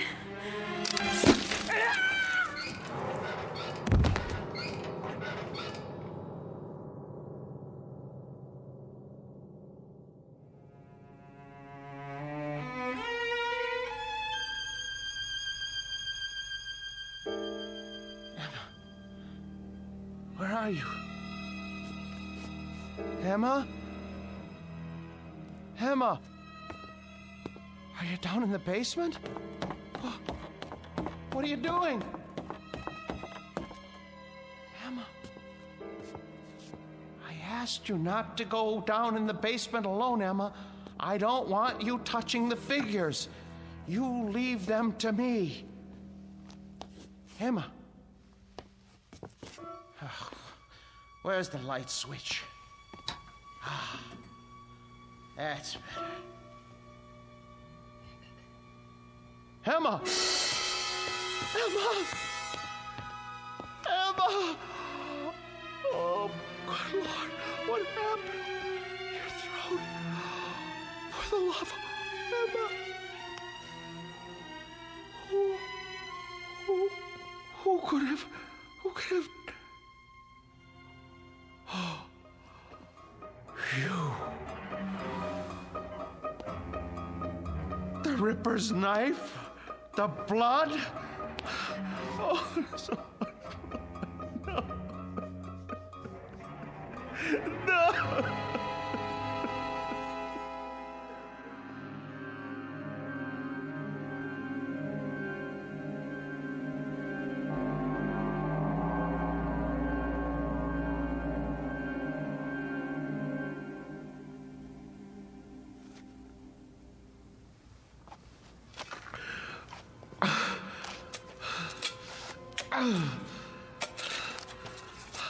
I hate to bury you down here, Emma. I know how much you hate the basement, but I don't have any money. I know I should report it to the police. Who would believe me if I told them you had your throat cut by Jack the Ripper? You just bumped into the Ripper in the dark and his spring arm went off. It was an accident. Besides, if I go to prison, who will take care of the figures? It's better this way.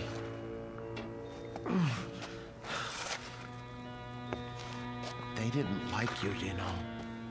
You said some very unkind things about them, and they heard you. You have to be careful around Jack.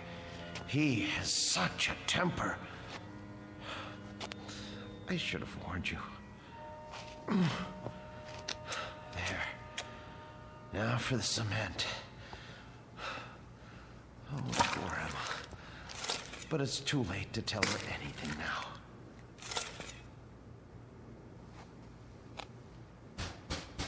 Yes, man. Come back later.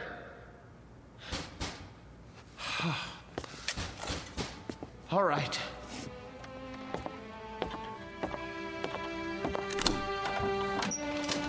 Hi, Mr. Snesku. I gotta read the meter. Hey, careful of the cement, it's wet. Oh, yeah. Doing a little patching, huh? Floor must have been pretty bad. Yes, it was cracking. I had to do the same thing. These old houses, holy mackerel! Something the matter? Woo! For a minute there, I thought they were real. How'd you ever get statues like that? Yes, well, they're wax, actually.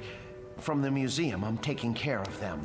Boy, they're the most realistic things I ever saw. You sure they ain't alive? Well, not altogether.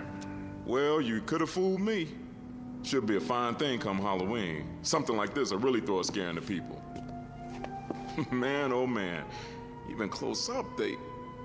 What's this? What? Whoever made these thought of everything. Even put blood on the knife. Well, I gotta go. You got quite a layout here. Hey, tell me something. Yes? Don't they ever give you the creeps? Not when you know them as well as I do. You're a real joker, Mr. Sinescu. Wait till I tell the wife about this. Hey, do you think it'll be all right if I bring her over for a look? No. Well, I mean, we're going to be gone. I don't know when we're going to be back. Oh, okay. Well, I'll see you next month. Fine. Goodbye. Best to keep the outside door permanently locked.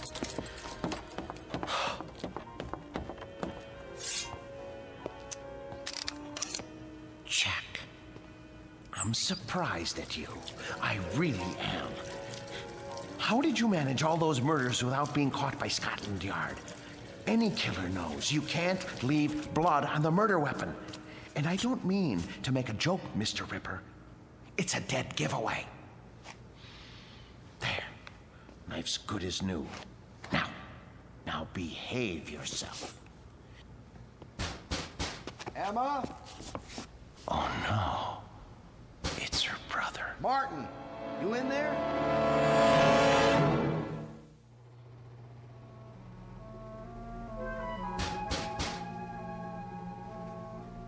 Emma? Martin? Where are you?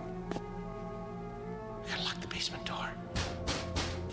Martin, if you're in there, open up. Now. Martin, are you in the basement? Yes. Yes.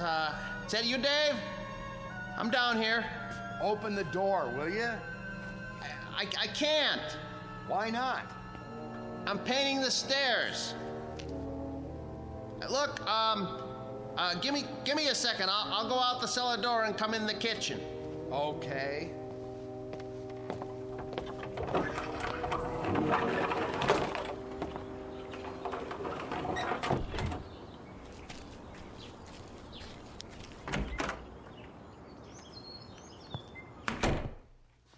Where's Emma? She went out to get some air. Just as well. Mind if I sit down? Why? What do you want? You sit down too. Dave, look, I don't have time. I'm in the middle of something. Now, just tell me what you want. Emma came to see me yesterday. I'm very embarrassed. She told me about it. She did, huh? Well, that'll make it easier. Perhaps. Oh, you two have an argument? Yes. But look, everything is settled now. Glad to hear it. She was pretty upset when she talked to me. I know. You didn't treat her square when you brought those dummies home. That's been changed. Well, now, I guess I had you pegged wrong. You got rid of them. Yes. Must have been pretty hot in here last night, huh? What? For a bunch of wax dummies. Hey, what's that humming noise? I don't hear anything. It sounds like it's coming from the basement. No, is that the air conditioner? I don't know what you're talking about. What are you driving at? Why's this door locked? I told you, the steps are wet from paint. I don't smell any paint. And why's the air conditioner still going if you got rid of the dummies? Well, I thought it might help the paint dry. Yeah? I thought it might get rid of the fumes. Is that all right? This is my house, isn't it? I think you locked it because you don't want me going down there. You better open up. Are you threatening me in my own house? You didn't get rid of those things at all. Where's Emma? Look, I am tired of answering questions. I've had a busy day. I'll thank you to leave now. All right.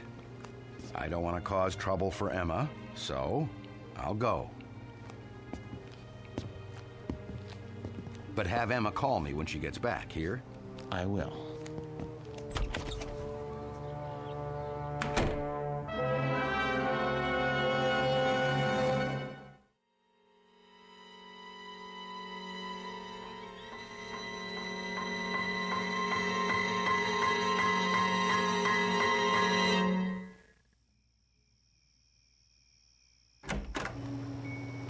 Emma?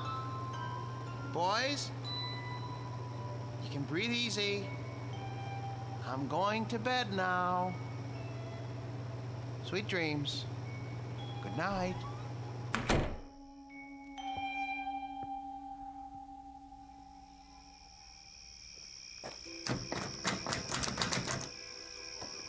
Huh. Locked up tight as a drum, huh? Now, what's so important down there he didn't want me to see? Ugh, window's too dirty to see in. So, I guess I'll just have to force it open. Whoa, air conditioner's on all right. Cold as a tomb down here. It's so dark. Now, let me light a match. Oh, a dummy in a sailor suit with an axe. Oh, Martin, old boy, you need help. You really do. Ugh, when you look at these two, plug ugly. And 2 more big ones. Oh, some knife. Looks real. What the heck? Oh, a shovel? Fresh cement? What is he trying to cover up? Blasted match. Who's there? Who's there? Wait. What the? Where's the axe?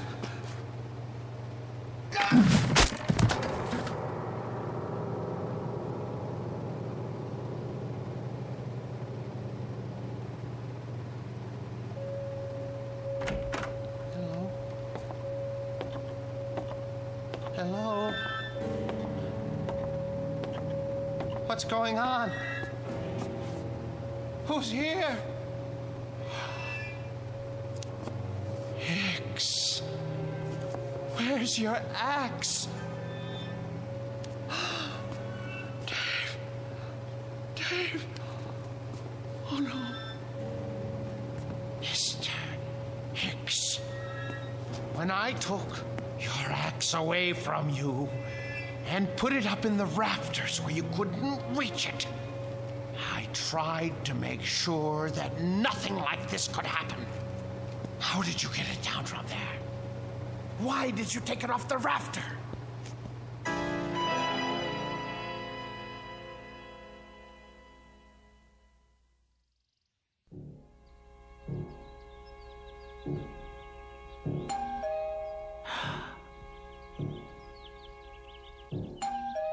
Martin? Martin! Mr. Ferguson? Mr. Ferguson! Martin, let me in, would you please? Just a moment. Hello, sir. Hello, Martin. Waking you is like raising Lazarus. Don't you answer your doorbell anymore? I was sleeping. Actually, I overslept. I was, doing a lot of cleanup work in the basement. Well, it's nice and cool down there with the air conditioning anyway, right? Yes, sir. How's Murderer's Row? Oh, fine, in rare form. Good, let's go see. I would have come 2 days ago when you first called, but things hadn't been finalized yet. What things? I must say, you've kept them up well. But I have done my best. We get along so well. You don't know what a relief it is to see you. They've been threatening to cut off the electricity because I haven't paid the bill. Think what would happen to the figures. Well, you won't have to worry about that anymore. Oh, I knew I could count on you, sir. Thank you.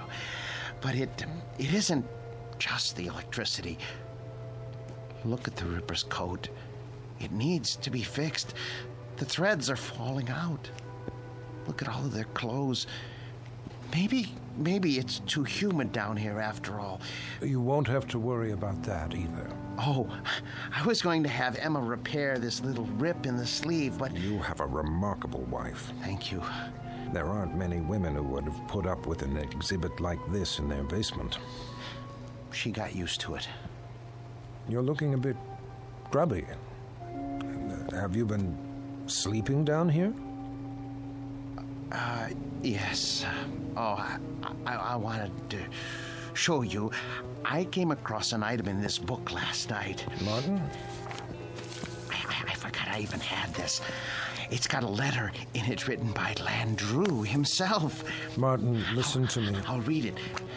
But for you, whose very walk is beautiful, whose sweet eyes and smile make a just claim to happiness, whither am I bound, my dear little friend, under your tender leadership? Oh, isn't that touching? It's the one Landru wrote to Fernand Segret. Ha! You know it then. He also strangled her as he did all the others. Martin, are you all right? Yes. Well, that isn't so. I'm not all right. Some strange things have been happening. Strange? Yes. You see, my house guests haven't exactly been behaving themselves. Who? Oh, come on now. It's true. I swear. You have no idea what they've been up to. Martin, you've been so close to these figures for the past 3 months, you're beginning to imagine things. Oh, no, it was not my imagination. Well, that's neither here nor there now. I can't keep it from you any longer. What, sir? The best news in the world.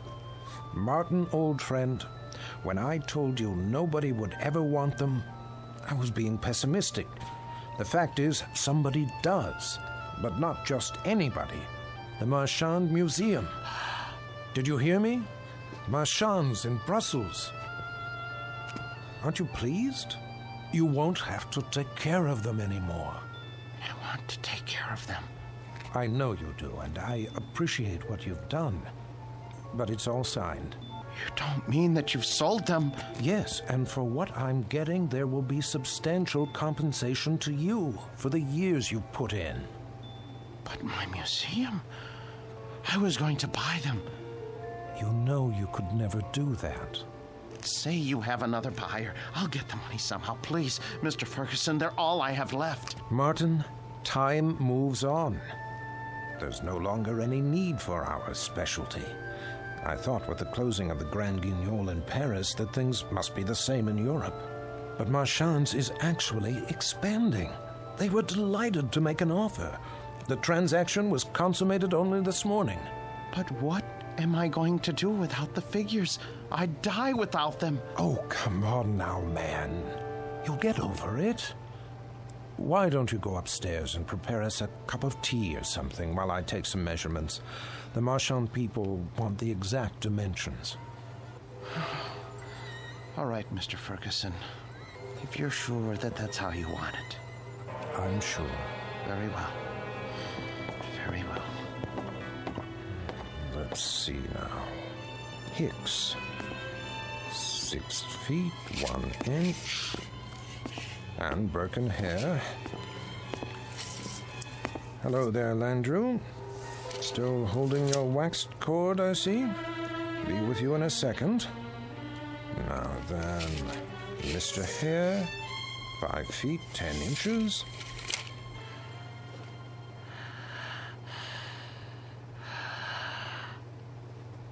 What? What?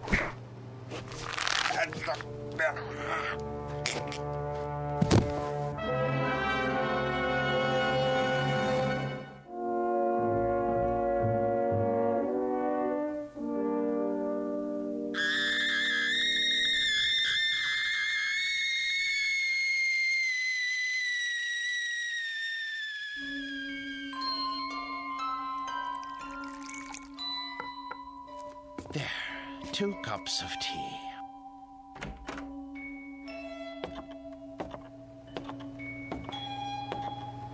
Mr. Ferguson, I don't remember whether you take cream and... Mr. Ferguson? Mr. Ferguson! Your throat. The cord.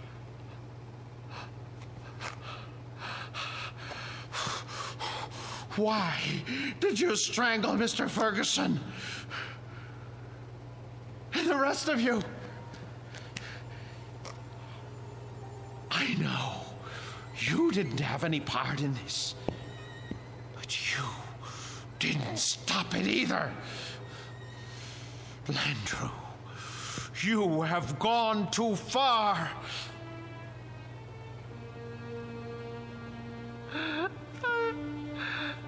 I gave all of you my best years. You wanted for nothing. I washed you. I cleaned your clothes. I waxed your shoes.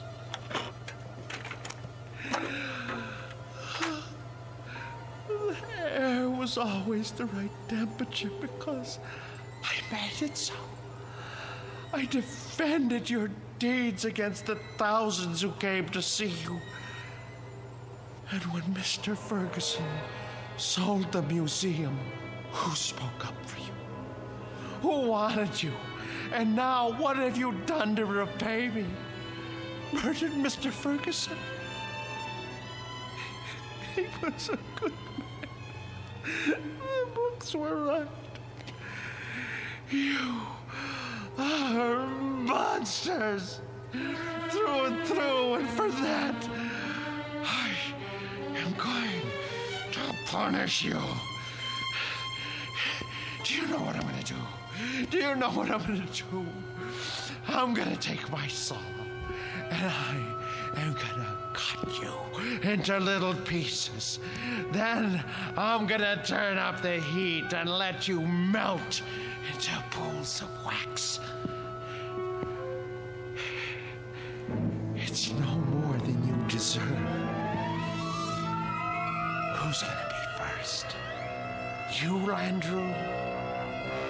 Because it was you who murdered Mr. Ferguson. It was not I, Martin Senescu, who strangled your friend. It was you. No, it was you. You killed him while I was upstairs making tea. No, maid, it was always you. With my blade, you murdered your wife. You killed her while I was asleep. You used my axe to kill your wife's brother. Get away from me, Hicks! Get away from me! You are the murderer. Perk, stay back! You are the murderer. You killed them all. You lie! You're monsters! Not so, Martin Senescu. No!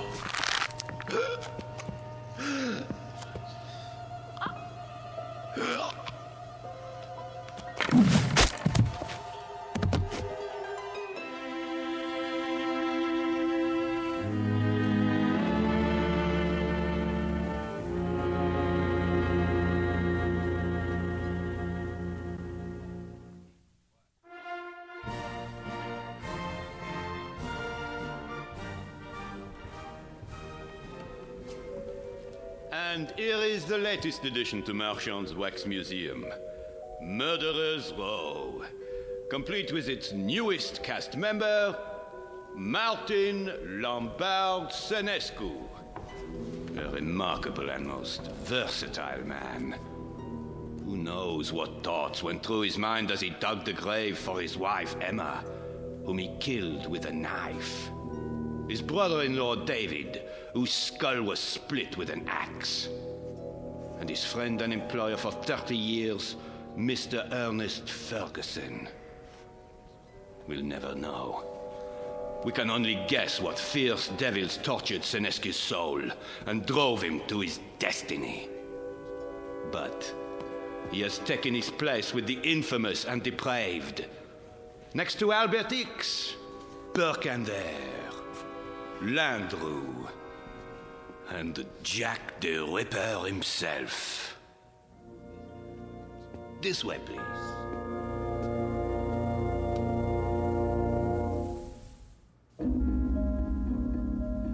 The new exhibit became very popular at Marchand's, an instant hit. But of all the figures modeled so lovingly in wax, none was ever regarded with more dread than an American named Martin Lombard Senescu. There was something about the eyes, people said, dazed, vacant, as if he had seen too much and come to understand it a moment too late. But they shouldn't have been surprised. It's the look one often gets after a quick walk through the Twilight Zone.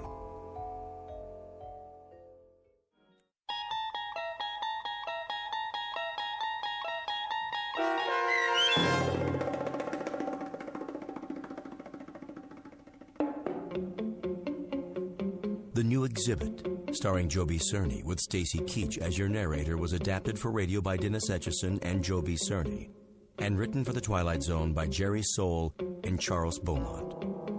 Heard in the cast were Jim McCants, Nancy Baird, Richard Hensel, Nick Sandys, Tom McElroy, Christian Stolte, Damian Arnold, Roderick Peoples, Craig Harris, Martin Aestri. This copyrighted radio series is produced and directed by Carl Amari for Falcon Picture Group. Sound design and custom Foley effects for The Twilight Zone by Cerny American creatives Bob Benson, Craig Lee, Michael Slaybach, and Matt Sorrow. To learn more about the Twilight Zone radio dramas and to contact us, visit our official website at twilightzoneradio.com.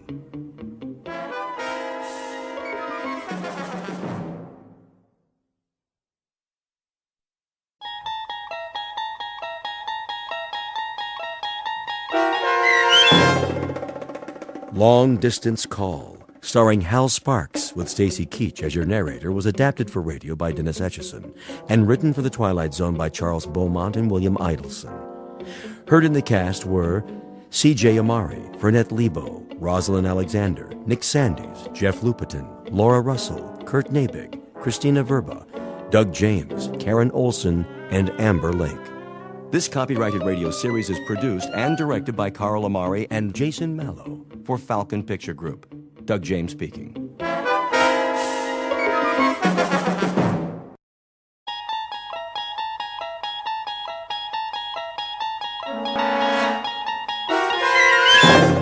You're traveling through another dimension.